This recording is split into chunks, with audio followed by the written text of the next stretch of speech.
Hi, welcome back guys. This is your friend, the Scion Fanfics. Back with amazing fanfiction. This is the series of What if Deku becomes Jujutsu Sorcerer? Now before starting, please give this video a like and subscribe to the channel if you want more videos like this. Now let's get into the fanfic. Japan's number of missing person cases amount to more or less 87,000 in total, and Kugisaki Nobara supposes that she will be another one of those unsolvable mysteries in a while. Most of those missing person cases are usually because of cursed spirits or objects that happened upon the wrong person, a simple wrong timing kind of incident or worse, a purposeful one. Kugisaki Nobara, and by extension, Fushiguro Megumi and Itadori Yūji, because God knows she is rarely seen with at least one of them in the past few days, fall into the wrong timing category depending on where you look at it from. The last memory Nobara has before they ended up in the dump is finally finding Megumi, barely conscious, after she and Itadori had beaten the two brothers. And before they know it, they are stranded in the middle of a dump. Literally. And it would have been alright just like that. Megumi, Itadori, and Nobara had been transported to a different place more than once already, as seen with the cursed brothers they had just defeated, and all sorcerers were trained on how to handle domain expansions, therefore, getting stranded in a different place is normal. Something they should not panic at, hopefully, depending on the situation. But that is not the source of Nobara's problem right now. Not only are they stuck, but they are also severely wounded and missing a third of their usual trio, Itadori Yūji, perhaps, the third that they are supposed to keep in watch of the most. At the same time, Nobara cannot absolutely leave Megumi, barely responding to anything that snaps him awake. Of course, Nobara, exhausted, slaps Megumi across the face. The boy snaps his eyes open almost immediately. Fushiguro, she hisses, grabbing the boy's cheeks and pulling him to face her right in the eyes. Fushiguro. Wake up. Her classmates' eyes begin to refocus, albeit a little too late that Nobara may or may not be worried. What makes their situation more pressing is how ruined their cell phones currently are. They originally had submerged into the beach a few meters away from them, and Nobara even had to pull Fushiguro to the shore. A part of her despairs at the idea of Itadori having had drowned alive, though she doubts that fact. Itadori is the vessel of Sukuna and is, arguably, the most athletic one out of all of them. He will most definitely not die because of drowning. So it is either he left, or he was never dragged with them, though, that is another fact that Nobara is in disbelief of. She is 80% sure that Itadori was with them, though separated. Fushiguro tries to sit up and Nobara assists quickly, ushering him to a nearby broken television. Where's Nida-san? He asks shakily. I don't know, Nobara answers, we've been here for more than a handful of hours and she's still not here. The curses have been dealt with so, she probably wasn't dragged into the fight. And before you ask, we can't call her number. Our phones are drenched. Drenched? Nobara's eye twitches. Fushiguro obviously still has not regained his full consciousness. She abruptly points to their left. We got dropped off at the beach, she says, do you not remember what happened? With barely any coherent response from Fushiguro and his painfully obvious blood loss, Nobara drills him on what is happening. The cursed brothers are dead, something suddenly dragged them away and dropped them off a beach, and Itadori is missing. The last part is what is most pressing, and Nobara is glad that Fushiguro shares the same sentiments. This is not the first time that Itadori was separated from them, and as much as Nobara likes to tease Itadori, she has no plans on letting him die for the second time. Definitely not. Nobara pushes herself up with her knees. Fushiguro immediately catches her movements and sends her a questioning look. You. Stay here. I just wanted you awake before I leave to find a person to borrow a phone from and hopefully, Nida-san too, she explains simply. Fushiguro frowns. Be careful, says the one who's barely speaking coherently. Oh, and, let me borrow your gakuren? Nobara walks away. The beach is surprisingly full of nothing but trash. If a place like this had existed in Japan all her life, then Nobara must be living under a rock. A beach being used as a junkyard, she thinks disgustedly. Of all the places that curse, or if it is even a curse, dropped them off in, they just so decided that a junkyard would be the perfect place. She swiftly wears Fushiguro's larger gakuren over her own, successfully hiding the wounds littering all over her arms and how her uniform is practically torn in every possible way. With a sigh, she changes the part of her hair, moving it to the other side to hide her wounds. She glances at the nearby broken mirror and nods to herself. She looks less haggard now, even with the barely effective mode of disguise.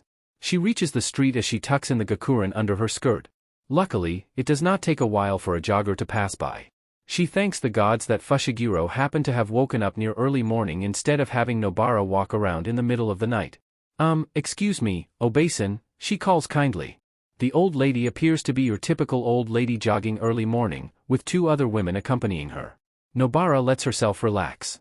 Even in this odd situation, she finds comfort at how much the old ladies look and act like the old ladies back in her hometown. Yes, chips in one of the women. Nobara makes sure to give her best smile. You see, Obasan, my phone ran out of battery, and my father's going to be worried if I don't reply to his messages later. She feigns worry. Can I please borrow your phone real quick, Obasan?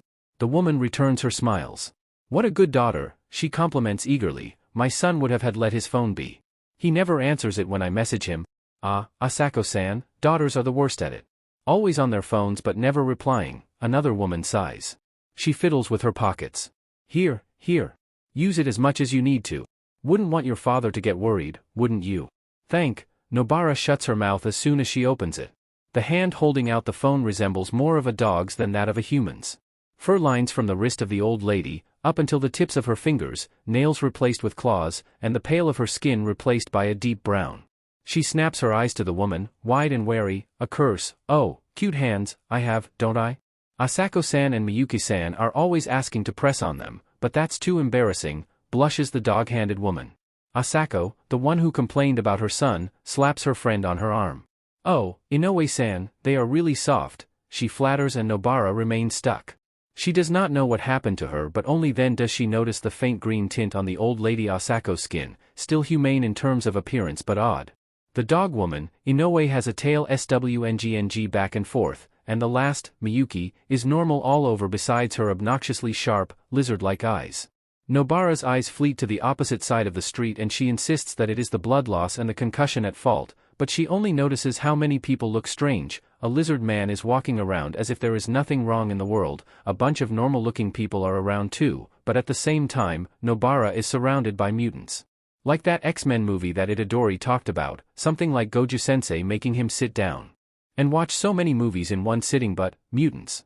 She gulps down her suspicion and sends a thankful smile to the old women. She aggressively types in Goju-sensei's number, one that the strongest sorcerer insisted to be memorized in case of emergency which she is thankful for. The line comes in, hello? Kurata speaking, a masculine voice greets. Nobara cuts the call. Fushiguro and Nobara take it upon themselves to wash their clothes clean of BLD and gore. For Nobara, a little too much guts because of how she made one of the Curse brothers explode right behind her, and they were actually people, weren't they? Once Nobara finishes explaining what she found out from the weird old ladies and what she when she entered the streets. Are we even in Japan, still? I don't think we're in Saitama anymore, Shiguro, Nobara mutters to herself with Fushiguro sitting right behind her, backs to each other. They practically started from scratch. Itadori is nowhere in the beach, and they checked more than thrice already. Nobara and Fushiguro are down to their underwear. If you look, I'll kill you, and, as if, were half-heartedly exchanged in attempt to keep up a comedic atmosphere but that failed miserably, watching their clothes dry up above the makeshift fire Fushiguro started. If they are going to start going out of the beach, then they have to look at least presentable. It is only fortunate of them that Nobara actually has a needle and a thread among her weapons, lest they will look like ragged teens. With narrowed eyes, Nobara stretches her legs forward. The sand tickles her legs. She wonders how long it has been since they last went to the beach. Oh, there was that time with the upperclassmen and Itadori. It feels so long ago, when Itadori was shooting with his phone and Nobara had to hit him across the head and drag him with them. The beach becomes an enemy rather than a friend now. She leans her head back, neck craning to place itself on Fushiguro's shoulder. Where the hell is Itadori? She grumbles in annoyance. You think he's still back in Saitama with Naida-san? No. He definitely got dragged too, Fushiguro answers. Nobara winces. Itadori's sharp yell, a strange hole, Nobara and Fushiguro panicking, reaching out to Itadori, and the world spinning. She gathers her legs into her arms. You think we're in a domain expansion? It wouldn't be weird if we are, there are illusionary-type domains, right? Because then we can. She cuts herself off, sighing. Her hands begin shaking for no apparent reason. We don't have money. Our phones are wet. What are we going to do if we're really not in Japan anymore? Steal, oh. Fushiguro flinches. He tries to turn his head but returns to his own side. Kugisaki, no. A mischievous look passes on Nobara's face. She grabs her clothing and dresses herself up quickly. Let's go to a convenience store tomorrow, and pick some things up. She offers Fushiguro's clothes, to which he accepts. Kugisaki, you're not going to steal in a convenience store, Fushiguro turns down. Then who? Oh, Nobara watches Fushigiro's fingers form into a seal, summoning his most favored curses, a pair of monochromatic dog-like creatures. She beams at her classmate. You're using your 10 shadows to steal? No one can see them. Or so they think. Their first attempt in robbery ends up with them sitting across the table from an elderly man who claims to be the manager of the convenience store. He is definitely too old to be working, much less, hanging out alone in the convenience store, and that is exactly why Nobara and Fushiguro had targeted him to begin with. Well, a girl's gotta do what a girl's gotta do, is what Nobara told herself to get rid of the guilt of stealing from such an old man. But somehow, Nobara is uncomfortably shifting herself on the metal chair, waiting for the man to return to his seat after excusing himself. She leans to her right, mouth right beside Fushigiro's ear. Do you think we can run for it? She asks. Fushiguro, however, is too distracted. He grabs Nobara's arm. He saw Gyokuken, everybody saw my Shikigami, Kugisaki, he hisses, it's either all of them have cursed energy high enough to see my Shikigami, which is doubtful, or, he huffs out, frustrated. He runs his fingers through his hair and leans his elbows to the table. Are you sure you couldn't contact even Yaga-sensei? I also tried contacting Yeri-san. It is only proper for them to remember the number of the person who will be healing them, after all, but even then, a different person answered the other line. Nobara cannot even contact Maki-san, or Inamaki-senpai, and Panda-senpai. Not even one. I also tried contacting my hometown. Apparently, there is no Kugisaki family that lived in that place, and definitely no Nobara. She smiles, forced. Wherever we are, we're nowhere near where we used to be. Before Fushiguro can reply, the old man who owns the convenience store marched up and placed down 2 bento boxes. Eat, he gruffs. Excuse me. Nobara kindly asks. Eat, the old man repeats blandly. You two were trying to steal something with that one's quirk. Fushiguro and Nobara meet each other's eyes curiously. Right? And you two look like you haven't been fed in days, and those wounds. Have you two been dragged by villains? They continue to grow more and more confused. I heard middle school students are more prone to getting recruited nowadays. Nobara glances at the food and decides to go with the flow. We didn't mean to, the faux guilt seeps through, ignoring Fushiguro's sharp look. We came from the countryside. From Moriaka, which technically is true for Nobara, while Fushiguro came from Saitama. And we were looking for our friend. We suspected that he was kidnapped by, hesitation drips her tone. Villains. In another case, Nobara would have snorted at the stupidity of the word. Villains, seriously? But Nobara and Fushiguro passed by the convenience store's magazines earlier and it had nothing but men and women in spandex suits in the front covers. Nobara originally thought that they were nothing but comic books, but the television screen followed up, the billboards they passed by, and the strange mutant-like appearances of the people. Curses? She wondered, and even Fushiguro found himself unsure of the whole situation. Obviously, this is not their world. And obviously, the laws do not work the same way as it once did. First, the people. Second, the heroes. And third, everyone can see Fushiguro's Gyokuken. And the lack of amusement on the manager's face. Nobara continues her overdramatic spiel about how nobody in their hometown tried to do anything about it because they were religious and therefore, simply thought that their dead friend Yuchan, Fushiguro cringes, became spirited away by the mountain spirits because he was always an adventurous person, so they just had to look for him somewhere. She does not elaborate on why they ended up in Tokyo of all places, nor does she elaborate why they ended up stealing in a convenience store. She sweat drops. The old man only sighs. Eat for now. I have no idea why you're lying, but I don't care. You two obviously need all the food you can get, he grumbles and leaves the room under the same breath. Fushiguro leans back to his chair. So. Yuchan. Shut up. Nobara's face turns bright in embarrassment. She begins tearing up the bento box, doing the same with Fushiguro's and walking to the microwave. What else could we have said? Your Shikigami were literally caught. They shouldn't have seen them, Fushiguro says back. But they did. Fushiguro sighs. The ticking noise of the microwave is all they can hear. The anxiety is getting to the both of them, whether it is the way Fushiguro continuously taps his finger against the table, or the way Nobara's foot is mimicking him. Villains? Quirks. Fushiguro exhales. And they even called your Gyokuken a quirk. Is that another term for cursed technique? Nobara asks, flipping through a random magazine she saw at the back of the microwave. She mumbles a small gratitude for the food before digging in. Here, she points at a page. This is from a few days ago. Some guy called Best Jeanist saved the day, or something. Best Jeanist? I know. The page shows a man clad in dark blue, decked from head to toe in nothing but jeans, as a reference to his name. Beside his obnoxious posing is, allegedly, a description about him, one of the top 10 in the current hero billboards, Beast Genist. His quirk? Fiber MSTR. With this, he was able to easily protect the citizens from a villain with a water quirk, and more details that goes past Nobara's comprehension without proper context of what exactly those other words truly mean. Fushiguro seems to share the same sentiment, with his furrowed eyebrows and speculative frown. A superpower and a superhero? He confirms. It's like Itadori's X-Men. The door clicks open again, and the old man who owns the convenience store returns. He looks at Fushiguro and Nobara's empty bento boxes. Are you done? If you're done, you can leave, he says, opening the door wide. Think about your actions and don't do it again. Fushiguro nods simply and pulls Nobara by her arm, but not before stuffing the magazine from earlier under his kakuren, and held together by his breathes. He bows apologetically while Nobara follows suit. We're sorry again, he grunts.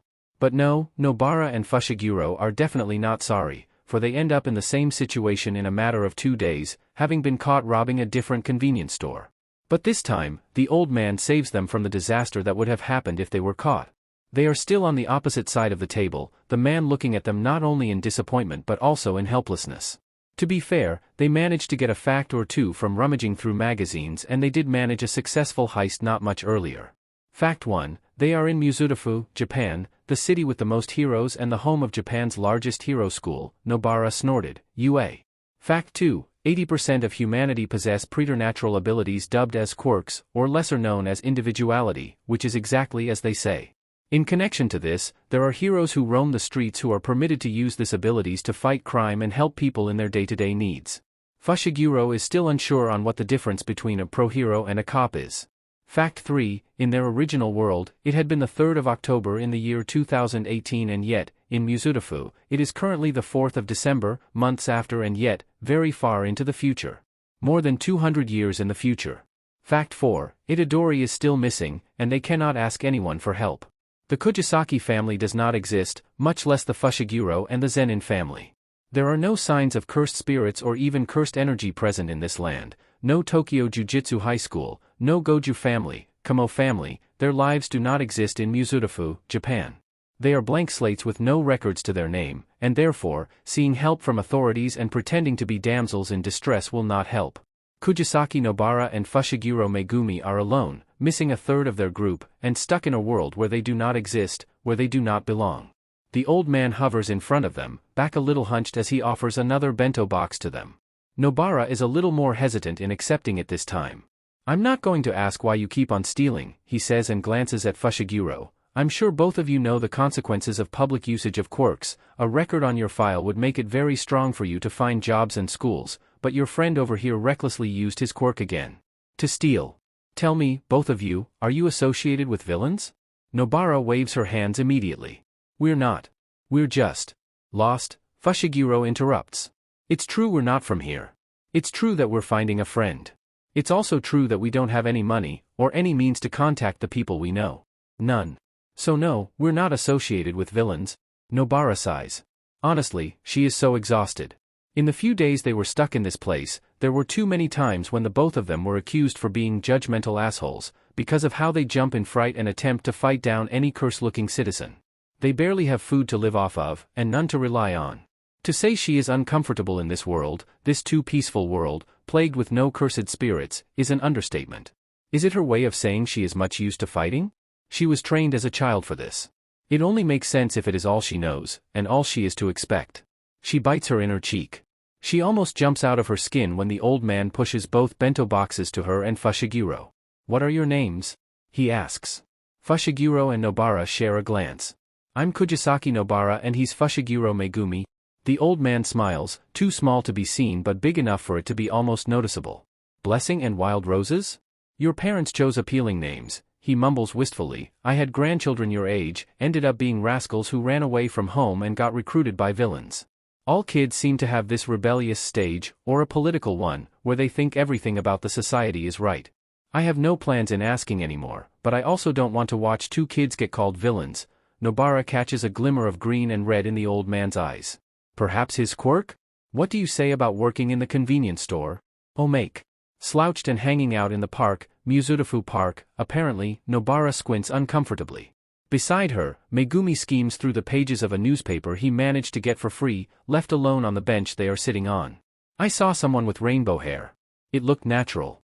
They had a horn too, says Nobara, looking longingly at the ice cream stand only a few meters away. Stop staring at people. That's rude, Megumi reminds. You stared at the guy with a horse head too, Fushiguro. You almost got socked in the face. Duh. Nobara leans back. Don't you think the name Best Jeanist sounds stupid? She begins. I mean, his technique can make him control thread, right? So why jeans? It's like calling Goju-sensei Best Sunglasses because of his Rikugen. Or, like, Best BLNDFLDS, Megumi sighs. The more you talk, the hungrier you get. I saw a convenience store being manned by a middle schooler. Just a middle schooler? And that is how Megumi summons Gyokuken once again, the third of their successful heist without a hitch. Though, Nobara does hear that the middle school student got fired right after. Being of one mind chapter text. There is something tight in Nobara's chst, something that grips around her heart and seizing the oxygen in her lungs. Her knees are scraped and wounded, and her arm burns uncontrollably. Nobara, in her youth, is taught that pain means empathy, and pain means growth. She grows up painfully, she grows up with her hammer and her nails, a cursed technique, though unorthodox, becomes a peculiar one. The other sorcerers in her village calls her cursed technique kind for even until the end, she uses it to empathize with the curses, that at the end, she acknowledges that came from a human, born from a human, and therefore, deserves a proper rest. Nobara never thought like that though. She thought of herself as cruel instead, sometimes cowardly because of this technique that bridges a connection between a doll and a spirit, not like Fushiguro's or Itadori's. At some point, she envied the people around her, from her village. At some point, she looked at her cursed technique and wondered why she ended up with this. Her arm burns. It really does, but Kugisaki Nobara is Kugisaki Nobara. She has no time lamenting over how Fushiguro is a member of the Zenin family and stands as one of the few people that appears once every 100 years, and she has no time thinking about how Itadori must be special too, for being born with enhanced everything and the ability to pull the Ryomen Sukuna at bay. Nobara is strong. After all, Itadori was not the only one who managed the Black Flash, and he was also not the only one who defeated a special grade curse. Nobara is strong. And yet, her arm still burns. Itadori still dies in front of her and she still mourns with Fushiguro, and Itadori is still gone just as easy as he returned. He had been right next to Nobara, within arm's reach as they grin at Nida-san who yells at them from above. Nobara remembers grinning, hands together in an attempt to be apologetic as Itadori helps Fushiguro up, and then, the world tilts, Itadori is being pulled to the right, and Nobara and Fushiguro to the other side. She yells his name and for a moment, their hands almost touch, but the memory ends like this. Nobara chokes on water, salt assaulting her taste buds, her chst screaming for air. She thinks of Fushiguro and his wounds. She reaches for him, heavy in land, and even heavier in water, but she pulls and the realization that they are alone arrives. Nobara wakes up. She sits up immediately, trying to recognize the room they are in. There is a table pushed at the side, right beside a counter with a microwave. There are chairs stacked to the side. They are in the back room of the convenience store. The ground is soft. She breathes, correction, the futon is soft. And cold. But very comfortable nonetheless. Fushiguro is sleeping at the other side of the room, with his own futon and his own wall to be pressed against. She somewhat vividly remembers the old man, the manager who introduced himself as Sugiyama, telling them that he has extra futon at home and he can bring it here, in the back of the store for them to sleep in. She sighs. What time is it? She jumps, a small yelp escaping her lips. She looks to the side to see Fushiguro facing her. What the hell, Fushiguro? What time are we supposed to open the convenience store again? Fushiguro begins to sit up. He crosses his legs, ruffling his hair. Nothing changes. Nobara relishes in the little things that will always remain stagnant. She yearns for Itadori's return, but she does not say that. Sugiyama-san said that we should as soon as we wake up. A convenience store is supposed to be open 24/. I guess we're lucky that he's the only one managing the place and he usually ends late in the evening. Nobara finally stands, her bones creaking as she stretches. He looks like he's rotting. Kugisaki, Fushiguro deadpans. What? It's true, and oh, by the way, Nobara wiggles her finger right in front of Fushiguro's face, smug. Pretty girls get to be in the cash register. You're restocking everything. Megumi is pretty sure he has more experience in eliminating curses more than Kugisaki, but to be fair, he knows little about her and she knows little about him too.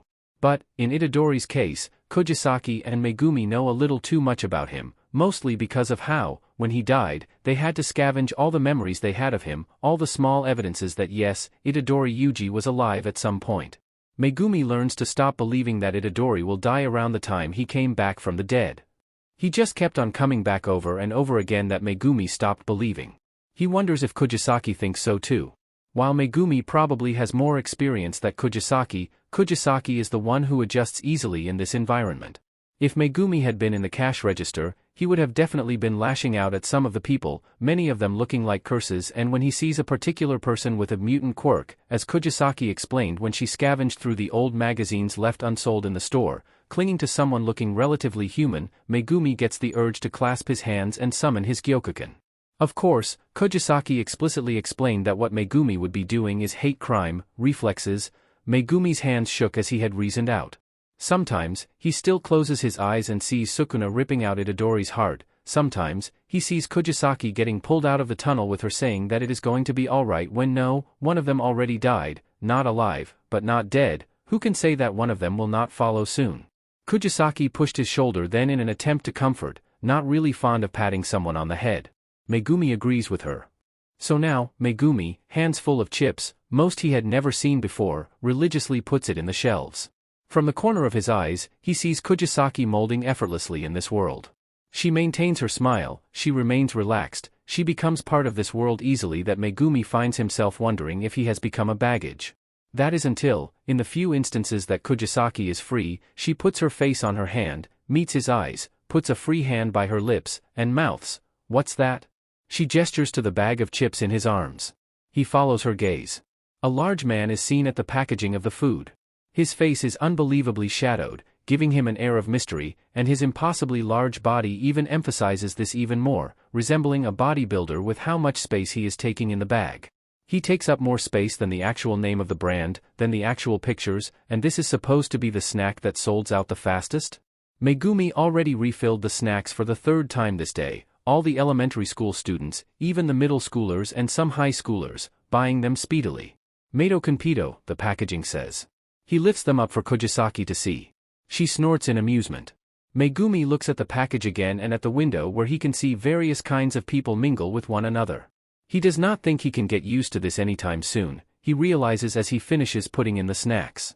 With an exhausted sigh, he slumps to one of the benches, grabbing the 204th issue of Hero Weekly. The issue from a few days ago, perhaps it had been before the week ended, had a guy named Best Jeanist plastered all over the cover. This time, Fat Gum envelopes the whole page. He flips it over, other pro-heroes in various poses there as well. He bites his inner cheek irritably. This Fat Gum apparently has a transformation quirk, one that allows him to absorb anything into his body fat. He used this quirk to partially stick a villain against him, thus winning the fight and saving the day. Megumi honestly cares little about this. He does not care about who saved the day. All he cares about is the cultural connotation behind this. Is it normal to know a lot about pro-heroes? Should Megumi and Kugisaki watch the news every day? Should they have a favorite pro-hero? Is asking what a person's quirk at first meeting alright, or is it treated like they do with cursed techniques, hidden and kept to themselves? Megumi scavenges for any information he can find. He grabs a pen from one of the shelves selling them, ignoring Kugisaki's questioning gaze. He begins scribbling on the magazine, telling himself that he will be paying for it once he gets his pay. Hopefully. Best Jeanist. Fiber MSTR. Emitter. Fat Gum. Fat Absorption. Transformation. Megumi picks up the context clues, emitter, written as invocation, the first character being discharge. He has seen these characters a lot even back then. And judging by the other magazines he managed to find at the staff room where they sleep in, there is this other hero from the 197th issue of Hero Weekly, Vlad King, who has a technique, an emitter quirk similar to that of the Kamo families. He remembers listing the differences, the only way he managed to fall asleep. Kamo Noritoshi can control his BLD that is both inside of him and outside of him, his external and internal BLD. Vlad King, according to the Hero Weekly that details a little too much about him, he can only control BLD once it is outside of him. In addition to this, he is not as affected by anemia despite his large amount of BLD discharge and can even absorb it back to his body. Kamo-senpai, however, relies mostly on his curse energy and how much BLD he lost. Strategically, Megumi prefers Kamo's, since Kamo can also control his BLD and his body temperature thanks to his internal manipulation. Though Megumi still contemplates on Vlad King's ability to not be anemic. Megumi comes into conclusion that between what they know so far, emitter and transformation, Megumi and Kugisaki definitely fall under emitter, unless there is another type that can be classified under it. According to what he gathered so far, emitters involve some kind of, as the name states, an ability to emit, something that relates to generating or controlling. Megumi can control and emit Shikigami, and Kugisaki can manipulate her hammer and nails. And by extension, add certain effects to it. He supposes. Megumi is unsure of the details of her abilities, not having been there when Kugisaki and Itadori fought the Curse brothers. You do know that we're going to pay for that, right? Kugisaki shows up out of nowhere, getting rid of the apron she has been wearing since 6 in the morning. Megumi glances at the clock. 5 in the evening. Kugisaki sits beside him. That's, like, 500 yen, and that pen is 200 yen, that's a total of 700 yen, Shiguro. Pay up? Megumi rolls his eyes. Stop joking around for a moment, he scolds half-heartedly and shows what he scribbled to Kugisaki. We don't have access to anything right now. We don't even have our phones. You think we can ask Sugiyama-san where the local public library is? To be fair, the only reason why they did not go there for the past few days was because they were far from presentable. They stank of BLD, grime, and they had not taken a bath for days then. We can actually check out history books there, and well, make our life easier. Yes, but look, Megumi points to the magazine cover. Why do they need pro-heroes when they have police officers? What's the difference between them? And criminals are called villains? Is there a distinction between petty criminals and villains? What makes a criminal a villain? And, don't you think it's odd how? Kugisaki grabs him by the shoulder, meeting his eyes gravely. Megumi's breath hitches. Fushiguro. Calm down, she says, slowly, show me what you learned. And so, Megumi does. His foot taps in anxiety, knowing that he and Kugisaki are stuck in a different world. Goju-sensei is not one dial away. There is no reassurance that he will immediately come as he always does whenever there is some sort of problem. Itadori is missing. Itadori might be dead. And, there's another one, interrupts Kugisaki softly. A bunch of preschoolers came by and one of them was bragging about how he got his quirk early. Apparently, he's around 3. The average time to get a quirk is 4 years old. Unless you have the third type of quirk, mutant. Their bodies are physically different than the average person. Before they both know it, a new customer appears and Kugisaki is forced to return to the cashier. Megumi sighs, fiddling with the pen. Sugiyama-san is an unbelievably kind man. They had closed the convenience store early as the manager said, and ended up getting invited to the man's home. Megumi follows behind him, Kugisaki glancing at him in confusion every now and then. Once, Kugisaki leaned and whispered if this was the part where Sugiyama tried to murder them. Megumi does not appreciate the joke. Jokes about death seem to make him more and more uncomfortable. He hates it, he realizes, he hates it so much, but he does not say this out loud, letting Sugiyama unlock the door to his home. When they arrive, Kugisaki and Megumi are greeted by warm food. An old woman smiles at them. You two must be Kugisaki-chan and Fushiguro-kun, she greets. Kugisaki smiles immediately, stretching her cheeks. That must be uncomfortable, Megumi thinks. Thank you for having us, she says and nudges Megumi's side who mimics her words. Sugiyama-san huffs, and sits at the head of the table, kneeling on the floor. Sit. Yuriko made these for you too, he grumbles. Sugiyama-san is an unbelievably kind man. Megumi catches Kugisaki shaking as she kneels down, pulling him beside her. Sugiyama introduces the woman as his wife, the woman insisting for herself to be called Yuriko Bazan. Megumi tried to reject the offer but Kugisaki is already speeding through, her grin a little more genuine as they dig in. The food, Sugiyama-san is an unbelievably kind man, tastes as good as Megumi remembers homemade food to be, unbelievably kind, warm to the touch, filling his stomach contently, and Megumi has not eaten this kind of food since Itadori cooked for him and Kugisaki. The mood crashes when Yuriko speaks, voice melancholic and eyes too sad to compliment their dinner. You two eat so well. You remind me of my grandchildren, the ones who were recruited by villains, Megumi recognizes. They had names as appealing as your own, Megumi and Nobara, yes. Sugiyama-san is an unbelievably kind man, but, Megumi thinks, he is not kind to them because they need help. It is because of something else entirely. When they finish after idle chatter, Yuriko asking Kugisaki what type of food is her favorite, promptly comparing her to her own missing grandson, Yuriko announces that she will be preparing a bath for Kugisaki and that she prepared a room for both of them. Surprised, Kugisaki halts in passing Megumi the plate she finished washing. "Oh, we don't want to intrude anymore, Sugiyama-san," Yuriko-bazan, she tries to say, but Yuriko only shakes her head. "I can't believe Kaworu is making you sleep in the convenience store's staff room.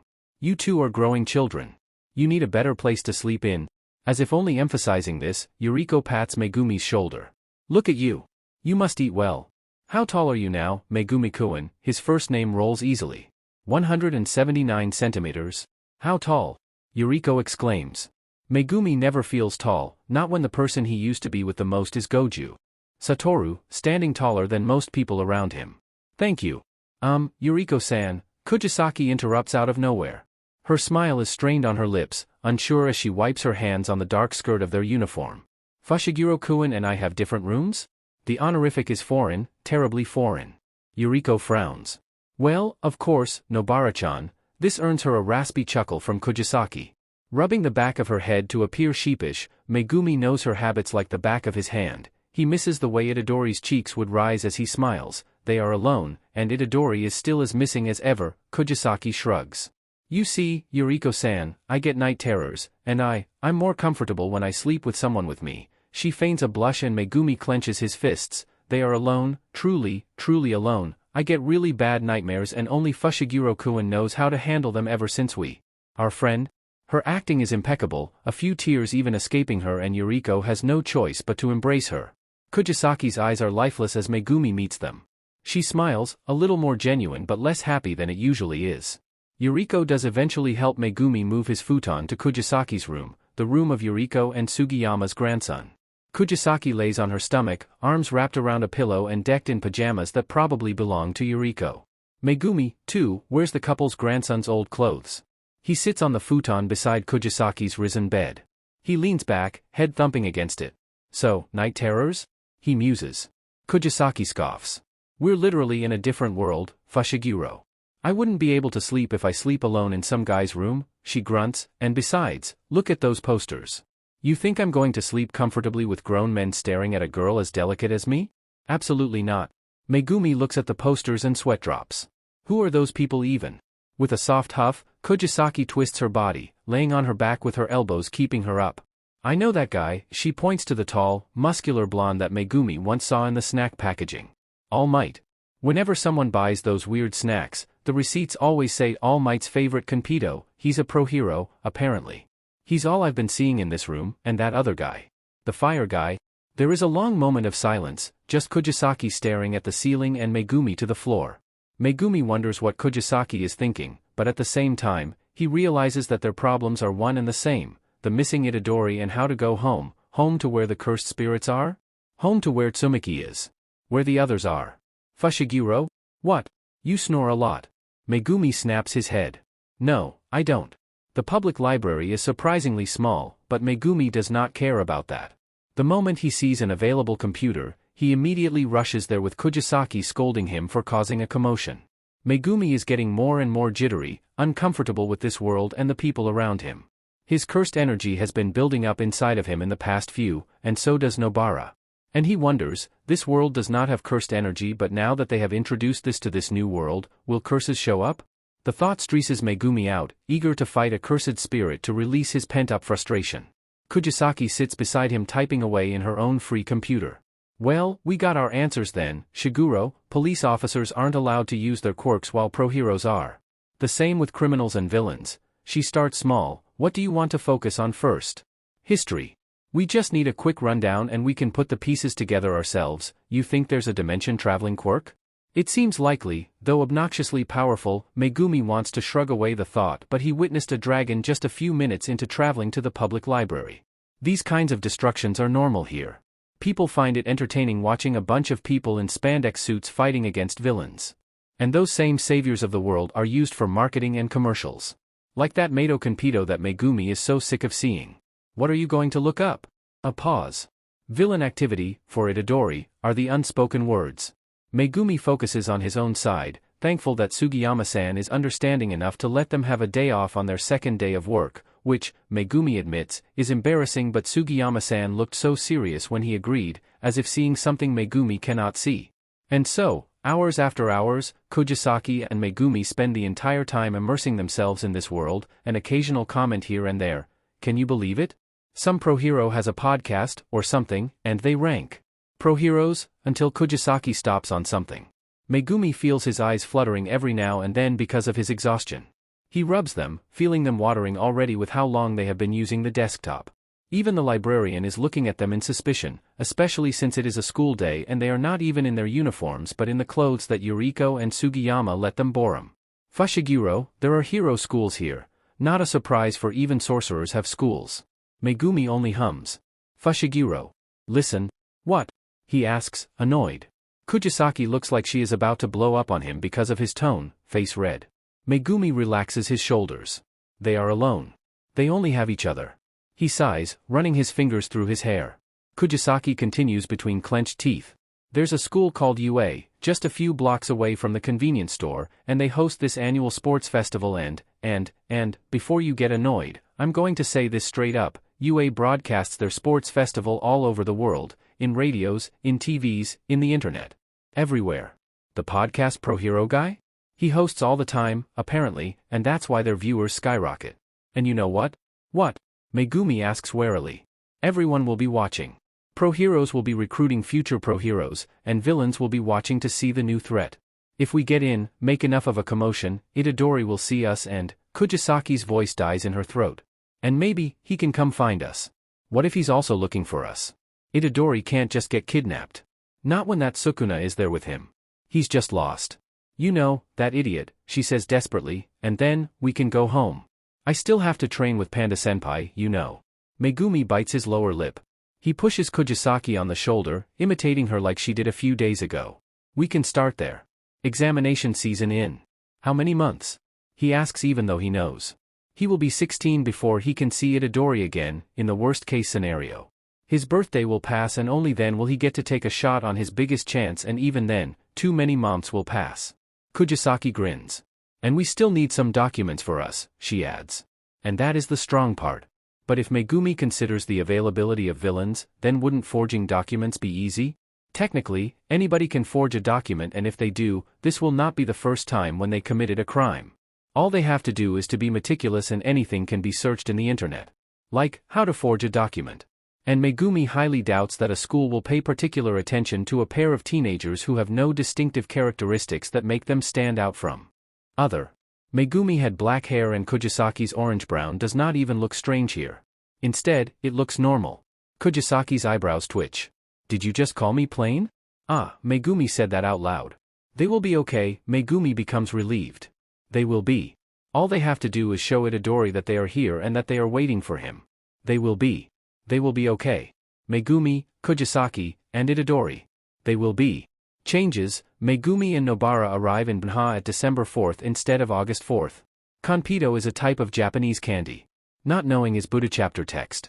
Nobara rarely went to internet cafes even in her youth, mostly because she was raised in the countryside where people are more tightly knit, yet even then, those same people prefer to keep to themselves. There was little demand for such cafes when people have their own.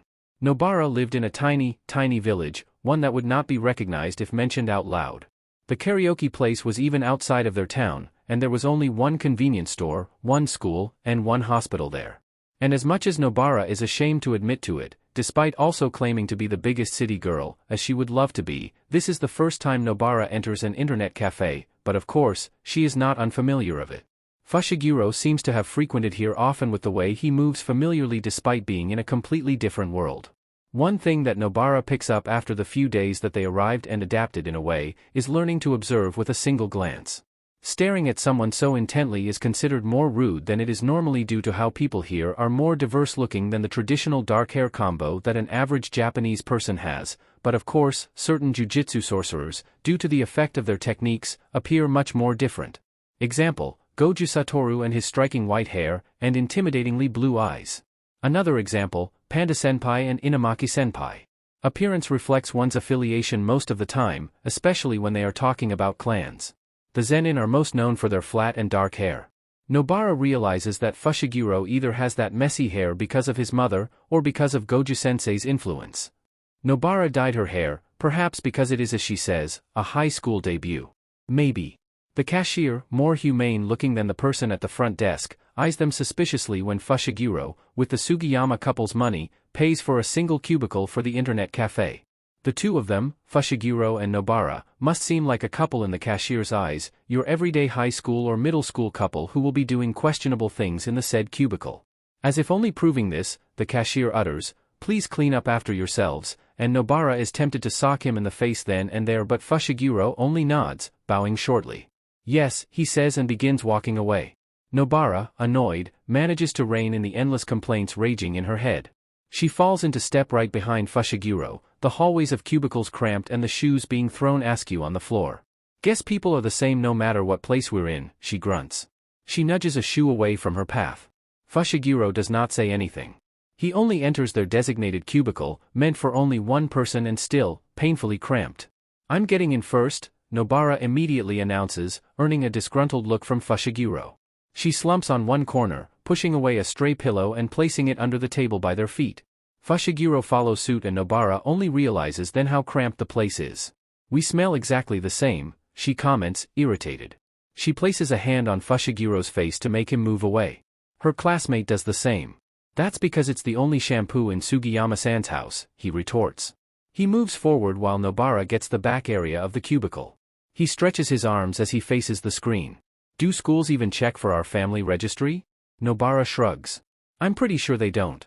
Let's just fake a school and our records." She peeks from Fushiguro's shoulder, "Somewhere far from here. Is saying we're from Hokkaido too flashy because it's too far up, or not? Hokkaido is too suspicious. Hiroshima, then?" Fushiguro thinks for a moment. "Can you even fake a Hiroshima, Ben?" "You underestimate me, Fushiguro," Nobara points accusingly to his face. "I just have to use no and, J-ro, or something." Fushiguro shakes his head. "We can just say we grew into the dialect in Tokyo, Muzutafu." He corrects himself, breath stuttering in his throat. "Fine. Let's say we pick Hiroshima. Where in Hiroshima are we going to choose?" Nobara thinks for a moment before she reaches out to type something on the keyboard. It takes her a quick look on the maps and the schools before she settles for a particular one. Fuchu City is okay. And here, Fuchu Daroku looks like a normal school, doesn't stand out, has a plain name. Nothing noteworthy, honestly. She turns her head, and according to this, the only thing UA cares about is lack of disciplinary cases and, she squints, the results of the practical exams. Are we going to fight heroes, or something? She can tell that even Fushiguro is unfamiliar with this. The only way to get into Jujutsu High School is through connections, and even then, there are no entrance exams. Nobara ended up there because of her grandmother and Fushiguro because of the Zenin family and their Goju-sensei. Of course, there is Itadori who did a quick test with Yaga-sensei, but that was only to make sure he would not be taking advantage of Sukuna's powers, something that Nobara highly doubts the boy will even ever do. In addition to this, when Nobara was younger, she never had to go through entrance exams for middle school. Not when everyone in their small town went there in the first place. "If we are, how will you go?" Fushiguro asks. His voice is hushed and low, as if doing his best to not sound unsure or worried. The only time he ever expresses this much is when they are in the verge of dying, surprisingly more than a handful of times, Nobara thinks in amusement. Eyebrows furrowed, Nobara gapes. "I'm not incompetent, Fushigu." "That's not what I'm saying, idiot." Fushiguro heaves out a sigh and dodges Nobara's aggressive nudge. "I mean, your curse technique is meant to exorcise curses, not in the same way Itadori or mine's work. It's meant to deal more damage. If you use it against humans, the biggest fear of each and every sorcerer, finally getting to the point where it is unavoidable to kill a living being, but Nobara has gone past that. The Curse brothers were never exorcised. They were killed. And while Nobara told Itadori that she was not as affected as he was, at the end, Nobara killed something, though a curse as they may appear, Nobara still killed something. Someone. Nobara grins, digging her elbow against Fushiguro's side, who narrowly avoids it. "Is Fushiguro-kyun worried about me?" She coos. She wiggles her finger right in front of Fushiguro's face but only receives an unamused look in return. "I'm not joking around, Kugisaki," he murmurs. "We don't know exactly how pro-hero school works. We break each other's bones in training, but that's jujitsu, not," he grimaces. "Hero. Ing." He glares at Nobara when she snorts. "I'll do the same thing I did with the guys from Kyoto. I have my hammer toy. It wouldn't be dealing as much damage as the real hammer. I can't say anything about concussions though," Nobara shrugs, "but look," she changes the conversation topic smoothly. UA isn't the only hero school available. Their rival is called Shiketsu, but for some reason, UA's the only one with a live-streamed sports festival. And she continues to read the article on screen. Oh? That candy hero guy's going to be a teacher there. Fushiguro leans forward. The Mato Kanpito? I saw him in an underwear magazine too. Number 1 hero, number 1 underwear. Imagine Goju-sensei advertising brands too, number 1 sorcerer, number 1 underwear. Nobara shudders in disgust. In the official website of UA, it does not take them a while to find out the list of staffs, with all of them being pro heroes. The classes are divided into 4 managements with different priorities in terms of studies, their priorities rather self-explanatory to their names: the Department of Heroes, Department of General Education, Department of Support, and the Department of Management. Unsurprisingly, the ones that get the most screen time from the previous videos of the sports festival online are those from the Department of Heroes, Class 1A and Class 1B. It is an unspoken fact that the Department of Supports do not really aim for the highest spots, but instead, they simply want their machineries and trinkets to be shown to the public. There, the pro heroes in training religiously aim for the highest spot in order to get apprenticeships from agencies, which sounds simple enough, Nobara observes. Fushiguro stops scrolling on the website when he reaches the staff members. Is that a bear? That's, Nobara begins in disbelief, a mouse. Look, his tail's long. No, he's definitely a BEA, that's not the point. That's the principal? Nobara pauses. I mean, we have Tingen-sama. He's been alive for how many years? He's probably as old as the Owari Castle, or something. The paintings of him in the hallways make him look like a curse, she mumbles, looking from one side to another as if she expects Yaga-sensei to show up and scold them for being rude to their greatest barrier MSTR in history. Fushiguro does this in Yaga-sensei's stead. Don't talk like that to Tingen-sama. He's the reason why the school is still standing. Deciding that speculating about the oddity of how quirks work on both animals and humans are way above their league as of the moment, Fushiguro and Nobara simply continue scrolling through the list of staffs. Nobara grabs Fushiguro by the shoulder, pointing at one of the teachers, specifically the dark-haired one. I've seen this guy when I was searching for stuff in the library. They call him an underground hero, or something. It's not anything official though. You can't really say you're going to be one. There's even a book about them. It was too long though, Nobara muses. Underground pro-heroism and normal pro-heroism was simply a term coined by the public.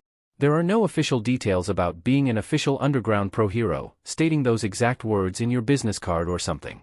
A pro-hero will always be labeled as a pro-hero, and any association to those so-called status of being underground is a term used to address the pro-heroes who do not wish to be under the spotlight as much others are. Because of this, they have relative popularity with the government and a specific group in the population, as they do not inflict as much damage as the spotlight pro-heroes. But at the end, underground and above-ground pro-heroism is nothing but a social construct. Nobara leans against the wall, already exhausted from hunching over the screen in a matter of a few minutes. We still have a whole history to study if we're really going through the entrance exam, she sighs. But without any leads about Itadori, this is the best option they can use without putting a huge target to their backs. Actually approaching the police will expose their identity as dimension travelers, or whatnot. If they try to look for the so-called villains, they might step on a landmine and become an enemy of both the villains and the pro-heroes. This is the best option they can go with. She sighs, again. Things would be easier if they were confident enough to go through this world and fight their way through, but they are surrounded by civilians and people in spandex being advertised by underwear brands and candies. She gathers herself. When she looks up, Fushiguro is already staring at her. There is an exchange between them, the same kind of exchange they had when Itadori died, with Fushiguro witnessing it happen before his eyes and Nobara stuck with a feeling of uselessness. An understanding. Empathy. Sympathy. A mutual and unspoken decision. She grins. Guess we're camping in the library again, aren't we? She struggles to make a joke. She glances at the time, an hour almost up. She stands up and stretches her legs and her back. You want to leave early? Sugiyama-san and Yuriko-san will be worried if we come home too late. Fushiguro opens his mouth as if he wants to say something but decides not to. Nobara puts a hand on his head, and that is all she does. She knows better than to step in Fushiguro's circle, and Fushiguro knows better than to do the same with hers. This understanding is enough, is what Nobara thinks. There is nothing they need more than this silent companionship. She pulls Fushiguro up once she steps outside. His hand is cold, just as cold as hers. Whether it is because of the air conditioning or not, Nobara does not care enough to find out. She tightens her grip around him and he does the same. She lowers her head a little. The floor seems to be more interesting now than ever. Fushiguro helps her get a stable footing as she wears her shoes, a pair of old sneakers that was owned by the Sugiyama couple's kids from middle school. Men's shoes, but Nobara never cared for that. She even wears a gakuren to school. You know, Itadori's probably alright. He always is, she convinces herself more than Fushiguro. His hands become sweaty under her hold. Their hands almost slip, but Nobara fears that if she lets go, Fushiguro will disappear to wherever Itadori is, or even worse, to where Itadori is not. Where neither of them can reach him, or a place where they cannot reach each other. They have nothing on Itadori. Not even a hint of a place where he can be. Fushiguro reads her mind. He can't stay dead. You really think he'll stay missing? He scoffs. You have a point. Nobara lets Fushiguro use her to lean on as he wears his own shoes, this time, owned by Sugiyama-san, while Nobara is saddled with the middle school clothes that their grandchildren have. Just as they are about to begin moving, the owner of the cubicle next door suddenly steps out, blocking their way. Nobara is tempted to raise her eyebrows at this but purses her lip when she catches the sight of a bruised face and a gakuren gathered in an arm, along with a permanently glaring face. As if sensing her stare, the boy, just an inch or two taller than her, turns his glare to her. Nobara, as a child, was never the passive type. In fact, she was often scolded by her peers and the adults around her that she was too aggressive and delinquent-like for her own good. Nobara picked more fights than she could afford and did not stop until her opponent was beaten to the ground, but that was when she was in elementary school, unlike Fushiguro, who reached the peak of his delinquent phase when he was in junior high. But when this boy, purple all over whether it is because of his hair or his bruised face, began glaring at her, Nobara gets the temptation to give him more bruises. But Fushiguro moves faster than her. He does not tower over the boy by much, only by a handful, but he seems so much bigger than this hunched middle schooler. Do you need help? He acts kinder than he likes to say he is. To be fair, Nobara thinks as she crosses her arms, Fushiguro has always been overly concerned for civilians, like how Itadori related to Nobara about the day they first met, and the aftermaths of what happened. And, now that Nobara really thinks about it, Fushiguro was some sort of savior in his middle school, wasn't he? Going around beating delinquents black and blue so much that even to this day, his underclass men still respect him. Seeing Fushiguro crunch his nose in worry reminds Nobara of this. Despite being the one who can actually share feelings, Nobara is the least empathetic, isn't she? The purple-haired boy scoots away. I'm okay. Fushiguro stares at him. Bruised? I'm okay. Nobara rolls her eyes and decides to take matters in her own hands. The next thing they know, they are in a nearby park, tending to the boy's wounds. His name is Shinso Hitoshi. He was planning on camping out for the whole night in the internet cafe, or just enough days until all his wounds healed to not worry his parents, which Nobara thinks is dumb. She, herself, was raised by her grandmother, and she knows better to know that running away from your problems is only going to make the problem worse. Her grandmother's iron fist would dig into her skull and scold her until her ears bled, for God's sake. Nobara does not know why they are even helping this guy. Making connections aside from the ones you truly need will only make things worse. Their identities might be exposed and people might find out about the whole "a curse dragged us into an alternate dimension and now we are not only looking for a way to go home but also looking for our estranged friend who cannot be left alone." But at the same time, when she had pulled Fushiguro to the side and tried to say that they cannot afford any more connections, Fushiguro corrected her. We need them. We can't just show up out of nowhere. Someone other than Sugiyama-san and Yuriko-san needs to know about us. We need to establish ourselves as part of the society, to which Nobara complied begrudgingly. Nobara struggles to read Fushiguro this time. Is he doing this because he saw an opportunity to establish themselves as part of the society, as he says, or is it because Fushiguro is that kind person, as kind and caring as Itadori is, with only a different way of showing it? Nobara realizes that she is more like Goju-sensei in this sense. Uncaring and self-centered. But she still does end up dabbing alcohol on this Shinso Hitoshi's wounds. He winces. Be careful, Nobara glares at him. Please. Fushiguro comes back with a bottle of water, passing it to Shinso. He glances at Shinso's knuckles. I think you broke your thumb. You need the hospital for that, Fushiguro comments. Really? I thought it was just dislocated. I was waiting for you to come back so you could set it back, Nobara wonders aloud. Shinso looks at them in disgust. He holds his own wrist, hissing when he moves his hand. I'm not letting a bunch of strangers set a dislocated limb. It's just a thumb. And don't worry, Nobara snatches his hand away from him and pushes it to Fushiguro's direction.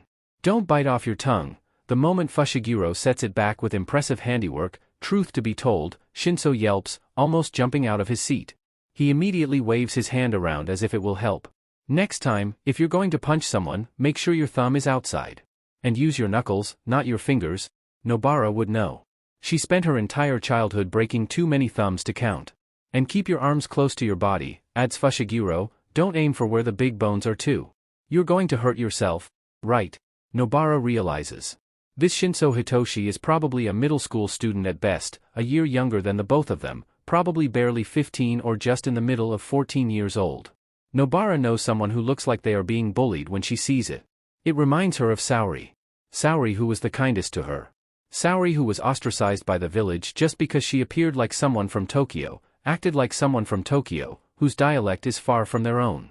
The world is the same no matter where they go. Just like Itadori's friend who he fondly calls Junpei, just like Maki-san with the Zenin family, just like Saori, just like now. With Shinso Hitoshi. She crosses her arms, keeping quiet as she listens Shinso hiss under his breath because of the dulling pain. Middle schoolers are the worst, Nobara huffs, having encountered the worst kind of terrorizers when she was younger. Does it have anything to do with your quirk? She puts the pieces together quite easily. People hate what is different from them. Fushiguro and her struggled with those with mutant quirks. Maki-san was ostracized because of her lack of curse energy. Inamaki-senpai's family was basically hunted down because of their powerful curse technique. It does not surprise that the object of people's distaste in this world is what is the most important for them, quirks. And Shinso flinches. He pulls himself away from Fushiguro and Fushiguro lets him. So what? Shinso grumbles. Nobara has met a fair share of people with unique curse techniques but never enough for someone to actually be treated like this. If she lists it at the top of her head, the strangest curse she has encountered is Panda-senpai. But aside from that, nothing much. Goju-senseis can be treated so powerful that it has become something terrifyingly strange. Nobara tries to tell Shinso this. What made Saori happier, she remembers, is someone trying to help her and sympathize with her. Nobara struggles with this, truthfully. She exhales, white smoke coming out of her mouth because of the cold. Fushiguro's birthday is at December 22nd, wasn't it? We know someone who looks like a panda. Well, he is a panda, says Nobara hesitantly. How is anyone supposed to describe Panda-senpai, anyway? But he may as well be human because of how he acts. And he can also do things a gorilla can. So, I guess that's the strangest quirk I've seen. Fushiguro frowns. I saw someone who can use his saliva as glue in the convenience store, he admits. Affronted, Nobara sits back up. Speaking of glue, can't Sugiyama-san sweat out glue? I was helping him with the laundry when he got stuck in the backyard. I honestly didn't know what to do, she cringes.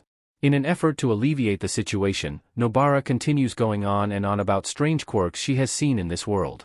She makes use of her talkativity, how chatty she looks and seems to be, with snide comments about how Muzurafu is strange, adding that Fushiguro and her came from the countryside before moving into a family friend's house, Sugiyama-san who lives with his wife. From the other side of the bench, Fushiguro dials Sugiyama-san's number to inform them that they will be home a little later than usual. It takes time but Shinso eventually talks. His voice is soft and silent, a hand still gripping the one with a formerly dislocated thumb. My quirk's called brainwashing, he admits. Once you respond to me, I get to order you around. Brainwash you, in general.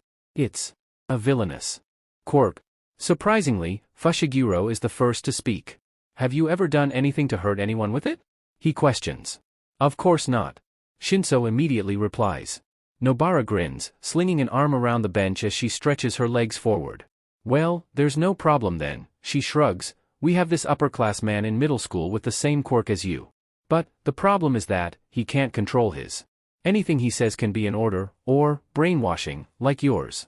So he limits his vocabulary and talks through ingredients instead. Nobara kind of misses the second years now.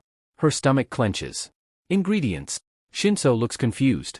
Shake, Nobara clarifies, Okaka. He talks like that. Shinso can only probably do psychologically influenced commands, basic ones that cannot order someone to explode or die, unlike Inamaki-senpai's. It is why their whole family was targeted in the first place. Nobara glances at Fushiguro who stares at Shinso gravely. Nobara can't wait to find Itadori and go back home. Nobara and Fushiguro end up in the front row seats of a villain attack in the middle of the day when they insisted to take care of the groceries for the Sugiyama couple who strangely continues to take them in. Yuriko-san gladly gave them the grocery list. Surprisingly, there are no strange fruits available, not even grotesque-looking ones like they expected because if there are mutated humans and animals around, Why not food as well? Nobara is disappointed. A little. Just a little. Of course, as if it is an age-old habit, Nobara makes Fushiguro carry everything.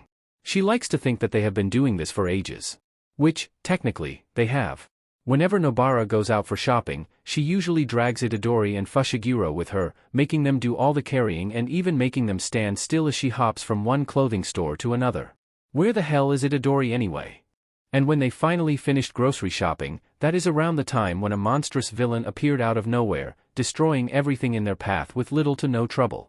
Nobara knows that there are certain people with mutant quirks, but, really?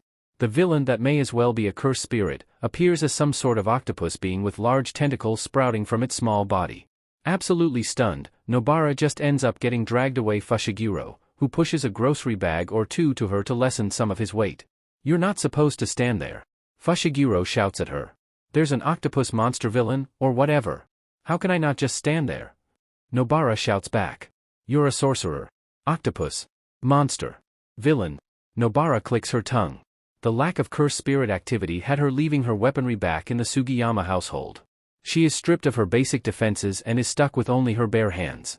While her curse technique lets her have enhanced strength, definitely less than Itadori, however, Nobara is not as good with hand-to-hand combat. She should definitely have listened to her grandmother when she scolded her of getting too used to her hammer and nails. And as expected, Fushiguro begins running faster than her. That is until he stops on his tracks. Nobara slams against his back and gathers some of the fallen groceries. "Why did you stop?" she grumbles. Fushiguro huffs. "The candy guy," is all he says.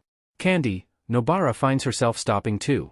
Her hold on the bags is slipping, but all she can do is stare as a large, hulking man jumps from the skies to a few meters behind him.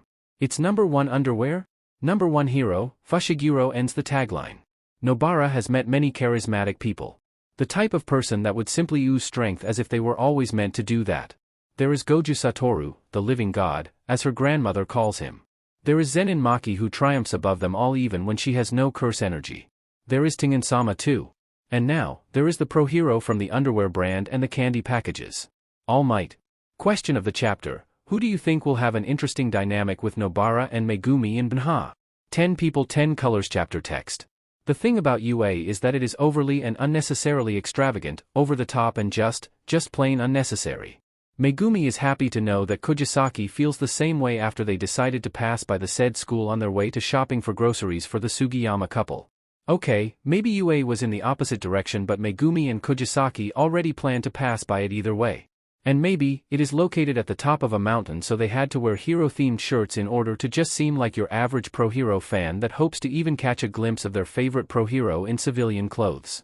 Unsurprisingly, Megumi and Kugisaki are not the only ones who were there.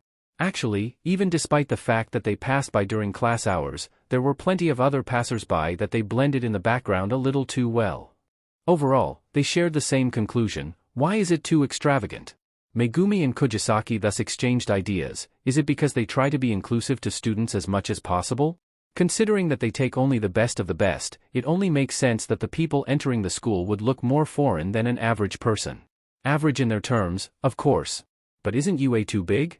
According to further research, UA has a facility they call the USJ, or the Unforeseen Simulation Joint, which is exactly as its name states, a place specifically made to mimic natural disasters and trains the students how to handle said situations.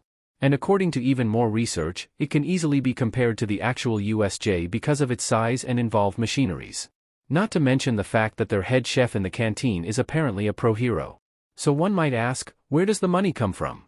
As if tempting the students to continue to try for their school, UA is officially a public school, government-funded, while their rival in the other side of Muzurafu, Shiketsu High School, embraces their status as a private school, while UA, in Megumi and Kugisaki's opinion, is a private school in all things but name.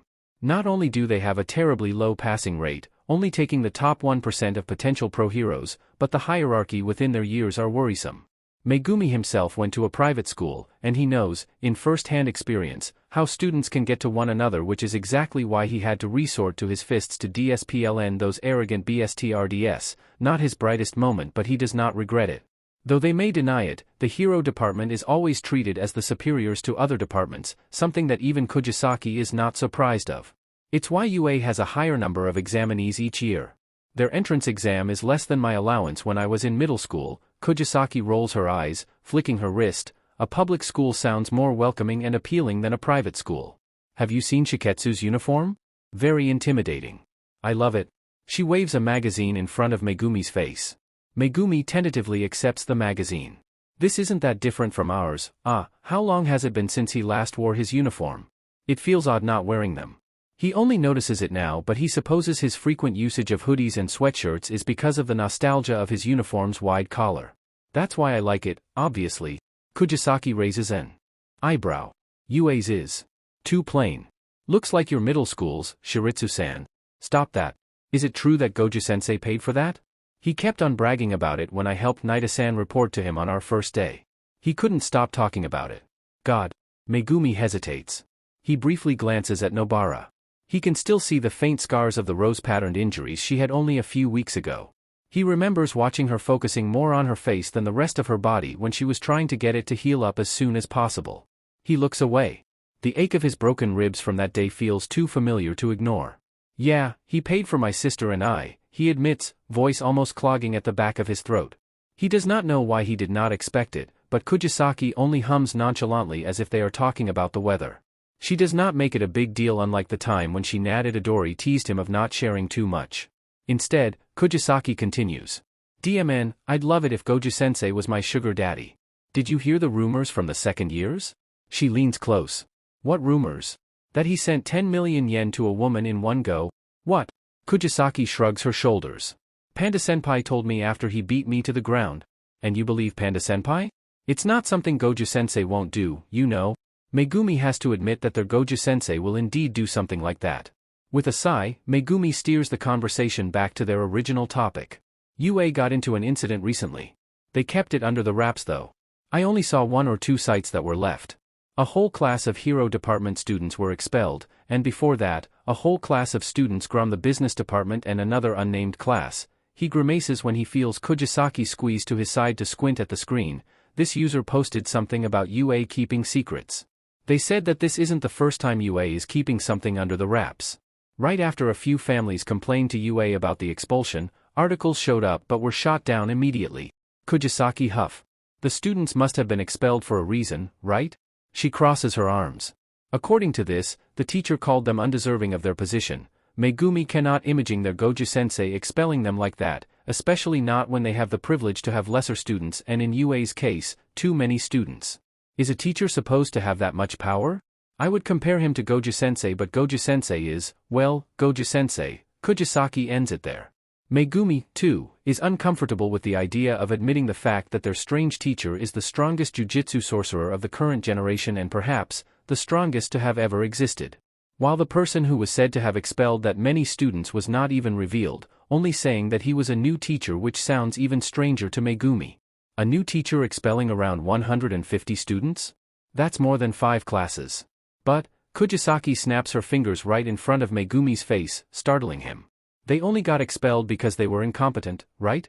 We're far from incompetent, Shiguro. As long as we don't stand out, I doubt Yue would notice us, and besides, we're only staying there for the year, right? Megumi lets that sink in.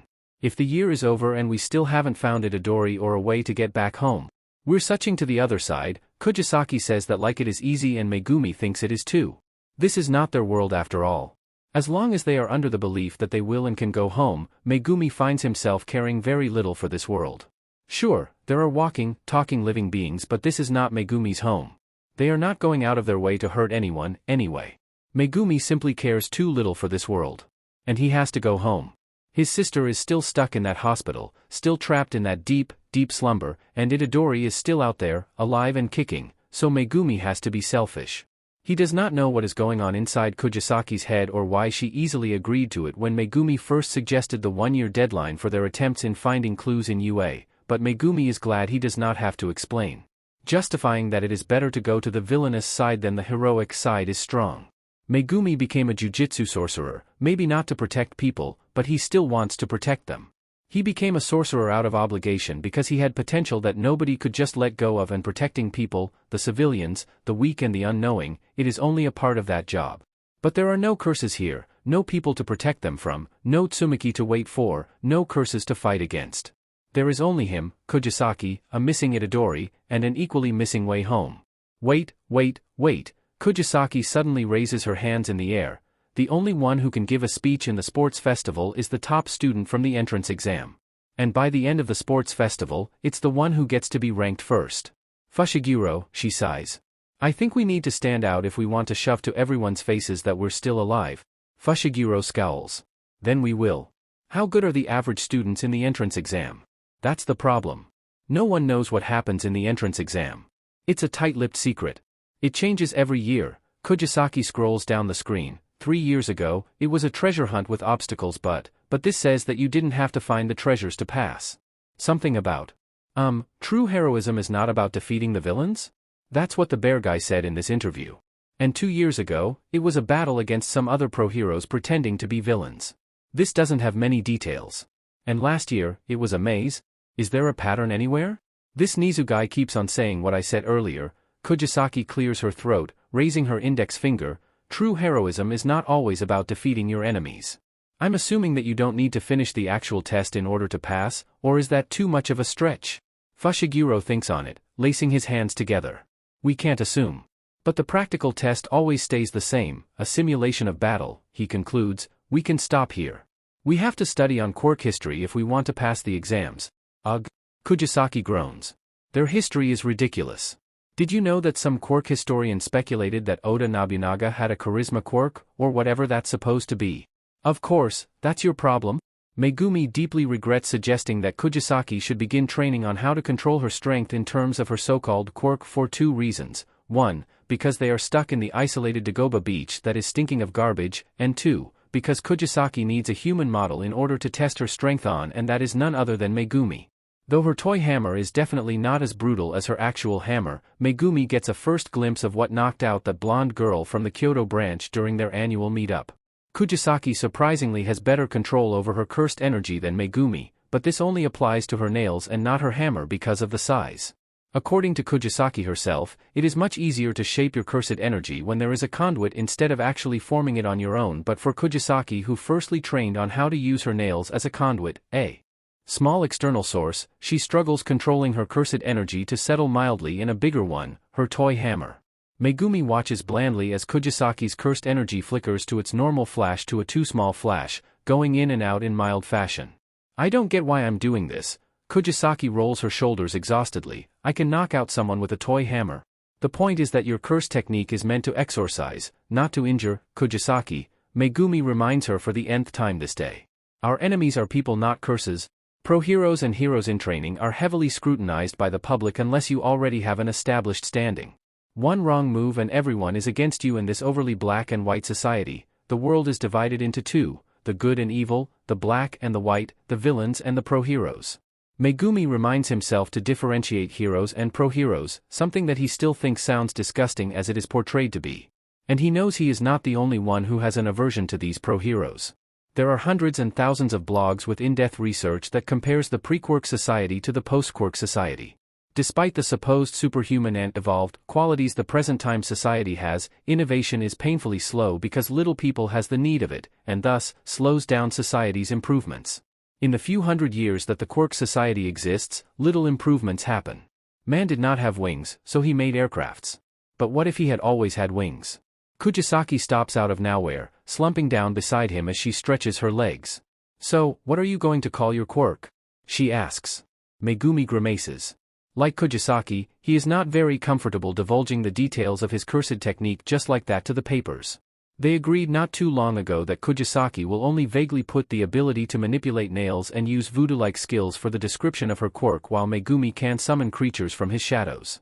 He is still working on it, truth to be told, because his Gyokuken and his other summons have distinct qualities, to which Kugisaki suggested to simply make it so that they are brands that identify them as his. Both of them hate that description, but they do contemplate on it. I'm going to choose the other writing for Shikigami, and use another reading, Megumi answers. He cares little for whatever name he chooses, unlike Kugisaki, who had stayed up last night with the lights on, scribbling various kanji combinations that she deems the best. Probably Shokushin. Kugisaki snorts. You're surprisingly good at this, Fushiguro. Is this a late Chunibu awakening? Megumi only glares at her. She stands up, resorting to returning to her practice in holding back. She flips her toy hammer in the hair, expertly catching it in her palms. She almost looks like she can be a capable knife user because of how skillful she wields the weapon. Megumi has never seen her with any other weapon though. I'm settling with something simple. Before Megumi can comment on this, she continues, but an English name is a lot cooler than a Japanese one, don't you think? What is it? Megumi sighs. Voodoo. Megumi sighs again. That name only applies to the most dangerous aspect of your technique. You do know that, right? Kugisaki rolls her eyes. What do you want me to choose? Nail manipulation? Whack-a-mole? How about I whack you instead? With a sudden tug on her small armory by her waist, nails appear right between her fingers. She lets go of them and as fast as she does, she slams her toy hammer to the apex of her nails. It embeds right to the ground, glimmering with faint cursed energy before it disappears. My aim's going to get bad the more we stay here. There's nothing to use as target practice. Then just get cans. We're in Dagoba Beach, Kugisaki. We have everything here. I'm not touching trash that's been here for who knows how long. Kugisaki hisses, how about you run around and I aim at you? Megumi mimics her annoyed expression. He puts his hands together. He feels his shadow twitch, his most favored 10 shadows rising from its dark color. Gyokuken appear, barking once before looking at Kugisaki who seems surprised at their arrival. You can tell them to grab cans. Just don't hit them, he stresses out. Kugisaki raises a single eyebrow. She puts a hand on her waist cockily. I'm only second to Maki-san when it comes to aiming, Fushiguro. I hope you didn't forget that, she chirps and begins to walk away with the twin dogs. Megumi refocuses on his notebook containing his accumulated notes from both the history and the culture surrounding quirks. Surprisingly, most of the reliable information come from the blogs that support anti-pro heroes, which Megumi supposes he should not be focusing on. Sugiyama-san gladly handed his grandson's old textbooks to Megumi and Kugisaki when they asked, containing little to no answers or even side notes. He was never a good student, was only what Yuriko-san said.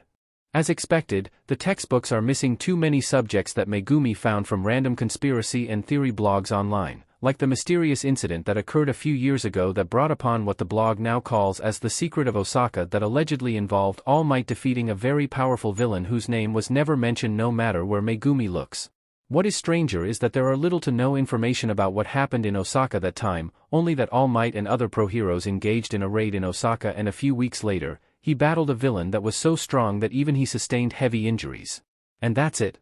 There are no other information aside from that. Osaka. All Might. Heavy injuries. Mysterious villain who no one knows about. But despite the overwhelming curiosity that plagues Megumi, he decides to put it down, ignore it. He does not need this information nor does it help him in passing UA. He tells himself that he only has two goals, find Itadori and get back home to his sister. That's it. Whatever happens to this world is something he can no longer control because it is not his. He looks up the moment he hears a faint noise in front of him. His hands click to meet one another but stops midway when he sees Kugisaki with an unsure look, one hand in front of her face apologetically. Megumi-kun. Fushiguro furrows his eyebrows at the sudden use of his given name. He still cannot get used to it no matter how much Kugisaki says it in front of the Sugiyama couple and even Fushiguro struggles painfully to call Kugisaki by hers too. Gay. Not everybody can be Goju-sensei who simply doesn't care about surnames, Kugisaki had complained. Beside Kugisaki is a man around her weight, looking as if he is decaying and definitely should not be walking around with his bony figure. Fushiguro looks at Kugisaki disbelievingly. Where did she pick up that guy this time? Do you still have the snacks that Sugiyama-san gave us? Young lady, you don't need to do that. Kugisaki swerves to the man's direction, pointing accusingly to his face. You do know that you look like you're going to die after one gust of wind, right? The man flinches, looking surprisingly offended by her words. Anyway, it's honestly all right. I almost injured you earlier. You almost what? Megumi grabs her wrist. With a soft push, Megumi lets go of her. I was training and then Kugisaki pushes a thumb to the man's direction. The man bows shallowly to Megumi, which he returns with an awkward one. Suddenly showed up out of nowhere. Next thing I know, instincts kicked in. I thought some pervert was watching me. The man turns to her in aghast. I am not. Yeah, Kugisaki rubs the back of her head, that's why I'm apologizing. Anyway, here, we only managed to snag some of the Mato Confito. Everyone likes it anyway. The man awkwardly takes the package of sweets. Kugisaki, though actively conveying her annoyance for the sweets, was actually the one to take them, even saying that it was a sin because of how good it tastes. Megumi avoids it as much as possible, deciding that it is not the taste he can ever grow to like. Kugisaki looked at him in disbelief. Thank you. Ah, the man lowers his head. I am Yagi Tashinori. That was rude of me to not introduce myself. Kugisaki shrugs. Kugisaki Nobara, and this is Fushiguro Megumi. Megumi glares at her immediately, trying his best to send a message to her with his eyes. Why are we with this guy? Kugisaki averts her gaze somewhere else. You said you were training, yes? Yagi asks. Is it for UA? This time, Kugisaki lets her gaze meet Megumi's. She grins. Megumi really cannot get a good read on her sometimes. Yup. Every country bumpkin dreams of UA, you know, Yagi-san, she exclaims. Kugisaki engraves herself to this world seamlessly, contrasting Megumi, who still finds himself uncomfortable with people who have mutant quirks, unlike Megumi, who only knows how to talk with his fists and with a realistic, rational perspective, unlike Megumi, who cannot lie as easily as Kugisaki, who was meant to be his cursed energy bottles up, only getting released when he summoned Gyokuken, just like Kugisaki, who began to twitch every now and then at the discomfort of bottled-up energy. Yagi glances at the two dogs flanking Kugisaki's sides. Megumi feels their agitation before the man, through the connection he has with his precious Shikigami. Is this Kugisaki Shoujo's quirk? He gestures to Gyokuken. The twin dogs growl lowly. Kugisaki crouches down to their height, rubbing their necks and their stomachs. It's Megumi-kuen's, she answers. Her face shifts to that of curiosity a little too easily. She puts both of her elbows on her knees, leaning her face against them. Speaking of, can Yagi-san give us a tip about UA? She giggles, pushing a strand of hair to the back of her ear. Megumi almost rolls his eyes at the painfully obvious act. Yagi-san has been in Mizuta for longer than us, right? Yagi nods eagerly. He seems enthusiastic to help Kugisaki, but Megumi finds this to be rather suspicious. Old men taking their time in talking to minors is always suspicious for Megumi. He remembers getting an earful from Tsumaki when he came home with the then mysterious Goju Satoru. He scoots a little closer to Kugisaki, his Gyokuken ready to pounce if anything happens. All you must remember is that true heroism does not rely on defeating villains. Megumi ends. His eyes meet Yagi for a moment. Kugisaki expertly steers the underlying tension. She stands up, making sure to step on Megumi's foot as discreetly as possible. That's what Nizu-sensei is always saying, right? She stretches her arms. The next time you see us, it's going to be in the big screens. And, the Gyokuken's head suddenly turns to another direction, their growls heavy and wary to whoever has appeared. A boy shuffles behind the mounts and mounts of trash, curled dark green hair sticking to his skin because of sweat. Megumi's frown deepens when the boy drops a large broken television out of nowhere. All, yeah, Yagi-san. The boy shrieks. He bows his head as low as he can. I'm sorry for interrupting your conversation. Megumi reaches out to pacify his twin dogs. Yagi only beams. This is Midoriya Shounen. He eagerly introduces the boy to the two, even dragging him to their side. Megumi glances at Kugisaki, mentally asking her if she planned this out. Kugisaki sweat drops. Definitely not then. He, too, will enter UA. I'm the one training him as of now. Training? Megumi thinks. Kugisaki grimaces. She quickly puts on a smile, the frown vanishing as fast as it appeared. Nice to meet you. Kugisaki, by the way, and this is Fushiguro. This time, she puts a boundary between their two groups. Before Midoriya can even say anything, Kugisaki gasps. I still have an errand to do. Megumi, can you come with me? Megumi picks up her cue and stands. Sure, with a wave of his hand, the twin dogs melt back to his shadows. It was a pleasure to meet you, Midoriya-kun, Yagi-san. See you next time? Kugisaki rushes away. When they finally reach a place far enough for the beach to vanish from their sights, Kugisaki groans. She threads her fingers through her hair. How could I have known that a bag of bones was training someone to enter UA? She demands, more to herself than to Megumi, who keeps silent. Have you seen the kid's arms? He may as well be best friends with that guy from Kyoto and Itadori. What the hell are they eating? Megumi hums. There are more than thousands upon thousands of examinees in UA each year, and out of those examinees, only 40 will pass. I doubt we will be seeing any time soon. He looked too plain to be a pro hero in training, he points out. You can't just assume that. I only approached the guy to get more connections. He was a bag of bones. At most, I thought he was a creep. Kugisaki crouches to the ground all of a sudden. She buries her face in her hands. I swear, Fushiguro, if that guy passes, I'm going to scream. We need as little connections as possible with the people we're going to be classmates with. It's different for the people outside of class. She sighs exhaustedly and suddenly collapses to the ground when Megumi kicks her from behind. She snaps her head to Megumi. What the hell, Shiguro? If that guy passes, we'll just keep him as acquaintances. Besides, we don't really need to build friendships with them. Megumi pulls Kugisaki up aggressively. It's just like any other mission. Just a longer one. More complicated one. More stressful. More research. More, he cringes. It's just another mission, Kugisaki. We have each other. He cringes again. He sighs, covering his face with his free hand. We have each other, Kugisaki mimics in an exaggerated deep voice. Megumi shoves her as she throws her head back in laughter. She clutches her stomach. USCK at pep talk, Fushiguro? Megumi stares at her back when she begins walking ahead. You know, you can call me by my given name, he says. Kugisaki stops. She tilts her head and Megumi cannot see her face. He does not know what to feel about that. But when she faces him, she still looks like Kugisaki. Megumi, she tries his name on her lips and scoffs. I get to decide when I call you by your given name. For now, you're Fushiguro? Megumi shakes his head. Whatever. By the way, I also get to decide when you call me Nobara.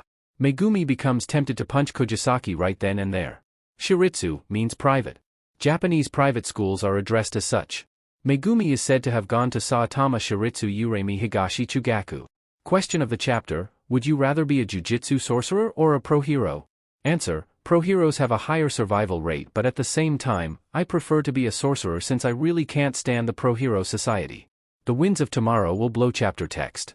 February arrives fairly quickly with Fushiguro's birthday getting celebrated late December. When Nobara had casually greeted Fushiguro on the 22nd of December while they shared a sink as they brushed their teeth, Yuriko-san just so happened to pass by and shrieked about how they did not tell her anything about birthdays. Nobara briefly asks Fushiguro if he is technically 16 years old now despite their original world being in early October before they jump to this world of quirks in early December, but he only glares at her. She tried to compute it at the top of her head but gave up halfway, finding that studying for the upcoming entrance exam was a more pressing matter than Fushiguro's actual age. The rest of the day was spent with Nobara laughing hilariously at Fushiguro, who was as stiff as a rock in the midst of Yuriko-san's pampering. And once the day was over, they returned to their room, Nobara still giggling under her breath. As she laughed, Fushiguro turned to her. Aren't you supposed to be giving me a birthday present? He asked. Nobara thought about it for a few minutes. It made her genuinely think about it. What does Fushiguro even like? The only thing she knows about him is that he hates bell pepper and likes food with lots of ginger. The unfamiliarity unnerved her, so she settled for an answer neutral enough but good enough for Fushiguro to accept it. She adjusted her position in her own futon and grinned at Fushiguro. I'll let you punch Itadori first before me when we see him, and Fushiguro grunted, turning away from her but nonetheless satisfied with her answer. But still, Nobara thinks that Fushiguro's birthday passed a little too quickly. The more she thinks about it, the more she gives excuses on why it is like that, because they don't feel at home yet, obviously. If they celebrated his birthday back in their world, they would have woken up Fushiguro at exactly 12 in the morning, barging in his room and dragging him out of his bed. Their Gojo-sensei and Maki-san would definitely know more about Fushiguro than Nobara. They still don't know each other that well, don't they? And even as 2 months pass since the birthday, Nobara still thinks about it when she looks at Fushiguro. Fushiguro rummages through the refrigerator of the convenience store, Pocari bottles in his arms. As always, he is in charge of restocking everything while Nobara is stuck in the cashier under the excuse that people would definitely like it more if they are greeted by a pretty girl than a gloomy boy stuck in his chunibyo phase. Fushiguro chucks a bottle to her face. Nobara sneezes. She rubs her hands on each other. February is surprisingly less cold than January, though the only place she can compare to Muzurafu is her old hometown. Fushiguro glances at her. You should have worn something thicker, he tells her. Maybe if someone didn't somehow break the heater, then we wouldn't have a problem, Nobara returns, to which Fushiguro scoffs, and besides, can you believe it? We'll be having the UA practical exams in the middle of winter? What are they even thinking? They should at least do it indoors. A maze or a treasure hunt would be nice. Nobara looks around, then at the clock. She decides for herself the lack of customers means she gets to have a quick break and walks to the chairs and the tables. Fushiguro follows her, placing down microwaved ramen for the both of them. She frowns but accepts it gratefully anyway. The exam is in less than a week and I still have to memorize the original quirk laws. And don't get me started on how much biology I still have to learn, she groans, and the grimace on Fushiguro's face deepens in agreement. Hey. Speaking of, aren't you getting too focused on your history? I thought we were done with it. Fushiguro purses his lips.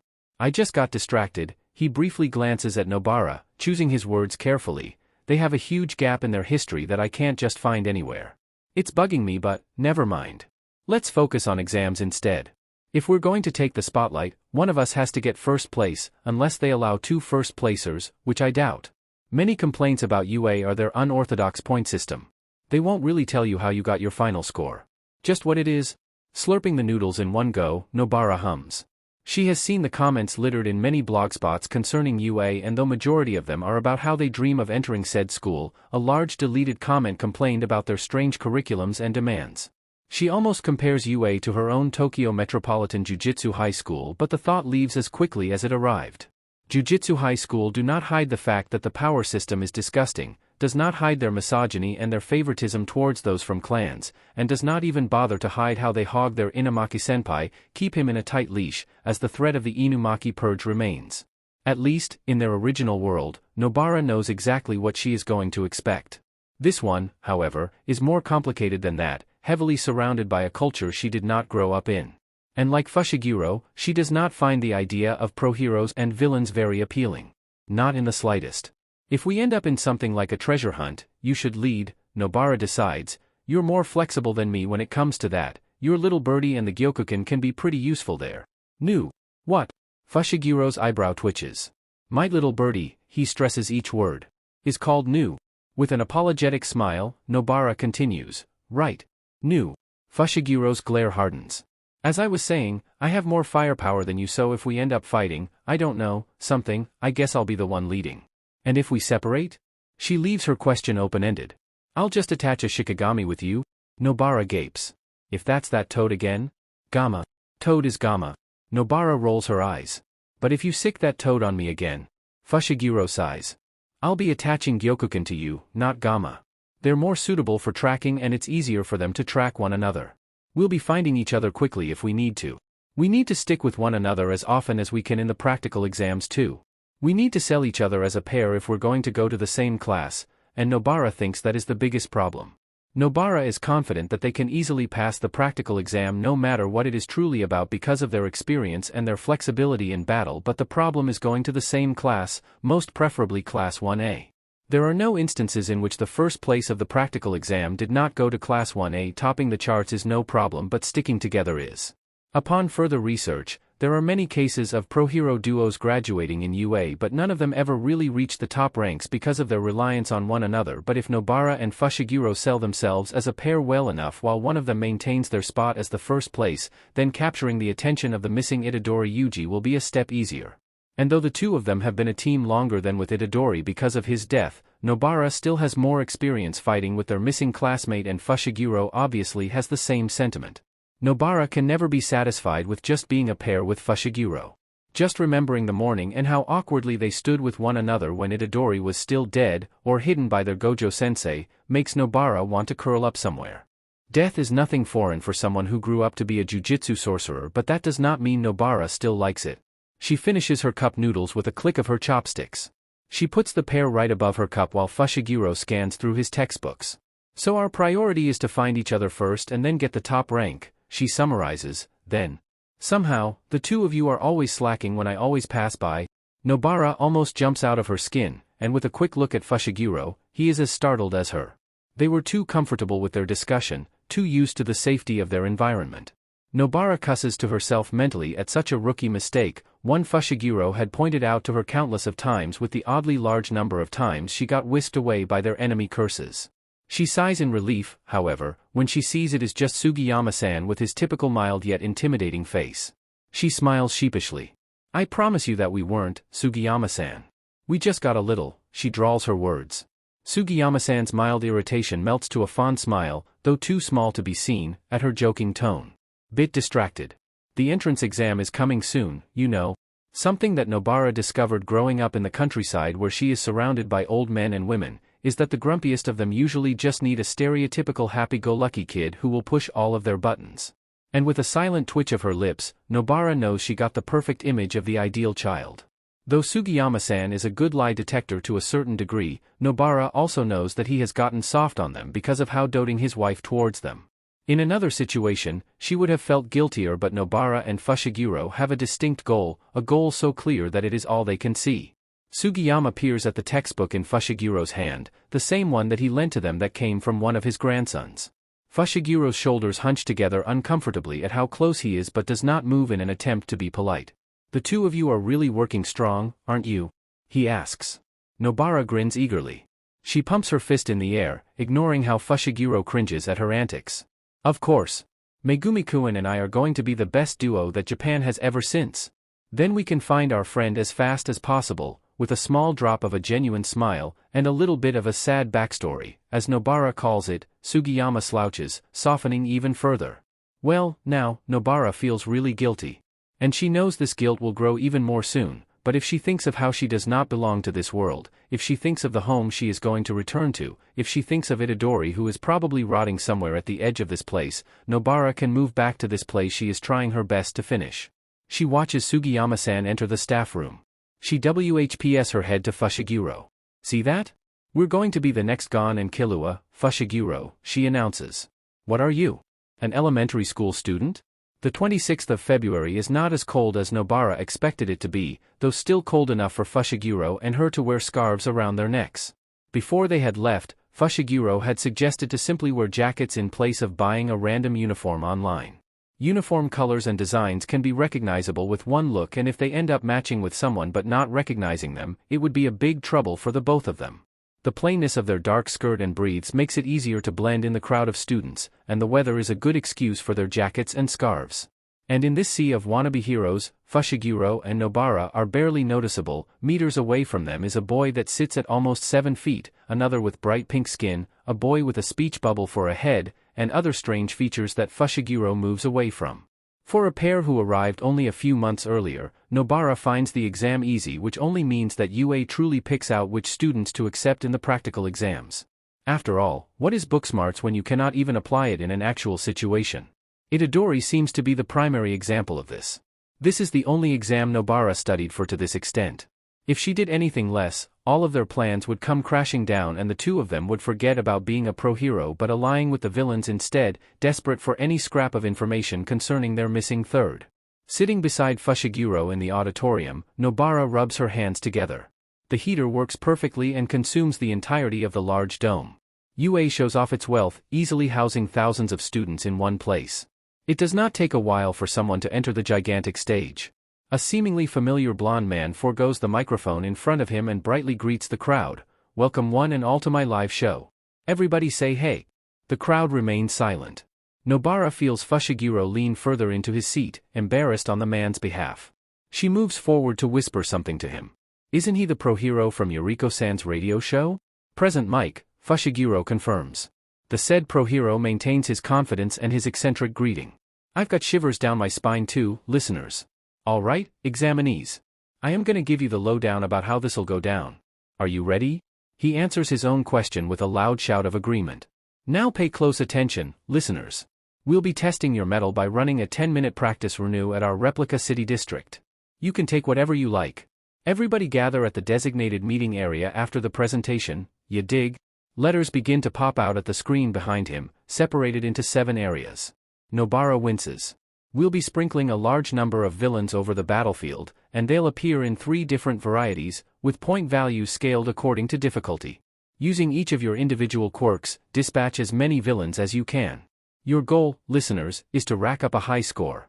And don't think about directly attacking any other competitors or any of that nasty anti-hero stuff, because that's against the rules, capiche? Nobara scoffs and crosses her arms. She opens her mouth to whisper something to Megumi again, finally understanding how the practical exams will work, but is interrupted by a spectacled boy at the other side of the auditorium. If we're only going to fight for 10 minutes, we wouldn't have enough time to find each other. She fishes for the piece of paper she got from the receptionist, a drawlot system to ensure the lack of favoritism, though Nobara does hear about the recommended students. She flips open hers. I got D, what about you, Shiguro? She asks. Fushiguro shows her his A. Then there's only one solution to that. Nobara straightens her back and moves forward to tap the student sitting in front of her. The boy looks back. She makes sure to pout, tilt her head in the right direction, using her looks to her advantage. Excuse me. She forces her cheeks to redden a little, thinking of the most embarrassing moment in her life to make it look as real as she can. You see, I'm really worried about the exam. And my paper says that I got separated from my only friend and she lowers her head, peeking through her bangs. May I know if you got A? She asks. Unsurprisingly, the boy blushes more than her. He stammers on his words before grabbing his seatmate's. Perhaps a friend of his, slip. He quickly shoves it to Nobara's direction as she exchanges her own. The boy ignores his friend's obvious protest. Nobara tugs a strand of her hair behind her ear. Thank you so much. You don't know how much you helped me. She returns to her proper position and waves her new assignment right in front of Fushigiro's face smugly. Ah, Fushiguro boya, you still have so much to learn. Fushiguro stops being surprised. He looks at Nobara as if he did not expect anything less from her. Now, Fushiguro boya, President Mike-san is talking. Nobara pushes Fushigiro's face to the front. The fourth type of villain you'll encounter is worth 0 points. Let's call them arena traps. Have any of you ever played Super Mario Bros. Before? I guess it's rather retro, Nobara gapes, having played Super Mario Bros. Only recently with the second year's Itadori and an uninvited Gojo-sensei. You remember those things that'd go thump on you. There's a thing like that in each area. Their gimmick is that they rampage when crowded. Well, that's enough from me. I'll leave you all with a presentation on the school precepts of this academy of mine. As a certain hero by the name of Napoleon Bonaparte once said, a true hero never stops overcoming the misfortunes in life. Now, let's move to the main event. Plus Ultra. And may you all suffer gladly the trials to come. If this isn't corruption, I don't know what is the first thought that flashed in Nobara's mind the moment she sees the overly gigantic arena they will be conducting the exams in. The mountains and forests that surround their Jujutsu high school are different, for it came from the old money of the various clans that have been studying there since even the days before the Taisho era. But something like this that must have taken lots and lots of money is not to be taken lightly. Nobody seems to take note of this though. Only Fushiguro and her seem to be more questioning than amazed at the lengths taken for a simple exam. Nobara tries to consider the absence of corruption, but then, where did that mouse bear principal get this money? Sure, the government funds them, but how can the government allow something as wasteful as this to continue? Nobara tugs on the hood of her jacket uncomfortably. She jolts when Fushiguro plants both of his hands on her shoulders from behind. He hushes her. You're going to wear a skirt in a practical exam? He questions. Putting a hand on her waist, Nobara looks straight on at the tall walls of the faux city. If I'm going to fight, then I'm going to look good doing it. And besides, I always fight in a skirt, well, in a uniform, and Nobara honestly misses the comforts of her personalized uniform. Also, if you drop me, I'm going to kill you. Fushiguro purses his lips. I'm not. And start. In the midst of confused students, Fushiguro lets go of her shoulders for a second, clasping them right in front of her face. Nu. She hears the soft boiling of his shadow from under her feet, and before she knows it, Fushiguro's hands are already gripping the hood of her jacket tightly, the rush of the wind tickling her cheeks as she is lifted further and further from the ground. Someone from the crowd yells something about cheating, and out of instinct, Nobara sticks her tongue out at them, pulling on her waist where her equipment is present. Just don't look down, reminds Fushiguro. Nobara rolls her eyes. She is used to facing at the front and nothing but the front, anyway, as someone trained with aiming throughout her life. You don't have to remind me. Her fingers wrap around her hammer, her other hand toying with the nails. As soon as they enter the boundaries of the arena, Nobara's lips curl into a smile. It's been a while. She throws her nails in the air, and with an expert maneuver of her wrists, the flat surface of the hammer glows with her cursed energy. The release feels so nostalgic that Nobara's grin widens. Hey, Shiguro. Do you remember what they say about big targets? Her nails slice through the air. The three-pointer turns its head to their direction. The bigger they are, the easier it is to hit them. The robot's head explodes upon coming in contact with Nobara's nails, hitting it perfectly on its forehead. Fushiguro pulls them to the rooftop of one of the buildings, dropping Nobara gently. Gather as much points as possible. Make sure to show off. Nu will be with you and I'll be right below you, he says, guiding Nu to clutch on Nobara's shoulders. You remember our plan? Of course. Then, Fushiguro mumbles. He puts his hands together and the familiar forms of Gyokuken rise from his shadows. He greets them with a small pat on their heads. I'm going down now. Remember the signal? Nobara pushes her feet off the ground as Nu flaps its wings. She gives a crystal clear sign, watching Fushiguro jump down from the building with his Shikigami shouldering his fall. As if reading her mind, Nu flies to a higher spot, giving her what is arguably the best view to catch her enemies. Put me on your back, Nu.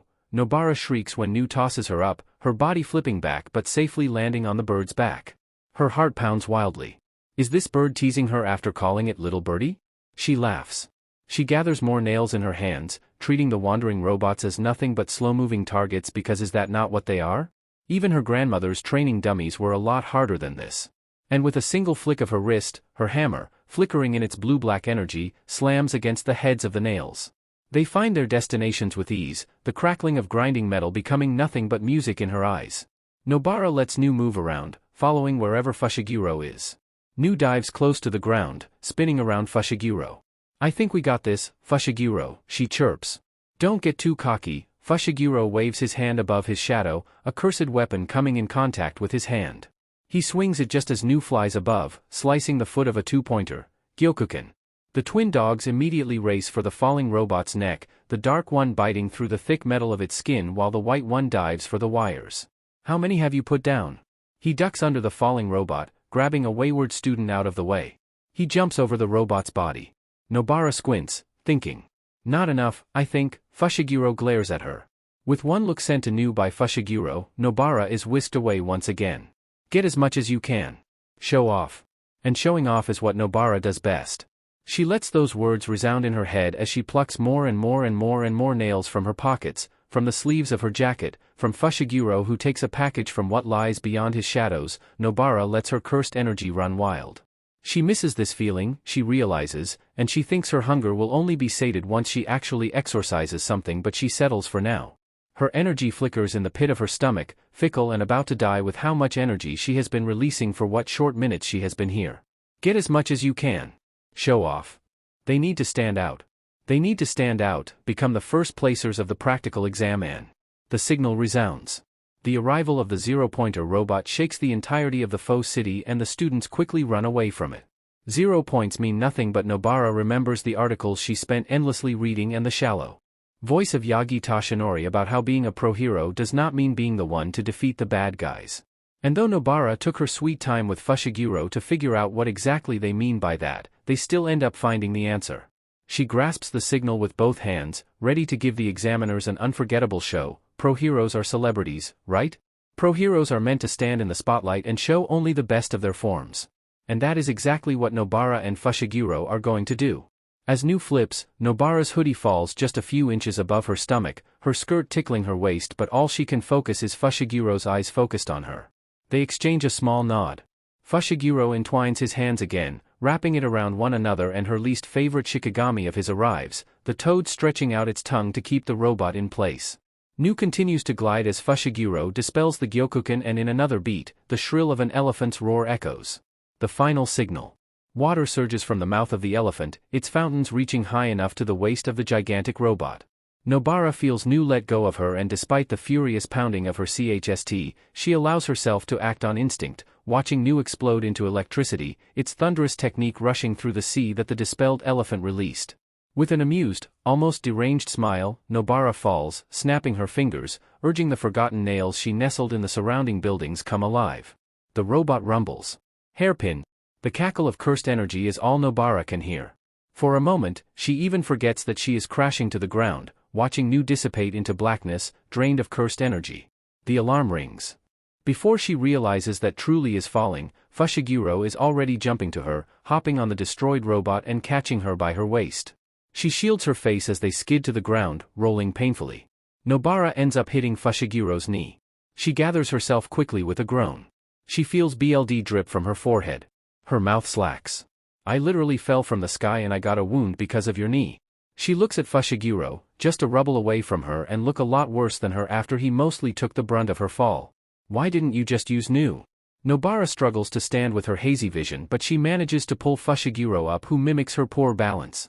"It's been a long time since we fought, and I only recently tamed Bancho." He furrows his eyebrows, getting crankier and crankier the more he talks about his crippled cursed energy. Now that Nobara thinks about it, Fushiguro summoned Nu, Gyokuken, Gamma, and Bancho consecutively, even using Nu and Bancho's signature attack in the process. Nobara takes it upon herself to put Fushiguro's arm around her shoulder, though she did it a little awkwardly because of their height difference. She feels Fushiguro sigh right by her neck. "Ugh, stop that or I'll drop you. You're not doing much help anyway." Nobara pushes Fushiguro off of her, simply watching as Fushiguro falls on his bottom. "Thank you for the hard work, Fushiguro-kun." In less than a week, the results are delivered to the doorsteps of the Sugiyama household. Yuriko embraces the two children that happened upon her home under strange circumstances, giving them the biggest celebration that they are most comfortable with. The patriarch of the household complains about something under his breath, but the pride for the strangers bloom along the first week of March. Kugisaki Nobara ranks first with 70 villain points and 15 rescue points. Fushiguro Megumi ties in the third place with Kirishima Ijiro, acquiring 34 villain points and 40 rescue points. They are both in Class 1A. Boya means boy. Question of the chapter: which Jujutsu Kaisen or Banha character do you want to train you for the UA entrance exams? Answer: I personally would want Maki to teach me. She seems really effective as a teacher. 3 years on a cold stone will make the stone warm chapter text. Severely unfair, that is what most people might think about the UA practical exams for this year.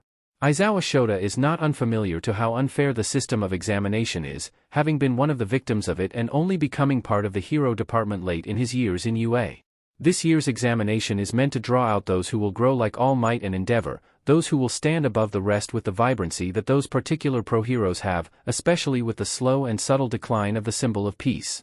And, Aizawa thinks, the examination did its part perfectly, most particularly favoring certain students within the top 10 ranks: Kugisaki Nobara with 85 points, Bakugo Katsuki with 77 points, Kirishima Ijiro and Fushiguro Megumi with 74 points, Uraraka Ochako with 73 points, Shiozaki Ibara with 68 points, Kendo Itsuka with 65 points, Ida Tenya with 61 points, Midoriya Izuku with 60 points, Tetsutetsu with 59 points, Tokoyami Fumikage with 57 points, and Owaze Yosetsu with 56 points.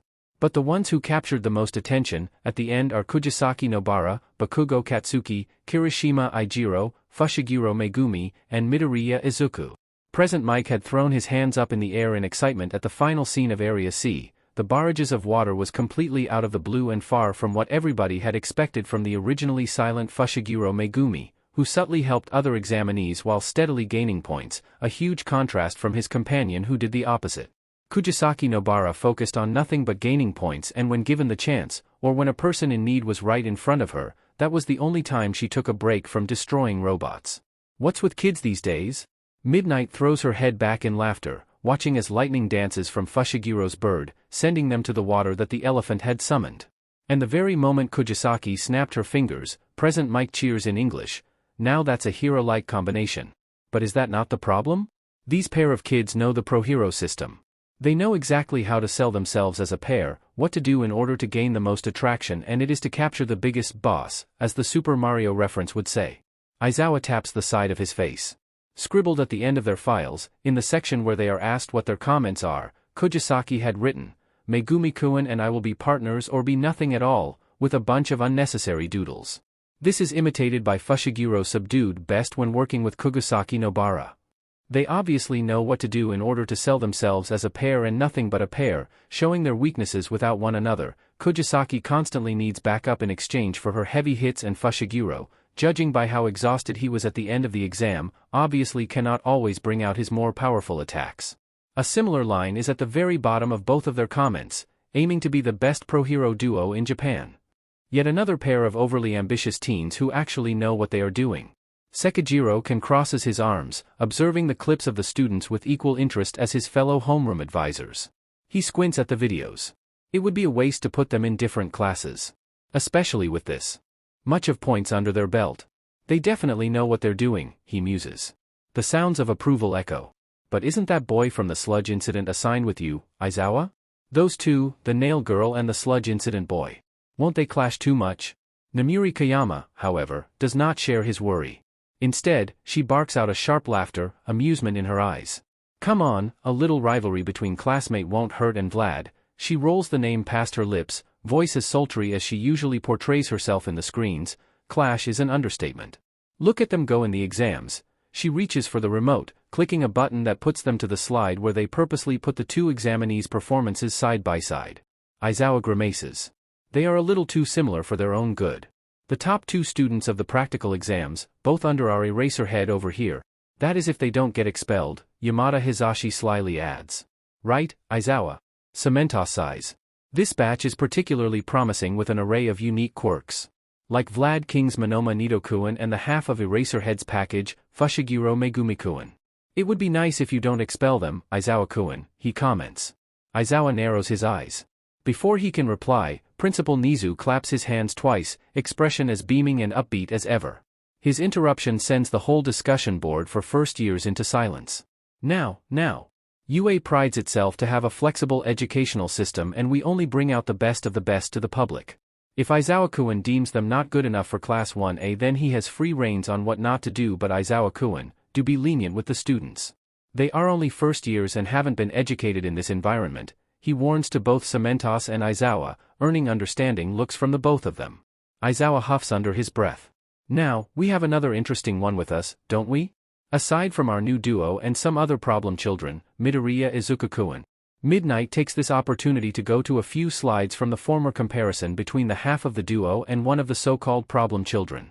A dark-haired boy is suddenly on the screen, punching through the zero-pointer despite his struggle with the sudden sound of sharp breaking bones.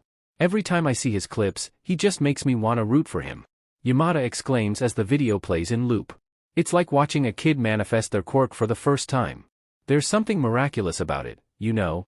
Returning his energy, Midnight shakes her head. Nope. There's just something even more amazing when it comes to well-oiled work like those kids from Hiroshima. They obviously planned for this, purposely got the same area assigned to them and all. Hey, Cementos, didn't you check some of the test scores? How well did those two go? She asked, leaning back to her chair in anticipation. Not as well as you think. The boy, Fushiguro-kun, did better. He's in the top 15 while the girl is in the late 20s. They lagged a lot in quirk history and quirk biology, Cementos replies dryly, passing his own record of the written test to Midnight, who takes them eagerly. The boy from the sludge incident, however, Bakugo-kun, ranked second or third. Somewhere around that part. Yaoyorozu Momo from the recommendations ranked first, almost perfect scores, actually. Nothing less to expect from a Yaoyorozu, Vlad remarks. The Inasa boy turned down UA to go to Shiketsu instead, didn't he? We can replace him with this one. He waves the file of a light-haired boy. Hananuki Juzo.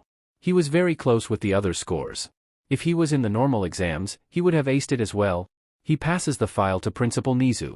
Speaking of, are we finalizing Bakugo Katsuki and Kugisaki Nobara in the same class? Regardless of repercussions? Nizu grins, flashing his teeth. They're the top two students from the practical exams. If their personalities are going to clash this early in their journey to be pro-heroes, then it only makes sense for those issues to be mended as early as now, yes. He concludes. And for the new duo we have, Aizawa-kun, I'm counting on you, alright? Aizawa scowls. Yes, Nizu-sensei. Megumi watches Kugisaki fiddle with the edge of the summary of their entrance exams.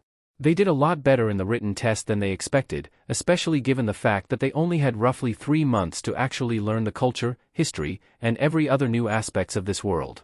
Megumi originally expected for them to adjust by a lot, considering that Jujutsu High School does not focus much on the academics but on the application of their curse techniques for the betterment of the civilians and occasionally, clan politics here and there, something that Megumi stays away from, though something Maki-san is deeply involved with.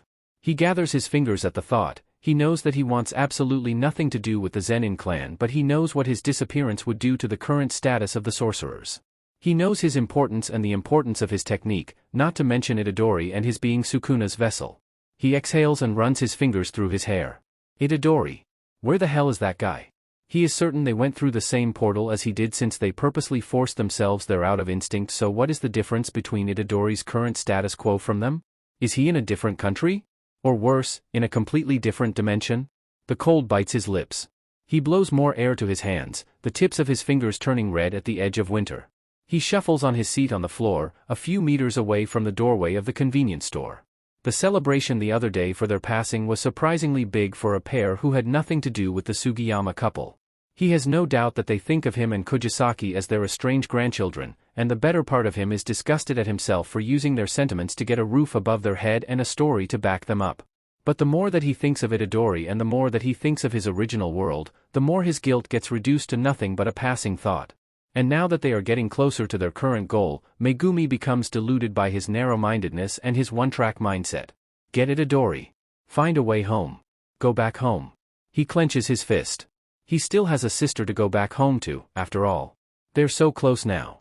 Kugisaki, from the counter behind the windows, continues to go through the summary of their entrance exams. Megumi stands up to return to the more comfortable warmth of the convenience store. He briefly meets Kugisaki's glance. We have 5 months before school starts. Too long, if you ask me, he whispers in admittance. His fingers click against one another, the anxiety of wherever Itadori ended up in, getting to him knowing that there are too many months between today and their official plan. I can't sit still, his conclusion earns him, this time, an actual look from Kugisaki. Itadori's name threatens to fall past his lips. He stops himself from doing so. He has not fallen that low yet. The 3 months from their first arrival to the entrance exam was different. They had something to do, then, study, adjust in this culture, and they had to pick up their former skills and brush themselves up. But 5 months of waiting? The look on Kugisaki's face shows her reluctance but her agreement as well. She straightens her back, putting her weight on her DMNT foot. She bites her lip anxiously. Too many months too long. Right. You do know that you're only implying one thing we can do, right, Shiguro? She digs her nails, devoid of color this time, against the cashier. I know, Megumi sighs. Kugisaki stares at him solidly for more than a minute before she mimics his sigh, collapsing to the ground and hitting her head on the cashier table. She holds her head. You know, I kind of expected that we were going to end up doing this regardless if we pass or not. 5 months is long enough to get so many leads already and Fushiguro, you must be feeling it too, don't you? She lifts her eyes from the cashier to him. The intensity of her gaze makes Fushiguro flinch. His skin prickles with discomfort. The changes we're making. The lack of cursed spirits. How people can see your Shikigami and how they can see the energy around my attacks. Megumi feels the cold of late winter tickle his neck. The heater must be broken again, he thinks, but he knows otherwise. We're ruining this world, aren't we? From the corner of his eyes, he catches a sliver of energy. His companion finally stands up, hopping over the cashier to the other side to stand beside him. Sometimes, Megumi forgets how short Kugisaki is compared to him. The more we use our cursed energy, the more this world absorbs it.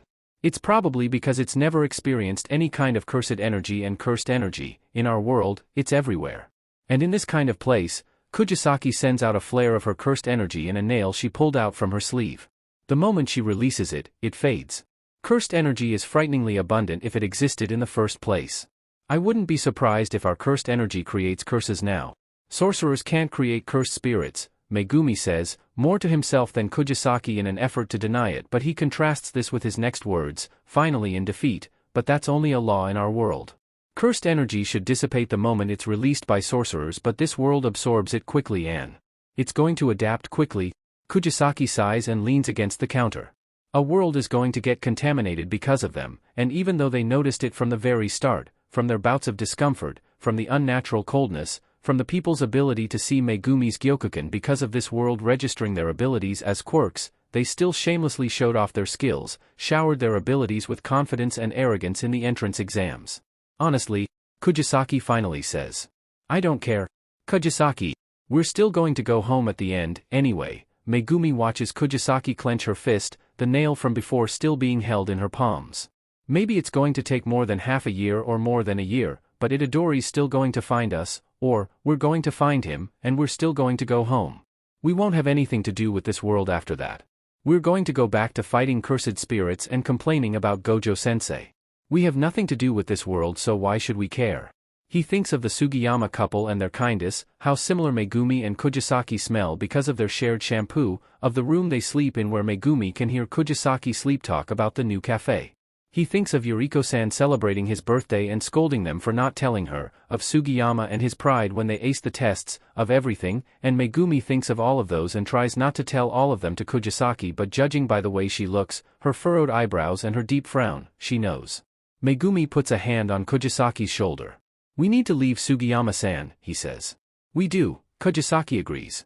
She puts a hand on her face, slapping her cheeks thrice before finally gathering herself. Let's find another job. A job closer to that side of the industry. We should have done this ages ago, she slouches. I'm going to start looking for cheap apartments. We still have our savings from the past few months, right? And the allowance? Completely untouched. Sugiyama-san gave us allowance every time we went out, so something clogs at the back of Megumi's throat. He despises this guilt. He focuses on the idea of his sister and Itadori. He wavers a bit less.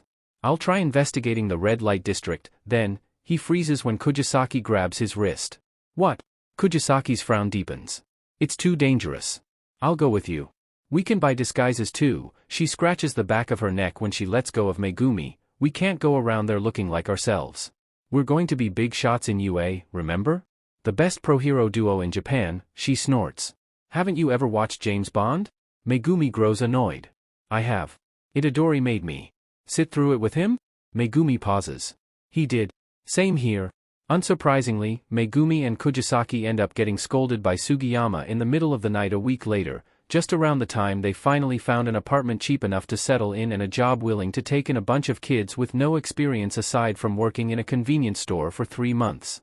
Cheap apartments are the same as the ones from their world. There are those rumored to be haunted where suicide rates are high, but with the addition of locations where villain activity is at its peak, the apartment prices dropped crazily. In addition to this, restaurants or shops close to villain hotspots are also desperate for staff, offering prices that are surprisingly high, and they become so desperate that even high schoolers are acceptable for them. Megumi and Kugisaki shamelessly take advantage of this. But the moment they explain to Sugiyama that they are getting ashamed for mooching off of them a little too much, and when they explained where they will be staying and working from now on, Sugiyama blew off on them, scolding them like a parent would to their children. What made them flinch the most, however, was Sugiyama's reasoning. I'm an old man but I'm not stupid, Megumi-kun, Nobara-chan. His sigh is heavy, deeply exhausted, as if reminded of his grandsons who he now knows nothing about. He relaxes. When kids wearing blood-stained clothes suddenly steal from you, it's pretty obvious that there is something wrong. And when they lie about coming from Hiroshima, when they suddenly say they're going to UA, when they talk about a missing friend, when they purposely move to places where there are high villain activity, the sigh returns again, and this time, Megumi lowers his head a little, unable to meet Sugiyama's disappointed yet knowing gaze. An adult's job is to guide and protect the child. Wherever you guys are actually from, I won't ask anymore. But let us help you. Megumi-kun. Nobara-chan. Let us help you. Megumi is desperate to ask why a bunch of strangers are being so nice to them when they had done nothing in return but manipulate and use them. He wants to demand answers from them. They remind him too much of Itadori that there is something that clogs his throat, too much Itadori that he becomes more desperate to find wherever that guy is and just go back home. But he just nods, keeps silent, and stays still as Sugiyama pats his shoulder and does the same to Kugisaki. When they return to their room, Megumi smells Kugisaki's shampoo, the exact same he uses. Her hair is a little longer now, going past her shoulders unlike how she usually keeps it short. He blinks through his bangs. He touches the edges of it. Kugisaki sits on his futon, facing him. She looks as troubled as he is. Do you want me to cut your hair? Just a quick trim. Yours is getting long, she asks. Megumi does not hesitate, for some reason. Sure. What about you? Your hair's getting long too. The girl hums. I don't plan on cutting my hair until we find Itadori. And besides, she flips her hair to the back, I grow my hair very rarely. I'm just going to give him the honor of seeing it, you know? The lie is evident and Megumi knows that she just cannot find the strength to change something about herself. He reaches out to her, hesitantly, putting a hand on her knee. She looks up. Guess we're staying here a bit longer? We still need to find more information. We will be. Kugisaki brings out a bright white wig the next day and a pair of sunglasses. Megumi wonders why he trusted the girl to take this seriously. Midoriya knows life is unfair. He was born without a quirk, thus nicknamed quirkless and Deku, and in a world where quirks are the norm, what is he without them? One time, he had been overwhelmed with joy when someone did not treat him like someone lesser than those with quirks, that he was someone instead of something.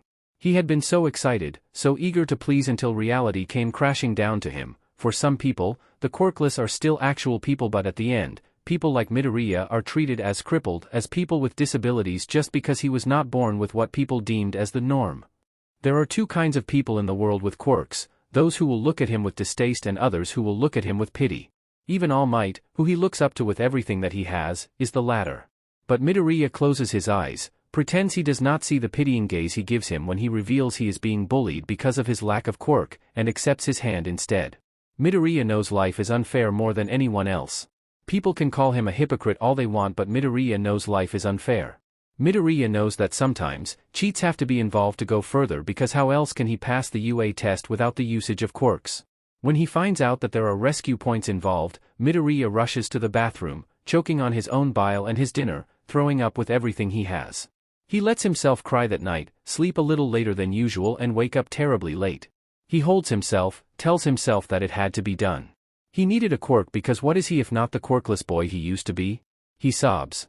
He mourns for the Deku he clings to and decides, if someone asks him what his hero name will be, he will choose that name, his origin, his beginning, his truth, because despite this strength that All Might bestowed on him, at the end, at the very, very end, Midoriya Izuku is still the quirkless Deku.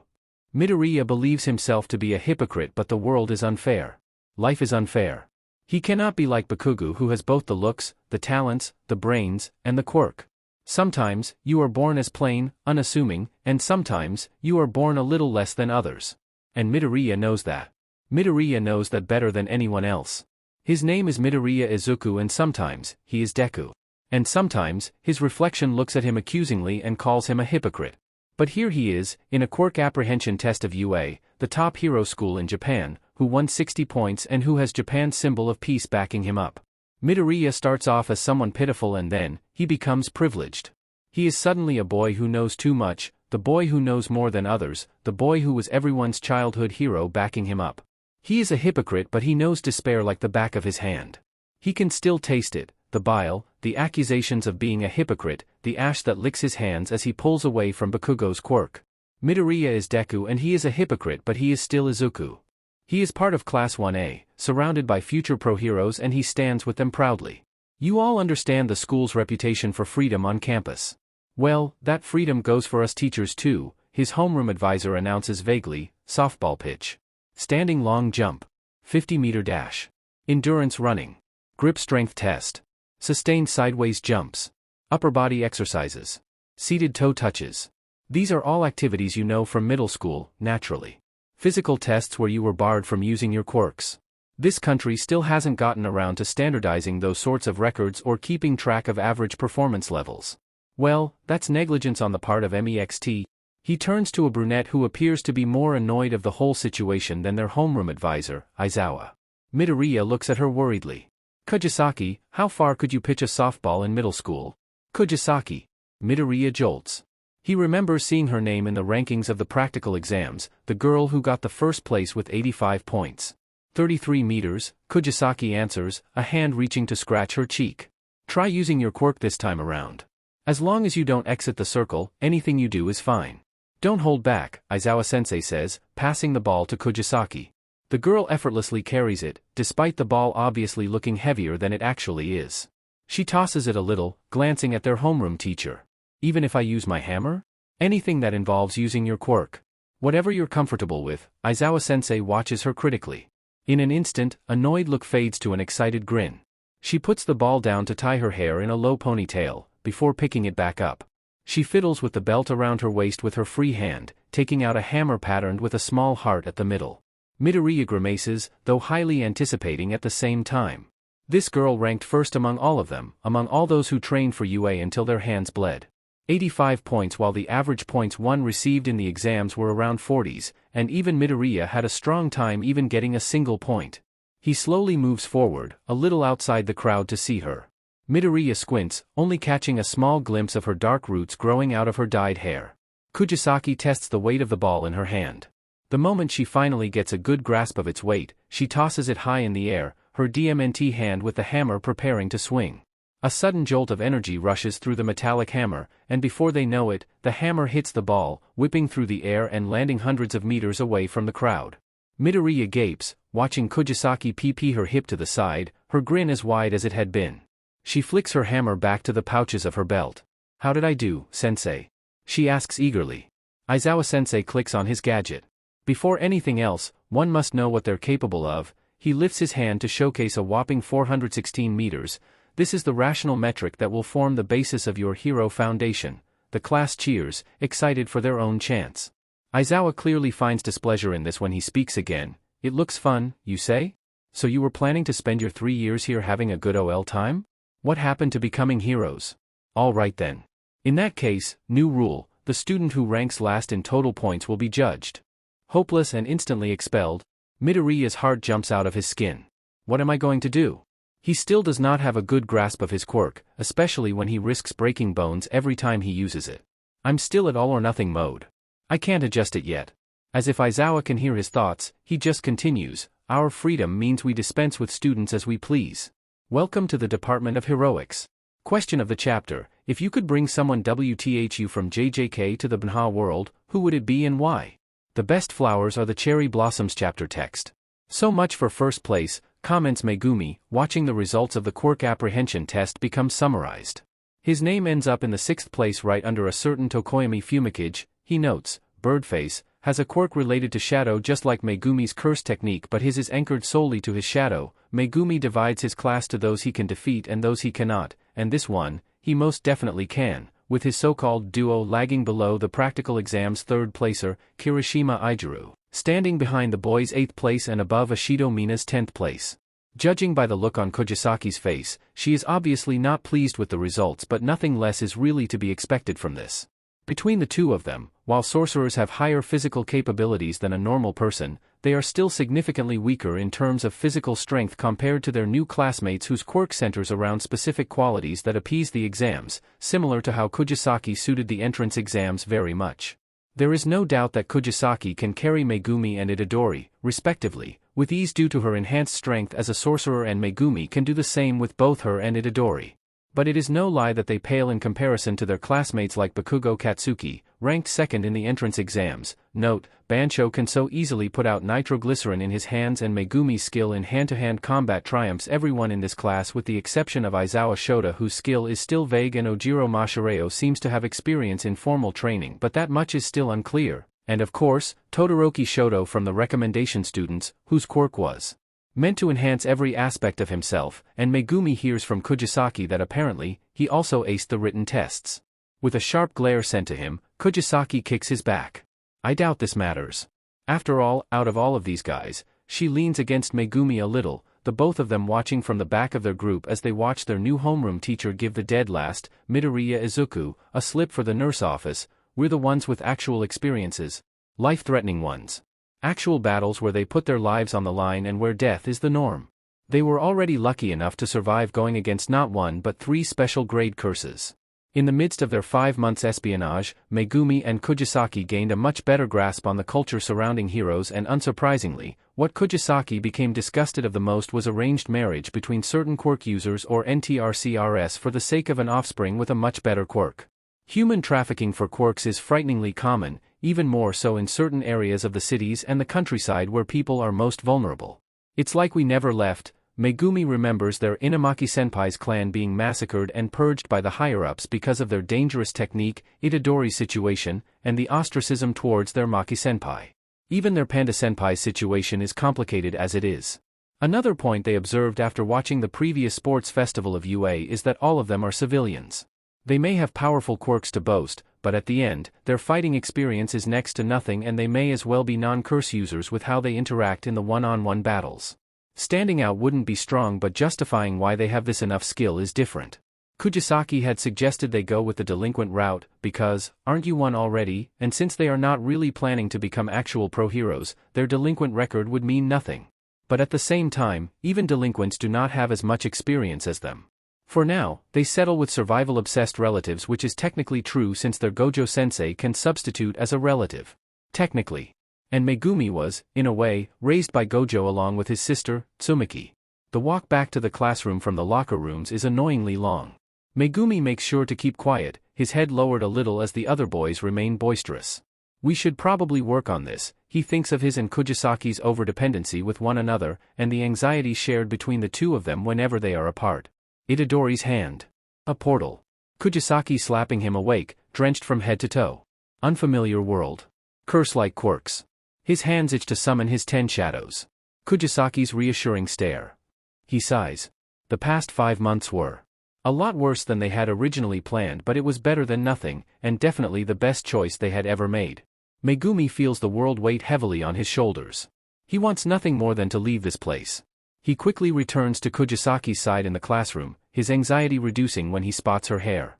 Before he can fully approach her, he freezes, catching the sight of a blonde putting both hands on her desk. Bakugo Katsuki. 2nd place in the entrance exams. Top 5 in the written exams. 3rd place in the quirk apprehension test. Quirk, explosion.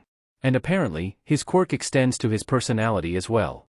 Said Bakugo Katsuki is clutching on the edges of Kugisaki's table, his palms summoning small explosions while Kugisaki remains seated, though Megumi doubts she will stay calm with the rate of what is going on. He sighs. This reminds him of Kugisaki and Itadori in Tokyo all over again, shamelessly loud and in need of a rein to keep them from embarrassing themselves. Noba. Oi! Pachinko nail! Fight me! The class becomes silent and even Megumi lets his mouth open in surprise.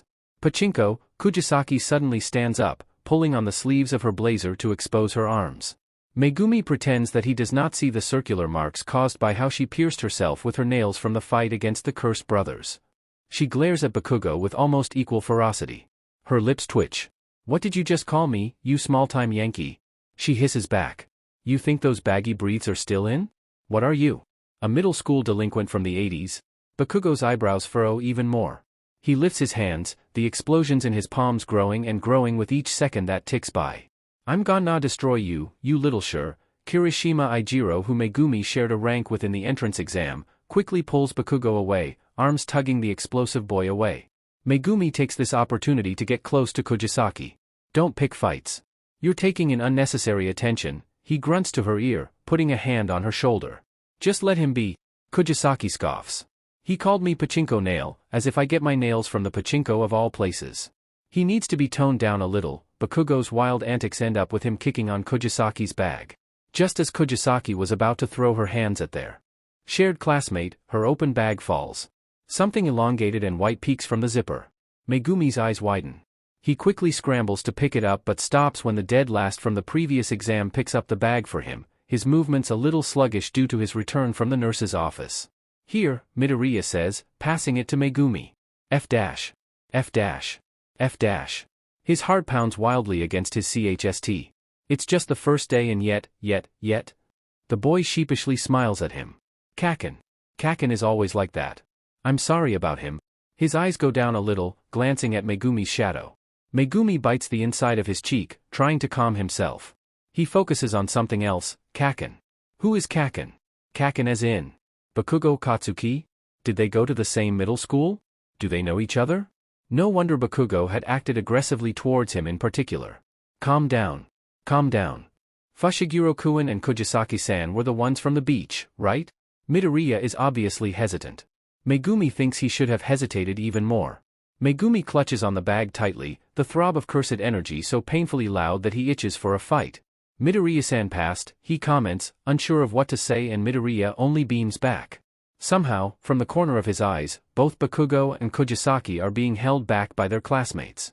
Kugisaki is already holding a hammer and Bakugo's hands are consumed with his small explosions. His sudden rush of anxiety ceases. He sighs again for who knows how many times now. He glances at Midoriya apologetically before heading towards Kugisaki again. Their pink classmate, Ashido Mina, threat, dangerous, who knows how strong those acids can get, was kind enough to hold back Kugisaki while Kaminari, threat, high, elemental quirks are rare, in uppercase because of how people stress on how amazing elemental quirks are, and Kirishima hold back Bakugo. He grabs Kugisaki, this time more aggressive than usual, and whispers to her ear again, Kugisaki. You know better, because they have no time to play with these civilians. They have no time to pretend to be classmates, as if their words actually hurt, as if their opinions actually mean something to them. Megumi knows better. Kugisaki should know better. Their goal is clear. They should know better than to make unnecessary relationships, and they cannot afford a rivalry between someone who appears to have the brightest future here, both the smarts, the looks, and the talent, and with a proper attitude coach, Bakugo Katsuki will be even more than he currently is. They cannot afford getting close to him. This seems to snap Kugisaki from her anger. She slouches, gritting her teeth. She snatches her arms away from Ashido and turns her glare to Megumi.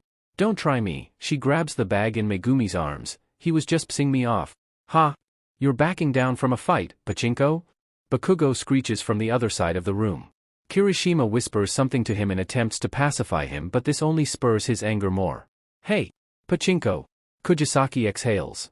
She returns her bag to Megumi, pushing it to him with enough force that makes him stumble. I'm going to wash my face, she announces and walks out of the room. Just as she does, Present Mike enters, looking at the class unsurely before bursting into action. Good morning. And Megumi really wants to get this day over and done with. UA continues its facade of a normal school, though highly privileged with its over-the-top facilities. UA is obnoxiously more normal than it looks.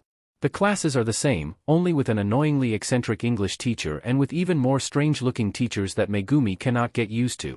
Surprisingly, even the lunch is cheaper than other schools, fully emphasizing how UA is officially a public school rather than a private school. With one shared glance to one another, they conclude even further, corruption for a good but unnecessary cause? Nobody really needs doors as tall as the ones they have, and they do not need so much of the buildings in UA. The campus is too much. Way too much. Even their Tokyo Metropolitan Jujutsu High School is more humble than theirs, even though they come from money older than their history of quirks, and even when they are surrounded by the extravagant oriental architecture. Megumi places down his tray of food, a simple oyakodon, while Kugisaki settles with a tendon, both for a price cheaper than they are in other restaurants and izakaya, but Megumi still finds himself comparing the taste to that of the Sugiyama couples. Theirs are much better than the pro-hero lunch rushes, whose quirk is still confusing to Megumi. This place is way too good to be true. Kugisaki voices out his thoughts right after her first bite. Cheap and this delicious?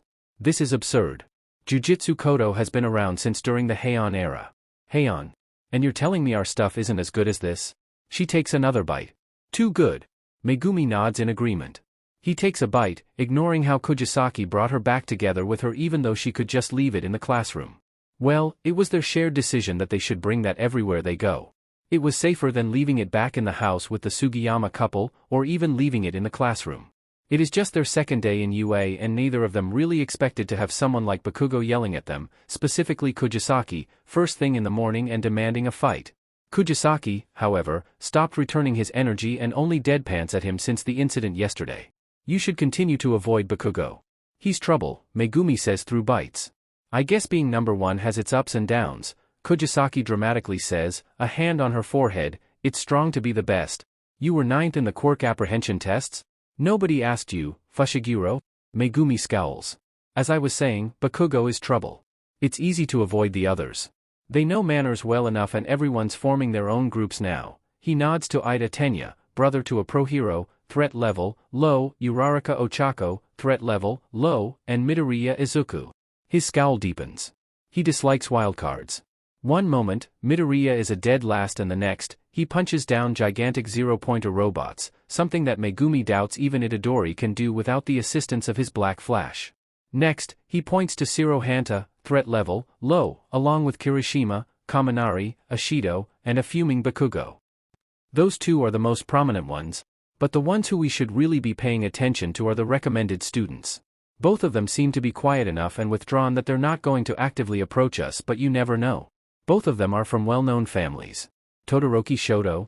Kugisaki glances at the boy at end of the lunch area, silently eating his soba. Son of the number 2 pro-hero, the one with no commercials or sponsorships. Megumi hums. He has the highest solved cases, right? Yup, Kugisaki puts both of her hands together before putting down her chopsticks. She mumbles a short gratitude for the food before continuing. He's the best and most efficient pro-hero out there. All Might, however. He's still the best hero according to the public. Endeavor's pretty popular because of that. Honestly, Yayorozu is more dangerous. She's smart, but doesn't have the initiative. She's too demure. So basically, Bakugo is the most dangerous in the class. Excluding the teachers, he is. Teachers. Megumi shifts on his seat uncomfortably. He had seen the way their new Aizawa-sensei looked at them earlier.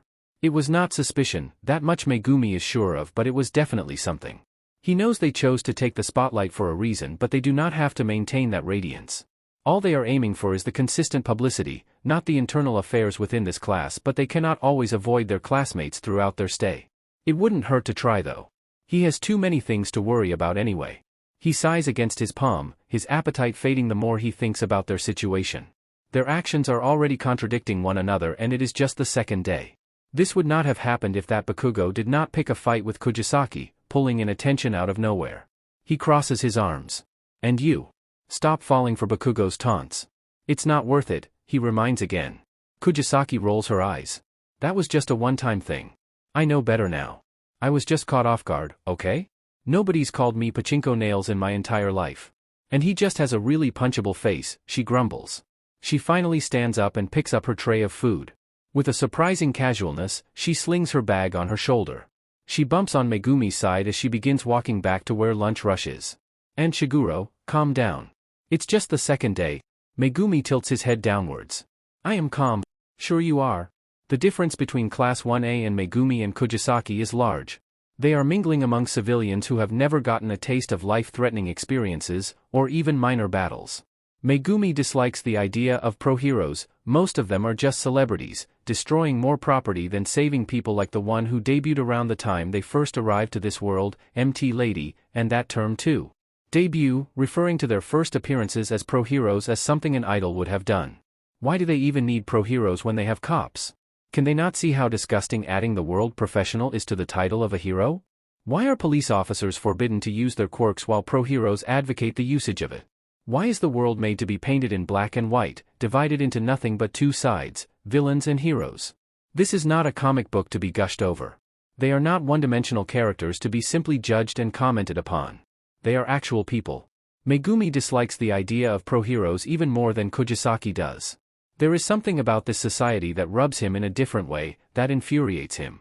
Especially the so-called symbol of peace of Japan, All Might, who wears the colors of another country, whose powerful attacks are named after states, who claims to be the greatest pro-hero of Japan but walks around as if he is from a whole different country. And for what? Why is Japan letting their symbol of peace roam around clad in the marks of the United States of America of all places? Just thinking about it annoys Megumi. Why are they letting the symbol of peace act like he will not prioritize the country he is supposedly ruling? Why are they giving so much freedom to a man resembling America more than he does Japan, his BRTH place? Won't that ruin the nationalistic view that they have to instill to children in order to encourage more people to become pro-heroes like their beloved All Might? Which is why, the moment Megumi sees All Might entering the classroom in all of his upbeat and sunlight glory, his mood turns even more sour. His day already started badly and his day becomes worse with the arrival of All Might. He leans back to his chair, arms crossed and eyebrows twitching uncomfortably. He recognizes the costume easily from his hours and hours of research with Kugisaki in random internet cafes. People address that costume as the Silver Age, referring to the much older version of pro-hero costumes, but most easily recognizable with the flashy cape, the epitome of a true hero from comic books but now deemed as out of date and not trendy. He struggles forming the right words to describe why exactly he dislikes All Might. Maybe it is the hypocrisy. Maybe it is the colors he uses. Maybe it is the fact that this society has basically treated this man as a god, and what happens if God dies? What happens if God disappears? It reminds him of one of the movies Itadori dragged him and Kugisaki for a movie marathon to improve their control over their cursed energy, according to Gojo-sensei's suggestion, about a superhero whose identity is personified to become that of a god's, whose death sent the whole world into a tragedy. Megumi dislikes All Might. There is nothing he hates more than hypocrisy. It's me. Walking through the door. Like a normal person. And Megumi's annoyance only grows. He taps his finger uncomfortably on his table. His eyebrows furrow when he hears the cheers of his classmates, absolutely excited at the appearance of their dear symbol of peace. Foundational Hero Studies. We'll be building up your hero foundation through various trials. You'll get tons of credits for it. He glides across the room, whipping out a card from his cape. Let's jump up right in with this, the battle trials. Megumi chokes on his own spit, turning his head to the other end of the room where Kugisaki does the same. A battle? This early? He tightens his clenched fists. And to go with your first battle, we've prepared the gear we had you send in through requests to match with your quirks. Our battle gear. Awesome. Megumi picks up his own battle gear, labeled with the number 18, right between Bakugo Katsuki and Midoriya Izuku, while Kugisaki's is labeled the 19th. He moves quickly to the locker room, unsure about how their so-called costume would turn out. He clicks open the case and almost sighs in relief when he sees the familiar appearance of his uniform, though trimmed with dark spiral patterns for his top, dark enough one can only see the markings when reflected by light. Neither him nor Kugisaki had any plans for their costumes and decided that something similar to their old uniforms would be the best, especially since they wanted to be recognized the moment they stepped in the screens. The support department who made the costumes clearly added some artistic license for the costume they probably thought was too plain for a pro-hero, but Megumi is at least pleased that they barely added anything. Just as he was about to slip on his breathes, he hears a low whistle from one of his classmates. Suddenly, a face is right beside him. He resisted every bit of himself that screamed for him to punch the boy in the face. Kaminari Denki, with an elemental quirk, stands by him, looking at him in awe. Whoa! Those scars are sick, man. Megumi deadpans at him. Kaminari points at the scar right below his CHST, the same one he got when Sukuna and the cursed spirit practically threw them across the room, with Megumi's ribs poking out of his flesh. Just thinking about how painful that had been makes Megumi want to throw up. How'd you get that? Megumi thinks of an excuse. Childhood accident. Fell of a tree. he answers, and if someone asks for more information about his or her scars, some the ones that look like fresh scars from months ago against the cursed brothers, he will answer something vague like being part of a martial arts club and fooled around with his teammates too much. That would be a good excuse for his battle experience too. And these? Dojo. Back in my hometown, he finally finishes wearing his clothes, the familiarity making him less tense than he was. He fingers the spiral-patterned button. It looks a little different from the engraving in his original uniform, but it is better than nothing. Kaminari continues to beam. Wait, isn't Fushiguro the one who was in third place with you, Kirishima? Back in the entrance exams? Megumi resists a sigh. He sits on the bench and proceeds to tie the shoelaces of his shoe. The shadow guy? Shoji mentioned something like that. Shoji Mizo, quirk, can transform his tentacles into other parts of the body. Threat level is low unless he can magically produce another brain, then his threat level will be undecided. Shoji, thankfully, is the silent type and only nods when Kaminari addresses them. Kirishima, however, is the contrast to this. When he realizes that Megumi is the same Fushiguro from the exams, he quickly runs up to him. Megumi tries his best to not look at the redhead's costume, completely unpractical, and screams, "I want to be a pro hero no matter where you look at it." He does not think he can ever get used to this place. He is not as social and as adaptable as Kugisaki, after all. Fushiguro, I completely didn't notice you even though Shoji said you were so manly back in the exams. But wait, didn't you stop Kugisaki and Bakugo from fighting too? Nobody could talk anybody of them down. So many things happen at once and Megumi can barely sink in their words. Kaminari grins, nudging Megumi at his side as if they are close friends. We all saw you just go up to Kugisaki and somehow, that was enough to calm her down. Are you too? He wiggles his eyebrows. You know, we're childhood friends, Megumi answers shortly. I'll be going ahead now. Megumi leaves before anyone can call him out. Surprisingly, Kugisaki is already waiting right outside the locker room, wearing the exact same clothes she usually wears back in their original world. The only difference is the faint spiral patterns that mirror his, but aside from that, Megumi finds comfort in the appearance of their uniforms.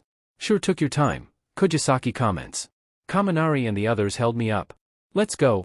Megumi pauses. By the way, my scars came from a dojo in Hiroshima, and the scar by my ribs was from a childhood accident. Kugisaki scoffs. And they bought that? Why wouldn't they? Megumi pushes both of his hands in his pockets. Where did you put it? Is it still in your bag? The discomfort on Kugisaki arrives the moment he asked his question. Megumi would have been guilty, but Kugisaki quickly recovers. She runs a hand on her face. It's with me. In my pocket, she admits, her voice quieter than it usually is. Megumi unconsciously grabs her shoulder, but the throbbing sensation of cursed energy makes him let go of her just as fast. He lowers his voice, looking around to make sure no one is around in the hallways. He ignores the fact that all he can hear right now is the rush of his heartbeat and how tight his chest has become. Kugisaki's face contorts further, rubbing her skirt where the pockets are supposed to be. You think I want to bring this everywhere? Do you know how uncomfortable being so close to this thing is? If you have a better idea, then suggest it. She pushes Megumi's chest. Don't worry. I'll move it with my nails so it'll be more secure, but if you're going to complain, then give me another option. Eyebrows creased, Megumi exhales uncertainly. We can't just leave it in our bag. It's better if we have it on us all the time. If someone just... Kugisaki threads her fingers through her hair, messing it up in the process. She gathers them in a fluid motion, tying it in a low ponytail. Megumi still cannot get used to her longer hair. I know it's dangerous but I can't just let go of it, Fushiguro. This, Kugisaki stammers uncharacteristically. Megumi knows. Megumi knows so well. The elation and the despair he had felt when they first found it. So many things happened in the past 5 months, everything get worse but better at the same time. Itadori, where are you? He must be alive. He has to be. Then, they will go home.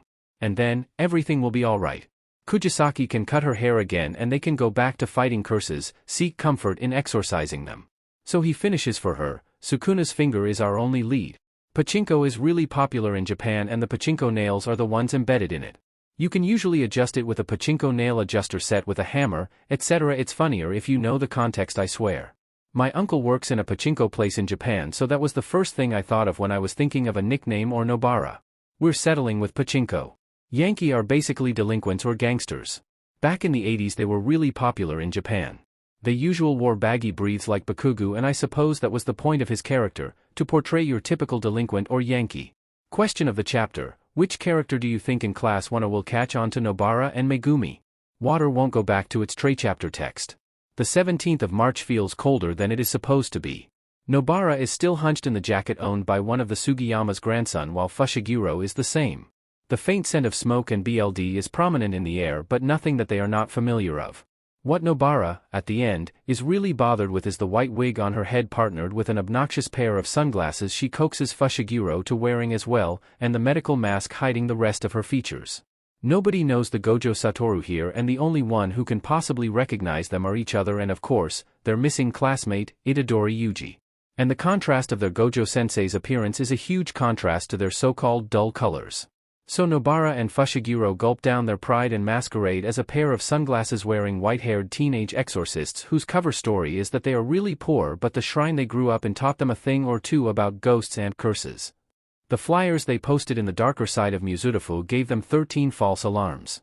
All of them ending up as either a prank or simply just a paranoid individual who lives in one of the many haunted apartments in Muzurifu. But thanks to those false alarms and their frequent visits to the red light district, they find out a handful of things. Muzurifu is loosely being handled by the Shai Hasaikai, a yakuza who deems it as their turf. However, the meddling of the pro-heroes pushed them in Shimokitazawa and now, they are said to be attempting to reclaim their control over Muzurifu, but firstly going through the whole Setagayaku before they fully make a comeback for the said place. This, however, is just a rumor. In connection to this, a group of villains are said to be quickly growing in the underworld, aiming to take over Muzurifu, which will make it so that they are bound to clash against the Shai Hasaikai, but Nobara and Fushiguro have nothing to do with them. That is, unless they have a relation to Itadori. Checking out if there is a connection, however, is too dangerous for a bunch of teenagers whose identities are too precious to even allow to get involved with something as big as this. Therefore, Nobara and Fushiguro learn to become satisfied with this persona of theirs as an exorcist. Nobara scratches her forehead, feeling the tickle of the wig stick on her skin. The thing about the wig is that they actually made effort to at least make it look believable. When they grabbed it from a random convenience store, they made sure to buy a color that is starkly different from white, before they dyed it in said color. And the best way to make it believable is to hide the roots, and it somehow ends up with Nobara in a beanie and Fushiguro in a cap. To say that they look very suspicious is an understatement, but that is only if they are outside of the red light district. Everyone in the red light district looks suspicious, or at least, those involved with the villains and the underworld. She feels a nudge on her side and she immediately gives off a smile, tugging down her medical mask. She clasps her hands together. "Thank you for contacting us, dear customer. I'm Satori, and this is my partner, Satoru." She gestures to Fushiguro, who is as stiff as he usually is. She sweat drops. "You said something about weird happenings?" Their client is just an adult man who lives in one of those dingy apartments that is easily the cheapest in Muzurifu. His blonde hair looks like it has not been washed for days and the heavy bags under his eyes are almost too pitiful to look at. Nobara tries her best not to glance at the stitching on his forehead. He scratches the back of his head, eyes flitting from one direction to another before refocusing back to the ground. In one of the rooms. He purses his lips as if he is trying to hold himself back from saying anything. His head snaps to the other side. "Ever since a few months ago, I get really fatigued and then, there's something weird in the other room. Like a ghost. Definitely a ghost," and his back suddenly goes ramrod straight before slouching again. He looks even more exhausted. "Please exorcise whatever ghost is in there." Not really expecting anything, Nobara maintains her smile. "You can count on us, dear customer." She expects nothing, and obviously, neither did Fushiguro, but the moment they enter the room owned by the man, Nobara quickly puts a hand on her mouth, her breakfast threatening to pour out of her throat. Fushiguro catches her as she stumbles back. She knows this feeling, she knows it too well, but the sudden barraging of cursed energy becomes so unfamiliar with their past few months in a clean slate world.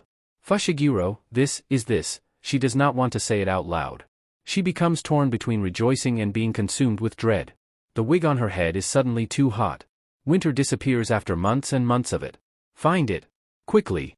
The words stumble from Fushiguro after a small beat and Nobara trusts her instincts well enough to let her body move to follow it. The cursed energy consumes the room, eating up every single corner that the source becomes almost invisible, and the lack of exposure from it for the past few months makes Nobara extra sensitive with every small flicker. She is tempted to pull off the wig, get comfortable, and begin the job, but there is no way she can do that. Instead, it takes them a whole hour to find the source from the heaps and heaps of garbage. And when they do, Nobara loses her voice, uncharacteristic and too silent for her own good.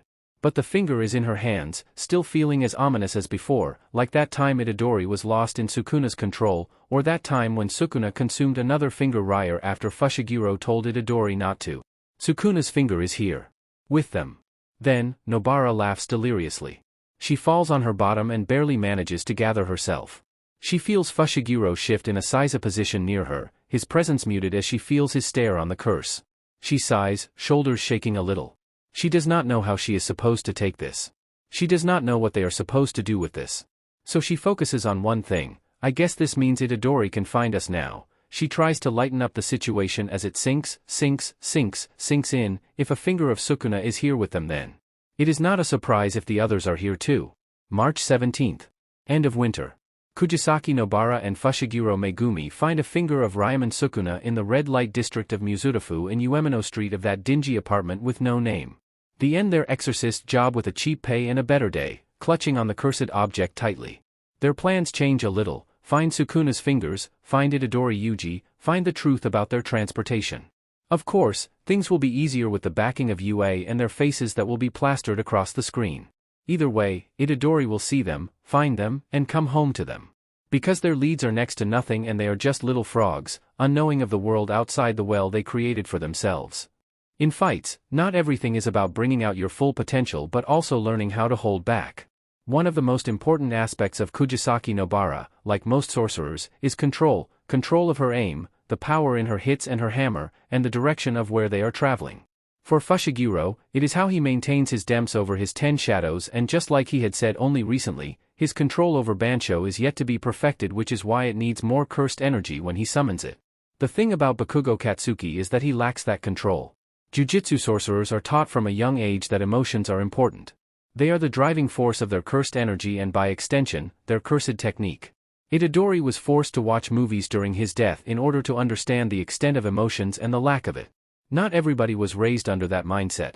Nobara may be loudmouthed and hot-blooded, but she still manages to remain calm even in the most dire of situations. She leans against the wall while Fushiguro simply stands in front of her. Her edges of hair uncomfortably pricks her neck. She lifts her hands to ease it a little.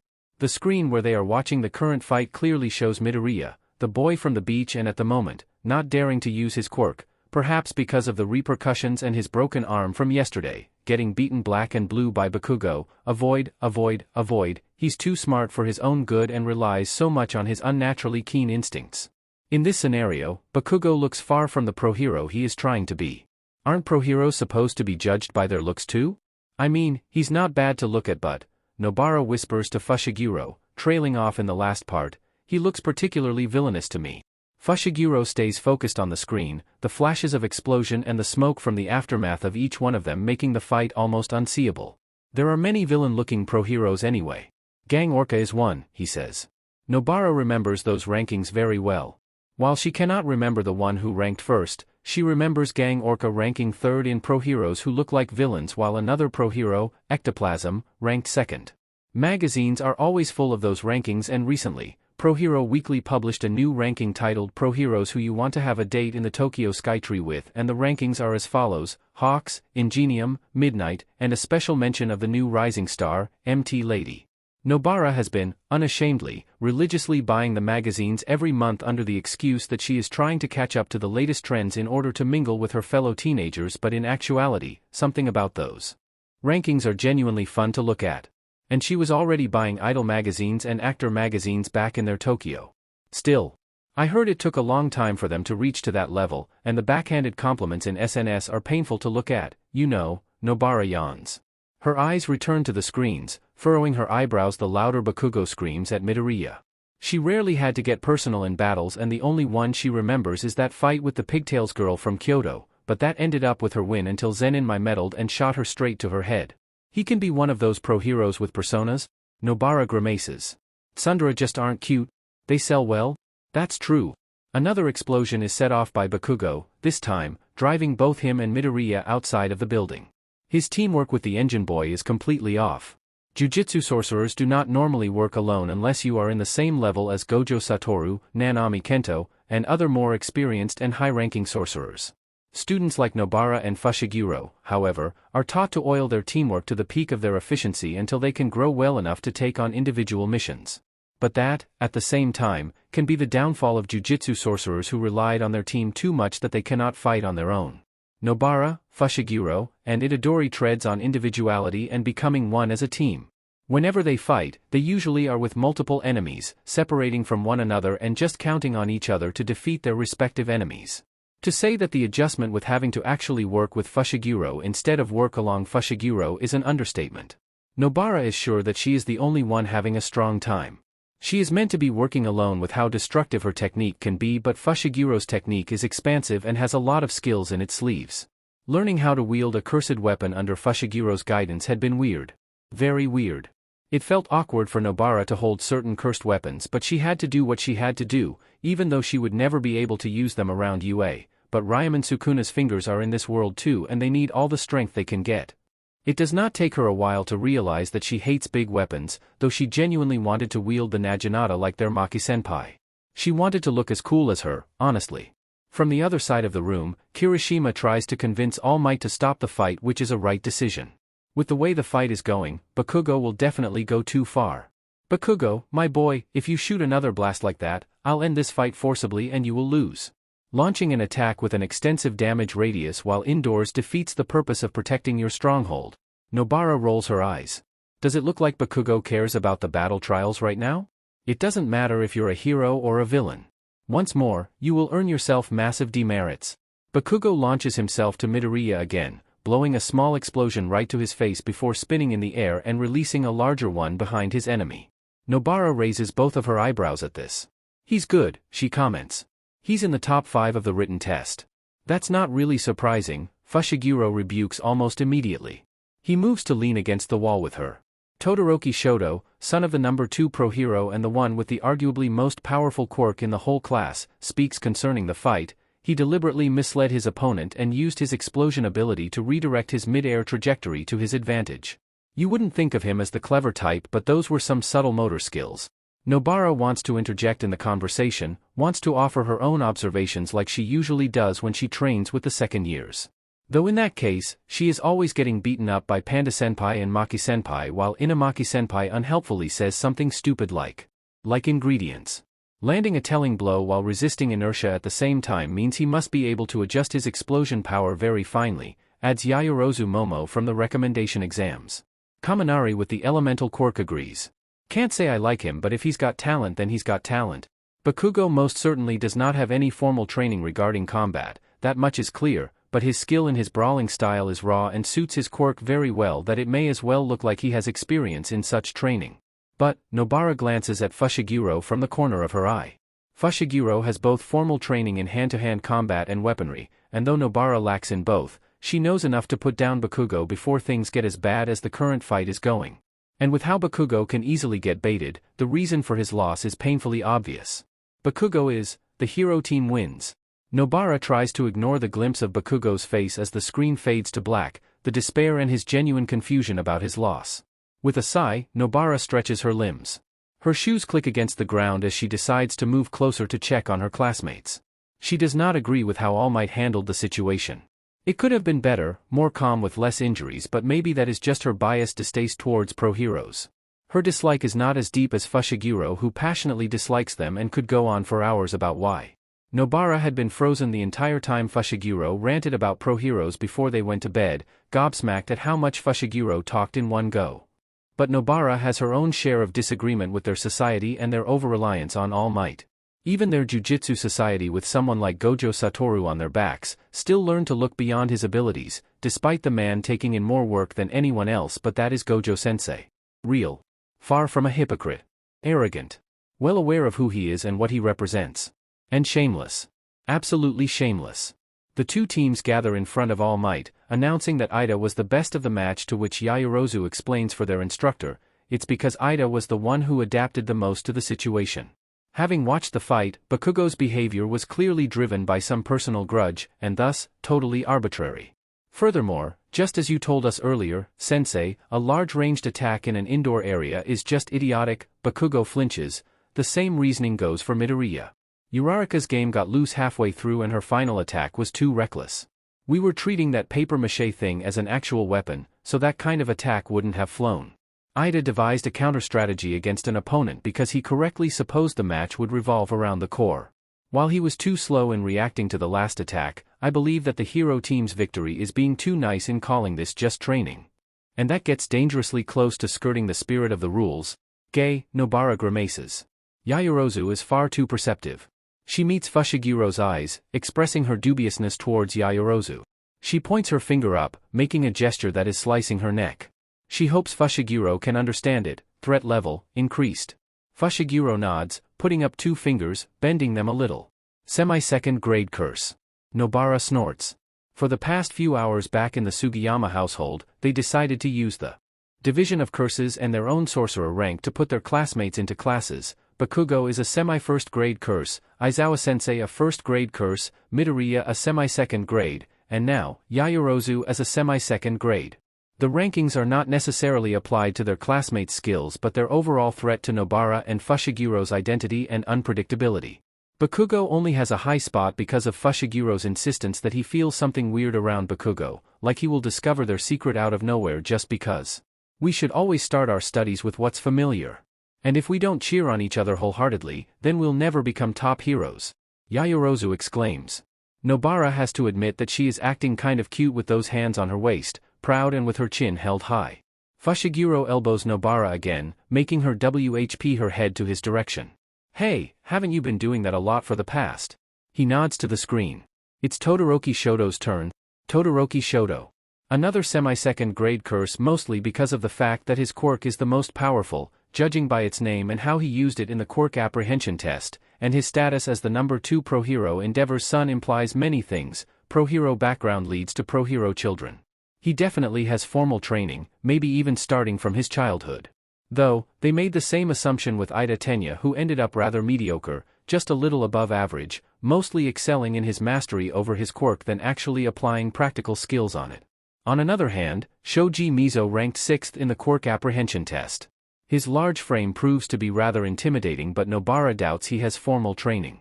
And in the opposing side is Ojiro Mashireo and Jiro Kyoka, one of them obviously having formal training and the other, a peculiar quirk.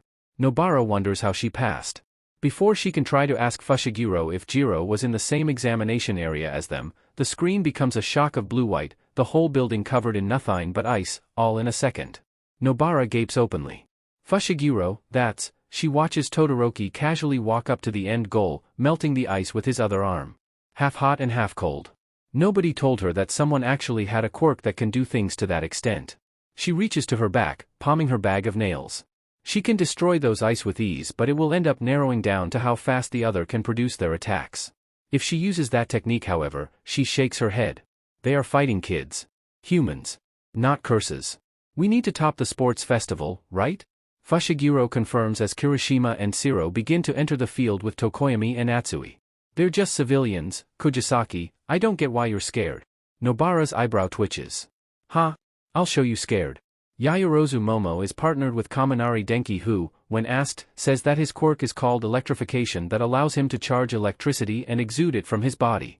Electricity-based quirks are incredibly in demand in job markets and because of that, there are little heroes with said quirks. Kaminari's, however, exceeds the basics of those with electricity-based quirk because of its power. Kaminari says he is best when charging out electricity in one blow and that he still struggles in controlling his quirk. In addition to this, when he overuses his quirk, he fries his brain cells so badly that he couldn't function. Yaoyorozu still struggles on how to absorb that statement. She likes to think that she is lucky to have such a classmate with such a useful quirk on her side but their foes for this round are Kugisaki Nobara and Fushiguro Megumi. Both of them were in the top 10 of the quirk apprehension test and in the top 5 of the practical exams, Kugisaki being first and Fushiguro third. What is even stranger about the situation is how All Might Sensei had put them in the same team, as if it was already decided beforehand and when asked, All Might simply answered, Fushiguro Shonen and Kugisaki Shoujo applied as a duo. The first thing Yaoyorozu thought was how unfair it was for their enemies to have already been established as a duo but that thought is quickly scrapped away when she thinks of what the experience she might get both mentally and physically in this battle. How can she defeat Fushiguro and Kugisaki? How can she do that with an electrification quirk on one hand and a creation quirk on the other? Kaminari said that Shoji was in the same area during the entrance exams as the two. Kugisaki can manipulate nails and they can explode? I'm not sure, but I guess we saw her use her hammer in the quirk apprehension test, Kaminari explains, mimicking how Kugisaki had held her hammer like a baseball bat. Fushiguro can summon shadow creatures. Shoji said he summoned an elephant that one time. Vague. Yaoyorozu concludes. Kugisaki and Fushigiro's quirks are called voodoo and shokushin, which are both, again, too vague for Yaoyorozu to get a good grasp on. So she decides the safest route in this kind of situation, Kaminari, is to guard the payload. Yaoyorozu prepares an elevated glass surface for the payload and created water just enough for it to end up in their ankles. Once either Kugisaki or Fushiguro, or even better, both of them, enter the room, Kaminari can summon his electricity, knocking down and paralyzing their enemies within a matter of seconds. Yaoyorozu, in the process, can be the one guarding the second floor. And with their plan set, their All Might Sensei begins the next battle. Yaoyorozu debates which one of the two she will end up fighting, or if she will be fighting both of them at once, something she highly doubts she can do. The lack of information nags her endlessly. Shadow creatures? Nail manipulation? What about the hammer? Can she manipulate only the nails that her hammer hits? What about the explosions? What kind of quirk is that? And the ability to summon shadow creatures? That is not like Tokoyami's, whose shadow is some sort of alter ego of his. So what? Yaoyorozu snaps her head up, clutching tightly on the stun gun in her hands. She was allowed to use it, All Might even complimenting her for thinking of a safe way to battle her classmates while making sure no injuries will be sustained. All of a sudden, a white dog is running right to her, its snout focused on her face. Out of instinct, Yaoyorozu produces a small pillow from her arm before the white dog can even attempt to bite her. Her heart thumps wildly against her chest. She pushes her arm, dragging the dog with her strength, but just as she finally gains her field of vision back without the wall from the pillow, another black dog lunges at her. She dodges quickly, ducking to the ground. Behind her are the pair of dogs, black and white with a strange marking on its forehead. The next few seconds stay with Yaoyorozu in the next few weeks. She wonders, is this really all she can do? There is something that is suddenly tugging her waist, something wet and slimy wrapped around her. When she turns, she spots a large toad, the same red marking on the twin dogs embedded on its skin. She stumbles to the ground, losing her footing. She does not even have any time to create anything, because the next thing she knows is that the dogs have disappeared into the shadows, and from the windows, a bird is pulling Kugisaki up from floor to floor, and right above her is a deadpanning Fushiguro, skillfully chaining her down with the capture tape in swift motions. Yaoyorozu captured. She wonders, if she knew more of Fushiguro's quirk, would she have at least managed to get a hit? Would she have had a chance? What even is the extent of Fushiguro's quirk? Fushiguro nods to her, or whatever that is supposed to be, because what is that nod supposed to mean? She watches as Fushiguro walk away, the giant toad disappearing with him. The difference between talent and experience is that talent makes everything easy and experience hones everything else. All Might was not born with this strength. He was a fool, a child, scrawny, and nothing more than just another middle school student at the corner of their class picture. All Might used to be nothing, but experience was what molded him to become the All Might that he is today, though just a little weaker, a little more sickly, a little more pathetic, but All Might stands tall, for he is All Might. When he thinks of the pain in his stomach, he thinks of Midoriya Izuku, who shared his eyes when he was told that he was quirkus and uncool. The bruises from his classmates hurt a lot more than the throbbing pain on his side, and when he looks at Midoriya Izuku, he feels it all over again. Though All Might is a little dulled because of his injuries, he knows experience when he sees it. He is not entirely sure about talent, but he knows experience. Fushiguro and Kugisaki have a partnership that is not merely that of a pair of classmates. When they arrived at the foot of the building, they glanced at one another, pointed a little, sharing only small words before ending their conversation. The past few duos that entered UA were nothing but close friends. Rarely were they as efficient and well-oiled in their first year, but Fushiguro and Kugisaki are not only well-oiled, but they are also experienced, like Midnight had said when he was late in their meetings concerning the students that passed the entrance exams. Yaoyorozu's plan was quickly shot down when Fushiguro effortlessly put her down with a simple clasp of his hands, summoning his twin dogs and partnering them with his toad, the latter animal absolutely perfect for capture. And with Fushiguro's large bird, Kugisaki easily found herself in the last floor to battle Kaminari for the payload, which proceeds unexpectedly. The very moment Kugisaki steps in the room, Kaminari's electricity runs across the place, traveling in the waters quicker than Kugisaki can react. Beside All Might, Kirishima frowns. I guess even the top one in the practical exams can be easily defeated with traps, huh? He scratches his cheek thoughtfully. All Might nods gravely. It is one of the fundamentals and the basics of being a hero, my boy. Many villains are not so straightforward as you might think. Your enemy is not only the person you are in front of but also your surroundings, he announces, CHST puffed. Too bad, we wanted to see Kugisaki's ka. A bird suddenly speeds across the room, tackling Kaminari to the water in an instant. Kugisaki stands, her fingers twitching at the after effects of being electrocuted. She stretches her limbs before pulling out a hammer, a toy hammer instead of the one she used in the practical exams and the quirk apprehension test. She continues to move as if she had not just been electrocuted, unaffected and casual, even pulling off her hair tie as she does. All Might quickly grabs onto his microphone. Kugisaki Shoujo, are you still funked? Kugisaki peers at the camera at the corner, her eyes shadowed by her hair. I'm alright, sensei, she chirps. Kaminari panics, trying to swat away the bird. All Might remembers Fushiguro calling it new, recalling how Fushiguro summoned it along with his elephant, mimicking the same move that Kaminari had done with the water and his electricity. Kaminari does this again, slamming a hand to ground to send more volts, but in cases like these, it is no surprise to find Kaminari hesitant to send a much stronger jolt of electricity, not enough to fully incapacitate but painful enough to render the other people in a struggle. But Kugisaki only flinches as she runs to Kaminari, face obviously angry. Kugisaki Shoujo, I repeat, are you just alright? Kugisaki flicks her free hand up and New follows suit, flying off Kaminari, who immediately tries to stand up. He stomps his foot to floor, electricity chasing after Kugisaki once again, but New moves faster, swooping down and catching Kugisaki by her collar. New throws her to Kaminari's direction. Still struggling to gather what is happening, Kaminari freezes, giving Kugisaki an opportunity to land right on top of him, swngng her hammer to his head in exchange for a panicked shock of Kaminari's conduction again. And yet, she still ends up standing, unaffected and unbothered by the pain that should have incapacitated her already. She looks at the camera again. Definitely alright, sensei. She ties up Kaminari a little sloppily. She leans against the payload and gives a thumbs up to the camera. All Might nods. The hero team wins, he announces. He watches Fushiguro enter the room, looking around before marching to Kugisaki. He suddenly hits her across the head. Fushiguro-kun. Violence against classmates is not allowed. Save that for the battles. Fushiguro turns to the camera and grimaces. He whispers something to Kugisaki, earning an annoyed look. Kugisaki's voice is much louder this time. I was surprised, okay. She receives a nudge from Fushiguro. When they finally come out of the battle trials, Yayorozu is the first to arrive. Her head is held a little low, most likely ashamed for having been beaten within a couple of seconds upon the arrival of Fushiguro. Her fingers fiddle with one another. All Might asks the same question concerning the one who did the best performance throughout the trial. Ida raises his hand. I believe it was Fushiguro, sensei. Not only did Fushiguro masterfully capture Yayorozu, but his quirk was of great use. His bird was also the one to make sure that Kugisaki did not sustain any more attacks than she already had. Yayorozu's plan was smart, but Fushiguro was obviously more experienced in battle. Kaminari, on the other hand, panicked and lost control of a battle he should have been able to dominate because of how well his quirk suited the environment.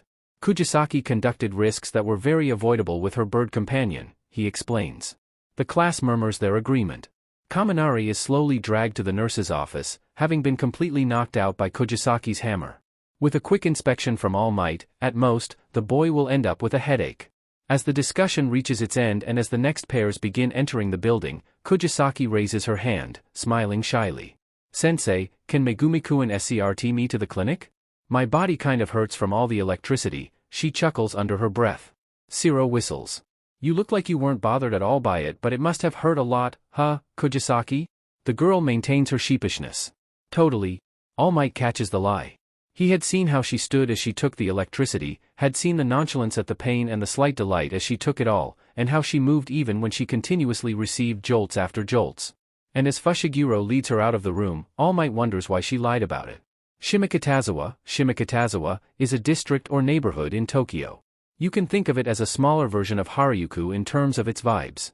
Setagaya City, Setagaya-ku, is one of the special wards in Tokyo.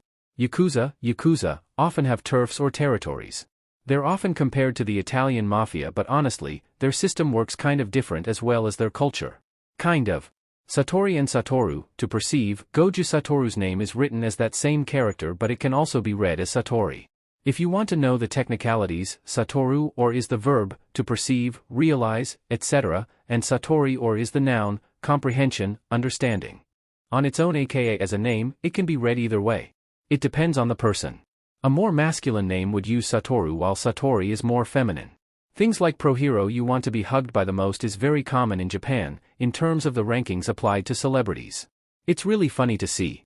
Question of the chapter: which curse or curse technique would you want for yourself, with the exception of Goju, All Might, and All for One because that's cheating? Faith is mysterious chapter text. Megumi wipes the remains of the curse from his face. Kugisaki obviously did it on purpose when she guided that curse to her direction, only to smash it into pieces with her nails. Their daily expedition of walking around the streets of Muzurafu ends up with them discovering another curse, though tiny in size, barely larger than Megumi's torso, and it was weak enough for it to not fight back that much. Fighting it barely lasted 5 minutes with only a simple hit of Kugisaki's nails. Megumi did nothing but stand at watch for other passers-by. It was a good thing that these curses are mostly born in darker areas lest it would create another fuss. He clearly remembers the last time someone had seen a curse. It was in April and winter was long gone, and the expeditions became a habit that Kugisaki and Megumi cannot rub off. It was familiar, comforting, and the familiar feeling of the curse's energies surrounding them strangely made him feel good. The woman that had seen it instinctively assumed it was a villain, screaming in broad daylight near one of the apartment complexes around the Muzurafu Park. She ran, screaming for a pro-hero despite the lack of movement or aggression from the curse. Getting rid of it was easy, exhilarating even. He remembers Kugisaki's grin and the excitement as his hands shake to meet each other. Gojo-sensei always said that sorcerers have screws loose and maybe this is theirs. They quickly left before anyone could see them, and it soon just looked like the woman was making things up because of her drunken appearance and how late it was at night. But what was worse was how this world was adapting to their cursed energy. While it is true that the appearance of curses is one of their biggest problem, Megumi and Kugisaki are beginning to think that it may not be that at all, not even Sukuna's fingers getting involved in this mess or Itadori's disappearance. Megumi clenches his fingers around the handle of his cursed tool. He sends a jolt of cursed energy, this time powerful enough to actually be felt and materialize a blue energy. Kugisaki sits in front of him, situating herself in the grass behind the municipal park. She watches the cursed energy flicker, eventually fading away in more than a handful of minutes. His companion sighs, throwing her head back a little in disappointment. So the more cursed energy we release, the faster it disperses and, she narrows her eyes, the faster cursed spirits are created. Then that only means one thing then, Fushiguro? She stands up to stretch her legs. Peering through his hair, he only notices how much longer it had gotten ever since he first made Kugisaki cut them. He bites the inside of his cheek. What? He asks. Kugisaki lifts the hammer she pulled from her jacket's pockets. In another day, Megumi thinks, Kugisaki would have worn something more fashionable, something she decides as trendy and suits her very well, but they are stuck in hand-me-downs from middle school students, the grandsons of the Sugiyama couple, and while the couple encourages them to ask for money to buy more clothes, they always politely decline, pouring their money into savings for investigations and travel if needed, and if they need to finally disappear. Kugisaki's jacket mirrors his, embroidered with some middle school a few stations away from Muzurafu. Megumi snaps out of his thoughts when Kugisaki waves her hammer right in front of his face. He instinctively raises his arms to block the blow but receives none. Kugisaki grins teasingly at him. Sukuna's finger releases massive amounts of cursed energy, so of course, this world will be hogging it all up. I doubt Sukuna could run out of cursed energy since he can use reverse cursed technique, but the point is, cursed spirits will be flocking there. We just have to follow the trail to get the next finger, she explains, placing a hand on her hip. And once we gather as much as we can, Itadori can find us a lot faster. Wait, can we use the finger to find Itadori? You can if you eat it? Funny. Beside him, Kugisaki pushes her lengthening hair away from her shoulders. Megumi can never get used to how long it has gotten. She does not look like Kugisaki, and the peaking black roots do not help. She was beginning to look like a pudding that had too much caramel on it, and he does not like it at all. And whenever Kugisaki pulls back her hair into a low ponytail, Megumi only grows more and more uncomfortable. Without noticing it, his fingers are already brushing against her hair. Kugisaki whps her head to his direction, and Megumi quickly puts his arm down. What? Did you become a pervert after all the months of not having your own room? Megumi glares at her. It's not that, he grits out. He ruffles his own hair in frustration, struggling to find the right words. Long hair doesn't suit you. Your face doesn't suit you, you little. I told you, it's not that. I'm just saying that short hair suits you better. Kugisaki blinks, her shoulders relaxing. She begins walking ahead as she laughs under her breath. She stuffs her hands in her hoodie, and all Megumi could think is how back then, when they were still in Tokyo, whenever they were outside of their uniforms, she always made sure to wear the best clothes she had. He thought that was just her being extra as she always is, but now, he finds himself missing those small things, Itadori carrying everything while Megumi tags along at the back, having been forced to come along, while Kugisaki drags them from one shopping center to another. And when Kugisaki turns around, her longer hair moving along with her and those annoying black roots, Megumi wonders what it felt like to walk in Tokyo as the three of them, complete and arguing as usual. All we need to do is to hurry up and find Itadori then. Stop slacking off, Shiguro. As Megumi catches up, Kugisaki kicks the back of his legs. He stumbles and glares at her. I think I need help dyeing my roots. They are kind of irritating. Kugisaki scratches the top of her head, fingering the black strands. I'm not helping you. What are you talking about? You are. Peering from the classroom where Class 1A stays, Megumi spots the crowd of reporters. They were lucky enough to not encounter the media, arriving far earlier to school than they usually do. Kugisaki had woken up out of nowhere too early in the morning, and it did not take a while for Kugisaki's fidgeting to wake up Megumi, a naturally light sleeper, and thus, their everyday morning run also occurred earlier.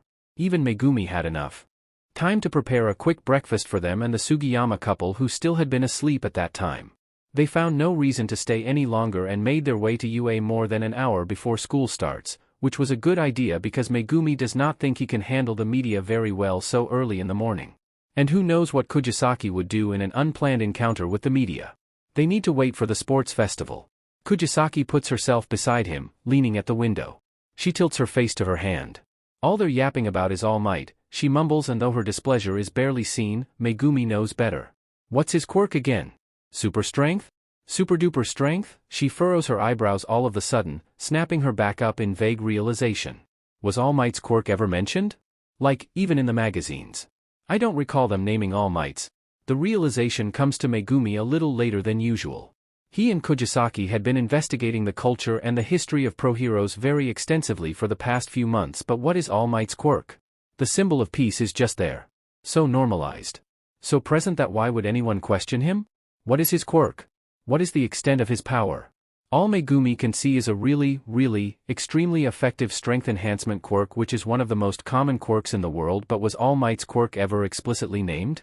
He imitates Kugisaki's straightening posture, his shoulders rolling when he realizes that this may be another cause of his stress.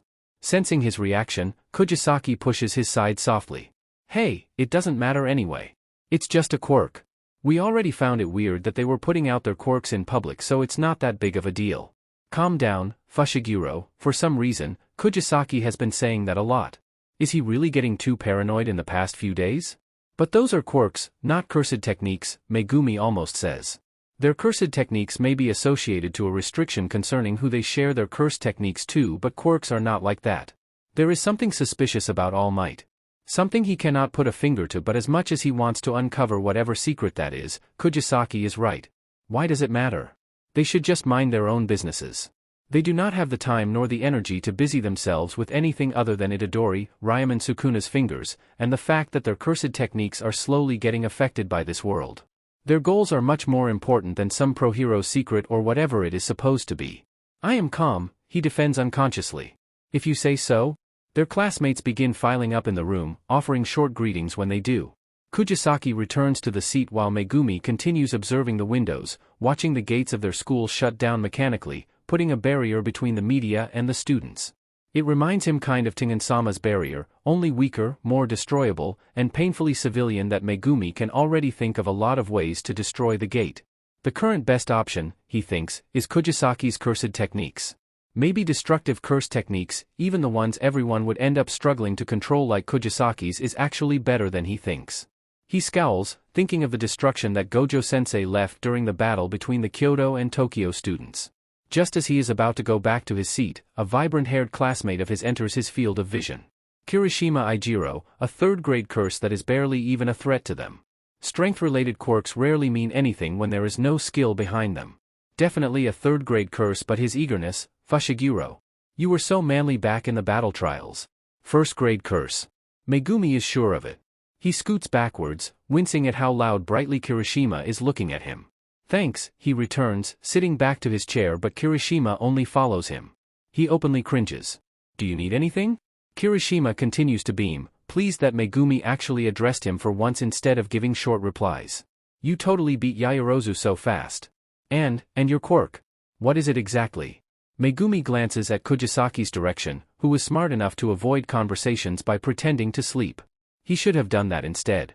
I can summon creatures, Megumi answers. Though he is pretty sure it is common knowledge that his Shikigami come from his shadows, he does not really want to say that out loud because then, they would find out one of his weaknesses. And as a sorcerer, his first instinct is to be as vague as possible. Knowledge about one's cursed technique is crucial when fighting. He heard from Itadori that one of Nanami Kento's restrictions have something to do with sharing the details of his technique to his enemies and for their Inamaki-senpai. While his technique is intimidating and powerful, once the enemy finds out that he cannot deal more damage the more powerful words he uses, he will be much less intimidating. He cannot just scream at everyone to die or explode, that would just be asking for him to collapse then and there. Kirishima's eyes only sparkle more. And the swords? The swords that came out of nowhere? Shoji mentioned that too. Megumi sighs, paying his head downwards a little with very evident annoyance in his eyes. I can store things in my shadow. This is a much lesser-known aspect of his ability. He does not hide this to his schoolmates because of how important knowing each other's skills is, but these classmates? Kirishima continues to talk, complimenting him about how manly he is and how cool he had been when he defeated Yaoyorozu so easily, and Fushiguro obviously went through a dojo, along with Kugisaki was so manly too when she just stood there and took Kaminari's electricity. And as if sensing that he was being talked about, Kaminari showed up out of nowhere, chiming in and thus, dragging Shiro with him. Before Megumi knows it, he is already being surrounded by students while Kugisaki sleeps peacefully on her chair. This, however, does not last long. Bakugo marches to Kugisaki's chair, his bag still on his shoulder. Oi, pachinko. Fight me, he demands, but Kugisaki pretends to not hear him, snuggling further in her arms. You little gay, Kirishima grunts, we should stop him. And that he does, making his way to Bakugo and effectively distracting him when he points out that he still has his bag and that Kugisaki is sound asleep when it is painfully obvious that she is just pretending. No one can blame her though, Megumi can tell. In a span of a few days, Bakugo goes from the guy from the sludge incident who ranked second in the practical exams and has a really powerful quirk to the one with a nasty temper, just bear with him. That is not a good start for a pro hero in training, especially in a society that prioritizes one's appearance and how they hold themselves above all else. Just look at All Might and Endeavor.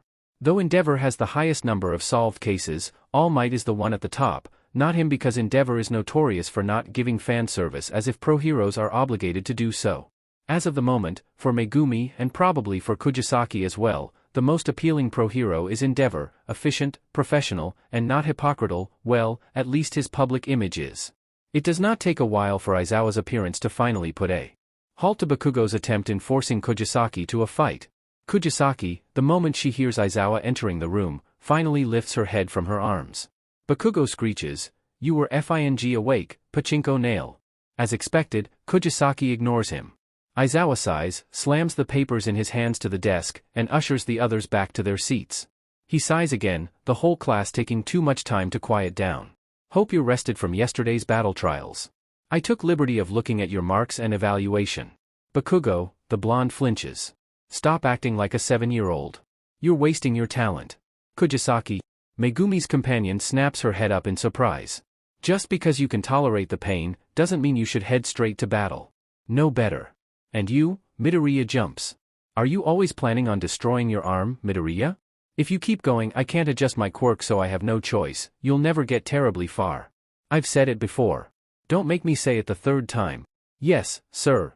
According to the chatters of his classmates, Midoriya's quirk appeared late.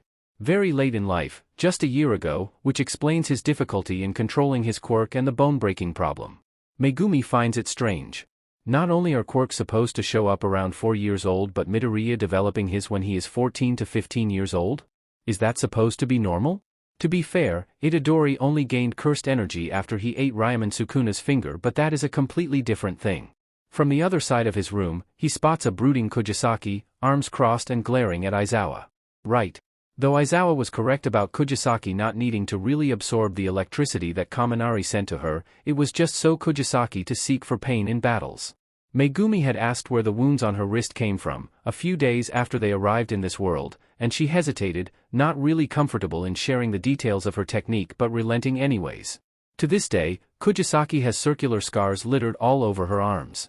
If they had access to Yeri Shoko back in Jujutsu Kodo, such minor injury would have been healed in a heartbeat, but Kugisaki lives with the scars, unbothered, even though if they weren't just dragged to that stupid portal then this would have never happened in the first place. Now, let's get on with the homeroom notices. I'm sorry to have to spring this on you all, but we need to pick another class president, Aizawa announces and is greeted by a sudden show of hands, everyone eager to get the position. Megumi looks at them in disbelief but realizes not much later, in UA, positions of leadership will truly help a lot. Not only is this a good addition to the resume, you will grow as a pro hero in training, but this will also heavily assist you in managing your classmates, something to consider that is, in a way, related to how you will manage your future sidekicks. Kugisaki looks just as uncaring as him. Be quiet. Ida exclaims in the whole class, his arm upright and higher than anyone else in the class. This is a task laden with responsibility where you must carry and pull everyone else's weight. Just because you'd like to do it, doesn't mean you can. It is a holy sacrifice that requires great esteem and trust of those around you. The only truly worthy leader will emerge from a democratic choice reflecting the will of the people. Which is why this must be settled with a vote. Considering that everyone will only be voting for themselves, Megumi shares a nod with Kugisaki. He writes his own name and so does his companion. The results show just as expected, the two of them along with the majority of the class wrote their own names with the exception of, it seems, Ida Tenya. If Megumi cared for the class, he would have suggested to vote him and Yayorozu Momo, who both seem to be the most responsible among everyone, but the class somehow concludes that it is Midoriya Izuku, the sniveling, muscle-brained ball of anxiety, who suits the position the most, which, truth to be told, Megumi does not understand. He cannot even take care of himself properly, so why make him the class representative? He sighs, taking the rest of the following class PRDS to scribble at the corner of his notebook. It does not take much time for lunch to end and Kugisaki to approach his table, suggesting for them to leave. As always, lunch is cheap and looks unbelievably appetizing. As much as he prefers the Sugiyama couple's cooking, Megumi cannot help but anticipate for lunch rushes as well. Hey, Fushiguro, about the... Kugisaki shuts her mouth out of nowhere, putting down her tray to their table and dragging Megumi by the collar down to her height. He grimaces, his collar tight around his neck. That kid, over there. Wasn't he that kid that got bullied in the internet cafe? She nods to their back. Megumi turns, spotting the exact same kid sitting alone at the corner of the busline cafeteria. He looks less tired than he had been, which is good, but his bags are still there and his uniform indicates that he is from the general education department rather than the hero department. Megumi sits down to the opposite of Kugisaki. This is an annoyingly small world, he grits out in between bites. If you're planning to approach him, don't. I'm not dumb, Fushiguro. And I doubt we would be interacting much, anyway. He's in the general education department and we're in the heroes. They usually have nothing to do with us. The only people from other classes we'll actually be interacting with are those from the support department and class 1B, and even that happens rarely. Kugisaki waves her hands around. Anyway, apparently, the sports festival also gets sponsorships from pro heroes. I read from an article and I know we talked about this before, but what are we going to do if we get recruited by different pro heroes? It's not like... A shrill sound of an alarm rings through the canteen and the sudden siren causes Megumi's heart to hammer deeply. He stands up almost immediately, jumping across the table to stand near Kugisaki, who straightens up. Why am I always getting interrupted? She sighs. Security level 3 has been breached. Students, please promptly evacuate. We don't have time for this. Dragging the back of her collar, Megumi tries to maneuver in the canteen but miserably fails when a body aggressively bumps against it. He exhales exhaustedly. He runs a hand down his face, gathering himself. Loud noises always made him more antsy than he usually is. Isn't this just probably the press? It makes sense if it was. He imitates the panic of the students, not wanting to seem out of place as Kugisaki does the same. How can the press even come in? UA literally has giant walls and public use of quirks isn't. Kugisaki almost bites her tongue when a student slams against her. Watch your step, she stumbles. Megumi catches her before she falls to the ground and becomes the floor for the other students. She flips her hair angrily. If this is just the press, I swear, I'm going to, for the 5th time this day. Kugisaki gets interrupted again and the anger in her eyes, this time, is frighteningly clear. Everyone, calm down. Kugisaki is obviously far from calm, but the loud voice is enough to put most of the students to a halt. Megumi spots their classmate, Ida, posing awkwardly right above the emergency exit, cementing what seems to be his personality trait for the following years in UA. He cringes, watching Ida scream at the top of his lungs. It's okay. It's just the press. There's nothing to panic about. You're at UA. Let's conduct ourselves in the manner of those enrolled at the highest academia. Once the crowd finally dispersed, Megumi tries to get a hold of Kugisaki but is ignored. She sits at one of the chairs in the cafeteria, stretching her legs in displeasure as she observes her indoor shoes. Megumi grimaces at glances down at his own. How many people stepped on my feet today? Kugisaki grumbles, gesturing Megumi to sit down beside her. She runs her fingers through her hair. Megumi looks away. This is going to be a hassle to wash. Do you think we can do this overnight? She huffs. Let's go straight back to the Sugiyamas. We won't have time to clean the shoes and patrol the area. Megumi relents, though a little annoyed at their missed opportunity, but at the same time, he has no plans to go to school wearing dirty indoor shoes. We should get going, all the students are. Kugisaki suddenly grabs his wrist, eyes wide and alert. Megumi grimaces. Are you paying back for the amount of time you got interrupt?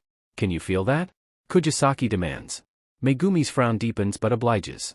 He spreads his senses a little, letting himself become more sensitive rather than distracted because of the whole commotion from earlier. His instincts pull him to where he remembers the back door of UA is, faint but present. In a world where it struggles to adapt to cursed energy and only takes what can be taken, spotting cursed spirits is terribly easily. He quickly gets up from his seat and glances at the time. They have about 10 minutes before lunchtime ends, just enough to return and excuse themselves to say that they were just waiting for each other finish in the bathroom. Kugisaki leads the way, more in tune with the corridors of the school than Megumi. 5 minutes and they end up in the back entrance, still within the school though just a door away from the back gates of UA. Kugisaki peeks at the window of the door and cusses under her breath. She turns to Megumi. It wasn't just the press, Fushiguro. She pulls him to look. Megumi does as told, the sight of the crumbled gates of UA being the first thing he sees. The other UA staff are flocking around it, faces grave as theirs. Are you serious? Megumi nudges his arm away from Kugisaki.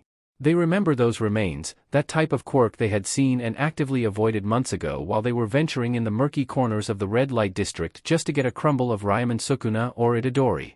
They already know they have to be somewhere near. They already know that because of the cursed energy that flies between one place to another, all within a certain vicinity but rather difficult to track as a pair of teenagers or even as a pair eccentric exorcists. That quirk, isn't that disintegration? His heart is loud, hammering against his ribs and it is all he hears. Kugisaki looks equally as troubled, forgetting about the faint throb of cursed spirit they had felt not even a while earlier. They are late for class. There is probably going to be a discussion about what happened and probably a head count just to make sure. But all Megumi can think of is the ashes that were once the back gates. The red light district speaks to them. It speaks of a budding villain group. No one knows what they want, who they are, who leads them, or what they are trying to do. Megumi and Kugisaki both know one thing though, there is a villain among them with a disintegration quirk, one capable of turning what he touches to a decaying mess. They had witnessed it themselves whilst searching for clues during the 5-month interval. And in that instance they pinpointed a quality of it, like Uraraka Ochako's, it only activates when his 5 fingers are in contact with the said object. In the red light district, that quirk is more than famous. Rumor has it that the said villain group is slowly taking over the underworld of Muzurafu and is on eggshells with the Shai Hasaikai that is trying to get back its turf. Megumi and Kugisaki want nothing to do with it so they watched the villain walk, playing with the walls and letting it turn to ashes with just a touch. You're just teenagers, right? I don't believe in exorcists but you two should watch out. That villain group is always watching. Better not to get their attention on you too, said one of the neighbors of their client, eyeing them with suspicion, as does everyone. Kugisaki hides her face in her hands, sighing heavily. If all things do end up badly, we'll cut off a finger, she announces, or a hand. Wouldn't be that strong. It would be strong because they're not going to fight cursed spirits but actual people. Megumi bites back his words, clenching his fist in frustration. He tells himself that they are only going to stay in UA for a short while, just enough to show Itadori where they are and that they are alive and kicking, waiting for him, looking for him, and as patient as always. Whatever that villain group is planning, especially that disintegration guy, they naturally wouldn't attack UA in their own home ground, right? UA can easily detect any intruder and that show of strength, making the gates crumble, was just a sign of aggression. Anything more would have not only All Might but all the pro heroes in UA running to wherever they are. And besides, Megumi doubts a villain group would want anything to do with a bunch of students who have nothing to their name. Right? Question of the chapter, if you were going to be duos with a villain, who would it be and why? One who chases after 2 rabbits will not catch even 1 chapter text. I still think it's embarrassing, Kugisaki whispers to him. Sitting at the farthest back of the bus while the number 2 pro hero's son is right in front of them, Megumi, for the 6th time that day, hisses at Kugisaki that no, just because they have the whole back for themselves, does not mean that she can go off and stretch her legs. They, like a handful of others, ignored the seating arrangement by numbers. I can't believe he just gave up the class representative position like that.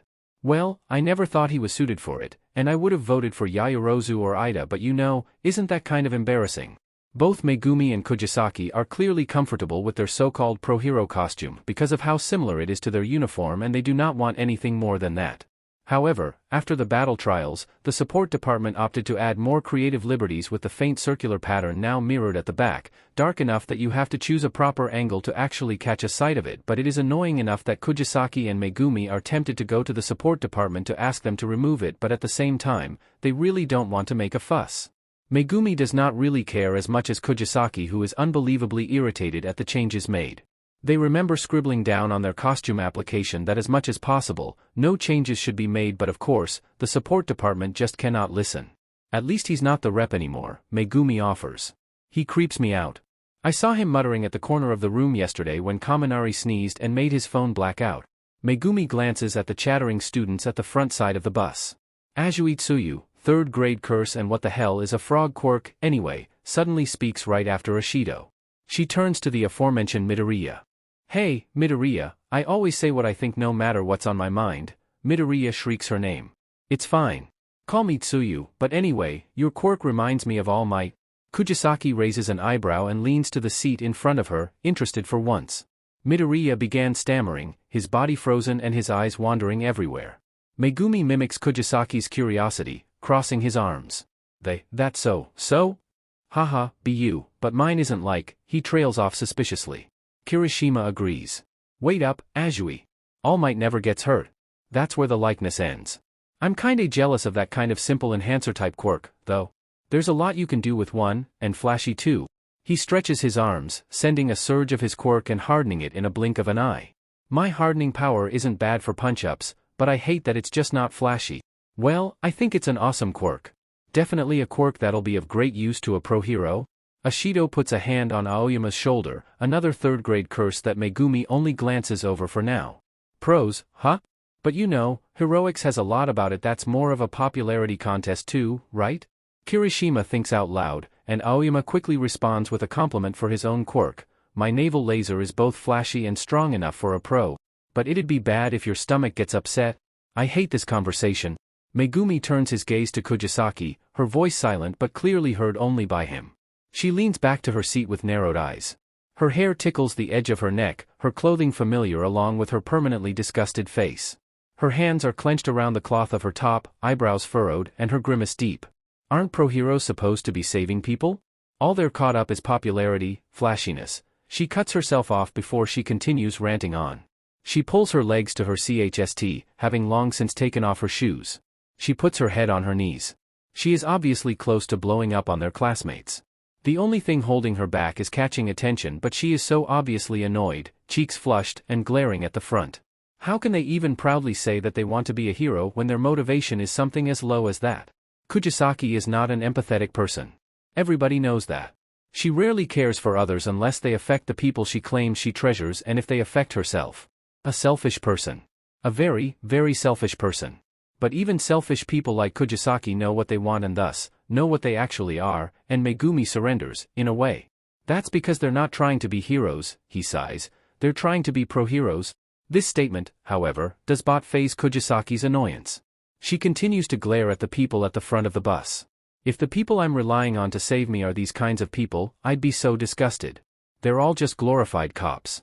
If they want better law enforcement, they should have just allowed the cops to use their quirks. Why do they even need pro-heroes? She rambles. I'm not even going to start about Yaoyorozu's costume.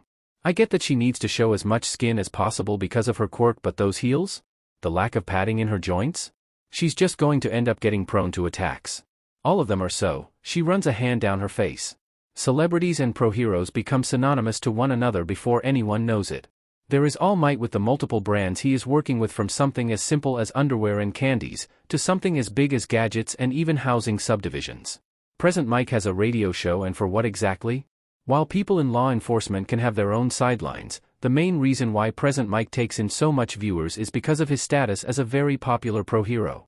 Aren't heroes even supposed to be popular? Are they even supposed to be ranked? In what way?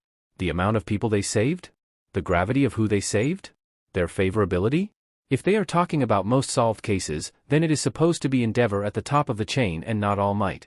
All Might, who may be the strongest pro hero but still pales in comparison to Endeavor in terms of amount of cases sold, but still, because the unbeatable All Might, the symbol of peace, because of his charismatic smiles partnered with his unfathomable strength.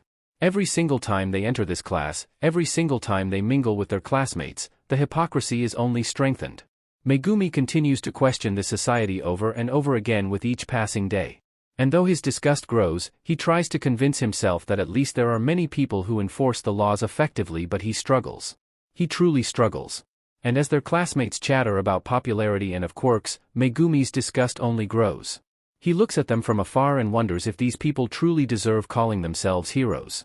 They are lucky enough to arrive in their destination before Kugisaki can fully blow up. As the last people to exit the bus, Kugisaki slams the door shut unconsciously, a bang faintly heard. Bakugo snaps his head to their direction from the crowd and squints before turning his attention back to Kirishima, who drags him back. The unforeseen simulation joint is as extra as the other facilities in UA, and just looking at it makes Megumi wonder even more where the money actually came from, because this is literally something like the USJ, the Universal Studios Japan. Flood wrecks, landslides, fires, and etc. This is a practica training area that I created to STMLT all kinds of incidents and disasters.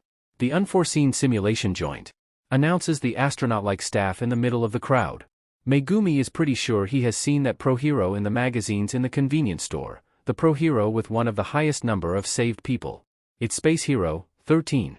He's the gentlemanly hero who does phenomenal work helping with disaster reliefs. I've always liked 13. Aizawa approaches 13 for a moment, sharing a few words before 13 goes back to talking to the students. Before we begin. Just one thing, or two, or three, or four, she starts. She raises a single finger in the air, summoning a void. Megumi scowls when he sees the faint lines of air getting absorbed into the hole. I'm certain you're all quite aware, but my quirk is called Black Hole. No matter what material may get SCKED into its vortex, I'm afraid it will turn into dust. Kugisaki shudders beside Megumi. I thought it was just an exaggeration from the magazines, but it's actually real, she comments just as Midoriya praises 13's quirk for its usefulness in rescue missions, most specifically in getting rid of rubble and debris. Megumi, however, thinks otherwise, which is resounded by 13, who looks down gravely. Yes. It is, however, also a power that could easily be used to kill people, and in that way, it's not different from the quirks around here. Kugisaki elbows Megumi, nodding to 13's direction in approval, finally calming down. Naturally, in this society of superhumans, quirks are strictly regulated, and the requirements for their lawful use enforced. We can tell at a glance that that is the makeup of this world. That being said, each of you possesses a quirk that can go awry. One wrong step is all it takes to kill other accidentally. During Aizawa-san's apprehension test, you learned of your respective powers' potential. And during All Might's battle trial, I think you took away a true sense of danger of brandishing those quirks against one another. This lesson will serve as a fresh start. Let's get to studying about how to wield our quirks for the sake of human life. Your quirks empathetically do not exist to hurt others. Kugisaki crosses her arms, putting her weight on her right leg. At least someone said it, she mutters. They're just in training, after all, Megumi reasons, but it falls dead in the air with the single brow that Kugisaki raised. He rolls his eyes. It's not an excuse, I know. But they're civilians, he thinks to himself. Mere civilians who have nothing to their name and even less experiences to even be called suitable to be in this school. Megumi, after Yaoyorozu's quick defeat, after Kaminari, who had an advantage over Kugisaki, was also beaten down with ease, prefers to just see them as civilians instead of whatever they are supposed to be. If Megumi just thinks of them as civilians, then their actions will not bother Megumi as much. That is all. You have my gratitude for listening so intently and patiently. 13 bows, earning excited shrieks from Midoriya and Uraraka. Aizawa calls for everyone's attention. All right, first things first. The thing about sorcerers is that they are more physically capable than the average person. Their senses, physical strength, agility, all of those are better compared to a civilian. Kugisaki can easily throw an 80-kilogram Itadori across the room, and Megumi can also do so with both of them. Which is why Megumi and Kugisaki are the first to see it before anyone does, and they throw away all reminders of staying low, going with the flow, and keeping their mouth shut because Megumi steps forward and shouts, "Sensei." Aizawa turns around right as Megumi calls him, catching the sight of a dark purple portal floating in midair. A hand pokes out and Kugisaki grabs Megumi's sleeve out of instinct as they watch a figure come out of the void, the same bluish hair that they had religiously avoided, the same hands that decorated each side of his face, and the same eye that seemed may as well be compared to that of a curse. Kugisaki's voice dies down in her throat as Aizawa quickly warns his students, "Huddle together and don't move." Megumi clicks his tongue. Awful plan. His mind immediately goes haywire, focusing one thing and one thing only: enemies. There are enemies and therefore they must be stopped, and they are just continuously pouring out of a portal. Itadori's hand, his wide eyes, Kugisaki's shout, Nida-san who immediately runs, the feeling of getting squeezed dried and he feels like he is getting ripped apart, and a slap. Kugisaki's eyes are rimmed red but there are no tears, but there is a portal and with a whisper from Kugisaki, Megumi instinctively steps on his own shadow and tugs out the toy hammer. Kugisaki told him to hold on to 13. Protect the students. Everything in Megumi's body is telling him that no, he does not trust how well 13 can control that destructive quirk of his, so he pulls Kugisaki to the back of the crowd, his fingers tight around her collar, and she lets him. Kirishima, that idiot, puts a hand on his forehead. "What is this? Is this like a training pattern at the entrance exam?" he asks. Megumi is cut off and shouting at him when Aizawa tugs down his goggles to his eyes. "Don't move. Those are villains." As expected, the class erupts into panic and Megumi wants to grumble at them to shut up, do something instead of yelling around like civilians, but his eyes are focused on nothing but the portal, staring at it as if trying to search for something familiar. But what did the portal look again? He remembers getting pulled in it out of panic, reaching for Itadori as did Kugisaki, but what did it look like again? The feeling of getting ripped apart is there, but what did it look like? Was it as dark as that? Was it as purple as that? His hands are shaking, eager to search for the source of the portal, to ask them if that portal is the same portal from back then, from months and months ago, the bane of his dreams, the object of his nightmares, the reason why Kugisaki wakes up too early sometimes and why he has no choice but to follow, knowing what will await him when he sleeps. Megumi's fingernails scratch against one another as his classmates chatter, and continue to talk like there are no enemies in front of them. He tells himself to calm down. He forces himself to. He has gone through too many battles to count, and this will not be the last. He is a sorcerer, possessing the 10 Shadows technique that only appears once in a few generations. He shouldn't be panicking over third-rate criminals. But the portal, he zones directly to Aizawa's voice. 13, do the evacuation procedure and try calling the school. These villains know how to get around the sensors. There's a chance that there's an electrowave type guy who'll do the interfering. He exclaims. Kaminari. You too. Try contacting the school with your quirk. The boy only stammers. Midoriya's eyebrows furrow. Sensei, you're going to fight them alone? Even if you suppress all of their quirks, there are too many of them. The battle style of Eraserhead is to capture the villains after erasing their quirks. Meaning, the main battle starts now. A hero always has a trick up their sleeves. Megumi lets goosebumps travel down his spine as Aizawa slides down the stairs, pulling out the capture tapes that he is most known for. He easily maneuvers around his enemies, experience evident in his movements. Incredible. I forgot one-on-group battle is Sensei's specialty. Midoriya comments. This is no time for analysis. We have to evacuate. With another click of his tongue, Megumi lets both of his hands clasp together, earning a gasp from Midoriya. Fushiguro, you. As if I'll leave him alone, Megumi grits his teeth, feeling his shadows dance upon the arrival of his twin dogs. They quickly run for the direction of Aizawa, but before Megumi can turn around and follow his classmates, the portal appears again and he freezes. His body is put to stone, the clouds of purple mocking him as they hover above their figures. I'm afraid I cannot allow you to do that, says the mist, and Megumi has forgotten what the portals look like, the feeling embracing his skin like an old wound. But Itadori is there, Kugisaki is shouting for him, and they are deep, deep in the ocean. Greetings. We are the League of Villains. I apologize for the presumption, but we took it upon ourselves to enter UA Academy, the base of heroes. In order to engage with All Might-san, the symbol of peace, we were wondering if we were. Quit yapping, Calcifer. Kugisaki's familiar voice rings among the crowd, the familiar sight of her nail tearing through the air. But this proves useless when even her famed destruction merely goes through a portal, falling somewhere else. Are you serious? Kirishima and Bakugo hastily follow suit with Kugisaki's aggression, each dealing their own attacks to the mist. A low hum comes out of the villain. That was quite perilous. To be expected. Though you may be mere students, you are also the world's golden eggs, he remarks. 13 tries to stop the 3 from continuing further, knowing how fruitless the outcome would be with their enemy being that masterful with his quirk. It's no use. Just run. In a span of 5 seconds, Megumi is quickly reminded of everything he hates. The mist expands, and expands, and expands. The first thing he searches for is Kugisaki, and in that instant, he remembers, like most sorcerers, Kugisaki has heightened physical strength and she has no problem throwing Itadori across the room. And as the mist devours them, as Megumi shouts for her, Kugisaki kicks him out of the reach of the mist, making him stumble the ground and nearer to Ida's side. The world is mocking him, he thinks, as Kugisaki is sked into the mist, and only a reassuring look is what he gets. This isn't the first time this happened, is the last thing Megumi hears from Kugisaki before her body completely disappears.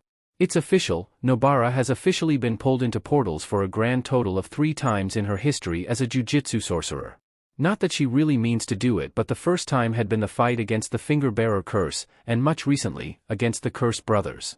The latter had her reassuring Fushiguro the same thing, that it was going to be alright, but she cannot get the look of despair in Fushiguro's face out of her mind. The portal, the portal, the portal, the portal, the portal, her body did not feel like it was getting ripped apart. It was more comfortable than that, welcoming, cold, but she felt like she was walking on clouds as she goes through it. In that brief instant she passed through the mist, she felt like she was in the skies, far from the nightmarish claws that dug to her skin and begged to tear her body into pieces. It was kinder than that. Because of her admittedly embarrassing experiences in getting thrown to portals, Nobara easily falls to her feet, knees bent and her hand clutching her hammer as tight as she can. A few meters away from her is Todoroki Shoto, classed as 2nd grade curse in power and potential, but should not even be a 3rd grade curse in terms of his actual threat to their secret. And another handful of meters away from her is a crowd of villains, and this infuriates her even more. She already started her day out badly with how hypocritical her classmates had been, her temperature rising and rising with each second she hears them babbling about popularity in the same sentence as being heroes, and now, the villains have arrived and the portal missed. Itadori had been so close, so close, and she reaches but her arms are too short, Itadori is too far, and she hates the sea, stretches around them. Her cursed energy grumbles underneath her skin. She glances at Todoroki. He can probably deal with this one his own, instantly freeze everyone in the vicinity, but is holding back because of her presence. His hesitant look on her is burning at the back of her head. With an aggravated sigh and ignoring the typical string of words villains use against their victims, Nobara suches her RBB mullet with her actual hammer, pulling out an array of nails along with them. Todoroki, do me a favor and freeze them the moment my attack hits, she says, but she does not listen to whatever he has to say and quickly slams the butt of her hammer to the direction of the crowd. Her nails move past the villains, earning a startled but amused sound from them. What? The little girl can't aim for sure. Nobara turns her left hand into a fist, forcing the nails to stop in midair, and the moment she releases it, so do the restricted explosions of her energy. As promised, Todoroki's ice rushes to the villains, freezing them up to their waist and trapping their arms with them. Scatter us and kill us all? Todoroki resounds what the mist villain had said only minutes ago. Nobara's eye twitches, now that she finally sees him from head to toe, not finding his costume appealing. Her BLD boils even more. Sorry to say it, but to me it looks like you're just a load of mooks who don't know their quirks from their rear ends. Right. Now then, Nobara walks up to them, lifting her knuckles and punching one of them straight to their nose. She pulls their collar down to her height. Why the hell are you exactly here, you bunch of third-rates? As if I'll tell? Nobara throws another punch, the feeling of bones cracking under her skin giving her a sense of elation. Her temper slowly recedes, her mind narrowed to getting as much information from the man as much as possible. Her grin widens. Todoroki's ice is powerful, you know. You'll quickly undergo necrosis with the rate it's going, and her fist rises again, this time with her burning nails in between of each finger. You wouldn't want to be NTMT with my toys, would you? The villain shrieks, quickly responding with the details of their plan. All Might. They are trying to kill these children all because of some grudge against All Might, dragging innocent lives for the sake of putting down the symbol of peace, the reason why this society is still standing, and apparently, they have a secret weapon, one who can rival even the strength of All Might himself, and just hearing him speak makes Nobara drop her nails back to her bag, and drives her fist deep into the broken nose of the villain. Nobara does not dare let go of the villain's collar. She contemplates. Megumi had told her once that these children, even Todoroki, are just civilians. She was never really told that she was a sorcerer because she had to protect other people, but because it was always like that. If Todoroki was not around, Nobara would have done more than punch this villain, and she remembers Itadori's face from the back of her mind, his eyebrows rising and his eyes looking at her disapprovingly, and she hates it. Not to mention, All Might is the symbol of peace. Hypocrisy and disgust aside, even Nobara and her narrow-mindedness knows how important his existence is in keeping this society stable. All Might is the symbol of peace, the hope of everyone, the inspiration of everyone, and the Messiah. He may as well have started his own religion with how many people treat him as God already. And a threat to the symbol of peace, a threat to the Messiah for the people is automatically the devil, the Oni to Momotaro, the eight-headed dragon to Susanoo no Mikoto. Just hearing these villains speak of a threat comparable to All Might will, no doubt, put fear on the masses after their hesitancy. Because All Might is the strongest, so nobody can defeat him, right? Nobara is not sure about how strong this threat is, and while she does not give two fs about All Might, the personification of the system that she hates, she does not this world to crumble. She does not this Japan to fall to their knees because of All Might's loss, and she has no plans in letting these children die for something as shallow as villains wanting to defeat the symbol of peace. And if Itadori is here, no, she knows Itadori is here, she would not want him to live in such environment. So Nobara pulls down the villain even lower, watching the ice crumble with his weight. She whispers to his ear, a pink-haired boy with marks under his eyes. Have you seen him around? The genuine confusion on the villain's face makes Nobara roll her eyes. She punches him again, this time, with the intention of knocking him out. Todoroki returns to her side after making sure the rest of the villains are unconscious before they return to wherever Aizawa and the others are. She looks at him from head to toe, spotting no injuries. She quickly makes up an excuse, just a word of advice, but white doesn't suit you. You look like you look good in blue. Todoroki looks at her impassively, not in the mood for anything she is even saying. I don't want to be classmates. With a half-butted Shishio Makoto, Nobara adds, but Todoroki's deadpanned expression only turns into confusion.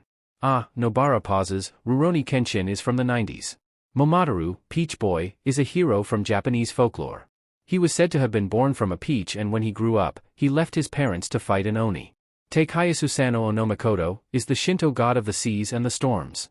He is the younger brother of Amaterasu, and he is famous for slaying the eight-headed dragon, the Yamata no Orochi. Rurouni Kenshin, Meiji Swordsman Romantic Story, Rurouni Kenshin, Meiji Kenkaku Roman Tan, or simply known as Samurai X, was a very, very popular anime and manga back in the late 90s to the early 2000s. Even my mom was a huge simp for him, which is understandable. Shishio Makoto is one of its characters who is shown to have bandages all over his body. Question of the chapter: if you were to be reincarnated as a character in BGMI, experience everything they will go through, have the same quirk, etc., who would it be and why? And would you try to change things? Or I guess, which BGMI character do you want to be and why? The grass is greener on the other side. Chapter text. Megumi does not like involving civilians to battles. He had pushed Itadori aside when they first met, telling him to grab his classmates to leave. He was ready to prioritize himself over them because that is the right thing to do. Protect those who are weaker than him because his is the one who is privileged enough to have this strength. He thinks it can be compared to noblesse oblige. Gojo Satoru is an arrogant man, but his arrogance is not out of place because among every single one of them, Gojo Satoru is the strongest among the strongest, and if you asked certain people, they might even call him a god. The first thing that Megumi knew about his 10 shadows is that it has the potential to even compete against the Rikugen of Gojo Sensei, that it appears once in a few generations, which is why Megumi is a special existence. And Megumi just cannot stand letting people be when he can do something. He is not the reckless martyr-like individual that Itadori is, or Kugisaki, who is out of place in a land of heroes when she struggles with empathy despite her technique. Megumi is Megumi. And Megumi dislikes being protected. He grew up with his older sister doing more than she had to do, getting taken care of, getting protected, until Megumi's world and pride shook. His arrogance of himself when he beat down one delinquent after another shattered when Tsumaki collapsed and never woke up again. Megumi dislikes being protected.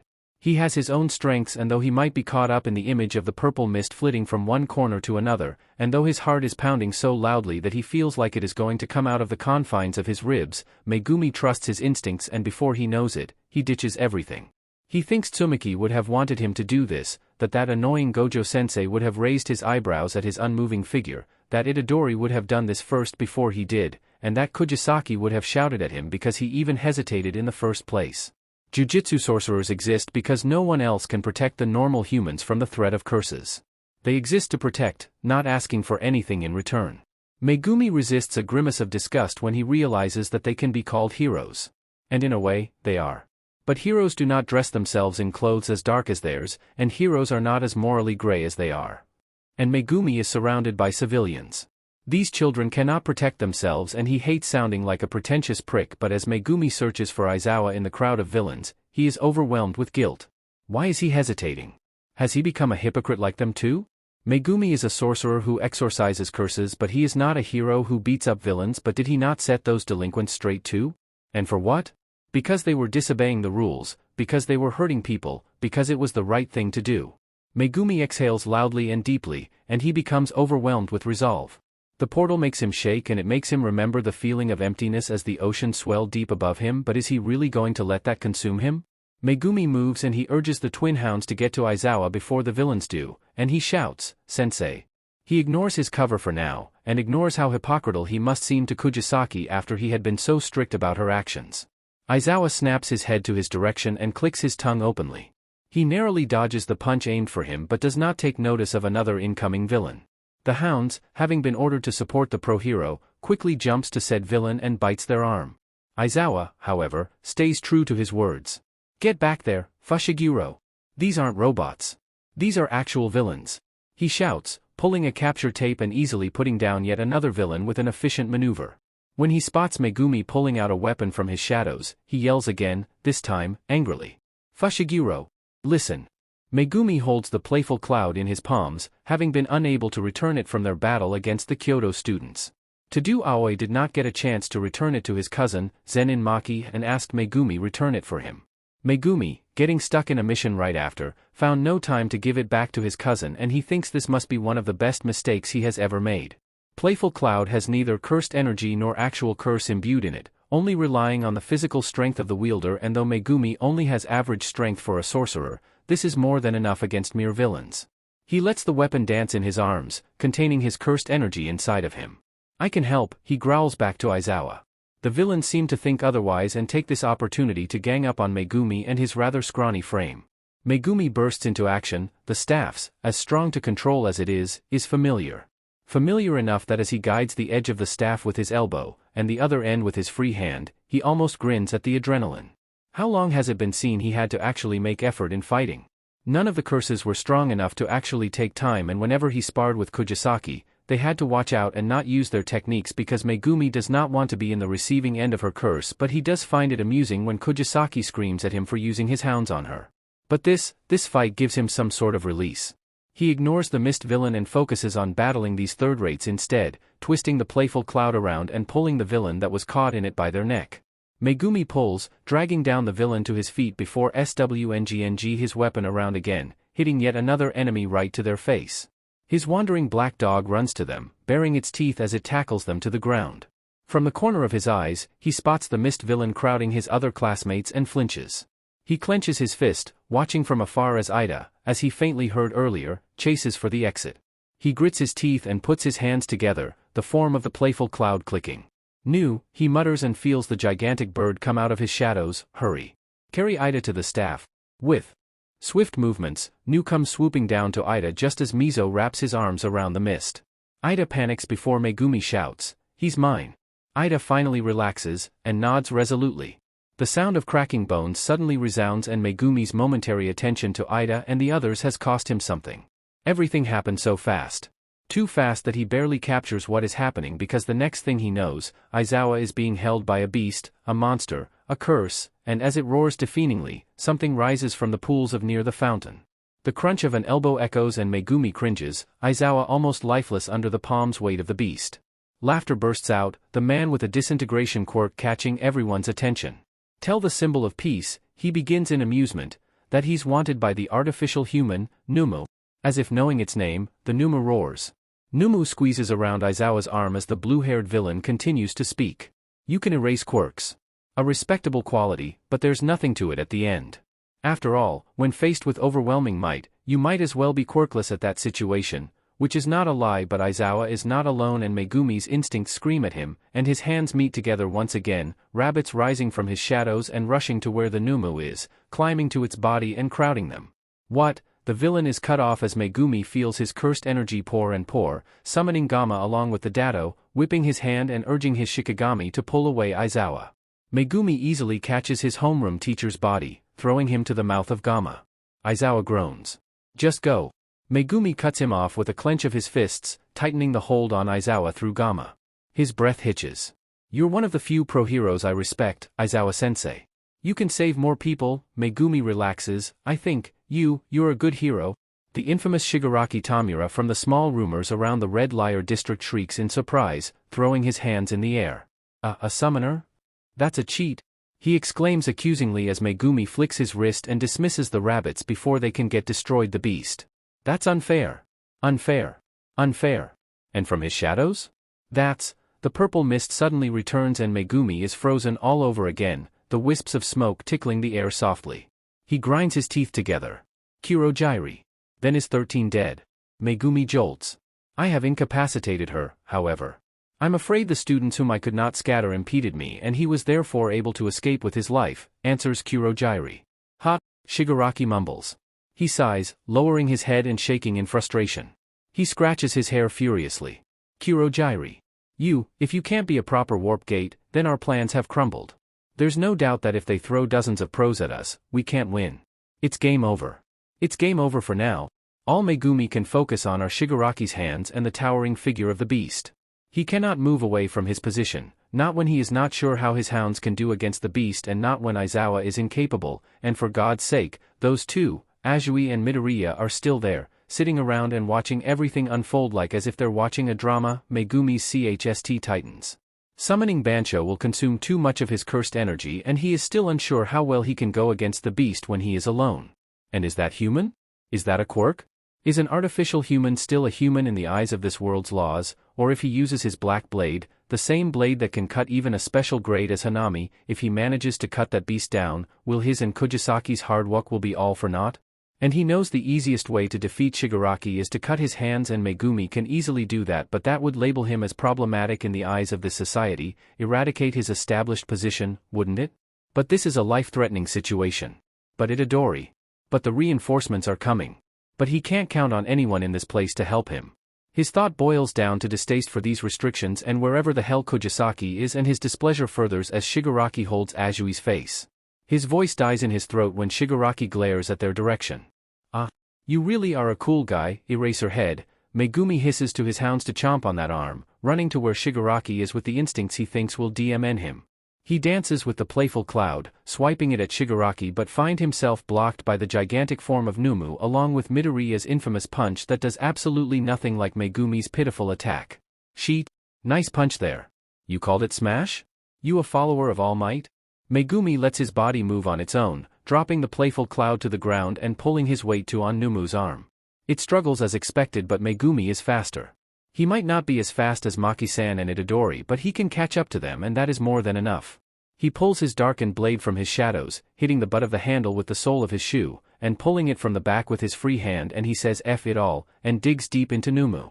His happiness is short-lived, however, when the Numu reacts as expected, waving the same arm and flinging him to the fountains. F', Megumi feels his bones creak under his flesh, BLD dribbling down his mouth as he hears Aizawa scream his name. This is nothing, the Numu pulls out his most favored blade, throwing it to the direction opposite to him and Megumi cusses again. But he can still stand. He can still stand. He waves his hands to dismiss his hounds, and he tells himself that once Nu comes back or even that Kaminari, he can finally summon Bancho and he can knock that beast curse monster whatever and it will game over, won't it? And just as Azui pulls Midoriya out of the hold of the Numu, as Shigaraki reaches out for her, Megumi practically throws his herd of rabbits again, an effort to distract but enough, it has to be enough, and these civilians are so helpless so he. The doors shatter and the smoke arrives, and the signature line Megumi used to mock echoes like a ray of hope. A part of him dislikes himself for relaxing, for being relieved at the appearance of the man of the show, the symbol of peace, the savior, the man they call the Messiah. For All Might arrives, shadows etched deep into his skin as if it has truly become his flesh, the smile that has never left in his face replaced by a deep, ugly frown. And his voice becomes the trumpets of the heavens that Megumi has heard it is always compared to. He thinks it is not far off. Have no fear. For I am here. Nobara was never the fastest person in her year. She can still feel the way Itadori held her when he ran through the forest, dodging each tree as Nobara watched his back. Trust. What they shared was, maybe, perhaps even more than trust, something that she now share with that idiot Fushiguro.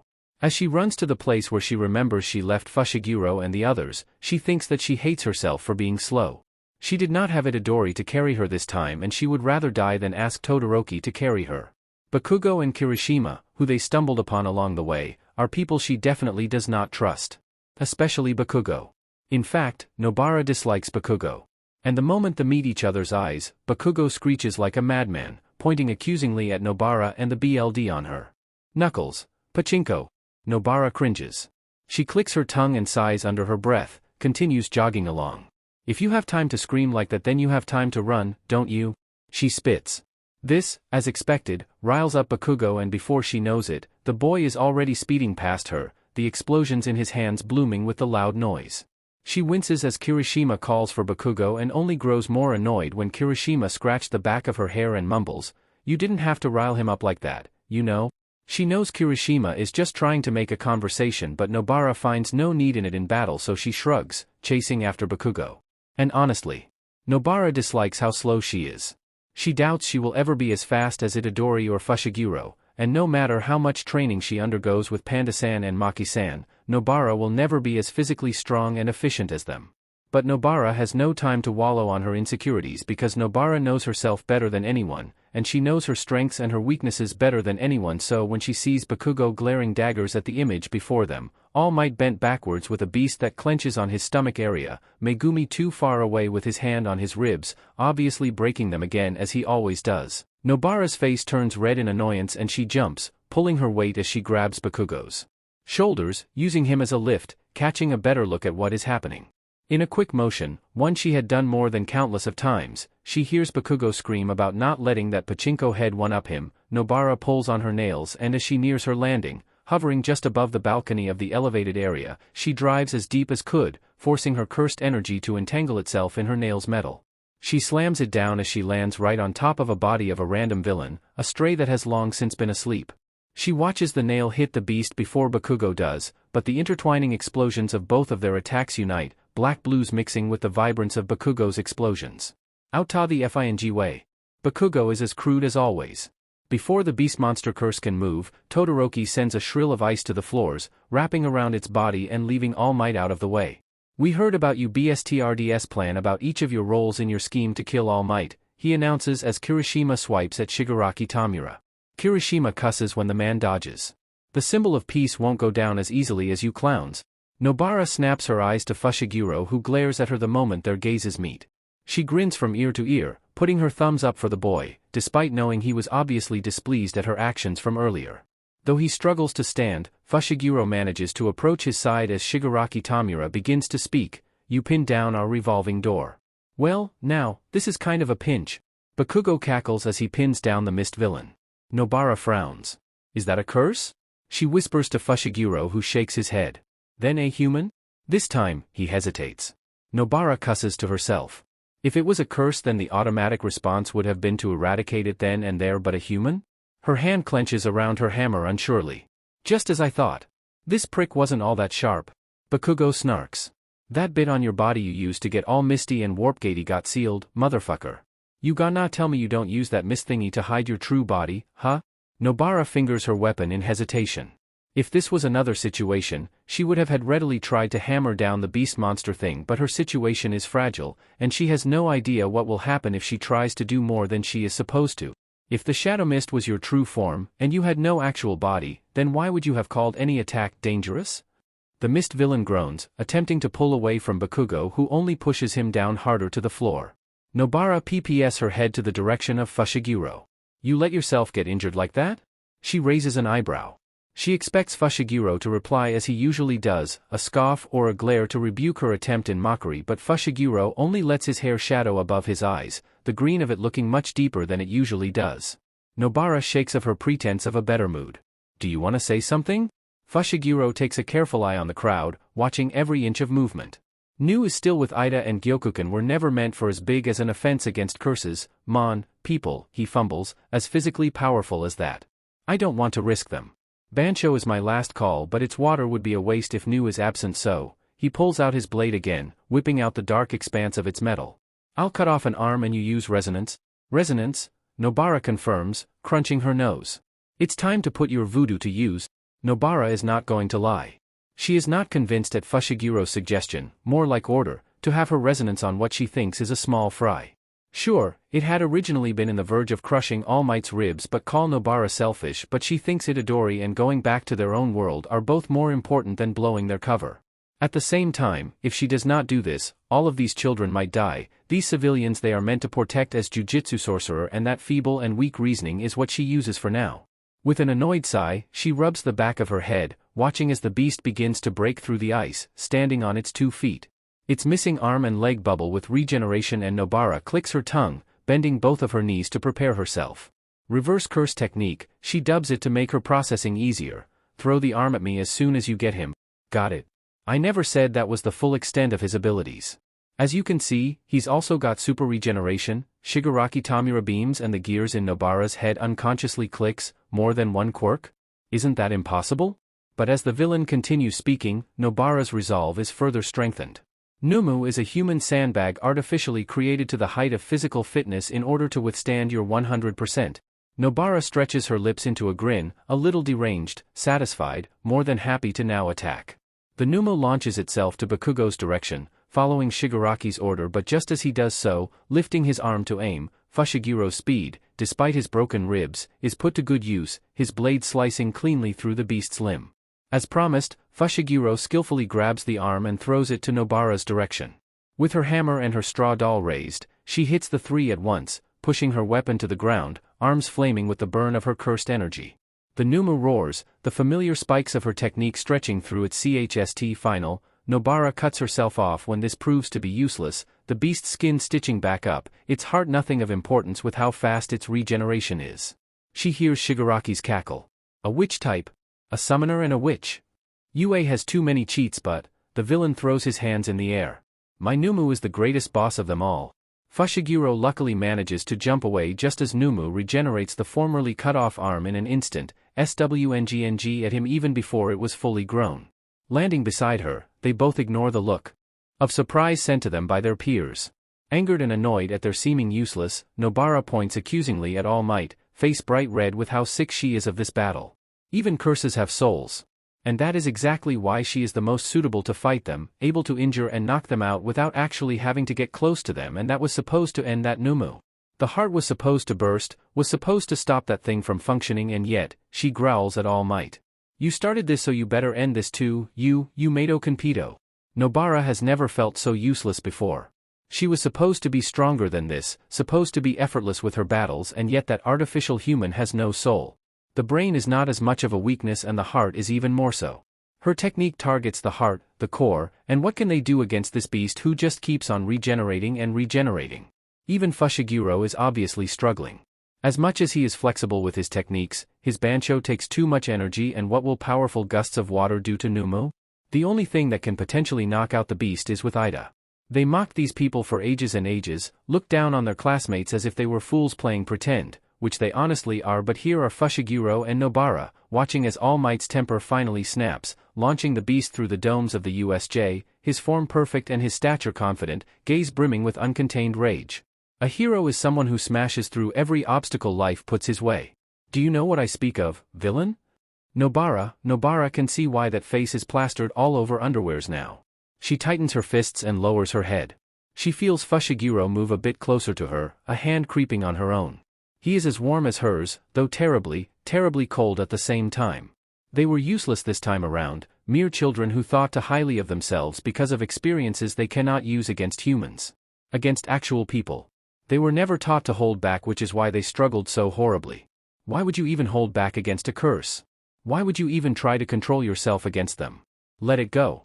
Let go of your anger, your sadness, the emotions that bottle up within you, and make them into cursed energy. So Nobara and Fushiguro, she heaves out a large breath. All Might's eyes become shadowed even further. What's the matter? Where'd your bravado go? What happened to clearing the game? Try it if you can. And Nobara curses the goosebumps that travel down her spine. Shigaraki Tamura begins to panic, scratching the sides of his faces with a single finger raised. The mist villain whispers something to him, stopping his chattering. The blue-haired villain freezes. Right, you're absolutely right. If we just bring back the Numu to this place, He reaches for something at the back of his briefs, pulling out a large syringe. We can definitely beat All Might. The gleam or something familiar captures Nobara's attention. She feels the burn of the treasure they had kept of so long throb from her bag. Before she knows it, she is already running to where the villain is, urged by desperation. She hears Fushiguro scream something at her, but all she can focus on is that syringe, the bubbling of something as it holds the bane of everyone's existence within its glass confines. She spots Midoriya appear right in front of the lunging mist villain, Shigaraki's arm stretching to disintegrate anything at its path and Nobara watches everything end. Somehow, the villains have disappeared, getting pulled into the void of the mist as the reinforcements appear a little too late, new accompanying Ida. She ignores the strange looks that her other classmates send to her as she follows Fushiguro to the infirmary, separated from All Might and Midoriya for some reason. She sits, staring at Fushiguro, who remains silent as he stares at the ceiling. Recovery Girl had already embraced his injuries away in exchange for massive amounts of his energy.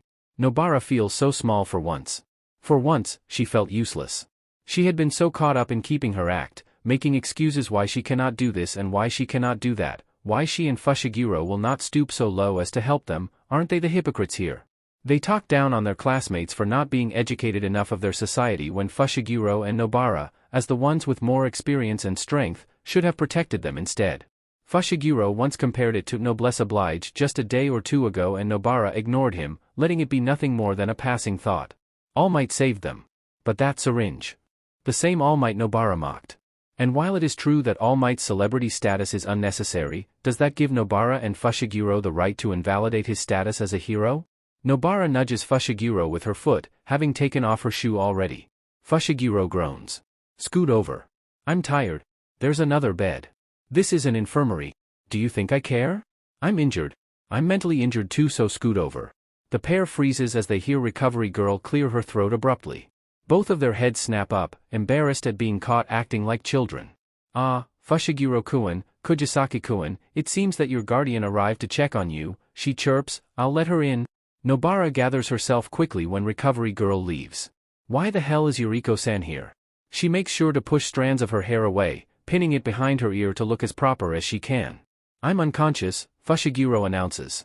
He goes back to lying on his bed, covered in the drapes of his blankets. Fushiguro. Oh, it really is the two of you. This time, Fushiguro and Nobara do not freeze like they are getting caught because they know that voice.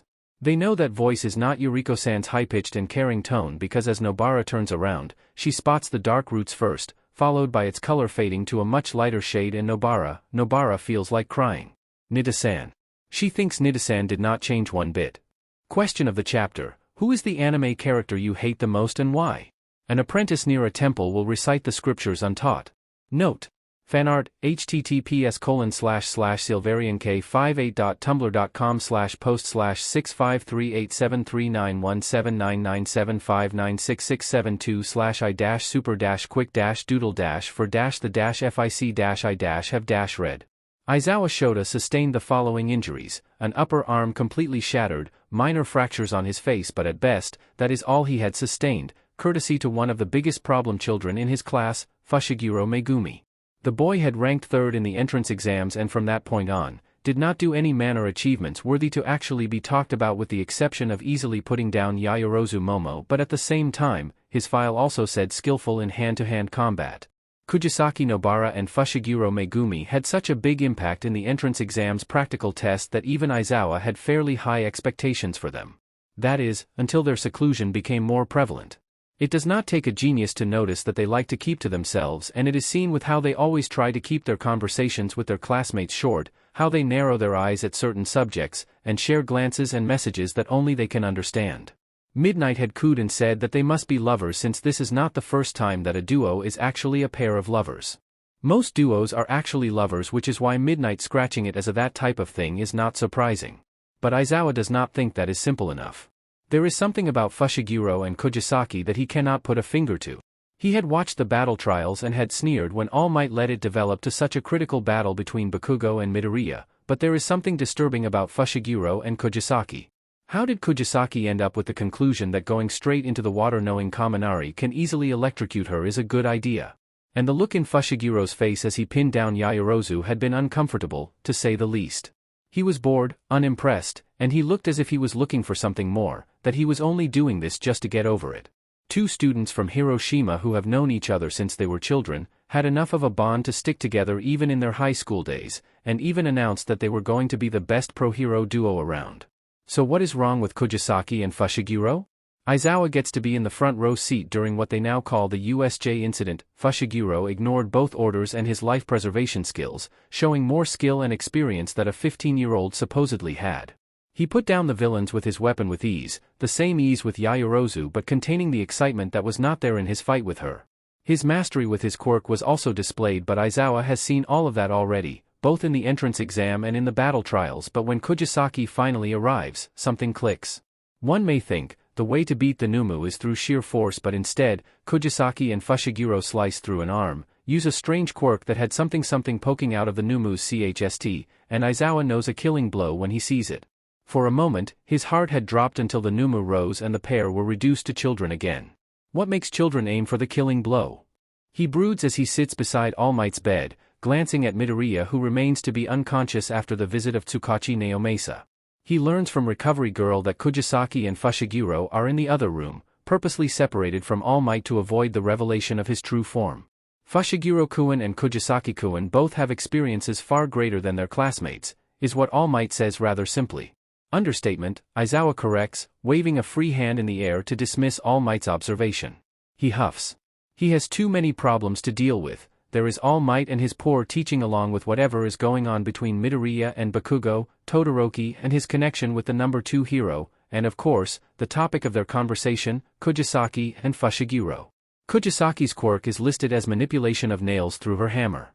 Nothing about whatever happened with the Numu. Is her quirk not called voodoo? All Might recalls. Right. Fushiguro purposely made a path for her and sliced the arm before he threw it to Kugisaki. When she hammered a nail in with that doll thing, the spikes appeared in the Numu. It is voodoo, in a way. Now that Aizawa really thinks about it, he remembers being confused at her quirk's name not having much of a connection with her actual quirk. He originally thought that he simply missed that aspect of her quirk in her sheet, but it clearly said manipulation of nails through hammer, nothing that involves whatever she had done. But it wasn't in her files. The first that Aizawa concluded was perhaps they are part of the league, but if so, why did Fushiguro risk his life for Aizawa? Why did Fushiguro allow himself to get whipped across the room? Why is Fushiguro almost as injured as Midoriya? Aizawa struggles to draw conclusions. He thinks he cannot just accuse children, but middle school students have the highest rate of getting recruited by villains, only second to people in their 30s, most especially salarymen, that somewhat alleviated the salary laws concerning said people. Aizawa knows that the best option is to just ask Fushiguro and Kugisaki. They are just minors, after all, and as both a pro-hero and an adult, Aizawa has a responsibility to guide them. So he stands up, ignoring the questioning gaze that All Might sent him, waves a hand as he exits the room, and finds himself blocked by men in dark clothes when he arrives to Fushiguro and Kugisaki's room. He recognizes them in an instant. Hero Commission. He sighs, narrowing his eyes at the pair of guards. I wasn't informed that the Hero Commissions will be here today, he muses, to which one of the officers raises an eyebrow from behind his glasses. Not to mention, Aizawa notices that they are in front of the doors of his students' doors for a reason, not because they were invited. Definitely not because of that, because if there isn't something UA is already avoiding like a plague, it is those from the Hero Commission's office. One of the officers head PPS to the side before opening the door for Aizawa without saying another word. Aizawa first spots a tuft of blonde hair before he sees the pair of children. As if sensing his arrival, the blonde woman turns to his direction, greeted by someone fairly young, most likely younger than Aizawa himself. She brightly smiles a business smile, resembling those guards outside surprisingly well. She pulls out a business card. Nida Akari. Nice to finally meet you, Eraserhead-san. She introduces herself, offering said card to Aizawa. As if only noticing the fact that he is heavily bandaged with both of his arms not much of a use, her smile turns awkward. Ah, I'm from the Hero Commission's office. I didn't expect to see the Hero Commission's office in my injured student's room, Aizawa dully replies. The woman, Nida, only grows more awkward. Her shoulders shift uncomfortably as she scratches the side of her cheek. Aizawa catches his students behind her, Kugisaki sitting on Fushiguro's bed with rather red-rimmed eyes.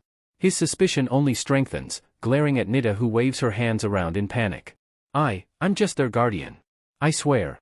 She insists defensively before she sighs in surrender. Aizawa is pretty sure that the guardians listed by the pair is an aged couple who lives in Mizurufu, something to be taken note of considering that they claim to have come from Hiroshima instead. So does this mean that Fushiguro and Kugisaki are siblings? In a way? Their files become more and more suspicious the more Aizawa thinks about it. Fushiguro interrupts the conversation politely, poking his head from behind Kugisaki, who sneezes her tears away with a tissue box passed by Nita. Do you need something, Aizawa-sensei? Aizawa shakes his head. I was just checking up on you too, and he leaves with more answers than questions. Troublesome, he thinks, contemplating on how he should tell Nizu and the others that Midnight's favorite students, their future pro-hero duo, are most likely another unfortunate pair of kids grabbed by the hero commissions for their potential. He should probably do something about that. Nothing good comes with associating with the hero commissions and those kids risked their life, didn't they? His frown deepens. Really, really troublesome. Good for a bunch of high school students but still bad. Too many things happen in a span of 2 days, including the now-renowned USJ incident.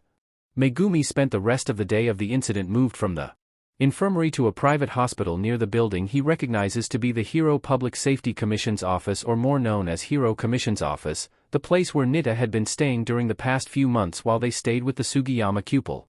Kugisaki had bawled her eyes out when she saw Nita, despite not really being close to the older woman and only meeting during their mission in Saitama. Kugisaki embraced her, unwilling to let go while Megumi resists the urge to curl to himself.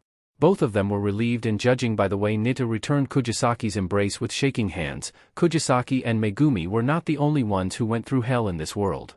Nita's story was simple, full of vague details just like their blinking memories, but still, Megumi will receive any story by now. She had been there when the portal arrived out of nowhere, and as their minder and the adult assigned to guide them with their mission, she disregarded everything and followed her instincts, jumping from the bridge and diving straight to the portal, lagging behind as does so.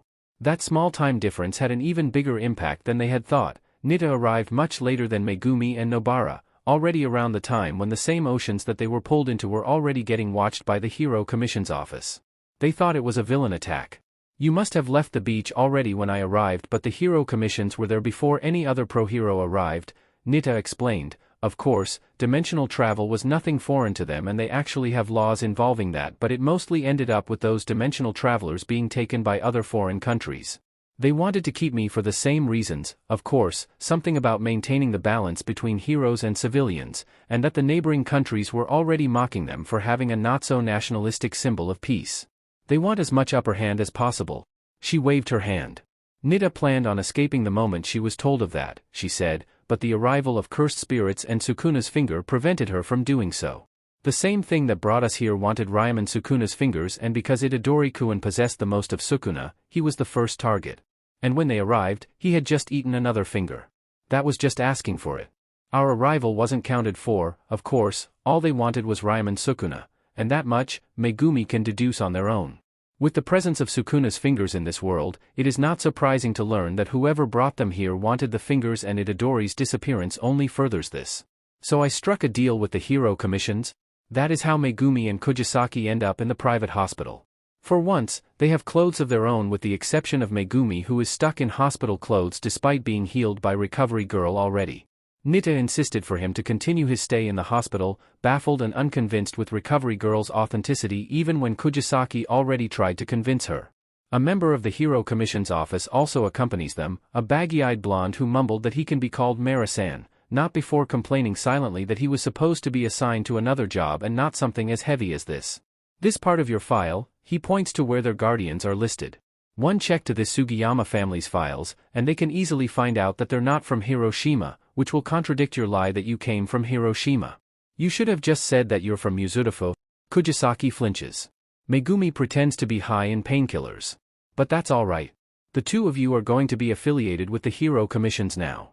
We can say that the two of you were born in Hiroshima and we moved you to Mizurufu. We can fill the holes in your story. Your real guardians, biological parents, we're going to fix them up, Mara says helpfully. He lifts a finger to point at Megumi and Kugisaki. The two of you are going to be orphans, most likely. It's easier that way. Parents who ran away from the countryside to try the UA exams, thinking that they're going to make it big but failed and became broke, their life unplanned before they found a place in Hiroshima, a common prefecture, abundant jobs, somewhere in the countryside. Got kids at a young age, couldn't take care of their children, classic sob story. Very, very common. Perfect to be recruited at a young age. Kugisaki scoffs, crossing her arms and leaning on the headboard of Megumi's hospital bed. She proceeds to consume more space than the actual patient. You're practically admitting to grooming children to become pro-heroes. You do know that, right? She voices out. This kind of thing, however, is not foreign in their own society. Children are raised to be sorcerers and most of them will die before they reach adulthood. Nida shrugs. The Hero Commission's office already has a bad reputation among pro-heroes. Hawks, the number 3, Megumi recognizes. Yes, the current number 3, Nida nods. He's from the Hero Commissions too. Some high-ranking heroes know that he's from the Hero Commissions and put 2 and 2 together. You rarely see any hero that didn't come from a hero school, after all.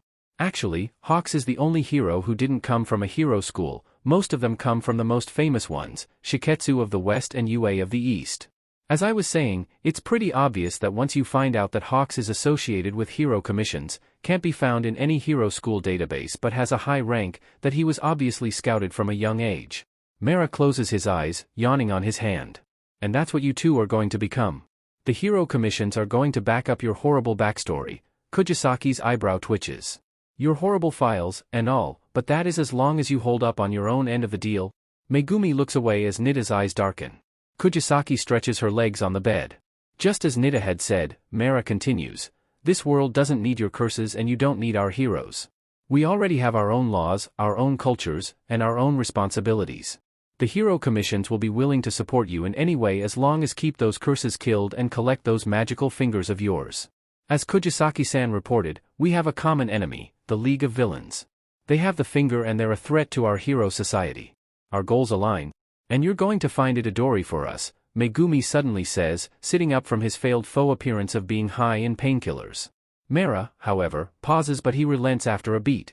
If it helps with looking for the fingers and the purge of curses in ours, then the commission will do its best to find Itadori Yūji. Killing monsters is not the job of a hero. If, Kugisaki bites her lip in disgust. When we find Itadori, looking for the other fingers will be quicker.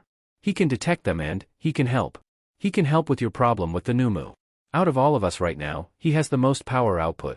That's more than enough convincing for your side to search for Itadori. As I've said, the commission will. Mera-san, Nida surprisingly cuts in, eyebrows creased in a silent threat. Please don't antagonize us further. Both of our sides are aware of our places. The commission has to make sure that the civilians and heroes are safe and their reputations unhurt when they find out they can't hurt the curses, and we can get rid of the curses and the effects of our power in your world. You back us up, find Itadori-kun, and we'll exorcise. She emphasizes this, showing the difference between exorcism and killing as Mera puts it. The curses as you wish. Mera fearlessly meets Nida's eyes, the two of them sharing what seems to be a stare-off until Mera, obviously overworked and already more than bleary, yields first when he puts down his head. Understood, he says, and about UA's meddling. Don't mind them. Let them investigate the holes. They're just going to narrow it down to Hero Commission praise on another golden egg. And you know, for kids, you two did a good job entering UA. It was the best option you could get? Nida finally smiles in agreement. Mera-san is right. It was unfortunate that I ended up seeing you in the background in a news about an attack, but you did a good job holding out on your own for a while, Kugisaki-chan, Fushiguro-kun. She says honestly, I'm sorry for taking too long. And a part of Megumi feels like everything is going to be alright now. His shoulder is released of a weight that he does not even know is there and his chest tightens, clenches, and throbs with relief. They did a good job. All those hours of researching, all those hours of arguing with one another, all those hours of pretending to be exorcists, all those horrible, horrible hours of not being able to sleep and simply staring at the ceiling, overwhelmed by the cold of the ocean and the painful ripping of his body in that cold, cold void, all of those are worth it. Because Nida-san is here. And they did a good job. The next day turns out to be a break and Nobara itches for something more. Fushiguro has already been released from the hospital early in the morning, much to Nida's worry since there is no way a embrace can heal someone completely, which is honestly understandable. Nobara still wonders how recovery girls' embraces manage to speed up the healing process of people, and she has witnessed Midoriya break too many bones already, and come out from the infirmary in pristine condition aside from his wobbly walking because of the drain in stamina. Nobara still has to worry about many things despite the Hero Commission's alleviation of their problems with their background and how much they expose to their classmates. But despite that help, Nobara decides that she will rather be bald than trust the Hero Commissions. There is already a problem with a group that openly admits to grooming children soldiers. At least deny it, she had thought when Mera only shrugged as Nita talked about the backstory of Hawks, and when he suggested for their backstory to be similar to said pro-hero. So now Nobara is stuck in the Hero Commission's office with Fushiguro, wearing clothes that were given to them while Nita left to talk to the Sugiyama couple. Honestly, Nobara does not want to see the Sugiyama's faces when they find out that Nobara and Fushiguro are going to leave. She supposes this is practice. Practice for when they leave, but it is not like they are going to befriend the people here anyways. She raises her feet to put in on the table in front of them but stops when she spots the All Might magazine. She puts her feet down, turning away. Fushiguro, beside her, flips through the 234th issue of Hero Weekly, featuring someone called Edshot, known for his ninja-like appearance and his stealth. Nita-san worked strong, didn't she? Nobara unconsciously says, tilting her head up to stare at the high ceiling, suitable for the office of a pro-hero, though unnecessarily extravagant, which is nothing surprising for someone so high up. She purses her lips before her thoughts can stray any further. Fushiguro focuses on his magazine instead, earning Nobara's ire. She moves her feet to his lap. Fushiguro glares at her. What? I said. So you two are aliens? Instincts trickle in Nobara's bones in an instant, the hammer that had been resting in her bag quickly in her hands, but she freezes. A familiar blonde man stands right behind them, leaning on the back of the couch they were sitting on. Nobara has seen this man countless times from the same magazines that they sell in the convenience store that she realizes she cannot visit anymore. Hawks is not as tall as he is portrayed in the pictures, but the charisma is the same, the cheer and the vibrant colors. Nobara grimaces, sensing his personality before he even continues to speak. Unsurprisingly, Hawks continues to speak before neither Nobara and Fushiguro do. Technically, you guys are aliens, right? Different dimensions and all, he rattles. I'm Hawks, pro-hero. Fushiguro and Nobara share a look. They nod their head in acknowledgement. Hawks, again, cuts them off before they can introduce themselves, jumping to the couch to sit between them and slinging an arm around their sides. I guess we'll be working together a lot, won't we, Fushiguro-kun, Kugisaki-chan? As your senpai and as an earthling, I'll make sure to take care of the both of you, okay? Okay. He presses the both of them to his body, annoyingly positive. Oh, right. There's also that thing about the curse things, right? Think you can tell me a thing or two about it? How come you and Nita-chan can defeat them but we can't? How about, he babbles on, his mouth not stopping and only letting a few words in from Nobara and Fushiguro. It's like Gojo-sensei all over again. Nobara rolls her eyes. Question of the chapter: what's an underrated anime that you wish had more hype? If you do not enter the tiger's cave, you will not catch its cub. Nobara ends up updating her files concerning her quirk registry.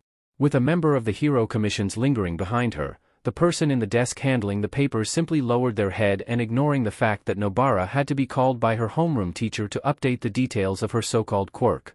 They had originally decided that if no one was going to bring it up, then they will not do anything about it. It was better that way, but Aizawa remembered. He remembered and called Nobara's new home number, a fairly average-sized apartment she shares with Fushiguro and Nita, and grumbled amething along the lines of her quirk registry. Speaking of Nita, Nobara does not see her as much. Because of Nobara and Fushiguro's status as injured and students, they cannot do anything about curses unless it is after school hours or during their free days, but their Nita-san is out and about, constantly investigating curses and the whereabouts of Itadori. The Hero Commission suggested for Nobara and Fushiguro to stay out of trouble for a while, meaning they cannot be seen wandering around in the middle of the night to hunt for curses.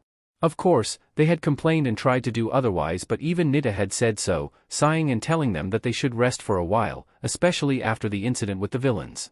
And though Nobara and Fushiguro both have separate rooms, Nobara finds herself seeking her classmate, the one that had been with her since the first day of getting trapped here. So she kicks Fushiguro to the ground, watching him roll down his bed with a thud, caught by the futon she haphazardly prepared. He sits up and glares at her. What? She shrugs. She sits on the edge of the bed. Her nerves relax a little, and so does Fushiguro when he catches her holding her own hand, trying to stop the shaking of it. This is only for tonight, he says sternly, despite knowing that it is going to be the contrary. I've been living through your snoring for too many months, Kugisaki. Affronted, Nobara tries to kick him again, but Fushiguro has long since settled in the futon already while she tries to become comfortable with the bed. She closes her eyes but struggles to keep them that way. She shuffles to face Fushiguro's direction. I don't like the Hero Commissions, she confesses, and when Fushiguro does not reply, she just continues. There's something weird about them, like, I get that they're trying to drive us out but aren't they overworking Nitacha-san? Her lips purse, her joking nickname for the older woman dying down her throat. They're obviously overworking her and that Hawks guy. He's sticking too close to Nita-san. And he called us aliens. Aliens, Shiguro. She hears a faint grunt. Technically, we are aliens. Nobara rolls her eyes and scoffs. Shut up, Godzilla. Godzilla isn't an alien. Fushiguro sits up a little and squints at her in disbelief. Are you even Japanese? How do you not know that? Shut up. I grew up with Precure, okay. Nobara feels herself sink into the sheets further, fully relaxing under the weight of her blankets and Fushiguro's presence. She clenches her fists in annoyance, that Shigaraki Tamura, All Might, the other students getting involved over some grudge, Aizawa Shota risking his life for them, they were dragged into this. She sighs shakily. After the sports festival, after their speech and their call for Itadori, Nobara will definitely leave this school with Fushiguro because then, Itadori will come running to them, he obviously will. And then, they will have nothing to do with this school, nothing to do with these pro-heroes. She reaches to the pocket of her pajamas, pulling something out. She stares at the button of her original uniform, the one she likes better, the one she likes the most.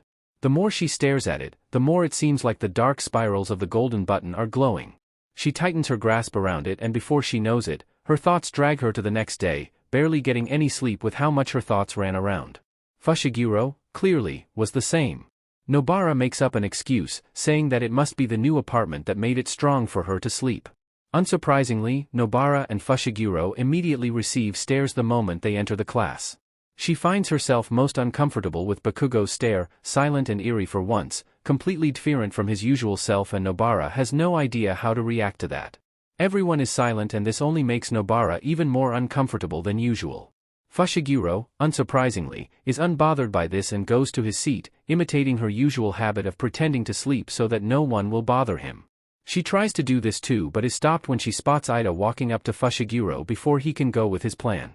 The taller boy's back is ramrod straight and when he suddenly bows his head to Fushiguro, Nobara almost expects his head to slam down Fushiguro's desk.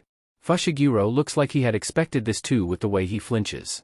I was informed by Midoriya that you struggled in the fight because your bird had to accompany me, Fushiguro-kun. And for that, I sincerely apologize. He exclaims. I hesitated in going out to seek reinforcements, not knowing better but now I. It's okay, Fushiguro interrupts him with a wave of his hand. His eyebrows furrow when he notices that everyone's attention is on him. He sighs, running his fingers through his dark hair. The other pro-heroes came before things went bad. Nobara cringes. Technically, their definition of bad is different from the others, especially these students' definition of it, but Ida seems to not pick up on this and nods in understanding. Ida opens his mouth again but this time, it is not to address Fushiguro but the whole class. His stiff arms stretch again in his typical Ida way and shouts, it's time for this morning's homeroom PRD. Take your seats everyone. Nobara sweat drops, seeing as Ida is the only one who is not in his seat.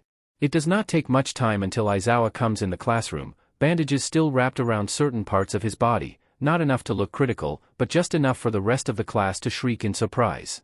Nobara has seen worse injuries. Itadori's corpse had his heart pulled out from his chst and Nobara cannot get rid of that image from her head, but, pursing her lips, Nobara unconsciously looks away, not wanting to see the man they know nothing of and had mocked for being involved with pro-heroes and even being a pro-hero himself, walk in with injuries that came from their lack of ability.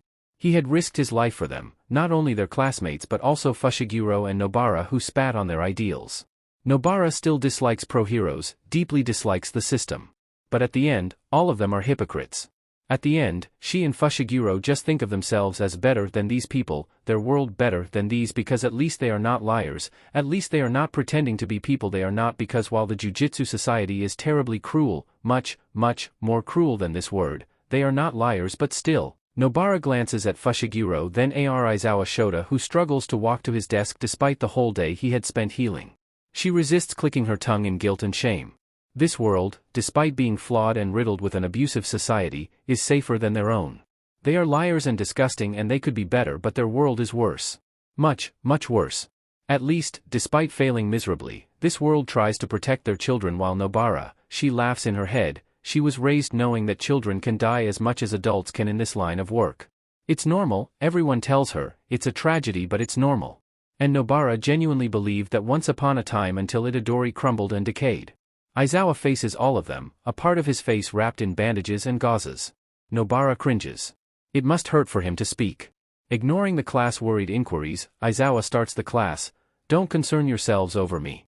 After all, the battle hasn't truly ended for you. This captures everyone's attention, the class breaking into panicked murmurs about another villain group, but with a shared glance with Fushiguro, they nod, knowing what is about to come. UA Sports Festival is approaching. Every single person in Japan will be watching the sports festival, and if they are lucky, Itadori will be watching too. Nobara and Fushiguro have two chances to shout at the screen, when the cameras will be focusing on no one but them. First is when Nobara gives the mandatory speech as the student who achieved the first rank in the entrance exams, and second is when one of them wins the entire tournament. And they will. It is not an if matter or even a possibility but an actual fact that is set in stone. Nobara and Fushiguro will win or be nothing at all. And besides, they do not have problems with the pro-heroes that will try to recruit them, considering that the hero commissions had already promised them that they do not have to worry about that since they will be sending the pro-hero to them instead. Nobara genuinely hopes that it will not be Hawks. Anyone but Hawks. That man been terribly annoying during the single-day break. He had chattered endlessly about the difference between their worlds, if their dimension has two moons like the ones from the movies or if their biology is drastically different, which, in a way, is. Nobara has not tried to see the effects of their cursed energy to this world's people, as nobody can use the reverse curse technique among them, and there is also the fact that they are not evolved humans, or whatever the original term for quirk users were. But Nobara definitely does not want to be called an alien. Hawks, however, does not care one bit and continues to pester them about cursed energy and how one can actually have it. Fushiguro, surprisingly, had the patience to answer some of his questions until Nita saved them from the pro-hero. Even Nita seemed to be utterly done with Hawks. Hey, it's not every day that you get to have juniors from another planet, you know? Hawks guffawed, to which Nita replied, as if she has gone through this conversation with the man for more than 100 times. We're from another dimension, Takami-san. Nobara rolls her shoulders, feeling them crack underneath her skin. She winces and Fushiguro sends her an odd look. They begin walking out of their classroom as lunch begins. Do you already have a speech for the sports festival? You know, as the representative and all, asks Fushiguro, raising an eyebrow when they spot Midoriya and his other friends walking a few steps in front of them. Nobara catches him running his eyes down on Midoriya's frame, inspecting any sign of injury from the other day. As soft as always, she thinks. Narrowing her gaze, Nobara shrugs. I already know what I'm going to say, she sighs. Unconsciously, her fingers reach up to her play with her hair. She bites her lower lip, discomfort filling her. She slaps both sides of her cheeks to gather herself, earning a startled glance from Fushiguro. It's nothing, she flicks her wrist. The past few days, it's been a hassle. So many things happened at the same time and it's only been our first week in UA. Imagine what would happen if we stayed for a whole year. We're leaving after the sports festival, anyway. Or at least, around that time. We won't be staying long. Probably. 1 more month. There will be a 2-week gap between this week and the sports festival, allowing the participants to train to the best of their abilities. Not only is the sports festival a friendly competition between the students but also the beginning of their classmates' futures. Here, they will be able to showcase their talents and grab the pro-heroes that are not only going to sponsor their internship but also introduce them to the real world of pro-heroes, fighting villains, protecting civilians.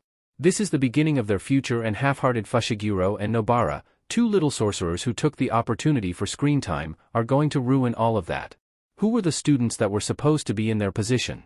Who are the students that they are going to take from in the future? Who will be the top student if not them?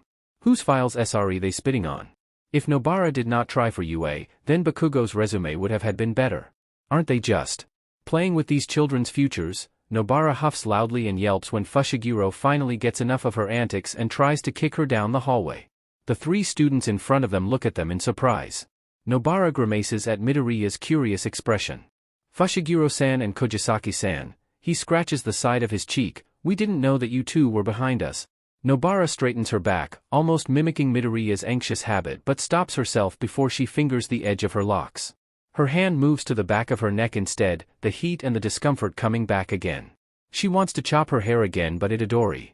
Right, she has no idea what to say further, but Ida seems to have lots to say because his mouth prattles on before the other students. Would you like to eat lunch with us? Just as Nobara tries to reject him, Fushiguro interrupts. Sure. Nobara snaps her head to Fushiguro in surprise, and so do the other 3 students, even Ida, who had been the one who tried to invite the both of them.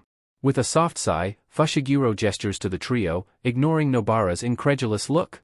Nobara somehow ends up lagging behind, silent even as Midoriya gets mysteriously dragged away by All Might himself along with a comment from Ida about their quirk similarities. Nobara gets assigned to find a chair for them after Fushiguro saying that he will get her food for her. Again, they both ignore the curiosity basically pouring from Ida and Uraraka's eyes. It takes a few minutes before they return, and the first thing Uraraka asks almost makes Nobara choke on her food.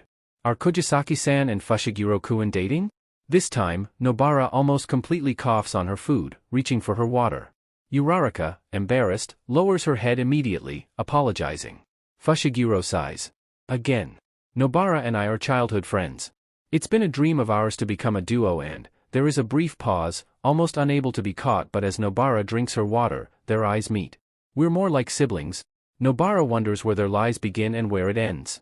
Even as they return to their classroom after small chatters about the upcoming sports festival, the brief mentioning of Uraraka's goal and why she wants to become a pro hero, Nobara's first instinct is to be startled, but even in this place, the world is a kind place and there are many jujutsu sorcerers who risk their lives for money too, and sometimes, Nobara holds the payment for another curse and she wonders if it is worth it to lean into the guillotine, but she remembers Gojo-sensei's words, that all sorcerers have a screw loose, and Nobara revels in bringing forth destruction, and there is nothing she likes more. Nobara thinks of Fushiguro's words. Siblings. Siblings. Siblings. Siblings, where do their lies begin? Where do their lies end? When they are alone, Fushiguro still calls her Kugisaki, but in the company of their classmates, their given names are heavy on each other's tongues, familiar, at ease, but where? Where do their lies end? Where do their lies begin? She likes to think that their bond is much deeper than friendship.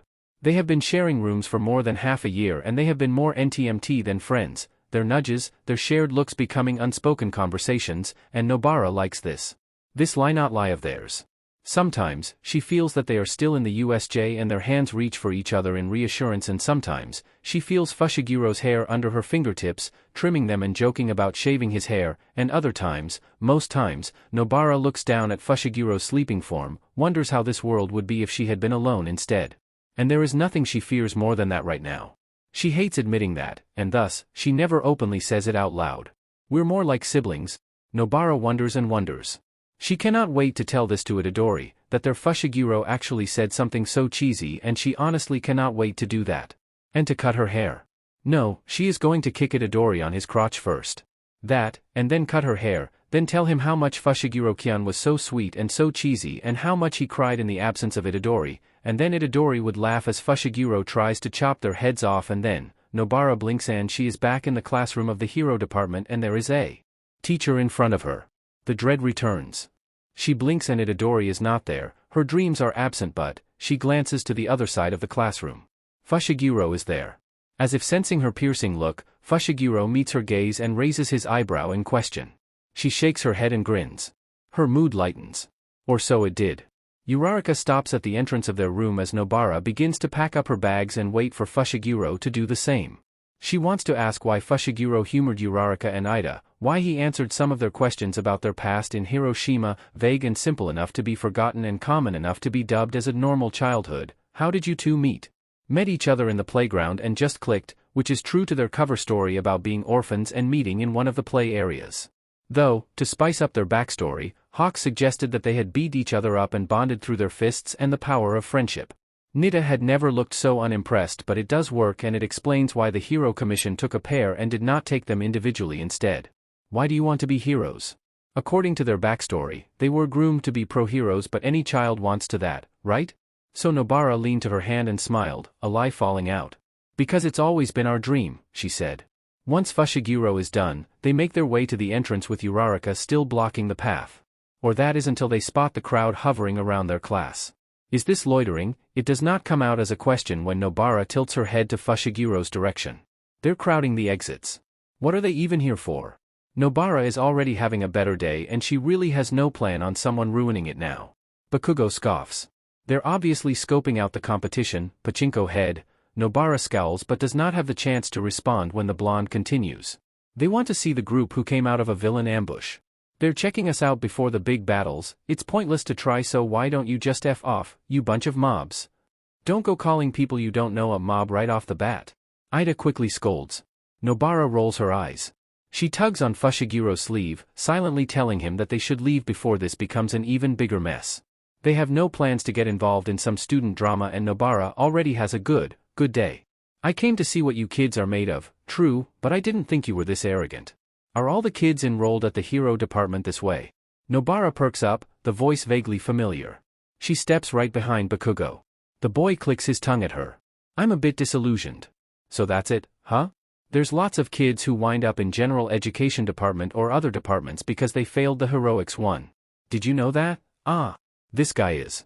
And based on the results of the sports festival, people can be even come under review to be transferred to heroics and the reverse is also the possible outcome. Scoping out the competition? He scoffs. And it clicks, the boy they have been avoiding during lunchtime and the kid they kind of picked up in the internet cafe. If nothing else, a gen ed kid like me is thinking, hey, why don't I try pulling the rug out from those heroics kid while they're on their high horses? Shinso Hitoshi. Consider it a declaration of war, and the boy who turned Nobara's good day into a bad one. And Nobara is really annoyed. They mention something about arrogant kids who think they're a big deal because they survived a villain attack, right? And from the whispers of the other heroic students from Class 1B, they're jealous? Jealous because her classmates got a front row seat in a villain attack that gravely injured even All Might? That broke more than a set of ribs from Fushiguro?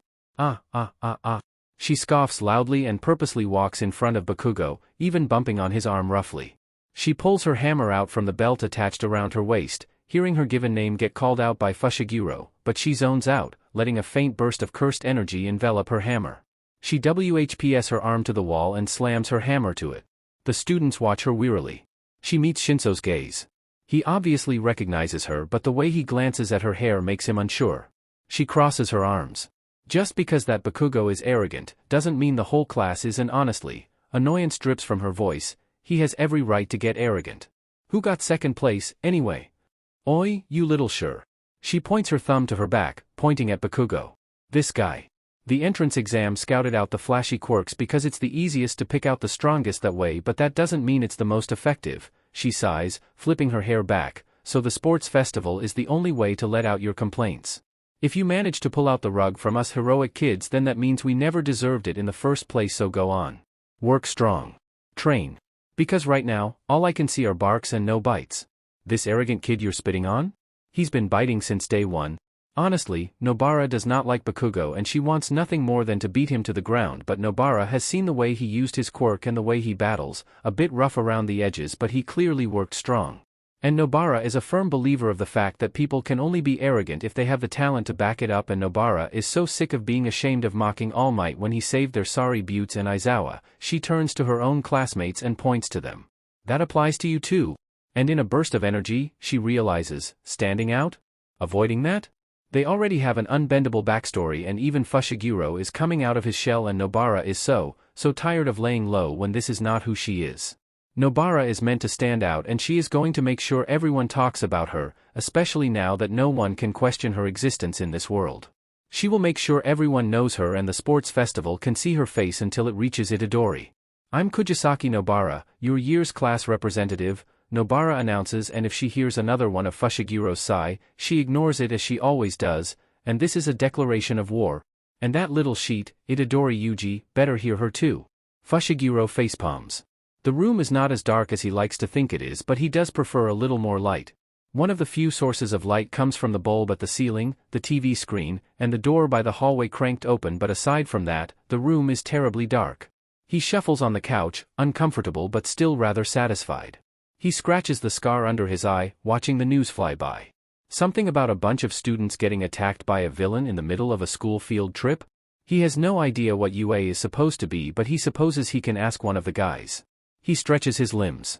The past few months have been rough, but at least there are no marks left from the poking he received when he first came in. He likes to think that he really did come a long way. He grins, though it quickly fades when a voice mumbles at the back of his head, "Oi, look at the screen, maggot." He jumps and a part of him refuses to listen. He closes his eyes immediately. Nope, the loneliness is eating him up, truth to be told, and he unfortunately finds himself humoring the curse more often than not. Said voice, however, because of this, screeches at his head. If you don't want to see your Dmed groupie, then keep your eyes shut then, boy. That comment has his eyes opening in almost in an instant, his body moving before he even knows it, scrambling to the small TV screen. He squints. Huh? Where? He reaches for the remote and heightens the volume of the news. Reported to have 2 injured students from the Class 1A of UA, with no further casualties aside from massive renovations in the famous unforeseen simulation joint, USJ. Reports have it that the class representative had quickly sped to the teachers in order to seek for reinforcements, but thanks to All Might's early and speedy response, the villain was defeated in almost an instant and thus, ensuring that, with the exception of the 2 students, none were harmed, says the woman on the screen, and then, he sees it, at the very, very back are blurred figures, a brunette tagging along a stretcher with a dark-haired boy, but, he frowns. Nah, he waves his hand around, that's not them. Kugisaki's had short hair since she was in elementary school. She said that herself already. I know you don't care about my friends, Sukuna, but, you know, Kugisaki's trademark is her hair. Shut it. He shrugs his shoulders and gets up from the ground, going back to the couch and sighing. He tugs on his shirt, missing the feeling of his uniform. Sadly, it got very, very badly tattered within his first few weeks of getting tied up into a chair, interrogated. But look at him now. He laughs to himself, earning an eye roll from Sukuna, proud at his development. He lets his head loll to the side, catching the sight of a Buddha statue present in every room in the building. To say that Sukuna hates it is an understatement, and because of how often he has been seeing it, he ain't getting annoyed too, honestly. How ironic, Sukuna grunts. He sits up and immediately turns to the door when it creaks, a blonde-haired man's head poking out. You've been hanging out here for too long. Was supposed to be under an hour, he remarks. Anyway, time's up. Already. You know the rules, Itadori. Question of the chapter, do you have any questions for me? Any question will do, honestly. I can't think of a question right now. Question of the chapter 2. I edited this portion after I took a nap, but okay, here, what's an anime you really dislike and why? A monk for 3 days chapter text. You're an idiot. No, you're just a chicken. The day after Kugisaki's shameless declaration of war, Megumi and Kugisaki received nothing but hostile stares, not that they are both threatened by it, but it is still quite troublesome. Deeply troublesome. Megumi is not used to so many students around him. His middle school was a private one, hence the few students, and Jujutsu Kodo has 3 first-year students and their seniors are only more than a handful, less than 10, actually, so to say Megumi is not used to the students surrounding him is an understatement. Bakugo's deep stare directed to Kugisaki is not helping. In fact, Megumi wants nothing more than to hit Kugisaki across the head at her shamelessness and her sheer talent and ability at riling people up. Look, one of us is going to be number 1, anyway, so why hold back? Our backgrounds are clean, the hero commissions are going to fix everything for us, Kugisaki mutters, stretching her shoulders in exhaustion. They had been up all night with Nita, wandering in the streets of Tokyo with Sukuna's finger with them. When Nita had found out that they were literally walking around with it, she had never felt so scandalized, but after lots of convincing from the 2, she calmed down. But not before telling them that the hero commissions cannot know the truth about Sukuna's fingers. All they know is that Sukuna's fingers are cursed objects.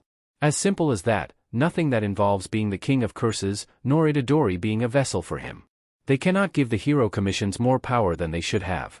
They are going to take as much as they can from the hero commissions, but never the other way around. We're going to keep the hero commissions on their toes. Megumi sighs. He does not know where Kugisaki gets that mindset of hers, but Megumi does not want anything to do with it. He had originally thought of finally relaxing. Their other classmates are just children, at the end, who know little of the world and of their own experiences, but as long as they are near All Might and as long as they aspire to be pro-heroes, they will always be involved or dragged to danger in one way or another. And Megumi not doing anything to help with that is not okay. He likes to think that this is the ranking of their need to help people, Itadori, Megumi, and Kugisaki. Kugisaki should not even be in the rankings, and though she has her own way of helping people, she is not empathetic enough to actually be on par with, say, Itadori's obsession. Megumi does not know what pushes Kugisaki to be a sorcerer, why she saves people, why she does what she does, but what Megumi knows is that Kugisaki does what she wants, what she needs, and occasionally, what her precious people need. The hand on his All Might. The shame. The guilt. Is he really going to let civilians die because of his prejudice? Megumi sighs. Again. But Megumi still is not going to sit still. They did something wrong to their classmates. They are a year older than them, know better, have more experience, and mocking them for not going through the dangers they did is not okay. So Megumi drags Kugisaki by the collar, following Midoriya and his group of friends as they head towards USJ, or the better part of USJ that is still available for the students. Hey, you're Chalk. Megumi pushes a hand on Kugisaki's mouth to keep her quiet, peeking from behind a wall. Midoriya, Ida, and Uraraka gather together. It is Midoriya who speaks first. Back in the USJ incident. It really made me feel useless, he says, and Kugisaki calms down in Megumi's arms. Seeing Fushiguro-kun and Kugisaki-san doing things that pro heroes can do, it made me think if this is really all I could do right now.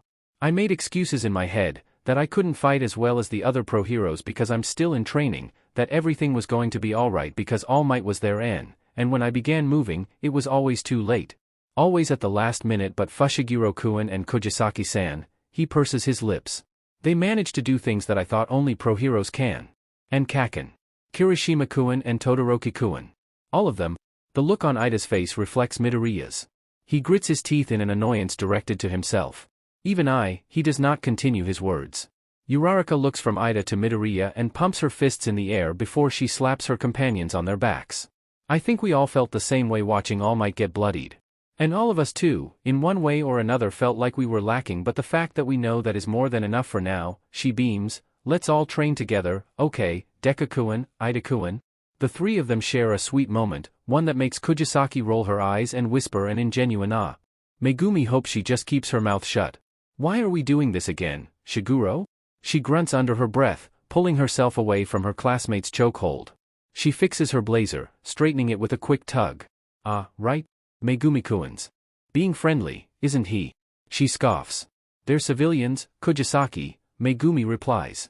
Kugisaki flinches at how fast he had replied, eyeing him warily. Megumi shakes his head, running a hand through his hair in frustration. I'm not trying to pick a fight, but look, Midoriya can't even throw a proper punch, and that's his main weapon. All of our classmates, most of them, have no fighting experiences and aren't even trying to fix that. All of them rely on their quirks too much. And they're going to be encountering those villains a lot. Kugisaki, we know better. We have experience. We should be helping them. Megumi denies trying to be Itadori. In a better world, Itadori is the one to tell him this, and Megumi will be the first to agree, albeit reluctantly. He will think thoroughly about it, but Itadori will slap his back and tell him that since they are the ones who have power, they are the ones who are supposed to be helping those without. Megumi and his eagerness to protect civilians will prevail, and Kugisaki, who will deny and deny, will eventually relent. She will sigh and grumble, if we get scolded, it's your fault, Itadori, and then they will get distracted. Somehow. They always will after some eureka moment, and then, it will go back to Itadori and Kugisaki ganging up on Megumi. And then the CYCL will repeat. Kugisaki scowls, looking at Megumi in disbelief. You and your pity, she grumbles. Or maybe he is just trying to be Itadori because the Megumi from before would have considered but would have never proposed this. And Megumi expects Kugisaki to storm off. She obviously does not want anything to do with their classmates. She just wants to get this mission over and done with, but Megumi became a sorcerer because he was needed. Because he thought of Tsumiki and thought that she was the only one left in his life. He has no memories of his mother nor his father, and Tsumiki has been the only one in his life ever since. Megumi became a sorcerer because he had massive potential. Gojo said so himself. But when Kugisaki just relaxes and huffs, Megumi looks up. Stop acting so surprised. I'm not heartless. Fushiguro-kun? Kugisaki-san. Kugisaki groans. Ida Tenya had never felt so useless in his life until Fushiguro Megumi was forced to fly him to the teachers as soon as possible. He had even been scared at the height that he was lifted up from, and the moment he stumbled upon All Might, he had stammered on his words, and All Might had to calm him down too. When he heard that Fushiguro ended up with a couple of broken ribs, he wonders what would have happened if he just ran, if he just let the Shadowbird stay with Fushiguro, if Ida was just a little faster, a little less hesitant, a little more determined, a little braver. And now, as he watches Fushiguro say that he does not mind helping them with their training for the sports festival despite the fact they are going to be competitors, despite his so-called duo having announced a declaration of war just yesterday, Tenya feels even more in despair. Somehow, it ends up like this, Kugisaki with her annoyed expression and Fushiguro switching from hesitant to awkward to nonchalant. Kugisaki looks like she wants to be anywhere but here, crossing her arms as her hammer hangs on her hands, but Fushiguro is looking more and more approachable with each minute that passes. Midoriya still can't punch correctly, Fushiguro criticizes, the boy flinching the moment he was called out. Uraraka also relies on her quirk too much and isn't using her quirk creatively enough. And Ida, Tenya tilts his head up, eyes shadowed in shame. Fushiguro shifts awkwardly. You actually have a good hold on your quirk. You know it very well but you have no technique. Kugisaki points her hammer at Tenya and he almost instinctively jumps away. He had seen what that hammer can do and he does not want to be in the receiving end of that. Do you know Taekwondo? Ah, I'm afraid I do not have expertise. Why not? Kugisaki immediately counters. Ida is from a hero family, right? That means you have three things: privilege, support, and inspiration. You already knew what your quirk was when you were young and you already knew that you were going to be a pro hero. Taekwondo is the best choice but you. She bends over when Fushiguro elbows her roughly on her stomach. What? Fushiguro glares at her but Ida is stuck. Midoriya did not grow up with a quirk and he knows what happens to people without them. Uraraka grew up in a household with less than adequate financial support but Tenya has everything. He has a supportive family system, a brother he knows he will aspire to become, and connections that will readily aim to please his family but what did he do with that? He lives in a family that had been heroes for generations. The Ida name is famous for that and is even more famous thanks to the popularity of his older brother. Sure, Tenya is one of the most skilled in terms of quirk mastery in their class but aside from that, does he have actual formal training in order to apply technique to his skill? Tenya grieves for the time he did not do better. Why did he not do more again? He clenches his fists. Tenya catches Uraraka's worried look. Ida-kun is much better in using his quirk than the rest of you. Kugisaki-san is right, Uraraka, Tenya finally admits, ignoring the way Kugisaki sends a known look to Fushiguro. What can I do to improve this? For once, a grin actually settles down to Kugisaki. Ojiro has experience with karate, he can give you tips on how to improve your kicks.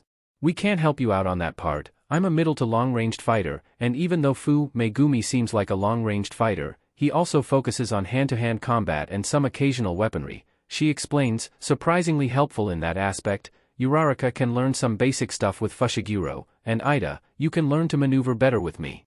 As for Midoriya? Said green-haired student jolts the moment he hears his name. Tenya looks at him worriedly. Megumi speaks for him. He can stick with me. Kugisaki raises both of her eyebrows. Megumi-sensei has 2 students, huh? Shut up. Tenya looks at them and sees people out of their league. They are competitors in the sports festival and yet, here they are, helping Tenya and his friends, and for what? Are they mocking them, implying that even if they improve, Fushiguro and Kugisaki are still going to defeat them because of the strange experience that they have? And as if hearing the thought swarming in Tenya's head, the thoughts that had been weighing in him since earlier, Midoriya steps forward, eyes resolute and fists tight. Fushiguro-kun, Kugisaki-san, I really appreciate what you're doing but why? I mean, thank you.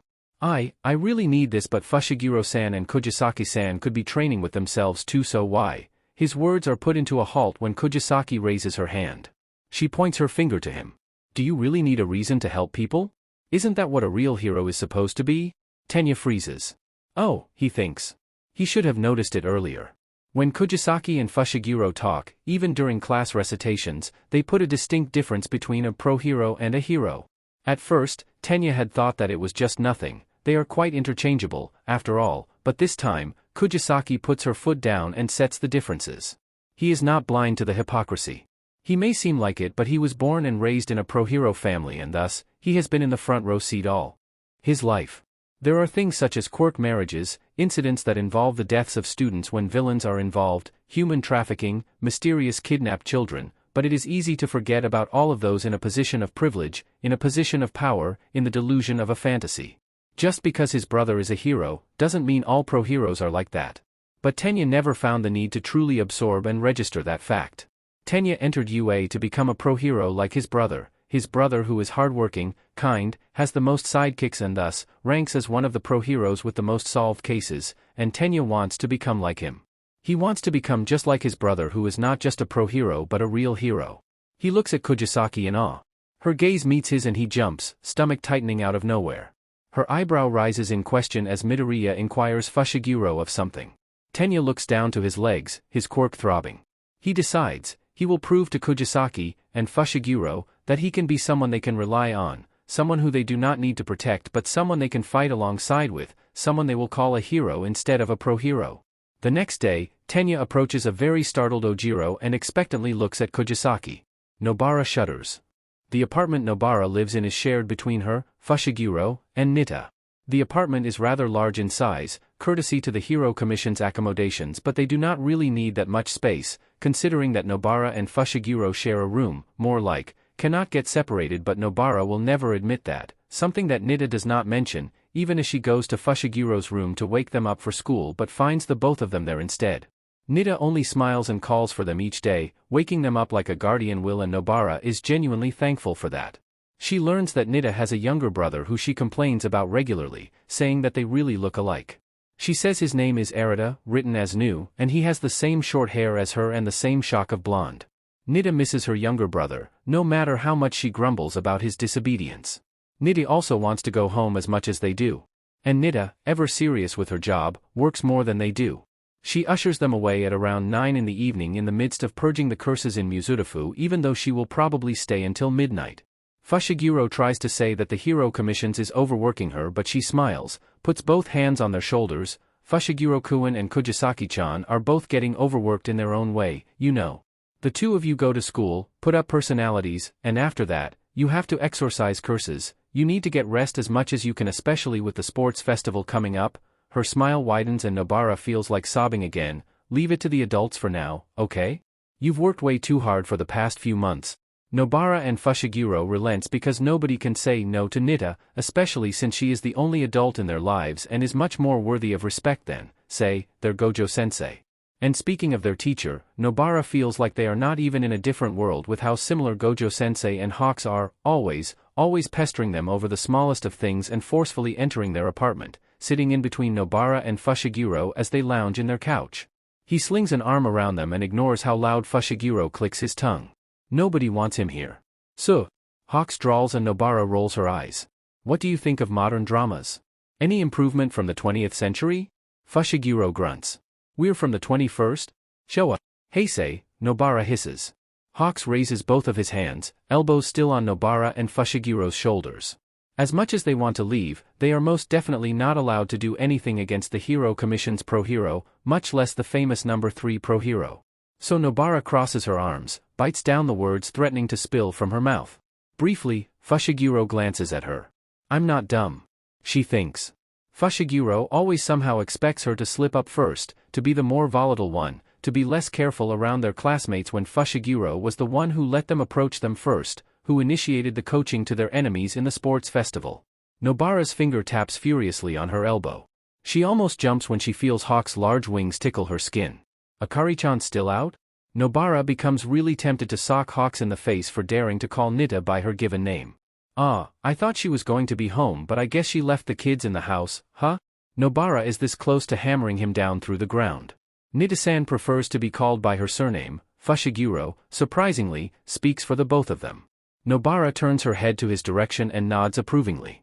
Fushiguro looks away. This guy, Nobara feels Hawks shrug. But Akari-chan and I are close enough to call each other by our given names, you know. Liar, Nobara thinks. Nobara, though she may be short-tempered and easily baited when mocked, that mostly happens during battles. Most of the times, she is the one doing the baiting, Itadori even complimenting her and saying that her mouth really does a good job bringing out the worst in their enemies, to which she takes it as a compliment. So of course Nobara knows when someone is baiting her outside of battles. She wonders what Hawks is trying to get from them, why they want to find Itadori.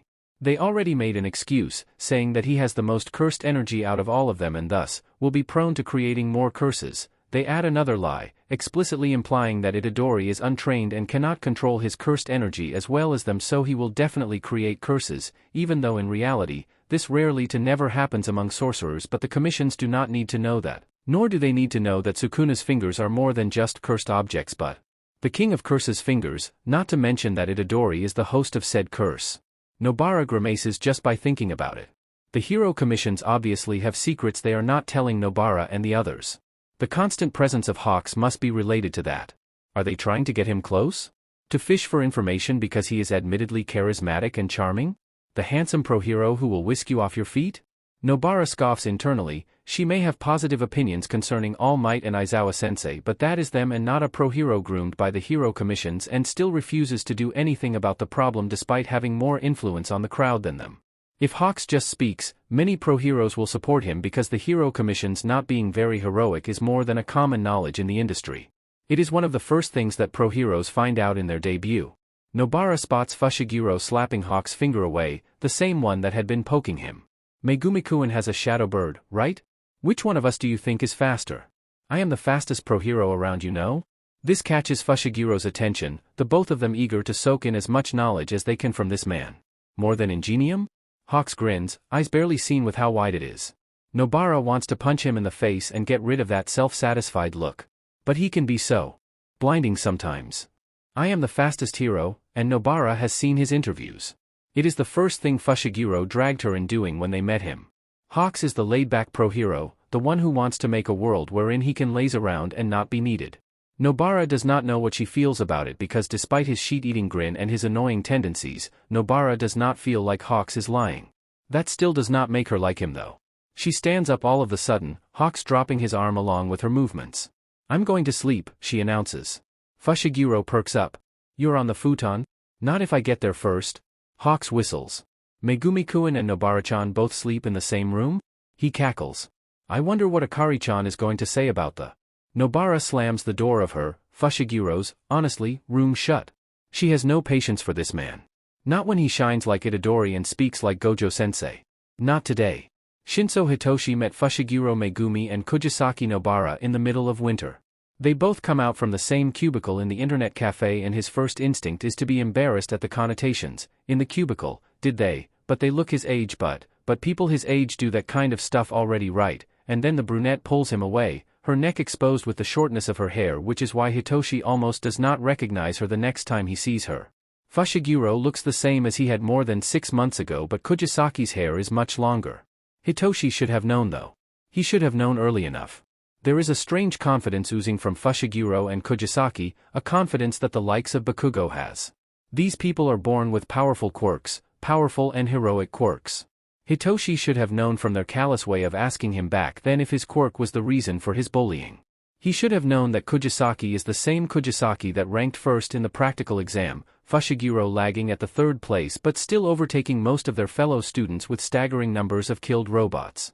Hitoshi had lingered at the letter that he received from UA, the bold letters of general education almost mocking him, spitting on him and calling his quirk alright but not kind.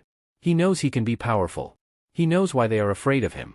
He knows more than anyone that his quirk is more powerful than other people, but Shinso-kun is kind of creepy, isn't he?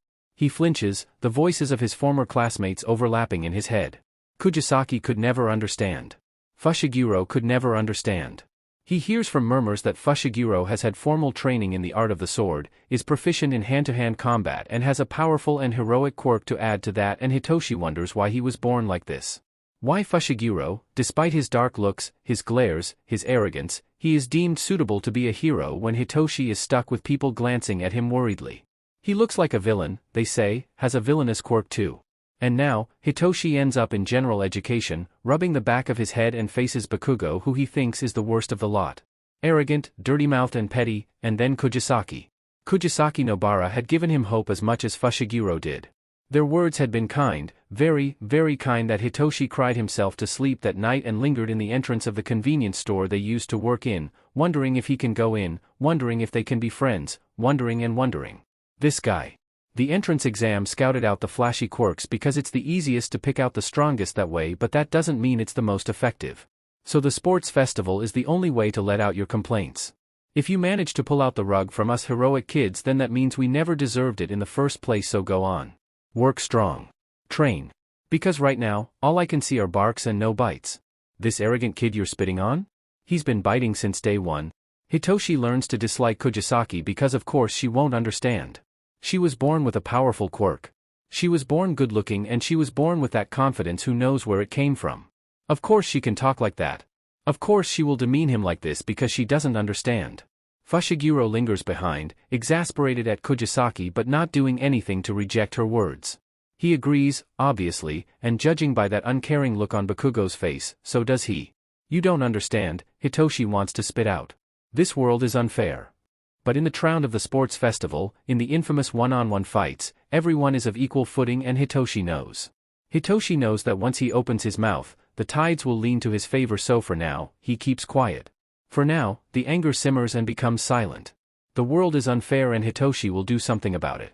Showa, is the PRD in Japan ruled by Emperor Hirohito from 1926 to Heisei, is the PRD in Japan ruled by Emperor Akihito from 1989 to the current era, is the Reiwa, ruled by Emperor Naruhito. Question of the day: what's something about you that you don't usually bring up? Like a hobby or a certain like or dislike? If you're uncomfortable with the question, how about this: how are you today? The mouth is the source of disaster. Chapter text. The UA Sports Festival. Where the hero worlds and co-ed little eggs aim for each other's throats and the top. Our grand yearly melee. The shrills and the cheers of the audience deafen Hitoshi's ears. Present Mike is as good as a hero as he is as an entertainer, and with his charisma and DLVRY, the audience's excitement heightens. And let me guess, all you miscreants came to see them, right?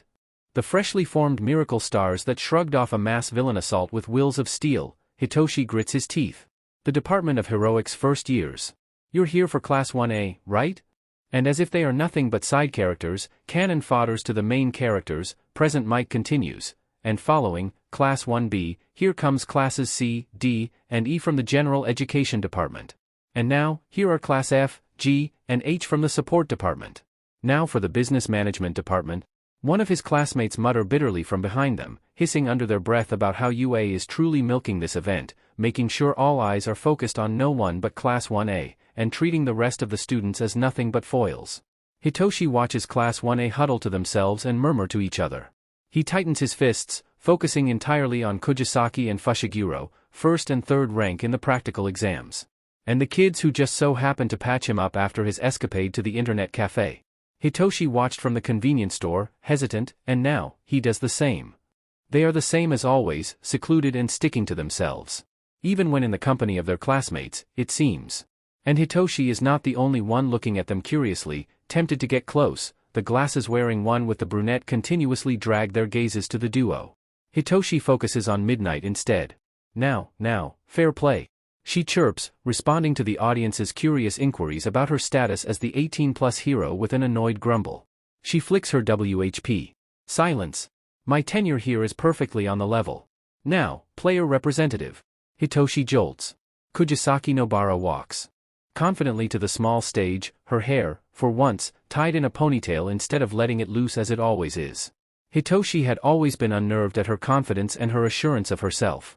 She walked like she knew what she was going to do, completely unbothered by the sudden silence of the crowd.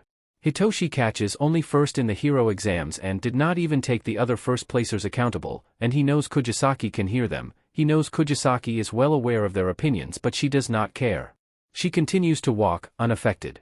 And as she stands in front of the microphone, she tugs a strand of a stray hair behind her ear, clears her throat, the screen surrounding them showing off her student ID. She had much shorter hair there, cropped to her shoulders with no signs of black roots peeking out as it does now. I'm Kugisaki Nobara, future pro-hero duo with Fushiguro Megumi, first place in the practical exams for heroics, she announces to Hitoshi, to the rest of them, to the blaring lights of the cameras flickering at her face and to the audience begging to get a grasp of anything she can offer. The screen blacks out to Fushiguro's face upon the mention of his name. His eyebrows furrow. I'm standing here as the player representative because I worked strong to get up here, because I stopped making excuses as to why this and that didn't happen. Hitoshi flinches. I'm right here. I'm standing right here. So this is your chance.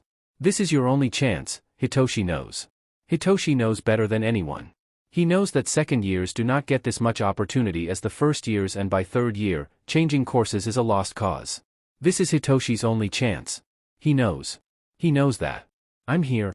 Hitoshi's stomach churns. I'm right here. And I'm waiting. The crowd swirls with contempt, mostly from his side of the students.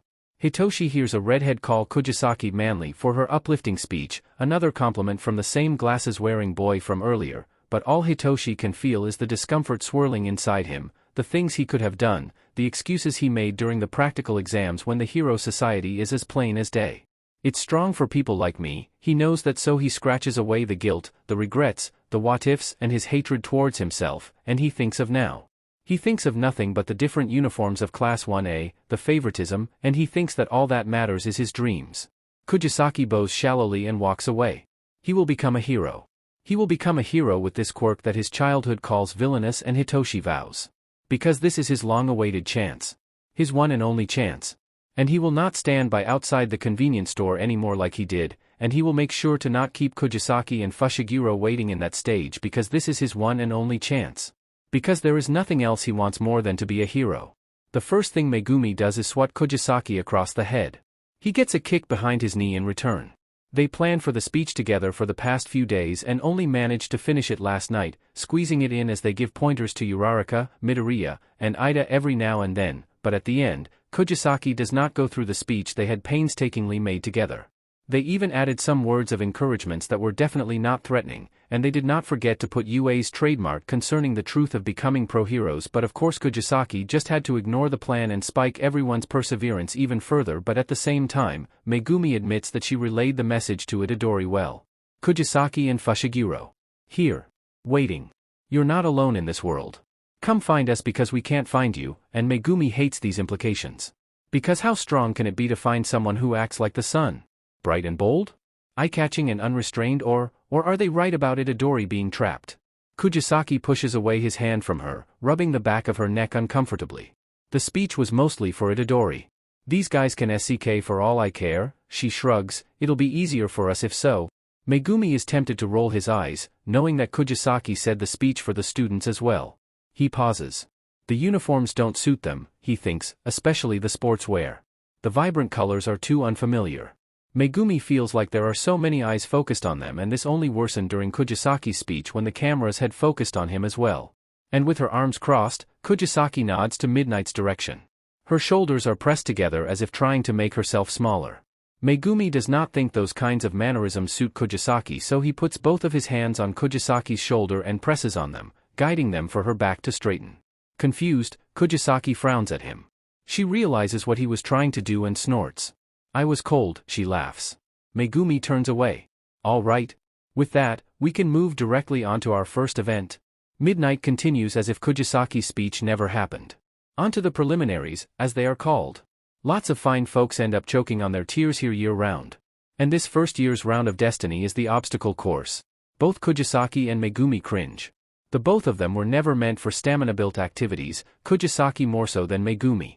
Her cursed technique gives heavy attacks, her hairpin clearly more used for a one-time big-time kind of thing. It is a killing blow, created to destroy anything that it touches, while Megumi's, though more flexible with his skills considering that he can fight with his 10 shadows, still has to consider the rapid drain in stamina it gives him as it makes him both use his cursed energy and move around. Which is why, Kugisaki and Megumi, though they expected some kind of racing to happen in typical sports festival fashion, wants nothing to do with this obstacle course. It's a race between classes. Midnight adds, the sound of her WHP hitting the ground every now and then making Megumi feel a bit more annoyed at the situation. The course makes a nearly 4 kilometers ring around the stadium. We always sing about freedom in our campus, Midnight chuckles. Well, this is what it's all about. You're free to do anything. Anything, so long as you remain within this course. So let's get cracking. Megumi snaps his head up. Already? They did not even tell them what they were going through, just straight up initiated the obstacle course without any more prompting. On your marks. Megumi puts his hands together. Start. He jumps in the air and immediately gets caught by the broad back of Nu. With a quick nudge and a spark of cursed energy, Nu grasps Kugisaki by her collar as he watches her pull out both her hammer and her nails. That's cheating. Megumi ignores the sounds of protests that follow them, but Kugisaki does not. He is pretty sure she is sticking her tongue out at them right now, but he thinks it can be worse.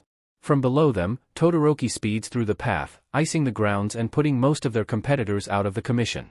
Before Megumi can fully tell Nu to go faster, Nu is put into halt at the appearance of the familiar robots they had decimated back in the entrance exams. Here comes the obstacles, and so suddenly too. And from the very outset, the first barrier will be Robo Inferno. Just as Megumi hisses at Kugisaki to do something about it, Todoroki, surprisingly, moves first, pulling the ice from the ground and stretching it into the air, and Megumi growls. Nu. His cursed technique narrowly avoids the ice that had tried to get to them, his control slipping for a moment with the suddenness of it. He definitely did not expect Todoroki to turn around a little, eyes meeting one another and looking mildly disappointed and unsurprised that his attempts in putting down Megumi's birdie, as Kugisaki calls it, failed. Megumi leans forward. Faster, Nu. As if, Pokemon. Fushiguro, focus. Kugisaki shouts. Megumi never really did expect much from his classmates, putting his guard down around them because honestly, Megumi does not find them threatening, does not think they can do anything else but rank first in this situation, so when Bakugo haphazardly climbs the frozen robots with startling ease and jumps to Megumi's 10 shadows with a burst of energy, he does not expect this. But present Mike does with a loud burst of laughter, And 1A's Bakugo has abandoned the ground and vaulted over their heads, wisely putting out the biggest threat, 1A's Fushigiro's cheat-like quirk. He is not a cheat, Megumi vehemently denies as he dodges an explosion aiming at his throat. Bakugo screams something about him being a Pokemon trainer, but Megumi struggles to hear this as he clutches on Nu's feathers and urges it to swerve. Nu. The bird does as told, flipping in the air and catching Bakugo unaware. He falls, and though Megumi did say that he does not want any of his classmates getting more injured than they are, he cannot help but get a sense of satisfaction from Bakugo's fall. He needs to be humbled a little, after all. Nu flies. As expected of those who've ran past, lots are from 1A. But it does not stop there. The whole class begins aiming for Megumi's so-called cheat-like skill and once again, renders him surprised when one of Siro's tapes WHPS to his direction and tugs Nu by its foot, dragging him to the ground. The boy laughs heartily. Sorry, Fushiguro. That bird is just a cheat. And Megumi grows annoyed. He dispels Nu in an instant, startling everyone watching, and Kugisaki curses right at his face. He loops an arm around her waist, and just as they fall, his twin hounds rise from the ground and catches them. He tries to hold down his embarrassment. He has not ridden his hounds ever since he was a kid, since he was in elementary school. And now, he is rendered to riding them instead. There's little time they have to spend dead in their tracks. And now, each of their experiences has become their source of encouragement. Aizawa's voice echoes almost in foreshadowing, it's drowning out their doubt and hesitation. Kugisaki suddenly jumps from the dark hound, carrying her to the white hound Megumi is riding. Before he can even shout at her in surprise and what the hell she is doing, his arms already catch her and Kugisaki's back is already pressing against him. Make sure I don't fall. She growls. Megumi moves awkwardly, half of his body turned to Kugisaki's direction while the rest is faced front to maneuver the hounds. He watches Kugisaki smash her hammer to the nails dancing in her palms, and the vibrant colors of her cursed energy becomes terribly familiar. The nails embed themselves in the wandering robots, and with a flick of her wrist, explosions ring in the stadium, and this is what makes Present Mike cheer. Class 1A's Kugisaki's infamous attack. The same one she had used to decimate through the robots back in the practical exams. This is our player representative, everyone. Megumi pleads for them to not inflate Kugisaki's ego any further. Well then, Missy, if the first barrier was such a cinch, then what'd Daya think of the second one? You fall, then you're out. If you don't like that idea, maybe you can crawl, Present Mike hollers. This is the fall. Megumi tugs on Nu, the hounds melting into his shadow as he and Kugisaki are dragged into the skies again. Present Mike reacts to this as expected. And there it is again.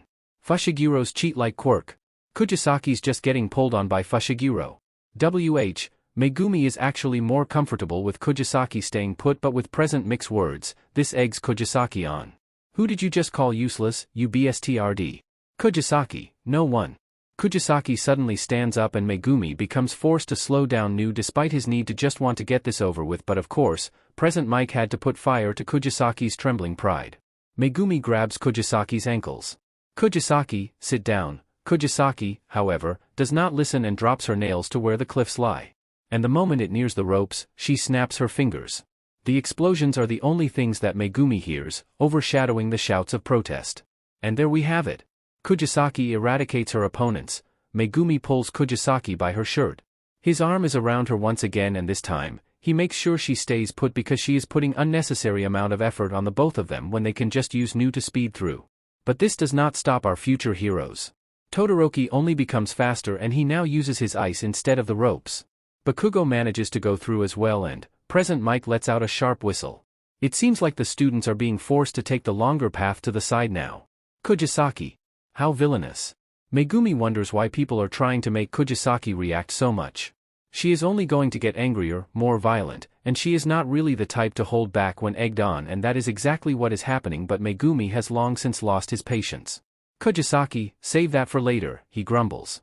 The screens suddenly focus on them, specifically with the way Megumi has an arm around Kugisaki. He cringes, knowing what is about to come. Present Mike. He surrenders. Hey!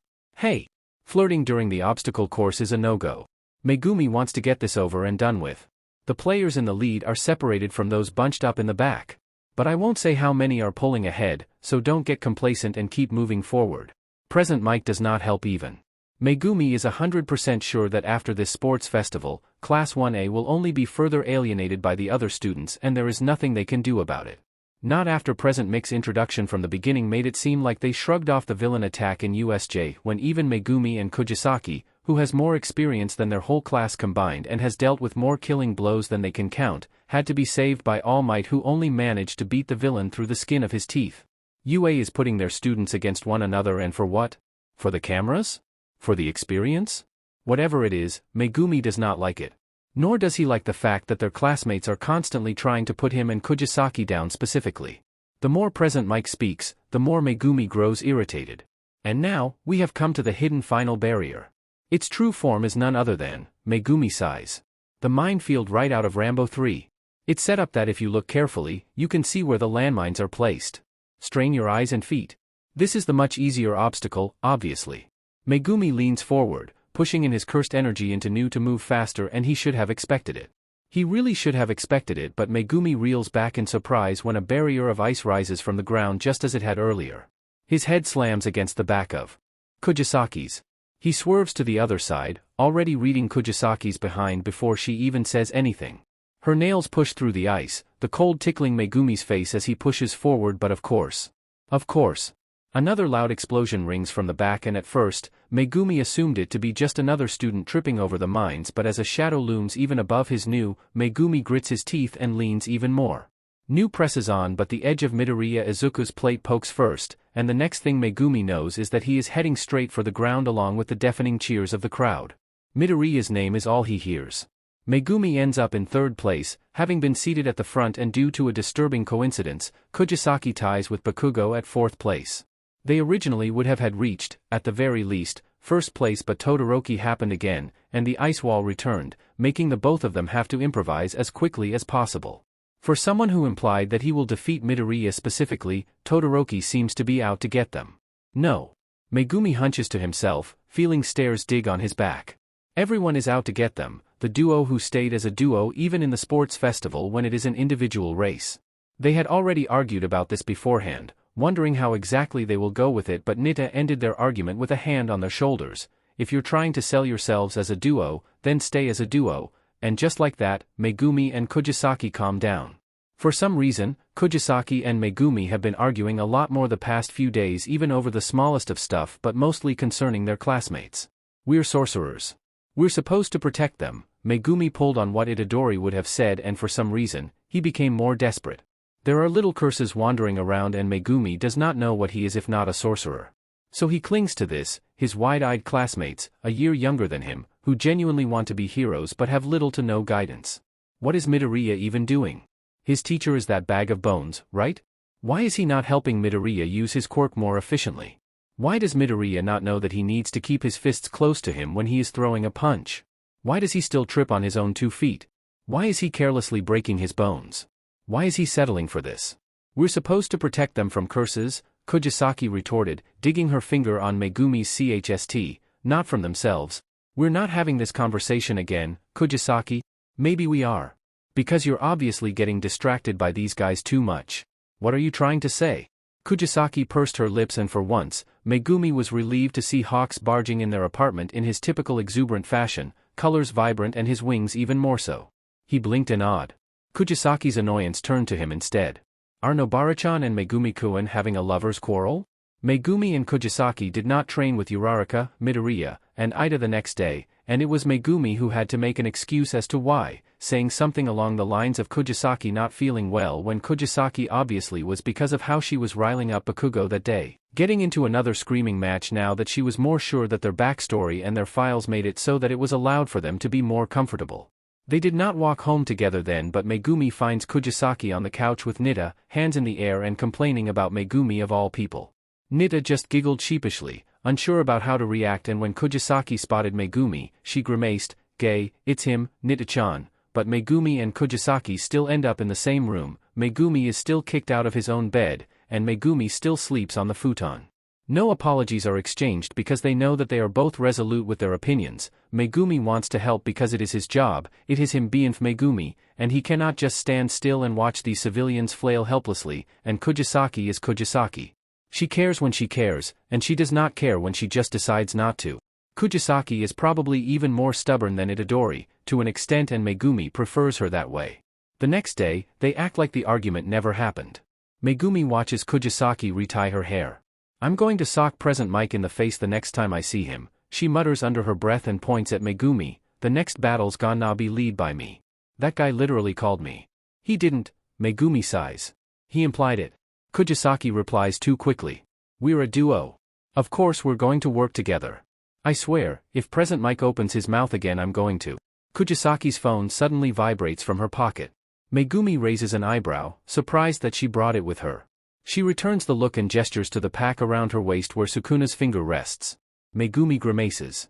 Ah, it's Nidacha, ha, Kugisaki deadpans at the screen. Megumi peeks from Kugisaki's shoulder. He scowls. Nida-chan. Congratulations, Megumi-kun, Nobara-chan. Akari-chan and I cheered a lot. And there, in the screen, is a picture of Hawks with an arm around their Nida-san, taken by the man himself along with the background of their match. Specifically the part where they had reeled away from the ice wall, their faces not the most pleasant out there. I hate him, and Megumi agrees. Question of the chapter, how are you? And what's something everyone likes but you can't just stand? Even monkeys fall from trees chapter text. They should never have helped Midoriya is what Nobara concludes. She stands at the edge of the crowd with Fushiguro as a short break resounds in the stadium. Meanwhile, in the screens displayed around them, Midoriya Izuku's name is plastered as the first place of the competition. Nobara glares at him. What can he do again? Ah, right, deal massive amounts of damage at the cost of his bones. Nobara is certain that he will die the moment he tries to defeat even a third-grade curse because of that consequence.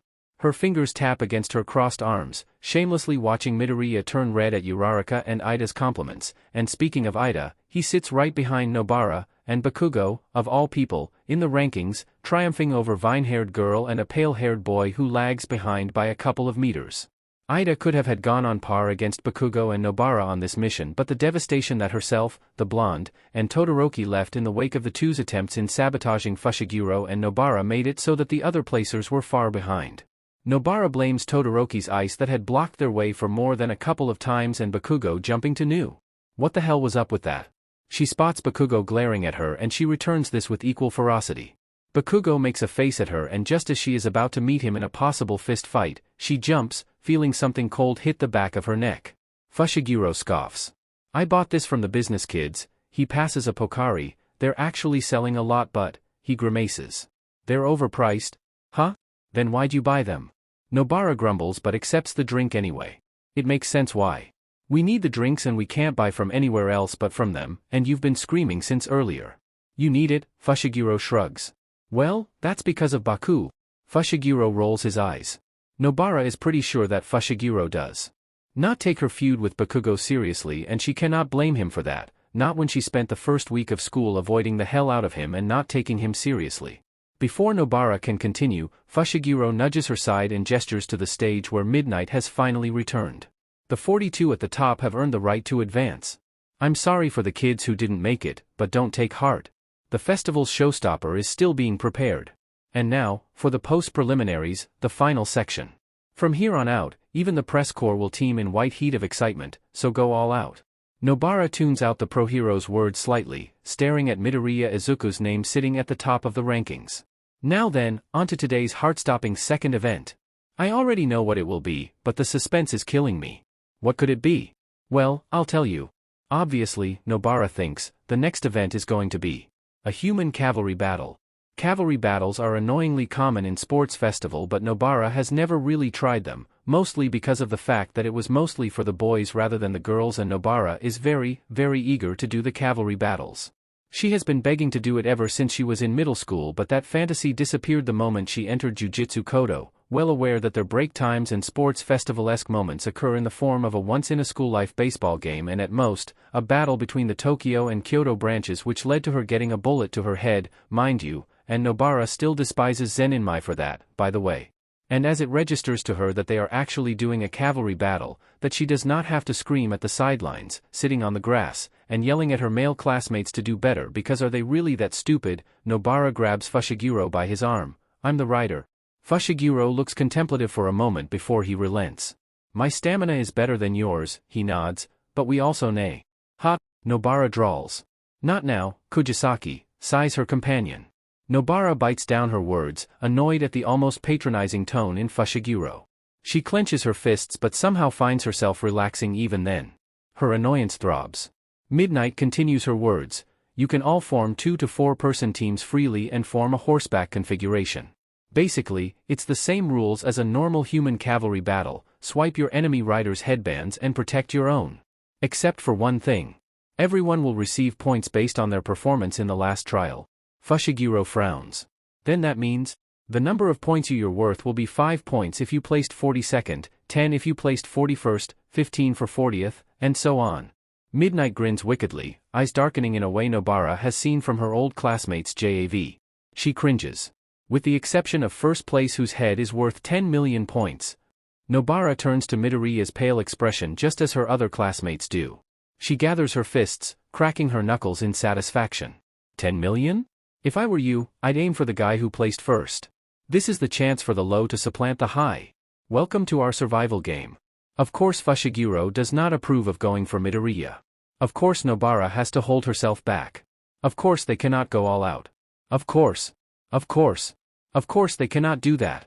Nobara squeezes the Pokari in her hands, waiting for Fushiguro to return from recruiting the final member, and you can leave it up to me because I have a plan. Nobody dares to approach her for recruitment, everyone else most likely expecting her to be in a duo with Fushiguro because of what they established early on, and Nobara highly doubts Todoroki is going to recruit them, not when he has a powerhouse in his own team. 2 elemental quirks, Yaoyorozu and her buffed up Zen in my cursed technique, and the perfect horse for this battle, Ida. Well, to be fair, Yaoyorozu pulls her creations from her body fat while Zenin-mai literally creates things out of nothing, urged on by her mediocre cursed energy. Meanwhile, Nobara would rather choke to death than be in the same team as Midoriya, that little BSTRD, or even Bakugo whose team is composed the Ishido, Kirishima, and Siro who grabbed New by its feet. Nobara remembers that. Nobara clearly remembers that. She had almost fallen, even. She sits on the nearby bench, towels right beside her and a few more bottles, watching as the teams begin gathering up in the middle.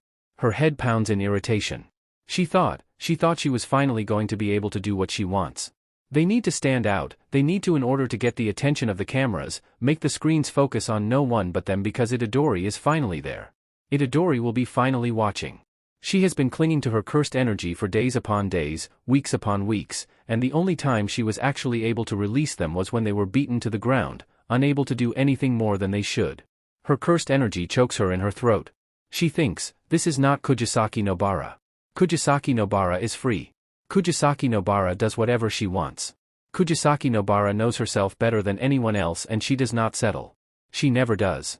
But she has been settling for months, settling for more than half a year. She has been stuck in this world.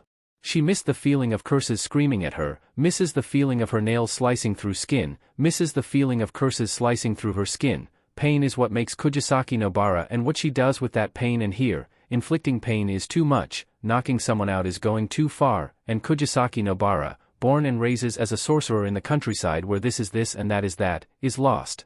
She struggles to find what she is meant to do, so Itadori Yūji is what she clings to, who she clings to.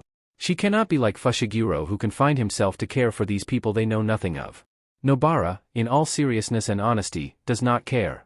She does not want them to die or get seriously maimed, but isn't that just the bare minimum? In this world, Nobara cares about very few things: Itadori, Fushiguro, Nita, and the way to get back home. If curses begin infesting this place, then so it does. The moment she gets a ticket back home, Nobara will never return and she will leave, thinking that this place is a hellhole for her, the source of her suppression and where her pride was stomped on by some guy who advertises both an underwear brand and candy. Nobara will leave knowing that this is a place where she can never be Nobara, because in Jujutsu Kodo, her violence is complimented, her ruthlessness is called efficient, her need for pain is called strange, but everyone has a screw loose anyway. Nobara can never be Nobara in this world. She has to walk on eggshells, watch herself and how she speaks around these kids. She can be nice, yes, because that is Nobara. She can be nice, can be mean, but what she hates is what she cannot be. Fushiguro mingles in this world so slowly but surely that she is forced to catch up, move in Fushiguro's pace, but Fushiguro suddenly went from the silent companion to training their classmates, and the change is so jarring that Nobara's first instinct is to go against it because this is not their plan. And Midoriya? Really? Of all people? Nobara wants nothing to do with that stammering bone-breaking wannabe hero. Hell, Nobara prefers Ida because at least Ida knows when to shut up, but Midoriya goes on and on and on when he sees Nobara's quirk in action. Hell, Nobara probably prefers Bakugo over Midoriya. Probably. Just probably. And as if being summoned by her thoughts, Fushiguro returns with a somewhat satisfied look on his face and Shinso Hitoshi, of all people again, walking behind him with crunched eyebrows and in displeasure written on every inch of his features. But what makes Nobara gape openly is their other companion. Who? Blonde hair and blue eyes and a face that will look better if Nobara punches it. Somehow, everything about his demeanor and his presentation is already unlikable. Nobara turns her gaze to Fushiguro in disbelief. What the hell, Megumi? The blonde sneers at her and Nobara becomes reminded of present Mike then there. It must be the blonde hair, she thinks of their only similarities. Or maybe the face. This guy's face is seriously annoying and Nobara does not even know who this guy is. What? The first placer of the heroics department thinks of us as unworthy to be in the same team. Monoma-san, Fushiguro sighs. Nobara stands up, meeting this blonde, Monoma or whatever his name is, straight in his eyes. You. Nobara. Treating her like a child, Nobara seethes but moves back hesitantly, still glaring at Monoma but not minding much of Shinso who stays still behind Fushiguro. How her partner ended up with this kind of team, she has no idea, and Fushiguro did not even consult anything with her, just going on ahead and making decisions for himself. They are a team. A duo. And the way Fushiguro is treating her, Nobara, this is Monoma Nito from Class 1B. He can copy quirks, Nobara flinches at that.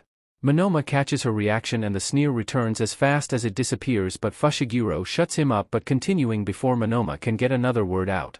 And you know Shinso, Fushiguro pushes his thumb to the purple-haired boy's side who looks torn between opening his mouth or keeping it shut like Monoma.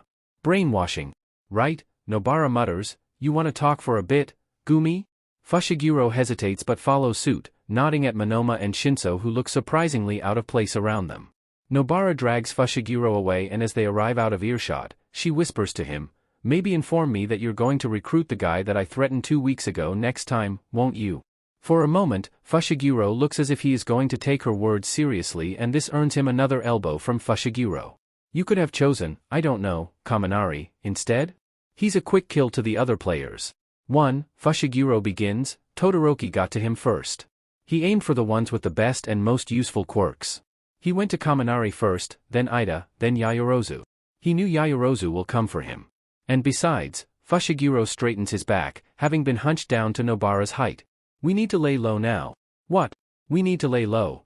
We've been doing that for more than half a year, Fushiguro. Nobara's voice is doused by the faint cheers of the audience and the murmurs from the other groups. Monoma and Shinso, however, look at them warily from meters away. Nobara lowers her voice down. She wants to scream more at Fushiguro. She has never felt this angry and annoyed at the same time, not since her battle against the Kyoto branch and she does not want to get angry at Fushiguro. Not when they are so stuck. And Monoma? Really? He'll try to copy our quirks and we'll get outed. Fushiguro frowns. We won't. If he just so happens to copy our quirks, he won't just suddenly assume that it's a cursed technique. He doesn't know anything but quirks. He'll just think that it's some sort of weird quirk with a specific requirement to get activated. And I already made an excuse for it. He won't try to copy it and, annoying patronizing as always, as I was saying, the highlight of the matches is always the one-on-one battles. This one is just to push off the other players. Our priority is going past this stage. We can double our brainwashers with Monoma so swiping will be much easier then. Everyone's going to be focusing on Midoriya and the flashier groups, so we can take this opportunity to keep them off of us. They've been targeting us so this is a good chance. Nobara looks at him in frustration, even as she and Fushiguro returns to where Monoma and Shinso are, making up an excuse that Nobara expected to be working as a pair which is why she is so shocked. Shinso stays silent.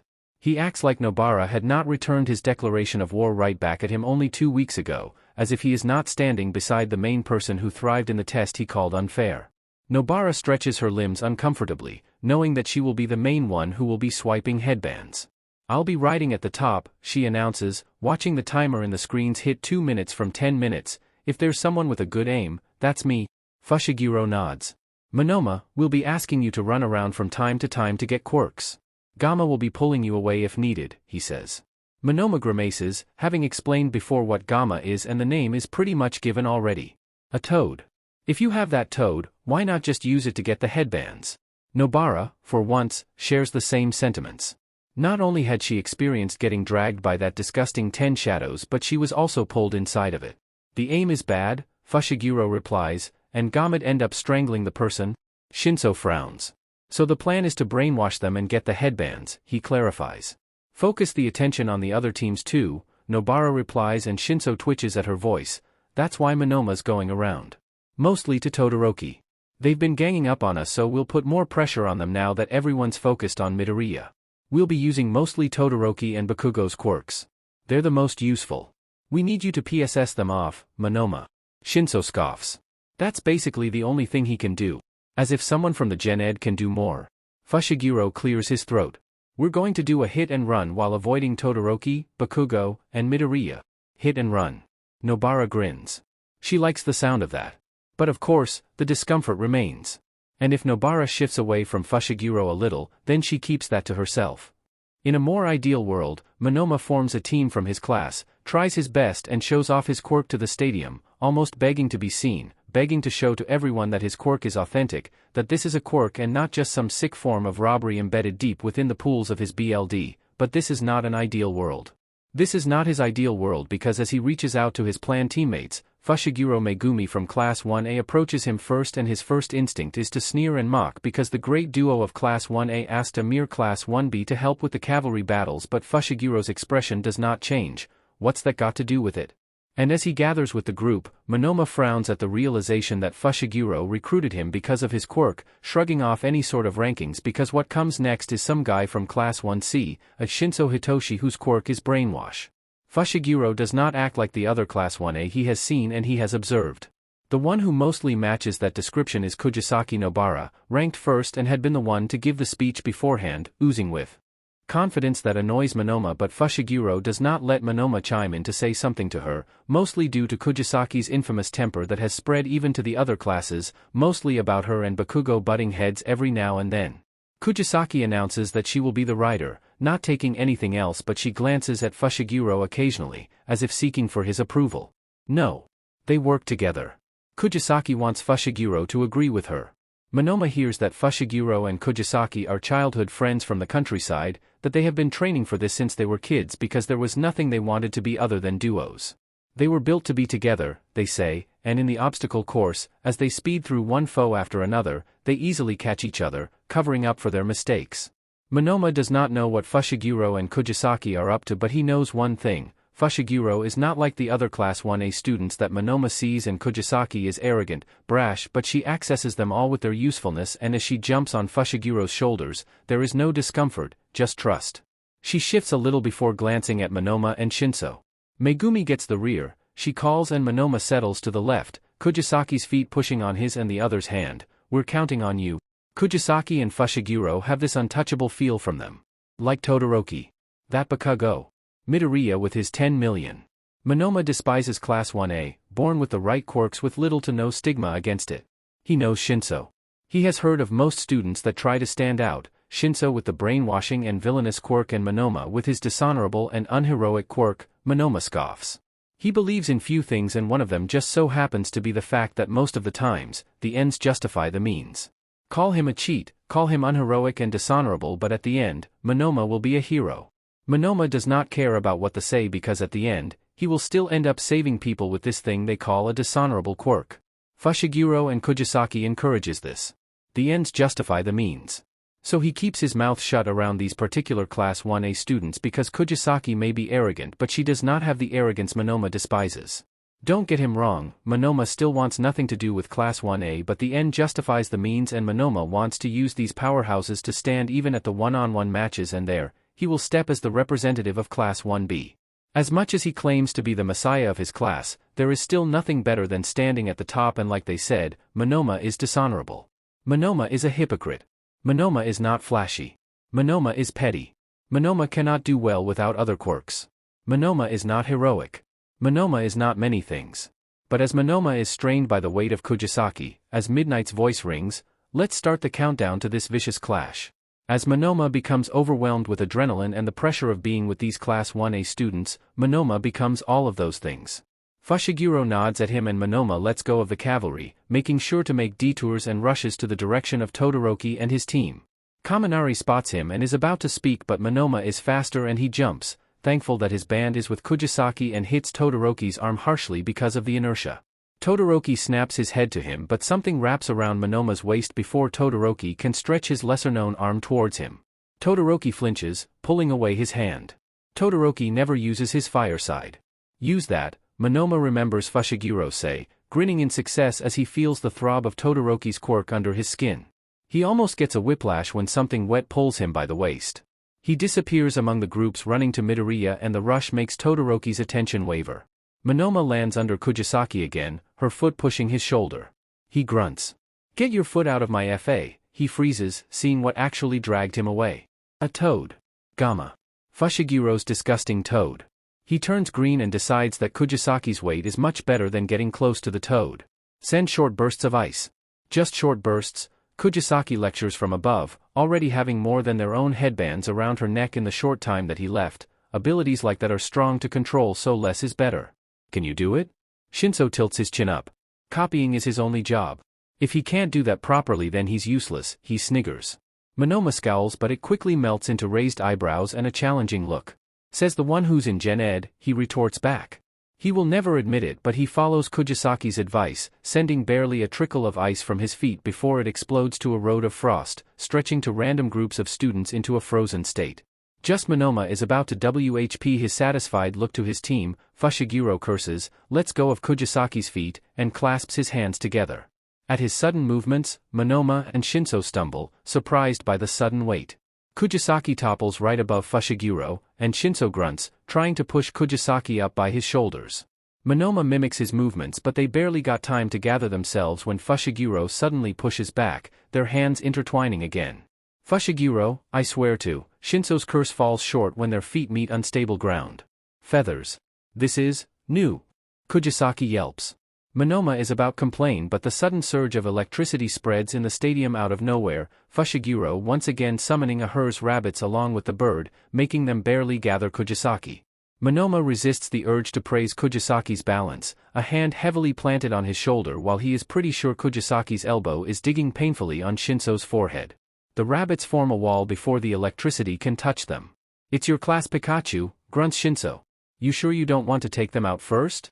Fushiguro shakes his head, his bird melting back into the shadows as they land above Todoroki's ice. Monoma creeps for the warm energy again, sending the smallest bit of fire that appears as boiling heat instead. Fushiguro and Shinso flinch. This is my first time with an elemental quirk, Monoma defends. We have no time for that. We're aiming for Metal Shima over there. Kugisaki points to Tetsu angrily aiming for Midoriya, still hoarded by the other teams. Where's the 10 million? Still with Midoriya, Shinso nods. Then we're carving our way there, Fushiguro decides. Shinso nods and focuses entirely on the group blocking them from Team Tetsu, a certain member of Class 1 as Team 1 with no achievements so far. The rider has jacks for earlobes while her other members do not seem that notable aside from the one with a large tail. Monoma's hand creeps to Shinso's, mimicking his quirk just in case. What? This group hasn't gotten even one headband. Shinso snorts, letting the noise of Bakugo's explosions and Todoroki's shrieking ice overshadow his voice. The earjack girl turns around and glares at Shinso. Wah! Give us all your headbands, Shinso quickly interrupts. The girl's riders notice this easily and Monoma responds with a strange ease. Ha! He laughs. Are the little entitled Class 1A students intimidated by us? Everyone responds as expected, the tailboy pointing out the presence of Fushiguro and Kugisaki while the others more violently reacting by surging to them, but Monoma's mouth, honed and expert to rile up anyone within vicinity, reacts faster. Get Midoriya's headband, the group freezes, letting them take the girl's headband. Kugisaki grins wickedly, grabbing them and wrapping them around her neck. Monoma matches her expression, satisfied especially after the failure of using Todoroki's quirk against him. Let's go, Fushiguro tugs on them and they follow suit, eyes focused on their current prize, Tetsu. Ah, don't get him wrong. Monoma still definitely dislikes Fushiguro and Kugisaki. Third place is not so bad. Not many did notice them until the end of the match when Fushiguro literally threw Nobara across the stadium to attempt to get Midoriya's headband but gets one from an orange-haired girl's team because technically, it was the weak-armed Shinso who threw her with just a little bit of help from Fushiguro. The moment the alarm rings, Nobara lands painfully to the ground, not having the time to catch her own weight, and as if the gods are mocking her, she lands exactly beside Bakugo. Always Bakugo. She follows her instinct and shoves Bakugo's face away from her. Midnight pulls them away before things can develop. The announcement of the finalist ends with Midoriya being dramatic as always, kneeling to the floor in success with tears flooding his eyes. Nobara scoffs, wanting to change her shirt because of how sweaty she has gotten. Fushiguro catches up to her, much to her dismay. As much as she somewhat enjoyed the cavalry battles, laying low is not for her. Monoma was a good teammate and so was Shinso, in a way, but right after that, Shinso left, mumbling a short gratitude while Monoma returns to his classmates as if nothing happened.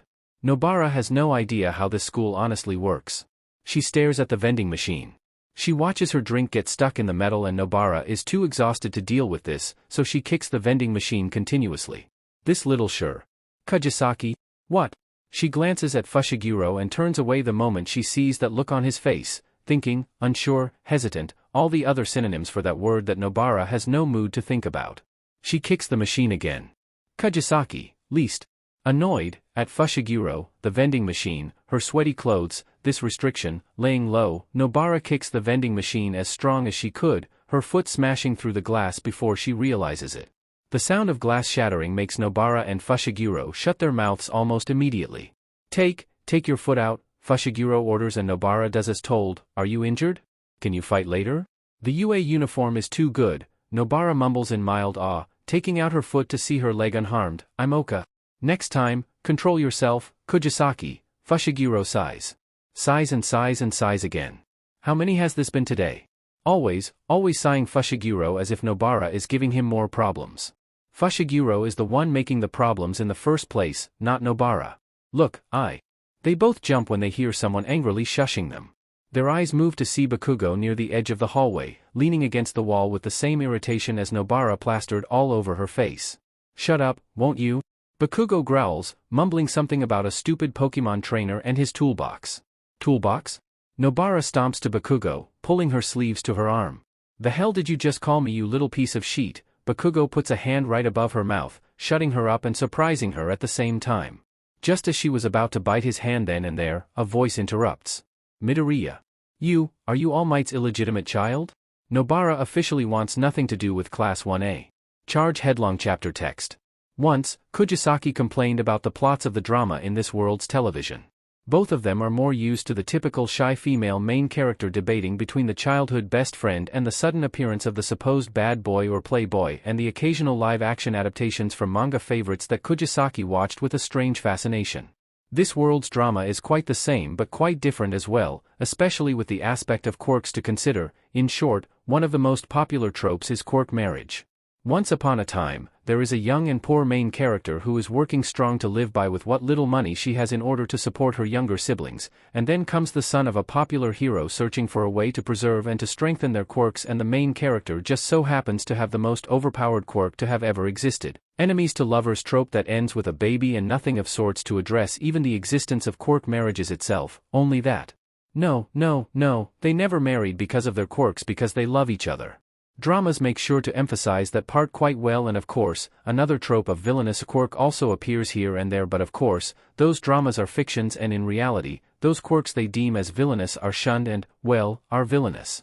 One of the dramas that Nita and Kugisaki are religiously watching is one of the more popular ones, a story about a girl whose parents are villains and became a villain in her youth when really, she is a vigilante at best, but villains and vigilantes are synonymous in this world.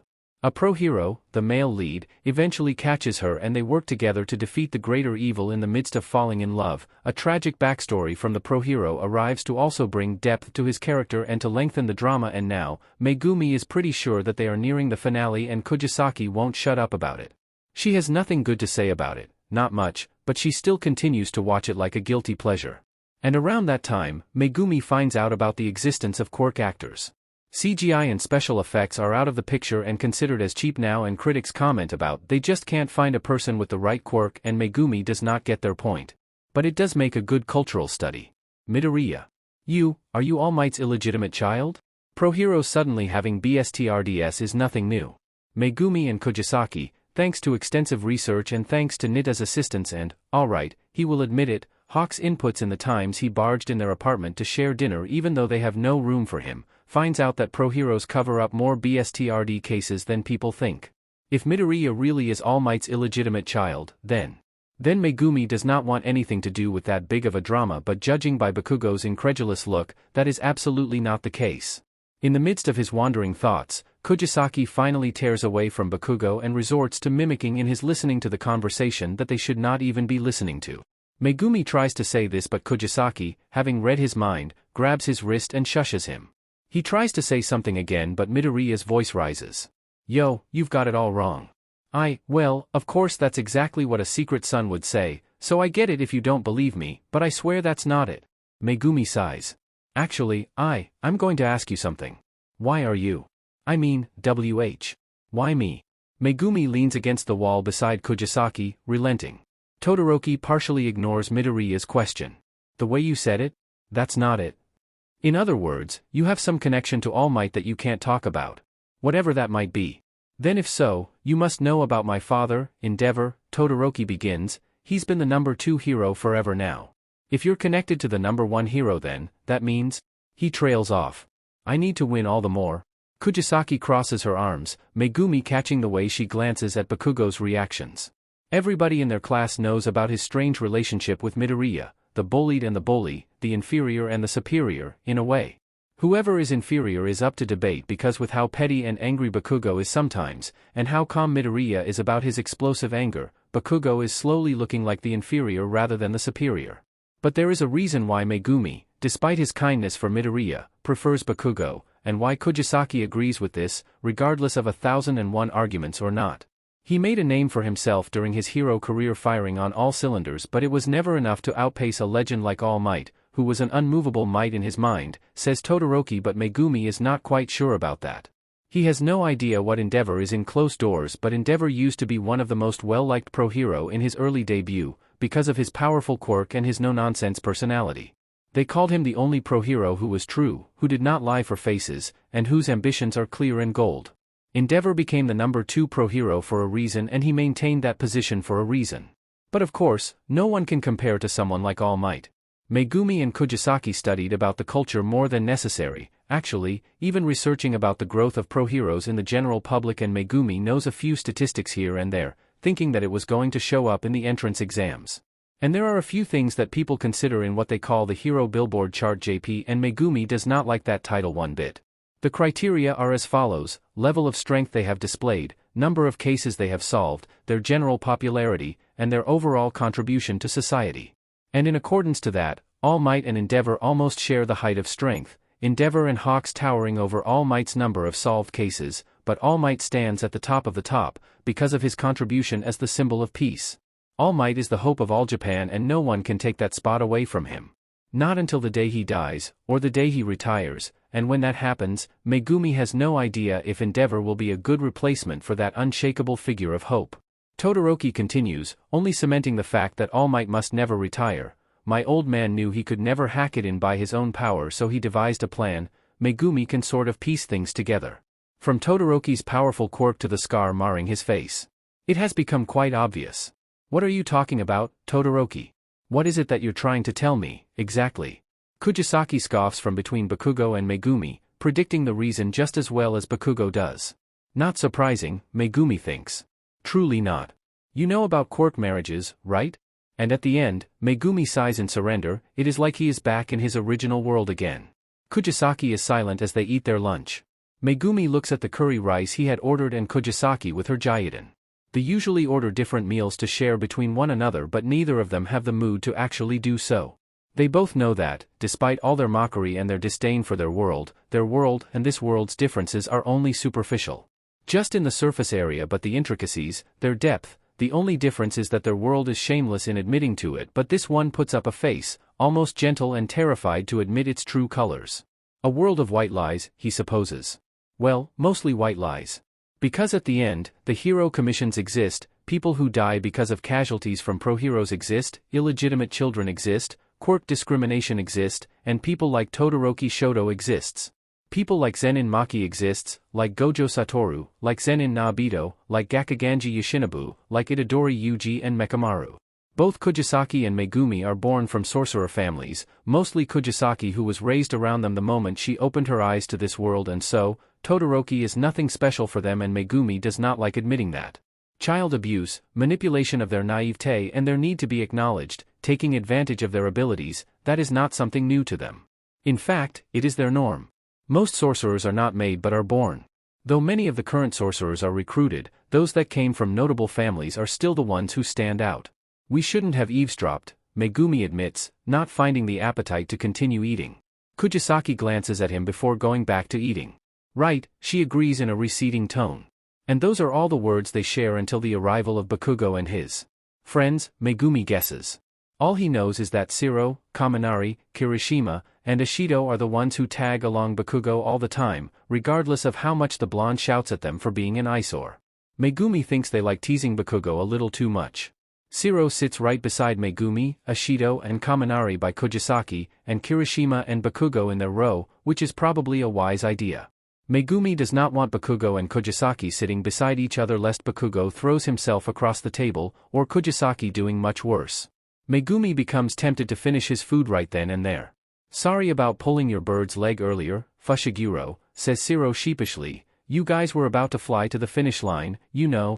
Ishido groans. Fushiguro and Kugisaki's quirks are just so well suited for everything, she comments. Megumi denies this to himself. Kugisaki is more of destructive than suited for everything, and this is quite what Megumi lacks, in a way. Kirishima grins, flashing all of his teeth. Bakugo was also so manly at the end. But Midoriya. He breathes out. His final act. Right? Why didn't I think of that? Kaminari agrees quickly.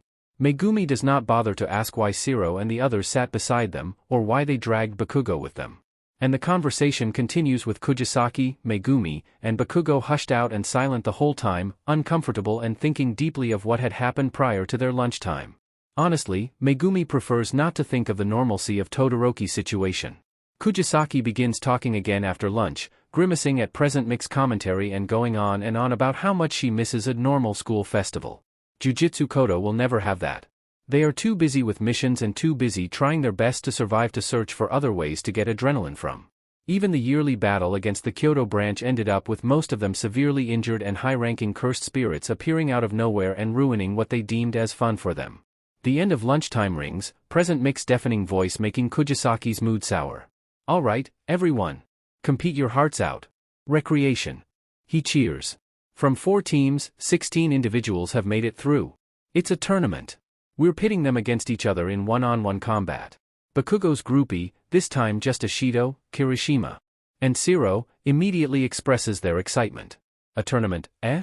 Finally, I'm gonna have the opportunity to appear on the stage I see on TV every year. Kirishima chimes. There was a tournament last year too?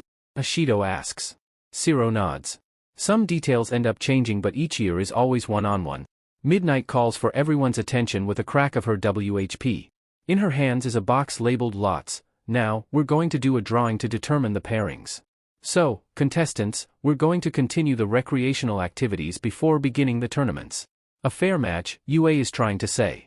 Everything is a matter of chance, and with how Midnight adds that the moment they draw their cards, they are to pass it to one of the teachers immediately. Megumi and Kugisaki cannot change their cards. This is a matter of chance. Or so it seems. Because as the matches are suddenly presented for all of them to see, Megumi becomes overwhelmed with a mild annoyance. The students that are deemed powerful are at the other ends of each group, the ones who stand out partnered with those who do not, and Megumi and Kugisaki, they stand at the other ends of their group, the first 8 slots of the left side.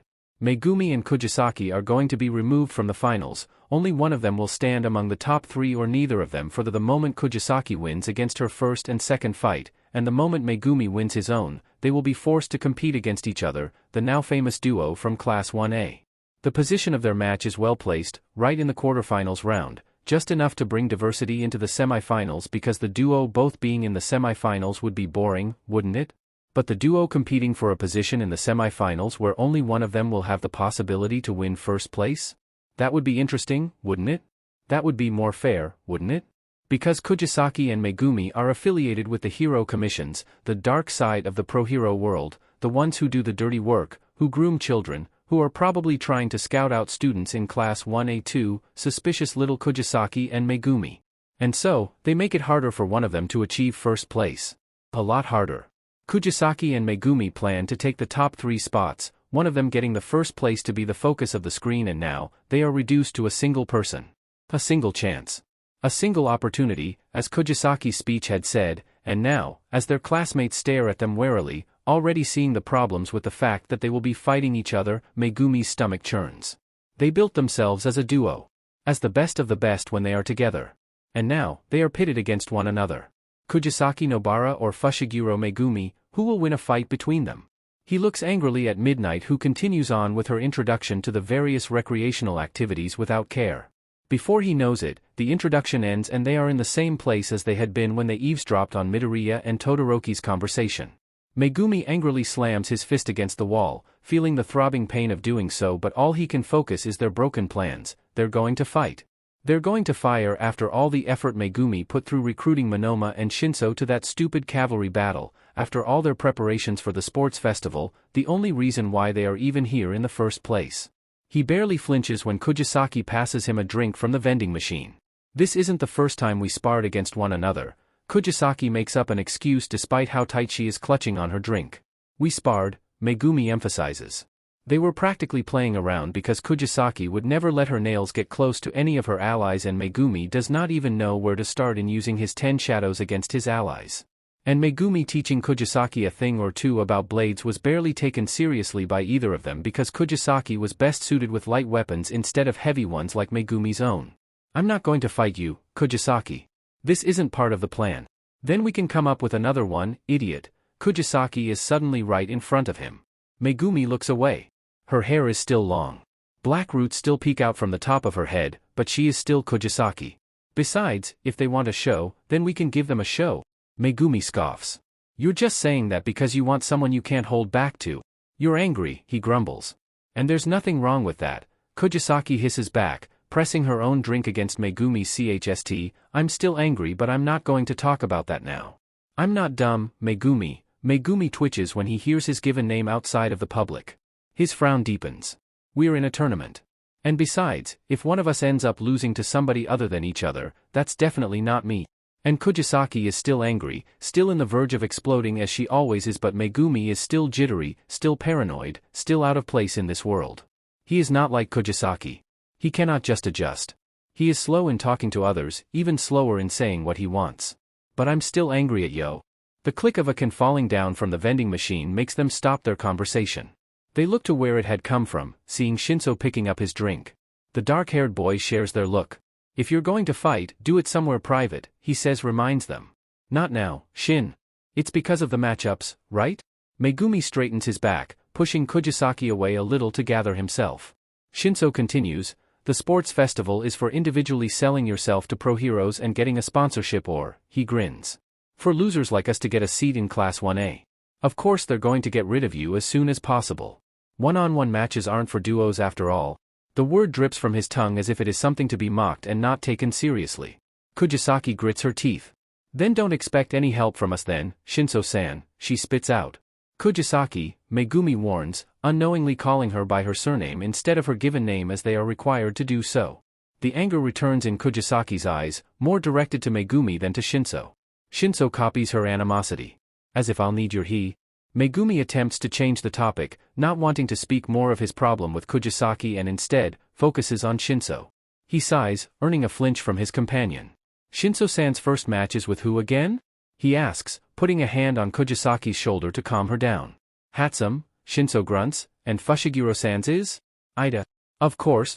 Shinso glances at Kugisaki. And Kugisaki's first match is with Kirishima. Megumi has no plans in letting Shinso and Kugisaki interact more than this. Though Shinso does not treat them as he does with Class 1A thanks to their short team play during the cavalry event, Megumi does not trust Shinso to treat Kugisaki the same way he hands of neutrality towards Megumi. So he tugs Kugisaki closer to him, and nods to Shinso, good luck with your match, Shinso-san, and don't listen to the support department. They're here to show off their equipment and would probably ask for a longer match with you, but that's disadvantageous for you. I suggest to end the match as quickly as possible, Shinso-san. It was nice talking to you, Megumi. Tugs Kugisaki away, not wanting this issue to get even worse than it actually is. When they finally reached a rather private area, Kugisaki pulls away from his grasp and glares at him. I'm going. My match is going to start soon, she grumbles. And in a matter of minutes, the first match begins. Kirishima is honestly quite scared of Kugisaki. At first, all he knew about her was the fact that she ranked first in the practical exams, triumphing both him and Bakugo in sheer power, he had concluded. And during the quirk apprehension test and the battle trials, he narrows it down not to simply strength or quirk but also skill. The battle trials showed Kirishima how manly Kugisaki had been, taking in the electricity coming from Kaminari and shrugging it off as if it is nothing but a tickle, hair falling above her eyes and bang. Sometimes, Kirishima looks at Kaminari and cringes, remembering the sound of Kugisaki's RBB mallet hitting him across the face and sending him to the infirmary for more than an hour.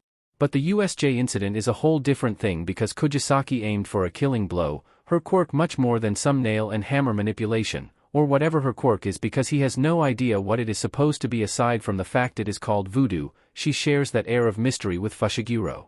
Something that Kirishima is unsure of how to respond to because they obviously want nothing to do with Class 1A, but it is not like how Bakugo screams at them and yells at them to bug off but in the untouchable way.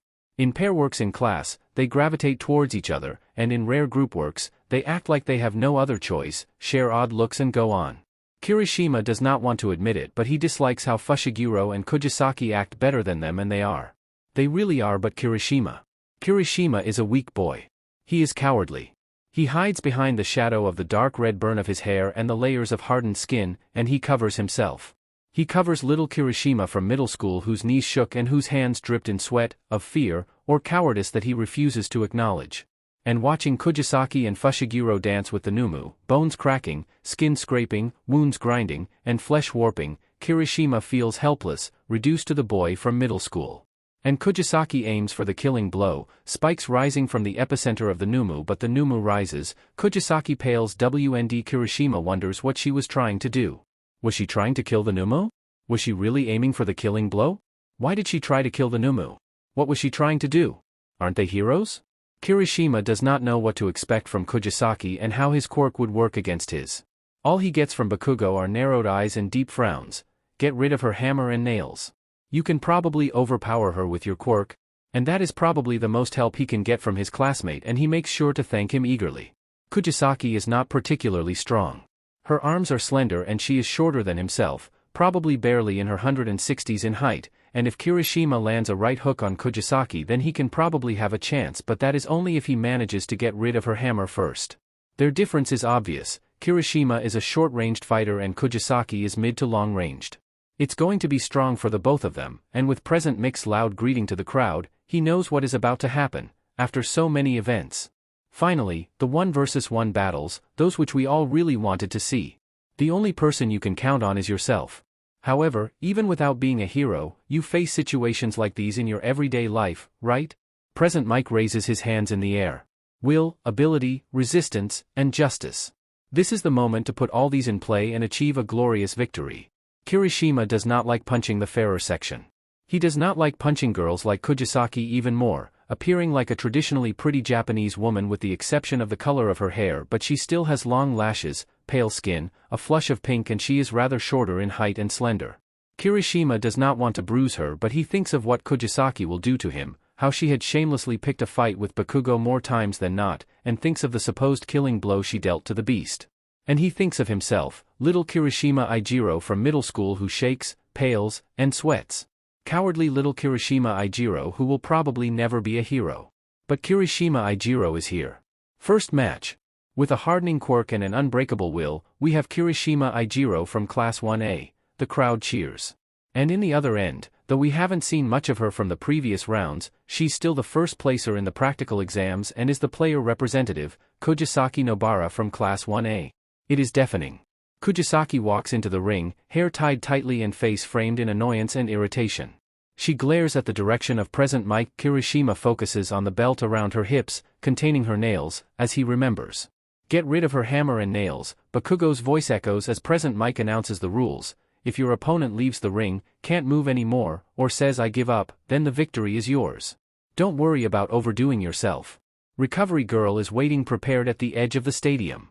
So leave your morals to the side and give it your all. Of course, to put the life of your opponent at risk for reason is not permitted. If you do, you will be disqualified immediately. Heroes should only attack without mercy when attacking villains. Present Mike grins. Without further ado, ready. Get rid of her hammer and nails. Belt. Bag. Hammer and nails. Begin. Question of the chapter: among the members of the League of Villains, who do you relate to the most? Or, which of them are you most favorable of? Only a fool deals with a fool chapter text. Kyoto is too far to travel to.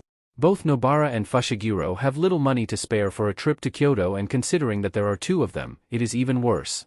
They need to count the sleeping arrangements too, the food, the payment to go back, and Nobara is pretty sure that, at the end, their savings are not enough for Kyoto, and though Nobara knows that if they ask the Sugiyama couple to help them, they will be more than happy to throw them as much money as they need, but Nobara can still feel guilt.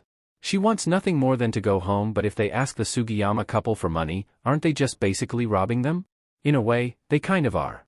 But Kyoto is important. This is one of the few things that they share with their original world, the Senkoji temple whose patron deity is supposedly Ryo-men Sukuna. The shrine also existed in their world, though nothing but an ongoing joke among their peers, whispering something about how the non-curse users just treat everything mystical as deities, don't they? Nobara has heard enough jokes about it, especially from the sorcerers from Kyoto. If they knew just who that Ryo-men Sukuna really is, they wouldn't be building a shrine for him at all. Nobara, personally, did not care much about Ryo-men Sukuna, or she did until the person in her year became a huge weapon and advantage against and for Ryo-men Sukuna. Nobara thought Itadori was dumb at first. So dumb for eating a cursed object of all things, and she never really met a person who was never raised for the job, becoming a sorcerer. In the countryside where BLD and youth are what flourish, Nobara is surrounded by nothing but tradition. Once we get into UA, we won't have time for our part-time job, sighs Fushiguro as they count through their money. Not enough. And there's the problem with the curses too? Too many problems for two young people. Nobara runs her fingers through her hair, a sigh escaping her lips. In lowest part of the cabinet that used to be owned by the Sugiyama couple's grandson sits the finger they had taken from their customers.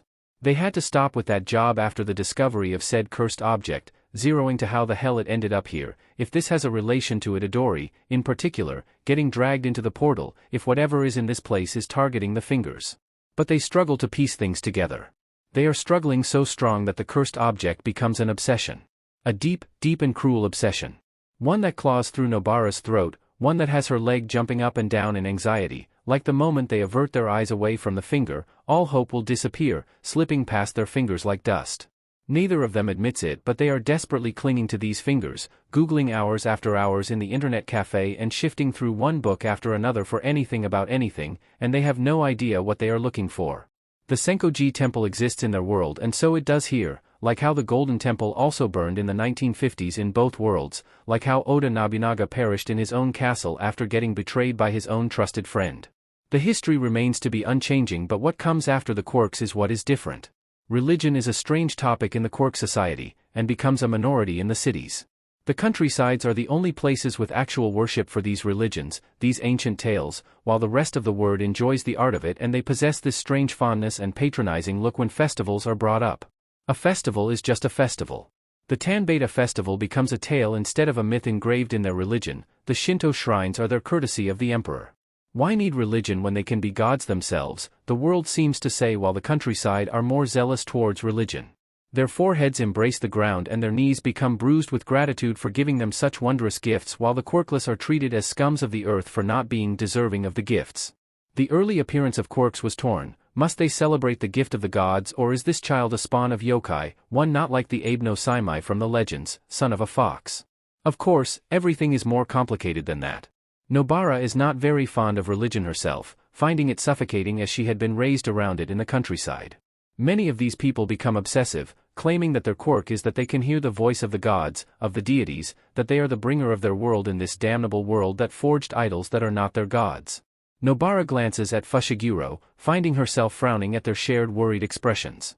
Once the sports festival is over, she reaches out to intertwine her fingers through Fushiguro's. The boy unconsciously returns her grip, paling. Nobara is tempted to tease him, to ask him if this is the first time he is holding hands with a girl, but the jokes have faded and Nobara's words are stuck. We're going back to searching manually. We'll tell him where to find us. Fushiguro huffs. He's bringing more trouble than he's worth, he grumbles half-heartedly. Nobara tries to mimic his joking tone by leaning back to the wall behind her. Of course. This is Itadori we're talking about, and the finger that rests underneath their drawers throb. Nobara is ruining these children's futures. She never said this out loud to Fushiguro, but she knows. She was never a civilian, to begin with. She has always known she was going to be a sorcerer no matter what she did, so she was reckless, uncaring, forged to be the opposite of her abilities because grandmother always said that the best way to deal with pain is to be unfeeling, but Nobara likes to think that she is not like this because of her curse technique but because she is just like this. Nobara struggles to empathize. She knows that. She saw it in Itadori's eyes as they walk in the middle of the towering heights of the trees, bodies fresh of BLD that are both theirs and their enemies. His eyes seem to ask, "You really don't care?" And she feels him focus on no one but her, so she chuckles, that gaze pinning her down. Her hair falls above her face. Is that cold? But Itadori still walks with her. Nobara may be selfish but she is not naive. She sees these students look at them in awe and frustration, and she knows what she and Fushiguro do to them. They are a year older than them, more powerful in a way, more experienced, more skilled, and Nobara does not doubt that if all rules disappear, Nobara and Fushiguro can defeat Class 1A, but that is only if they are not overtaken by Fushiguro's guilt first. Well, Nobara thinks, these kids are her classmates now and thinking of killing them is no good even for a sorcerer. But she cannot help it. She's already killing them, in a way. Ruining their futures, ruining their resumes. Because when they submit their own and show it to the pro heroes, they will be 1 or 2 steps lacking because 2 people took the place of the top spot, 2 people who are not going to be pro heroes in the first place. The moment Nobara ranked first in the practical exams, she ruined their future. Bakugo could have been number 1. Kaminari and Yaoyorozu could have won back in the battle trials. The USJ incident could have been handled better. And now, the sports festival would have been more fair. So many possibilities for such little people. Nobara is ruining their future. Delaying it. Whatever it is supposed to be, but she knows. She knows more than Fushiguro thinks, that without them, the future of their classmates would have been a tad bit brighter. Who are the students who could have been in their spots? Who did they replace? They claim to be the future best pro-hero duo, but even to this day, Nobara laughs at the thought of it. Facing Kirishima, of all people, is like a punch in the gut. Facing anyone in their class is too, but Kirishima is a close-ranged fighter and thought Nobara already had a fair share of fights with such enemies, all of them were curses. And if she ends up beating up Kirishima too badly, the pro-heroes and the staffs will protest. The whole nation will be seeing this too, and it would be a hassle if she was flagged to be a villain risk or something. She rubs the back of her head as Present Mix's voice booms. How do you even hold back again? Begin. Kirishima hesitates and Nobara clicks her tongue. This, she thinks almost a little mockingly. She cannot help herself. This is why he's gone now, lose, because Nobara reaches to her bag before Kirishima can even twitch, an age-old practice and one that was hammered to her from her youth. When her hammer finally hits her nails, Kirishima braces himself and jumps away from the digging blue lights that embed themselves to the ground, the floors cracking, earning Nobara a befuddled look from her opponent. That, Kirishima is cut off by another onslaught of nails, following him as he rounds around the ring. Could have killed him? Maybe. Nobara itches to let loose, but despite the endless bubble of annoyance and anger scratching her throat, Nobara knows better. She is not one to hurt civilians and Kirishima is one.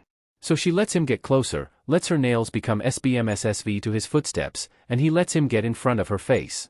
They want a show, don't they? She lets Kirishima raise his fist in success, thinking that he finally managed to break Nobara's defense, but her RBB mallet moves faster and it meets his arm before Kirishima's fist can even reach her face. Kirishima's hardening quirk prevents what could have been a broken arm, which Nobara supposes is impressive for someone without a curse technique, especially when her hammer had been wrapped in her cursed energy. So Nobara moves again, dodging the sudden swing to her head with the same arm that had been hit. She ducks, unused to the close range, but they so desperately want a show, don't they? They want to be entertained, don't they? As she ducks, she moves almost behind Kirishima and instincts kick in. Her elbow hits Kirishima straight at his shoulder, unprotected by his quirk. For once, Nobara thanks how bony she can be. And the moment Kirishima stumbles, Nobara grabs his hair with the same hand. Present Mike shrills, "That's a dirty move, Kugisaki," but Aizawa huffs, "It was an undefended area." Grinning and tugs downward, bending him awkwardly. Her face becomes right in front of his. They are exactly in the same place as he wants him. Her smile widens. "They want a show," she muses, "You're not doing your role very well, you know." Quick emotions flash in Kirishima's face. From confusion to anger, and he pulls himself again, Nobara catching him wince when she feels strands of his red hair remain between her fingers. "Don't underestimate me, Kugisaki." With her back still turned, Kirishima uses this opportunity to throw yet another hardened fist to her. Nobara rolls her eyes as she ducks, spinning and gliding her foot against Kirishima's legs. He collapses. I'm not even good at hand-to-hand combat or close-ranged, Nobara thinks when Kirishima gets up immediately, but he's too much of a brawler. No skill. No plans. No technique. Just sheer strength. She dodges another punch, his closeness being used as an opportunity for her to hit him again under his ribs. This is more boring than entertaining. Nobara continues on letting him get close so much that even Present Mic voices out his complaints. The crowd becomes silent at their fight. Nobara really is ruining this child's future. Come on. You can do better than that, Nobara mocks, her mouth running faster than her mind. You kept on going on and on about not having a flashy quirk, but what's a flashy quirk when you can't even use it? And just to add salt to Kirishima's wounds, and just to see more of the frustration in Kirishima's eyes, Nobara's grin returns. Ah, right. You have neither a flashy quirk nor the skill to back it up. And she gets the reaction she desperately wants because Kirishima finally shuts up with his bouts of roars and his announcements of his attacks, and his hardness creeps up to his skin like poison. He jumps to her again, more motivated than he had been. Messy, she thinks. No skill. No technique. But grotesque in appearance, and Nobara delights. He looks barely human now. Barely human, so that means that he's more like a curse now, isn't he? How long has it been since she last exorcised one? She's not so sure. And that is the best part, so she welcomes Kirishima's blows, letting them meet with her hammer each time he attempts to get a hit on her. And though Nobara is the slowest among her fellow first years back in Jujutsu Kodo, her natural body as a sorcerer is already more resilient and above average in comparison to a normal person, and certainly better than the heavy-weighted Kirishima. The exchange continues and Present Mic groans. Come on. Come on. The first fight is supposed to go wham. Bang. Bring out your best guns. And Nobara blames her particular bias against Present Mic for her brief distraction, turning her eyes to the man with a glare, because isn't that what she's trying to do? Bringing out the monster in Kirishima? But just like she had done before, Kirishima takes advantage of her distraction and tackles her to the ground, and the feeling of a hand ripping the belt from her waist burns her. She grows red and grabs Kirishima by his annoying hair against and knees him straight to the gut, turning them sideways and straddling him as she tries to swing at him. Kirishima forces his greater strength to her and rams against her with his shoulders, forcing her to topple away from him. Nobara feels naked. And Kirishima grins in success. He throws her bag outside of the ring, the contents threatening to spill, and she sees it. She sees the edge of that damnable finger, the dark nail, and Nobara feels so naked, her fight and flight response kicking in. All she has left is her hammer, a mere RBB mallet, and glaring eyes. Present Mic is pleased at the development. Kirishima strips Kugisaki off her main weapon, the source of her quirk. Kugisaki, our player representative, is rendered speechless. Is this really where our precious first placer going to fall? In the first round of the, Nobara refuses to hear any more of the bullshit Present Mic is saying, and her anger pours out of her, cursed energy thrumming wildly at Present Mic, at the finger so close to being exposed to the world, at Kirishima. Stupid, stupid boy. She runs, this time, faster than she had been earlier, because civilians are nothing against sorcerers, and this one is a kid, a boy she is ruining the future off, and she slams her hammer to Kirishima, but he blocks this with hardened arm. His other fist comes to meet her fist, and she lets him. She lets him get close and hit her on the side, and she crouches at the impact, pain blooming, and she practically feels the hesitation in Kirishima, feeling him pause for a moment, and Nobara has always been a dirty fighter. She runs her mouth. Runs it some more before she makes them a fool, weakened by their own beliefs, and she, with her crouched position, with Present Mic's loud voice commenting how she got a direct impact, with Kirishima hesitating and her hands down, her grin widens and her cursed energy blooms with her anger. Her hammer meets Kirishima's ribs, her hands flicking and firing, repeatedly hitting him until he falls. Nobara cackles and pushes him with her feet, finding the edge of the ring only a few more steps away. Kirishima, however, grabs her by her leg and pulls her to slam down beside him. She falls to her hands, her hammer sandwiched between the ground and her palms, while half of her weight rests on Kirishima. The boy uses this to wrap his arms around her legs, rolling to the side to bring her with him again, but with angered burning energy, she slams her hammer again on Kirishima's back, making him let go just seconds before his attempt. And Nobara pushes him. Pushes him with her foot, and she frowns deeply. Her mocking grin wiped from her face as nothing but annoyance remains. She is going to ruin this boy's future. She has already done that before, but now, she will let the seas take root to the ground. How dare he, she seethes as paranoia hammers against her chst, the nail smiling at her outside the ring, Sukuna's voice pouring and pouring and pouring. How dare he? She is going to ruin Kirishima Ijiro's future. And the first step of it is pushing him off the ring. She Snorts, more like kicking him off. Recovery girl tells Kirishima that he is lucky that she is there to heal him. She also tells him that he had a quite severe back injury that she does not elaborate, and Kirishima can tell how bad it had been by recovery girl's worried look. He can also tell how bad his ribs were. He remembers the pain. Because Kirishima despairs. It was so painful. It felt like he was being stabbed continuously when Kugisaki became relentless with her hits, digging and digging into his ribs with that toy hammer of hers so much that Kirishima almost asks recovery girl what would have happened if he let his injuries worsen. Kirishima is evicted from the one-on-one matches in the first round, in the first match, against one of the strongest students of his class. He could have done better, he knows he could have, but a part of him cannot help but think, if it was another person that he was partnered up against, then he would not have lost, right? If his opponent had not been Kugisaki, who barely took him seriously, then he would have won, went on to the next round, and he would never be little Kirishima, suffocatingly black hair and shaking knees and sweating palms, who lost in the first round. But the person Kirishima wants to be is not that kind of Kirishima. Kugisaki said so herself back in her speech. All of them kept on blaming and blaming others because of their hardships when they can honestly do something about it, but they just refuse to do so. So instead of blaming Kugisaki, who is more skilled and more powerful than him for a reason, instead of blaming this pitiful situation wherein he was thrown to the jaws of their year's player representative, instead of wallowing in self-pity and anger directed towards himself, Kirishima thinks of what he can do instead. His loss was shameful, yes, but he managed to break Kugisaki's ribs, and he managed to tear away her bag of her weapons before she could even react, and sure, that earned him more than enough injuries, but Kirishima clings to that. He had a chance. He had a chance against her, and unlike what Kugisaki said in her speech, this is not Kirishima's last chance. No, for everyone, for Class 1A, this is just the beginning.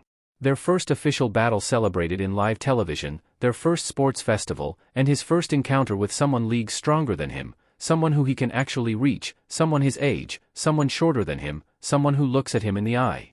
Kugisaki is stronger than him, but that will only continue if he does nothing to fix this problem. Kugisaki Nobara, right? Beside him, recovery girl's shadow stands in front of Kugisaki scoldingly.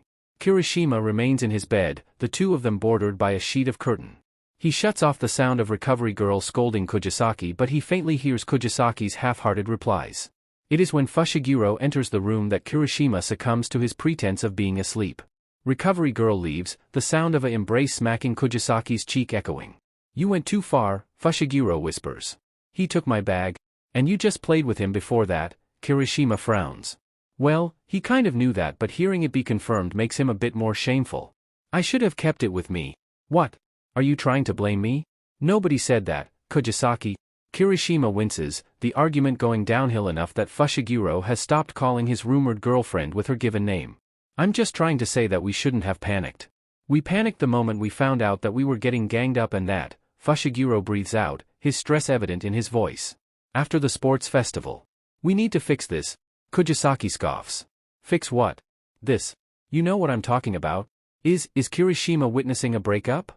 Is it because of his injuries? Is it because Kugisaki never took him seriously? We can't keep on doing this."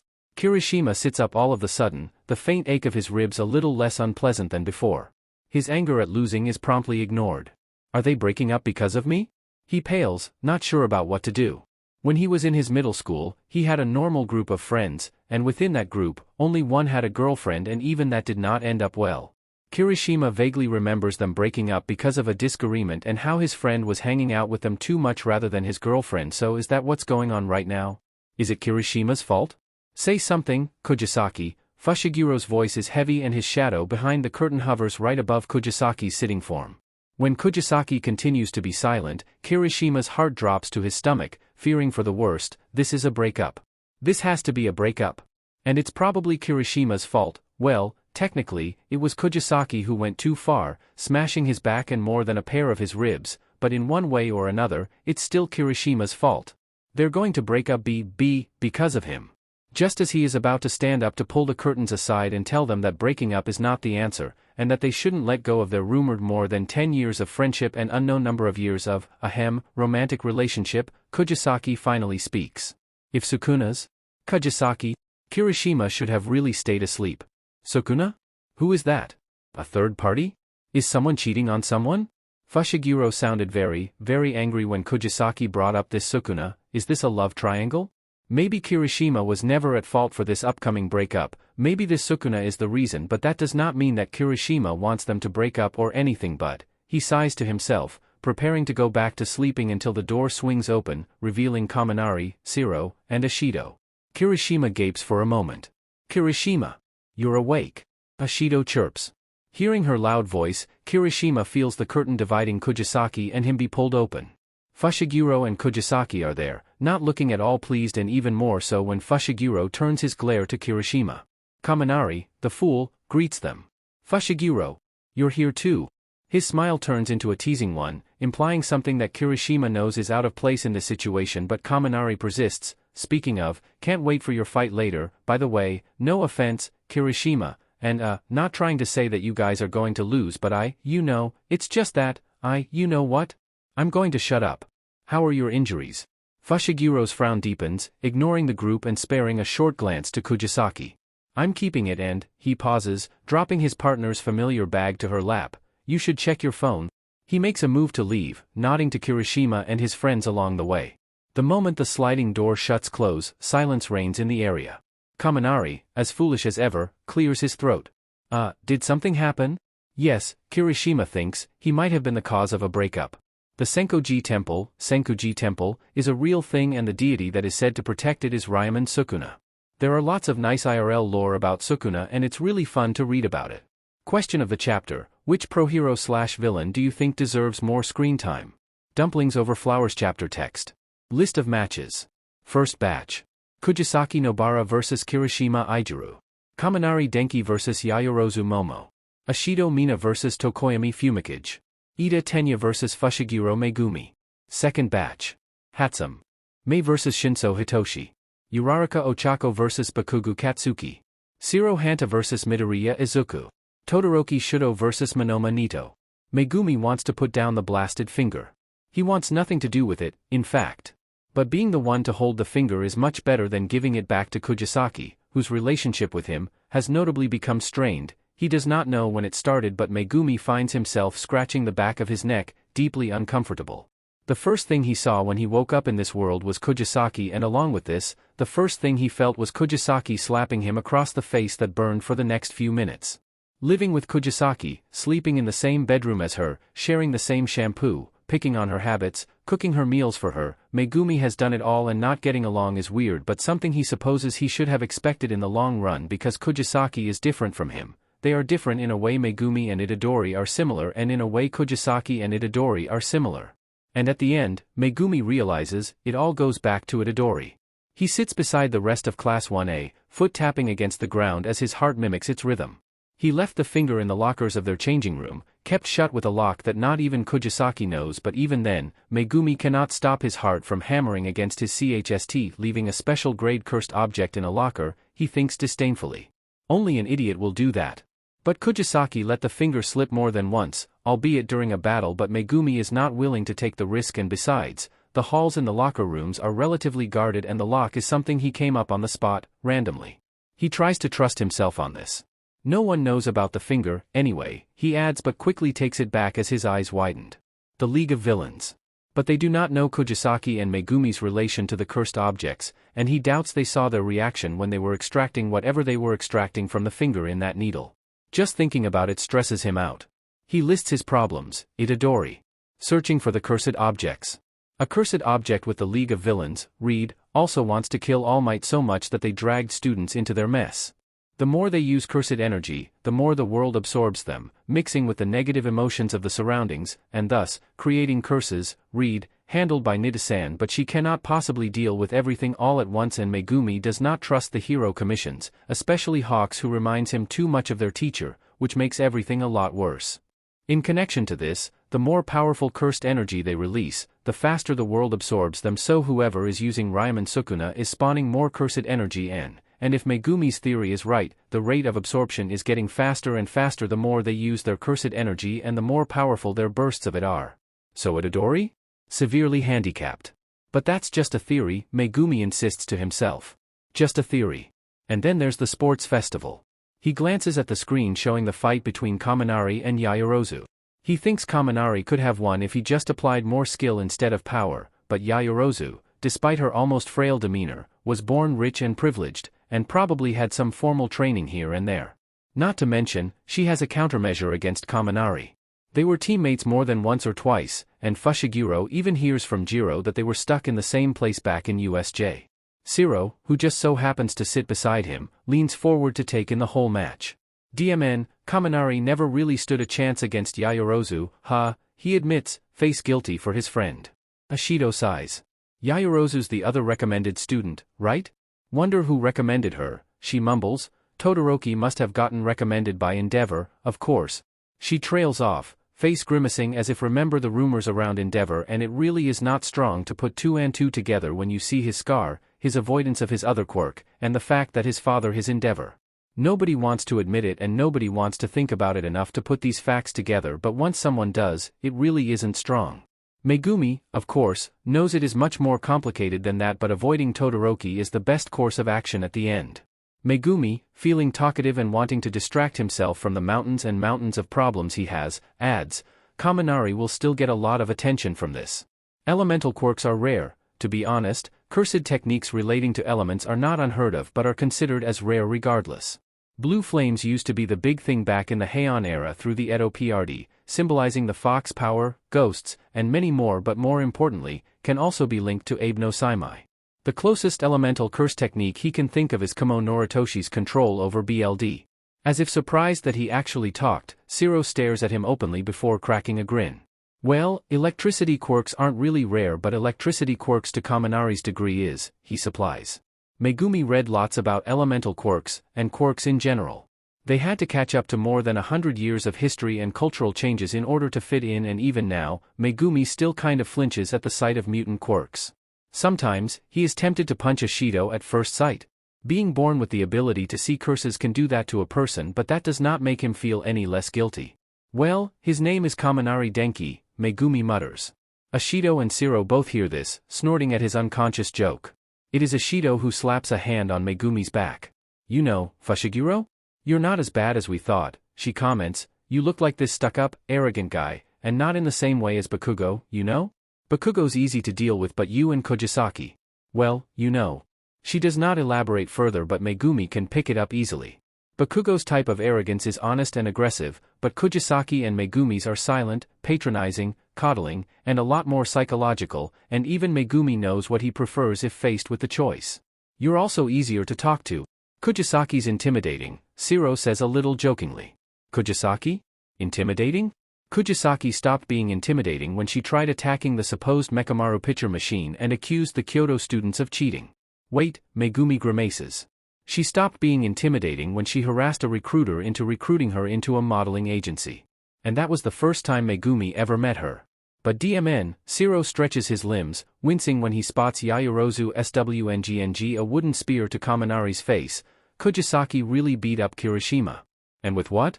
A toy hammer? Ashido laughs as if it is something to be disbelieving of. Megumi thinks otherwise. He has seen their Gojo-sensei exorcise a curse with just a poke and a sheet-eating grin that even Kugisaki admits she kind of misses. A big fat lie. Kugisaki never admitted this, but Megumi is not socially or emotionally stunted enough to see the one of the main reasons why Kugisaki glares at Hawks whenever he drops by. Correction, every day when he drops by, feeding on the dinner they cooked, while Nita just laughs uncomfortably but does not say anything any further. Kugisaki's toy hammer is nothing surprising, especially when applied to a normal human and not a curse. But beating up Kirishima to that degree. Megumi sighs. They were never meant to hold back. It is just not the nature of sorcerers. They were always encouraged to give it their all, eradicate their enemies instead of keeping them alive, whether it is a curse or a curse user. Present mix voice booms, and our winner is Yayorozu Momo. Yayorozu smiles brightly in success, CHST heaving. She walks to help Kaminari up, who shares her smile. Megumi is strangely reminded of his own school's absence of sportsmanship. If the curses did not infiltrate their school, it would have ended up with more injured students than none.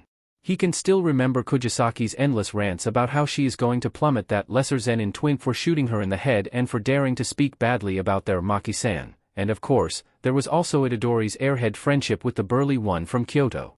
He still has no idea what happened, but Itadori just scratched the back of his head and said sheepishly, "He's my best friend?" And his English sounded garbled. Megumi and Kugisaki cringed. Megumi leans back to his chair and the second fight begins, Ashido against Tokoyami. From beside him, the pink girl, who still makes him flinch at times, stretches and grins. Wish me luck.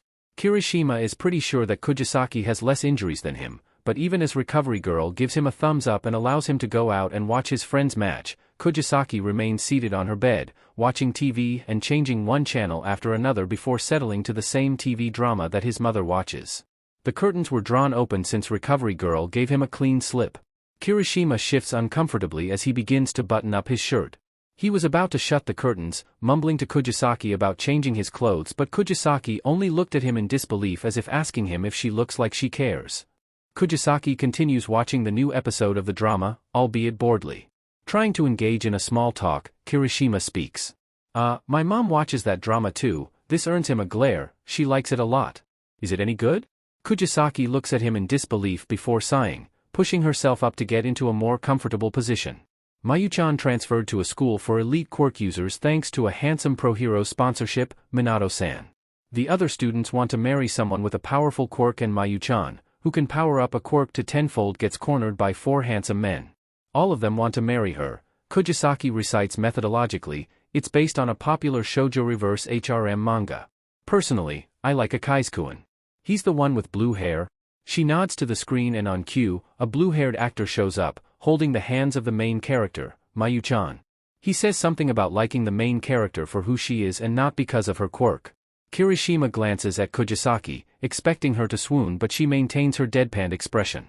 Not knowing what to say, Kirishima remains seated for the next 5 minutes, watching the scene between Akaizukun and Mayuchan play out. Apparently, Mayuchan has feelings for her pro-hero sponsor, Minato-san, who also saved her life when she was much younger, but the terror of their age difference made Mayuchan not confess to her sponsor. One of the male leads is a childhood friend of Mayuchan, and there is the student council president as well, the Shoto-like one, and of course, the one with the sad backstory and a dead mother, Akaizukun. According to Kugisaki, the fan favorite is the student council president because not only is he the most popular young actor right now but also the son of some pro-hero who came from UA. In the midst of watching, Kugisaki suddenly interrupts the silence but does not dare look at Kirishima. Sorry for the ribs. Didn't think it would be that bad. She shrugs her shoulders, but Kirishima doubts she is telling the truth. Kirishima saw the sheer excitement Kugisaki had on her face when she was bashing his ribs in, forcing them to cave in. Recovery girl said Kirishima lucky that his broken ribs did not pierce any organ, because then, the healing would have taken much longer and he would have been sent to an actual hospital instead of the infirmary. Your hardening quirk protected you lots. Her words are chopped too short and she is uncharacteristically awkward. She must have been scolded a lot of recovery girl. Kirishima is not sure what to say again. Is he supposed to reassure her that everything is alright? That it was a match and it was meant to happen anyway? Or is he supposed to admit that Kugisaki really went too far and almost landed him to the hospital with a toy hammer? Instead of one of those, his true feelings come out. Kugisaki was very manly, he admits, pumping his fist, and before he knows it, he continues aimlessly, I'm still underleveled compared to Kugisaki. It's like you have so much more skills compared to me, you know? Like, his words die in his throat. His hair is black again and he is trapped in his gakuren, and he is frozen in place. If it makes you feel better, I can't do much without my hammer, Kugisaki huffs, unafraid to admit her weakness. She crosses her arms. She keeps her eyes trained to the screen on the wall, Mayuchan crying to Akaizukun's shoulder as she talks about how strong it is to be a pro-hero when she cannot even save herself from her situation. Back in middle school, I was always the slowest in my group. Well, until now, I am. Everyone's just more physically stronger than me, and faster than me. Kirishima frowns. He cannot imagine Kugisaki as nobody but the strongest in their class. She knows what she is doing, knows her quirk better than anyone else, and always manages to outwit her opponents. She was built to be a pro-hero. From her charismatic presence to her powerful quirk, Kugisaki was built for this, unlike Kirishima, who had to go through great lengths to change. Black to red. Gakuren to blazers. Boy to man. Or still trying to become a man. But I'm also better than them in some ways. I'm pretty sure I have more stamina than a senpai of mine, and I'm 100% sure I'm smarter than half of them, Kugisaki snorts. Everyone has weaknesses and strengths, Kirishima. It's just up to you what you do with it. And what do you do with it? Kugisaki finally meets his eyes instead of the screen. Something itches at the back of Kirishima's head. He thinks Kugisaki would look better with the same short hair she had when she first got her clearance to UA. But he finds solace when he spots the dark roots growing from the top of her head. What do you think? She nods to his ribs. Kirishima unconsciously pats the same spot. I'm not smart like you, and he does not think he can say the words that she said to him, even though he is not sure if they are lies or not. He cannot turn his tongue into silver, cannot play dirty tricks like her because a part of him will always scream that it is not honorable, that a pro hero won't do that. Well, I'm not you, so I don't really have the right to tell you what you need to do, so here's a piece of advice.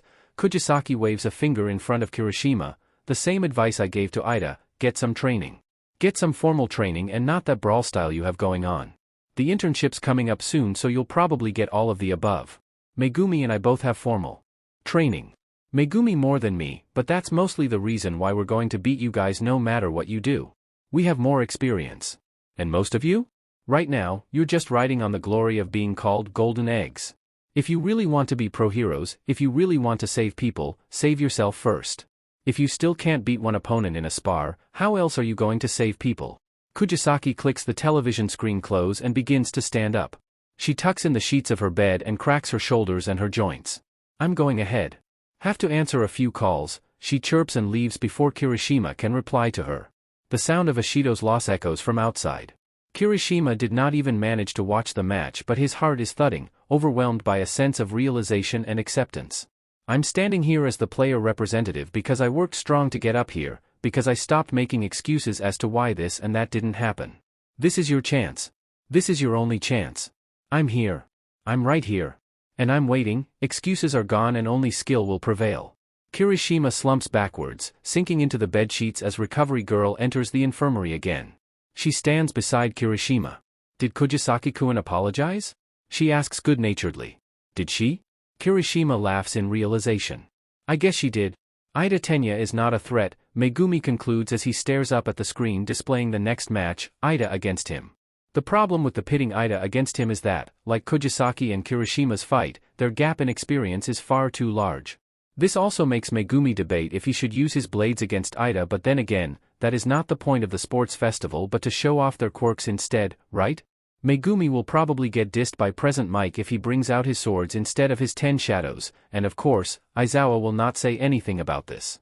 For some reason, whenever it is their match coming up, Aizawa keeps silent, lets Present Mike goad them into showing their true potential, and this makes Megumi realize one thing: the hero commissions is unpopular to the point of infamy. Aizawa is suspicious of Megumi and Kugisaki, that much is unsurprising, and Kugisaki's stunt only made everything worse. While Megumi does not exactly know about what Aizawa thinks about the hero commissions, he can put 2 and 2 together quite easily. Ida is a fan favorite of sorts, the younger brother of a pro hero, and comes from a family of pro heroes as well. Megumi decides that he will not be guilty when he defeats Ida, unlike how he feels about Kugisaki defeating Kirishima. Ida has backup if ever he does worse than Megumi expects, while Kirishima and most of their classmates come from civilian households. So as Present Mike announces the next match, Megumi is more relaxed than he should be, contrast to Ida's stiff expression. And now, the first batch's final match. Here in the right corner, we have Ida Tenya from the Ingenium family line. And here in the left, Megumi's frown deepens. We have the half of our favorite couple, duo, Fushiguro Megumi. He hates this sports festival. Hates UA. Hates Present Mike. Megumi glares at him. Begin. As expected, Ida is less reckless than the previous players. He bends his knees but does nothing that shows what his next movements are. His eyes are narrowed. Megumi doubts he is going to make the first move, so he does for the both of them. He puts his hands together and the familiar tug on his cursed energy makes him relax even further. He ignores the rush in his veins and the temptation to let loose. No sorcerer is trained to hold back. His twin dogs jump to Ida almost immediately, cornering him in both sides, so he has no choice but to speed forward. Ida, however, seems to have trained more than Megumi had expected, for he uses the engine of his feet to launch himself to the direction of his white hound instead of to the front, rising in the air and pushing himself to the direction of Megumi in an impressive speed. Megumi resists a snort, realizing that his opponent looks like he is flying. Megumi is too used to uncalculated opponents. Most curses do not plan their attacks and instead rely heavily on their instincts, so unexpected occurrences are practically a sorcerer's forte. He dives forward, dodging the incoming kick. The hounds disappear with a flick of his wrist, and the moment his hands meet each other once again, they return in a flurry of shadows, biting through the air and chasing after Ida's feet. The difference in size makes it strong for Ida to maneuver, hesitating between kicking the hounds much smaller than him or not. Because in his eyes, Megumi can tell, the hounds are still dogs, and nobody wants to kick a poor dog, right? But Ida's eyes snap up to Megumi, as if hearing his thoughts. Instincts kick in once again, pressing and pressing further, and Megumi's fingers flash into another sign, dragging his rabbits from his shadows. Push him away, Megumi hisses to them in his mind. He does not want to hurt Ida more than he has to. Megumi and Kugisaki already have a poor reputation with Aizawa because of the whole hero commissions thing and Kugisaki's stunt, so he wants to make this as quick as possible but still having that sense of entertainment for the crowd. Ida, however, upon getting barraged by the hounds and the rabbits, shrugs away his thought of is this even animal abuse and uses the force of his engine to spin, pushing away anything that gets close to him. Megumi tugs on his rabbits again, urging them to cover him from sight, and as he reaches Ida, the rabbits melt into the shadows and Megumi pulls out his blades instead. He slashes to Ida, the boy flinching at the weapon that appeared out of nowhere. Is that real? Ida asks unconsciously. Megumi thinks for a moment. It's as real as it can get, he admits and drives down the blade, but before it can reach Ida's head, the blade sinks into his own shadows and Megumi hits Ida with his intertwined fists from the top of his head instead. Realizing Megumi's aversion to outright violence in contrast to his partner, Ida takes advantage of his low position and pushes his head to Megumi's chest, wincing at the consecutive impacts, but Megumi catches his hit with both of his hands and Ida's engine booms, his legs awkwardly pushing to the front and almost tripping to his feet if not for his instincts screaming at him. Ida slides under Megumi because of his engine's power-up, making Megumi land on both of his hands. He quickly summons his hounds again, rushing to Ida's prone form on the ground. Push him, he thinks insistently, shutting out present mix running commentary. Ida finally gets tackled to the ground, the darker hound biting on his shoulder to pull on him. Ida gasps at the pain and raises both of his arms to throw the hound across the arena. The sharp whine from Megumi's shadows makes Ida freeze in guilt, and as horrible as it sounds, Megumi uses this opportunity to summon the rabbits again, this time, more forcefully as Ida takes worried glances at the limping hound. Once, Gojo cooed at his hounds, his very first 10 shadows, and says that they are very good pets, but nobody needs pets in the face of curses. Megumi never really thought about it, how people would go against his 10 shadows, but when he does, all he thinks about is the fact that curse users would never think of his hounds as dogs. They are Shikigami and they can kill if they want to. They were built for battle, not comfort. But Ida treats them as pets, as actual animals, in a way that makes Megumi pales in guilt, and almost a little anticlimactically, Megumi's rabbits finally manage to push Ida outside of the ring in surprise. Present mixed shrill cheers are ignored by Megumi as he unsummons his 10 shadows. He feels kind of sick using a kid's weakness and preference to dogs as his way to win, definitely not very hero-like. But he sighs, rubs the back of his head and pushes his unnecessary guilt away. He offers a hand to Ida, who accepts it. Ida asks, "Is your hound okay?" "I threw him too strong." Megumi's shoulder tenses. "He's okay." He pauses and tightens his hold around Ida's hand. The boy looks at him in confusion. "Thanks for asking. Kids against sorcerers." He does not think this is a fair fight. Itadori better come rushing to them after this, because these matches? They do not sit well for Megumi. Gakuren, is a type of school uniform usually for male students. Question of the chapter: which PNHA character do you think you would get along with the best? Proof over theory. Chapter text. Nobara does not like being treated as something to watch. A spectacle to behold. Sure, she wants to be a popular model like any other girl, even put a chokehold on a wandering recruiter because she believes she is a lot prettier than the high schooler the man was trying to scam into an agency. Nobara chose to do that. She chose to present herself and she chose to be seen for what she made them see, but Nobara did not choose to be this. She did not choose to be looked upon by these audiences and be seen as the other half of a couple. She heard what Present Mike called them as Fushiguro fought against Ida. It felt mocking. She feels like she is being demeaned, and there is nothing Nobara treasures more than her choice, more than her freedom. A couple, she scoffs to herself. She pulls on her arms, stretching them in the air with a deep frown on her face. Kirishima did not injure her as much as he thought he did, and besides, it is not like such injuries can hinder her. Well, it can slow her down because of how it physically affects her, but pain is Nobara's friend. The only friend that remains truthful to whoever shares its company with. Pain is honest. Nobara grew up being told that avoiding pain is avoiding growth, and the more you feel pain, the more you become more powerful. So Nobara relishes in it, thrives in it, finds herself bathing in it. And how many times has she repeated that to herself? Nobara crosses her arms and finds herself at the corner of the stands, leaning on the railings. Class 1A is on the other side of the stadium and so are the rest of the students. She feels stares digging at the back of her head. She is tempted to roll her eyes. Let them stare, she thinks. All they can do is stare, anyway. Make assumptions, rile her up, start a big show. In another day, Nobara would have tolerated this a bit better. She would have enjoyed the attention, would have laughed at their faces, would have cared a little bit less, but this is not like yesterday. Or the day before that. Or even the week before. Instead, Nobara woke up badly, played some match that Present Mike called her useless for, forced to fight Fushiguro who, by the way, is making her day worse and worse with each second that ticks by. And now, Shinso stands in the middle of the ring, facing off against Hatsume, the same girl from the support department that Nobara can barely remember.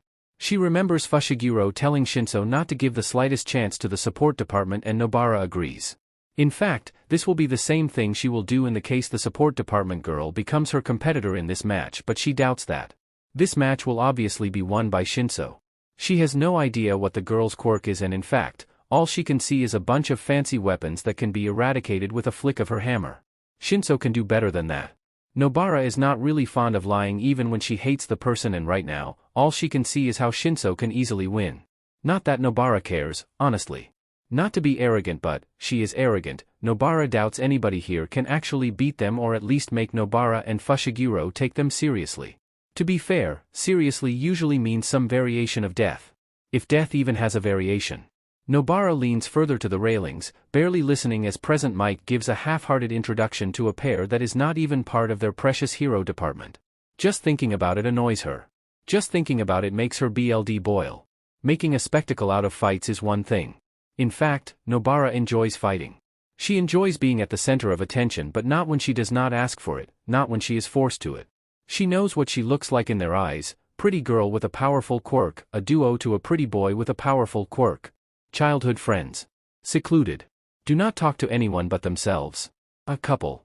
A couple because of course they have to include the media, they have to include the fact that they are the other half of a pair, and Nobara wants the attention for Itadori but she still has the right to complain, right?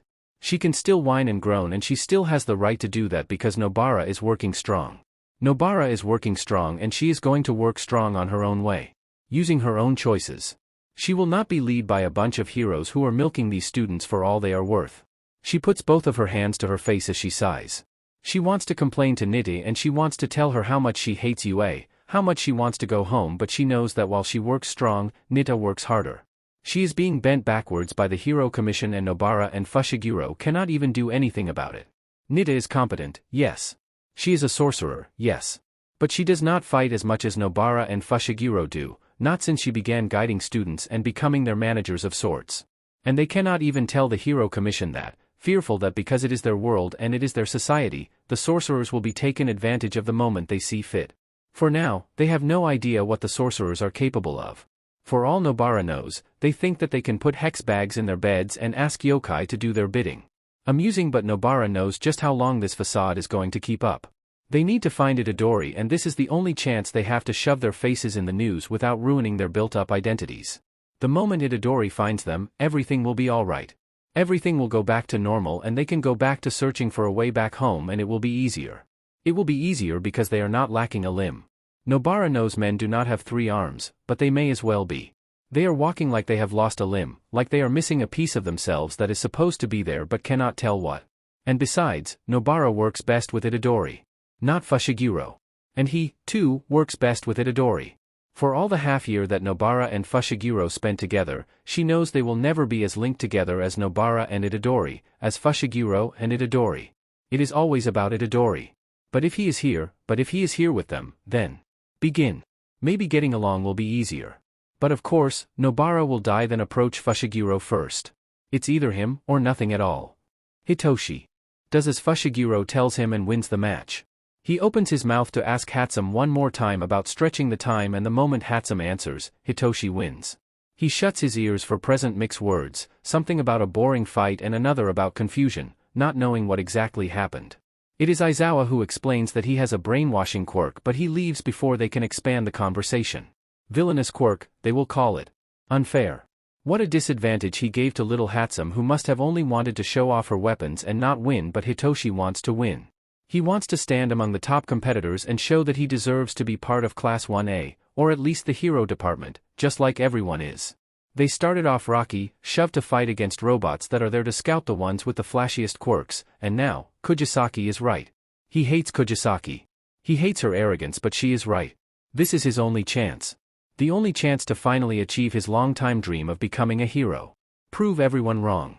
He shuts his mouth of complaints and bites his tongue as he sneers at the likes of Bakugo and Kugisaki.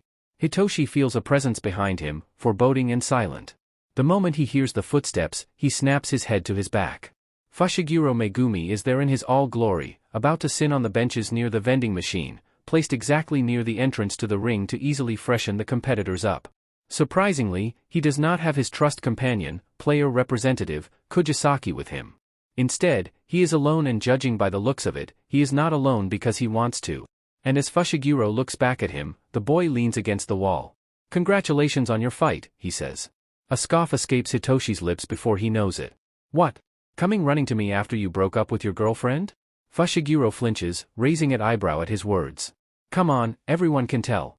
You and Kugisaki are stuck at the hip like you can't get enough of each other, and now, you're alone while Kugisaki watches in the railings. Sad now, Fushiguro?" The duo broken apart by a match. Hitoshi does not even find himself caring when Fushiguro keeps his mouth shut. The dark-haired hero student narrowing his eyes even. "Nobara and I are childhood friends," he says. He speaks like he is used to this, like he expected this from Kugisaki. Hitoshi supposes this is how childhood friends act. Fighting your friends is easier than making up. Hitoshi does not have many friends, and hell, he never had a friend close enough that they would fight. Who wants to approach the little boy who can brainwash you any time? But every time Hitoshi lets himself remember the Fushiguro and the Kugisaki he met before they became the famed duo of the hero department, Hitoshi's voice dies in his throat.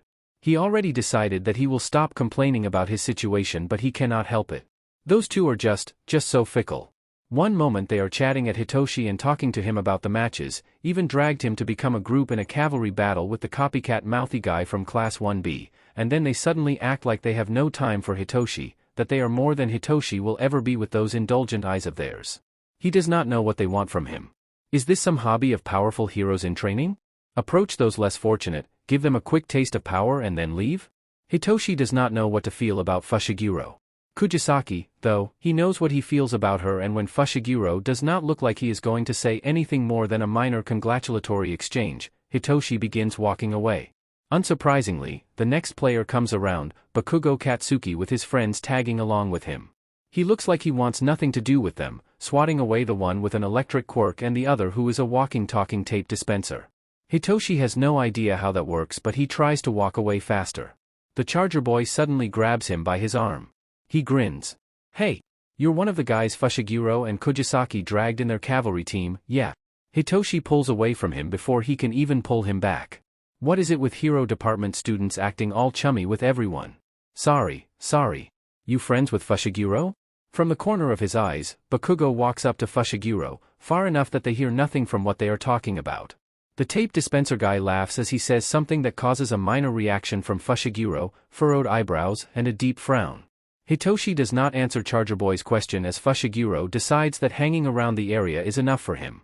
"Huh, what happened?" Tape dispenser guy laughs. "Kugisaki?" Hitoshi huffs, and the last thing he hears is Bakugo's harsh footsteps and tape dispenser guy and Charger Boy's laughter.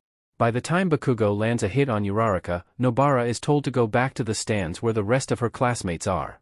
She says she will do as told but does not move much from her spot, only retreating to a much shaded area in the stands where the entrance is.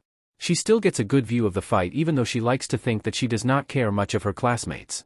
But Bakugo is the one playing, and in Nobara's opinion, the top students are none other than the following with the exception of herself and Fushiguro, Todoroki Shoto, because of how he can keep people away from him long enough that he eradicates them before they can get close, Yayorozu Momo, who has all the chances in the world but lacks the creativity to back it up, and Bakugo Katsuki, who is the most well-balanced of the three. Nobara acknowledges Bakugo the most despite his potty mouth and his aggressive demeanor. She will never admit it, but she dislikes Bakugo the most and acknowledges him the most because of their similarities. They take what they want, when they want to, how they want to, and from whom they want it from. They are naturally selfish people, and Nobara is not very fond of people like her. In fact, seeing people like herself irks her so much she ends up wanting to put a hole on their faces. And at the same time, she hates it when people do not do things in her way. As they say it, my way or the highway. Nobara is willing to compromise, but she usually has to be persuaded. More like forced. But Nobara is called Nobara for a reason. Wild roses, her namesake.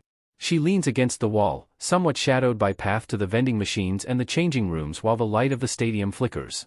The moment Bakugo's explosions scream at Uraraka's face, the audience riots. Holy hell. Is he really going all out on her, and against a girl as an opponent? Nobara's scowl deepens, lips heavy and teeth grinding against one another. They never said that when it came to Nobara, who shamelessly beat down Kirishima like it is the only thing she can do. But she knows what she looks like and what Uraraka looks like. Nobara is all wild roses and sharp eyes, dark roots running down her hair, slender and intimidating, while the curve of Uraraka's face is soft, her hair curling just perfectly around her and her eyes, wide and round. Like an angel, Nobara observes. Anyway, one of the many reasons why Nobara easily won against Kirishima is because of that fact. She is a girl. A girl with a pretty face, barely reaching 160s in height. Looks like would fall easily when pushed. Nobara knows what she looks like and she loves what she looks like. She loves being pretty and being called as such. She loves fighting. She loves the thrill of it. She loves being and doing both, and the same. People do not like it like that sometimes. Most of the times, actually. Mount Lady is an example of that, but to be fair, she is clumsy with her technique, but at the end of the day, her clothes cling to her chst and the cameras focus on her underside than her actual fights. Many female pro heroes are forced to either cater to specific tastes or are forced to cater to the mass. It is only fortunate for them if it is their choice to do so, like Midnight, whose debut was known to be very infamous enough to garner a new law concerning dress codes. Nobara already knows that Yayorozu Momo will be a victim of such very soon, judging by her current pro hero costume that Nobara is not very certain is appropriate for minors, especially 15-year-olds. While Nobara is an advocate of letting people wear whatever they want and letting people do what they want as long as it is under the jurisdiction that they are not hurting enough, of course, this law of hers does not usually apply to herself, but as someone who came from a whole society altogether, Nobara is much more sensitive about this than others. She knows a product of pro-hero society when she sees it. In fact, it is as clear as day. Doujinshi are not restricted to pop culture. Nobara has witnessed firsthand what kind of doujinshi there are about various pro-heroes, and yes, it was with Fushiguro. An awkward experience they would rather not repeat. Among many pro-heroes presented in the media, Nobara quite likes the one called Mirko. Her bulging muscles are never something Nobara can ever achieve because of the naturally slim figure that is normal in her family, but Nobara likes Mirko. But her male fans like her more, so it seems. One of the most popular doujinshi of Mirko is about her, well, getting very manhandled. Nobara is not really a consumer of doujinshi, much less H-manga, but she knows enough to know the implications. Sure, she can just shrug and say it is fiction, but the discomfort is there. And yet, she lives by this rule: as long as no one is hurt, Nobara does not care. Nobara usually does not care, but she, at least, has something to draw a line with. Wow! Present Mike beams and Nobara grins, elated at the sudden change of course. She made her jersey float as a decoy. Yo! She must have done that on the fly. Uraraka jumps at Bakugo, the blonde distracted by her jersey, but as expected, Bakugo moves faster. He has prepared for this much longer, Nobara can tell. Uraraka's limbs and instincts, even from the meager suggestions Nobara and Fushiguro offered her, are still untrained, weak, nothing compared to Bakugo's fine arms and obsession over his quirk. Uraraka is smart. She is. But Bakugo is smarter. He knows his quirk better and has actually taken his dream of becoming a pro-hero seriously ever since he was a child, and did something to make use of that, to ensure his standing. It is why Nobara does not understand when people spit on his feet, calling him arrogant when he has every right to be arrogant. He has the power and the skill, so why mock him for it? He may be a potty mouth, but at least, he is a skilled potty mouth. Nobara does not mock their Gojo-sensei for his arrogance because he is, well, arrogant, but because he has every right to. She dislikes him because he has the strength to be arrogant. But still, Gojo-sensei is strong, Bakugo is strong, Nobara is strong, and because of that, they can call themselves strong. Most of the people who call them sheep because of that arrogance are the same people who do not find the strength to call themselves strong, waiting for someone to do that for them. Don't carry your own chair, someone once told Nobara when she punched her elementary school classmates like it was another day, but who will carry her own chair when she is not going to? Yet undaunted, without pause, Uraraka pushes anew. Explosions after explosions arrive, smoke making it so that the audience barely sees anything. Nobara struggles to keep her mouth shut from laughing. They can have good fights like this, but I ended up saddled with a boring one? She pauses as soon as she lets the thought pass. Right. Fushiguro and Nobara will be the next match in the case she wins against Yaoyorozu and Fushiguro against Tokoyami. She snorts, isn't that just Zorua versus Murkrow? She lowers her head at her own joke. Uraraka screams, her heavy accent from the countryside leaking with her perseverance. Present Mike becomes more silent than he usually is, she's pressing on her charge without a moment's rest, but, seeing this, and as if the world is out to get Nobara, eager to snap her already short temper into pieces, a pro-hero from right beside the entrance where she is in, shouts, "Hey! Do you mean to be a hero with a conduct like that? If your strength level is that much bigger, just blow her out of bounds already. How dare you toy with a girl like that?" Snap. And the stand. To boo him too, Nobara moves to come out of the entrance. Yeah, I gotta say I agree with him too. Nobara furrows her eyebrows at Aizawa's sudden interruption, a ruffling heard from the speakers. Who just said he's just toying with her? You a pro-hero? How many years? If you said that in your right mind, then there's no meaning for you to keep watching. Do us all a favor and go home. In fact, you ought to keep watching at a career turnover site. Nobara grins. He clearly recognizes the strength of an opponent who's reached this far and is on guard as a result. It's because he's doing it all in his power to win that he's refusing to let his guard down or stay his hand. Maybe, just maybe, Aizawa is not that bad. He just continues to prove more and more than he's the best staff UA has, and Nobara thinks UA is shit.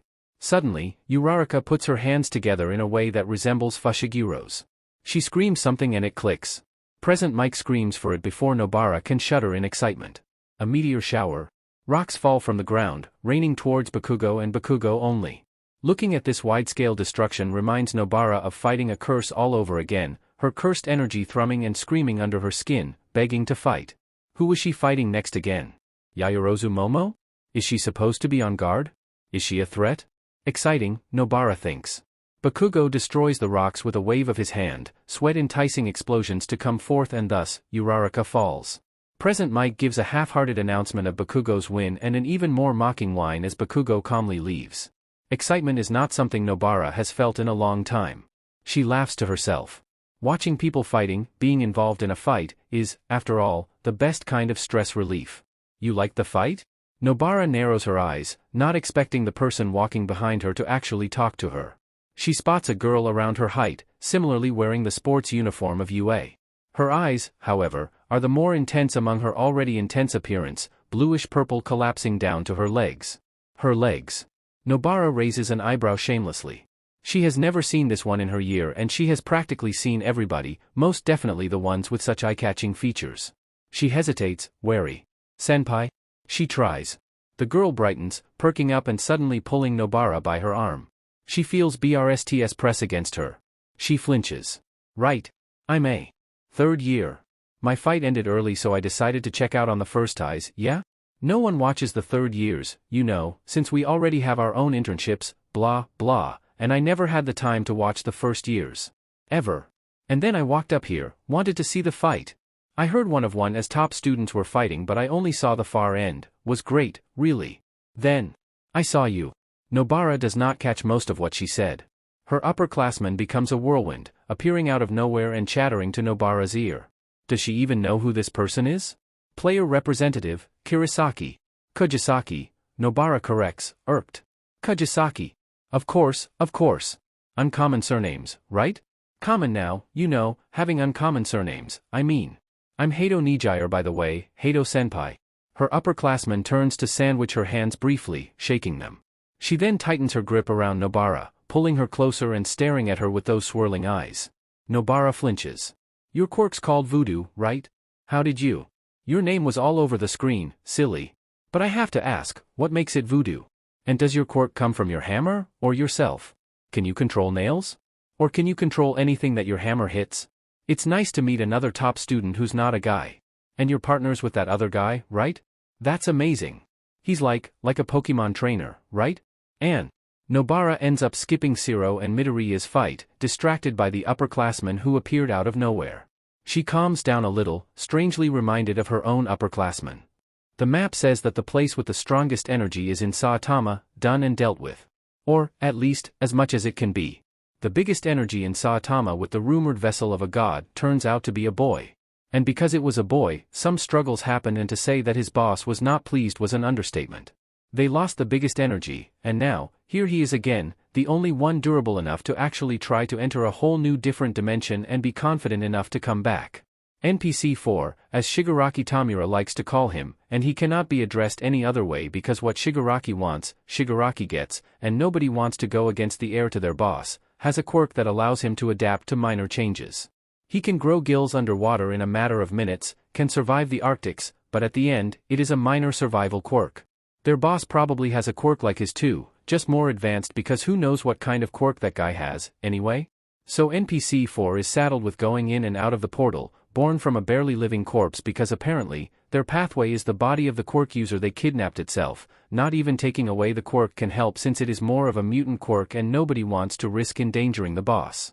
Awkwardly, NPC 4 enters the hole created by the body, his other colleagues sniggering at him while Shigaraki and Kurojairi watch carefully. The boss is not here. NPC 4 does not expect him to be here anyway, but still, NPC 4's heart quickens. He almost died the last time he grabbed the god vessel, all because of that priest who rattled to the boss of hearing God's voice giving him path to another world, and all because the god vessel turned out to be a boy, thrashed around, and NPC 4 ended up letting go and whoops. Just like that, the god vessel ended up somewhere else and they have no idea where. NPC 4's target place this time is an establishment in the mountains of Tokyo. The priest said that he will be teleported right to the place where the energy is, so all he needs to do is to drop in, get the god vessel, then get out. He already feels the atmosphere in this place urge his body to change. It takes him a beat to gather his breath. The portal is still wide open behind him, but only for a minute, lest the quirk user's body will give in.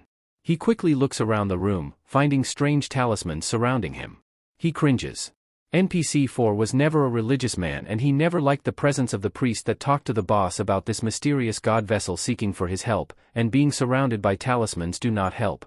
And the young boss Shigaraki said that what they are looking for will be right here, looking just like that ugly finger Shigaraki is fawning over and calling a legendary item as if it is a lucky gacha pull. And Shigaraki also said that it will be quick. Really quick. But time ticks by and NPC 4 cannot even find the FING finger yet and, a strange force pulls his collar backwards a little. His eyes bulge out in surprise. Ah? We have an intruder, looks like it, his BLD freezes, his skin paling. He turns around immediately but something makes him face the portal still, his whole body facing it and watching the seconds tick by, the color of its edges slowly fading. Is that your place? NPC 4 cannot speak.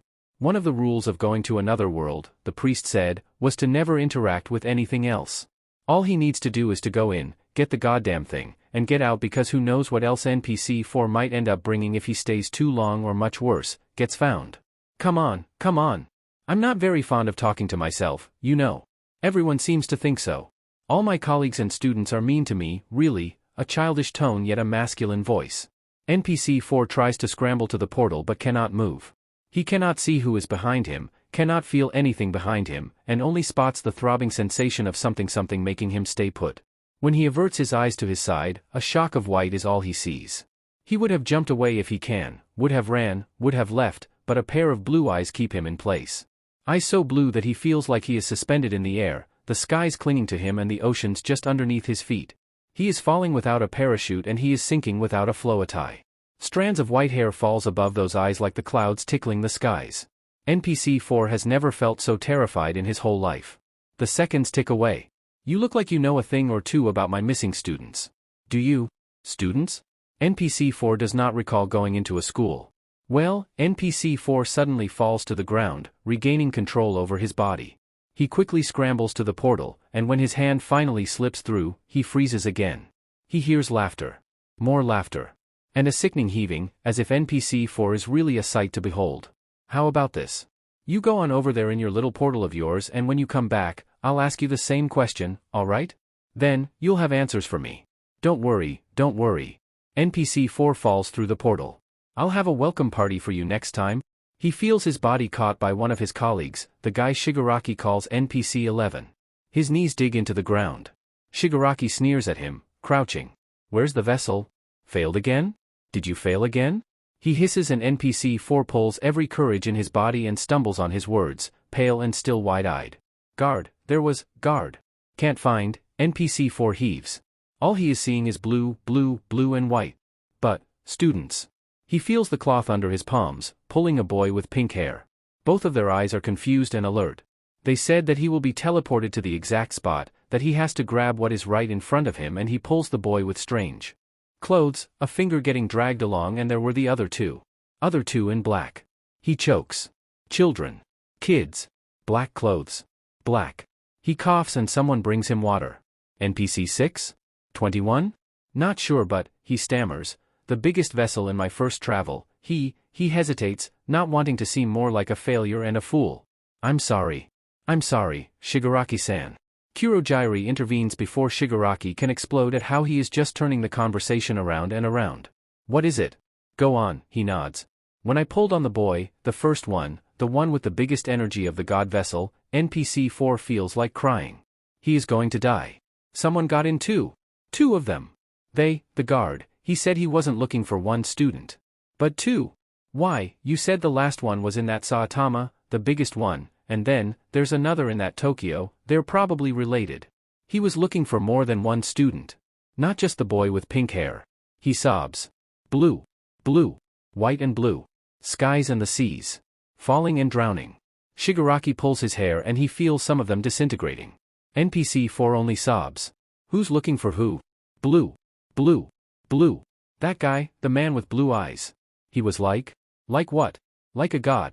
The man is called NPC 4 by Shigaraki Tamura, and he is no one other than NPC 4 because who would dare to disobey him? But the man is also not religious.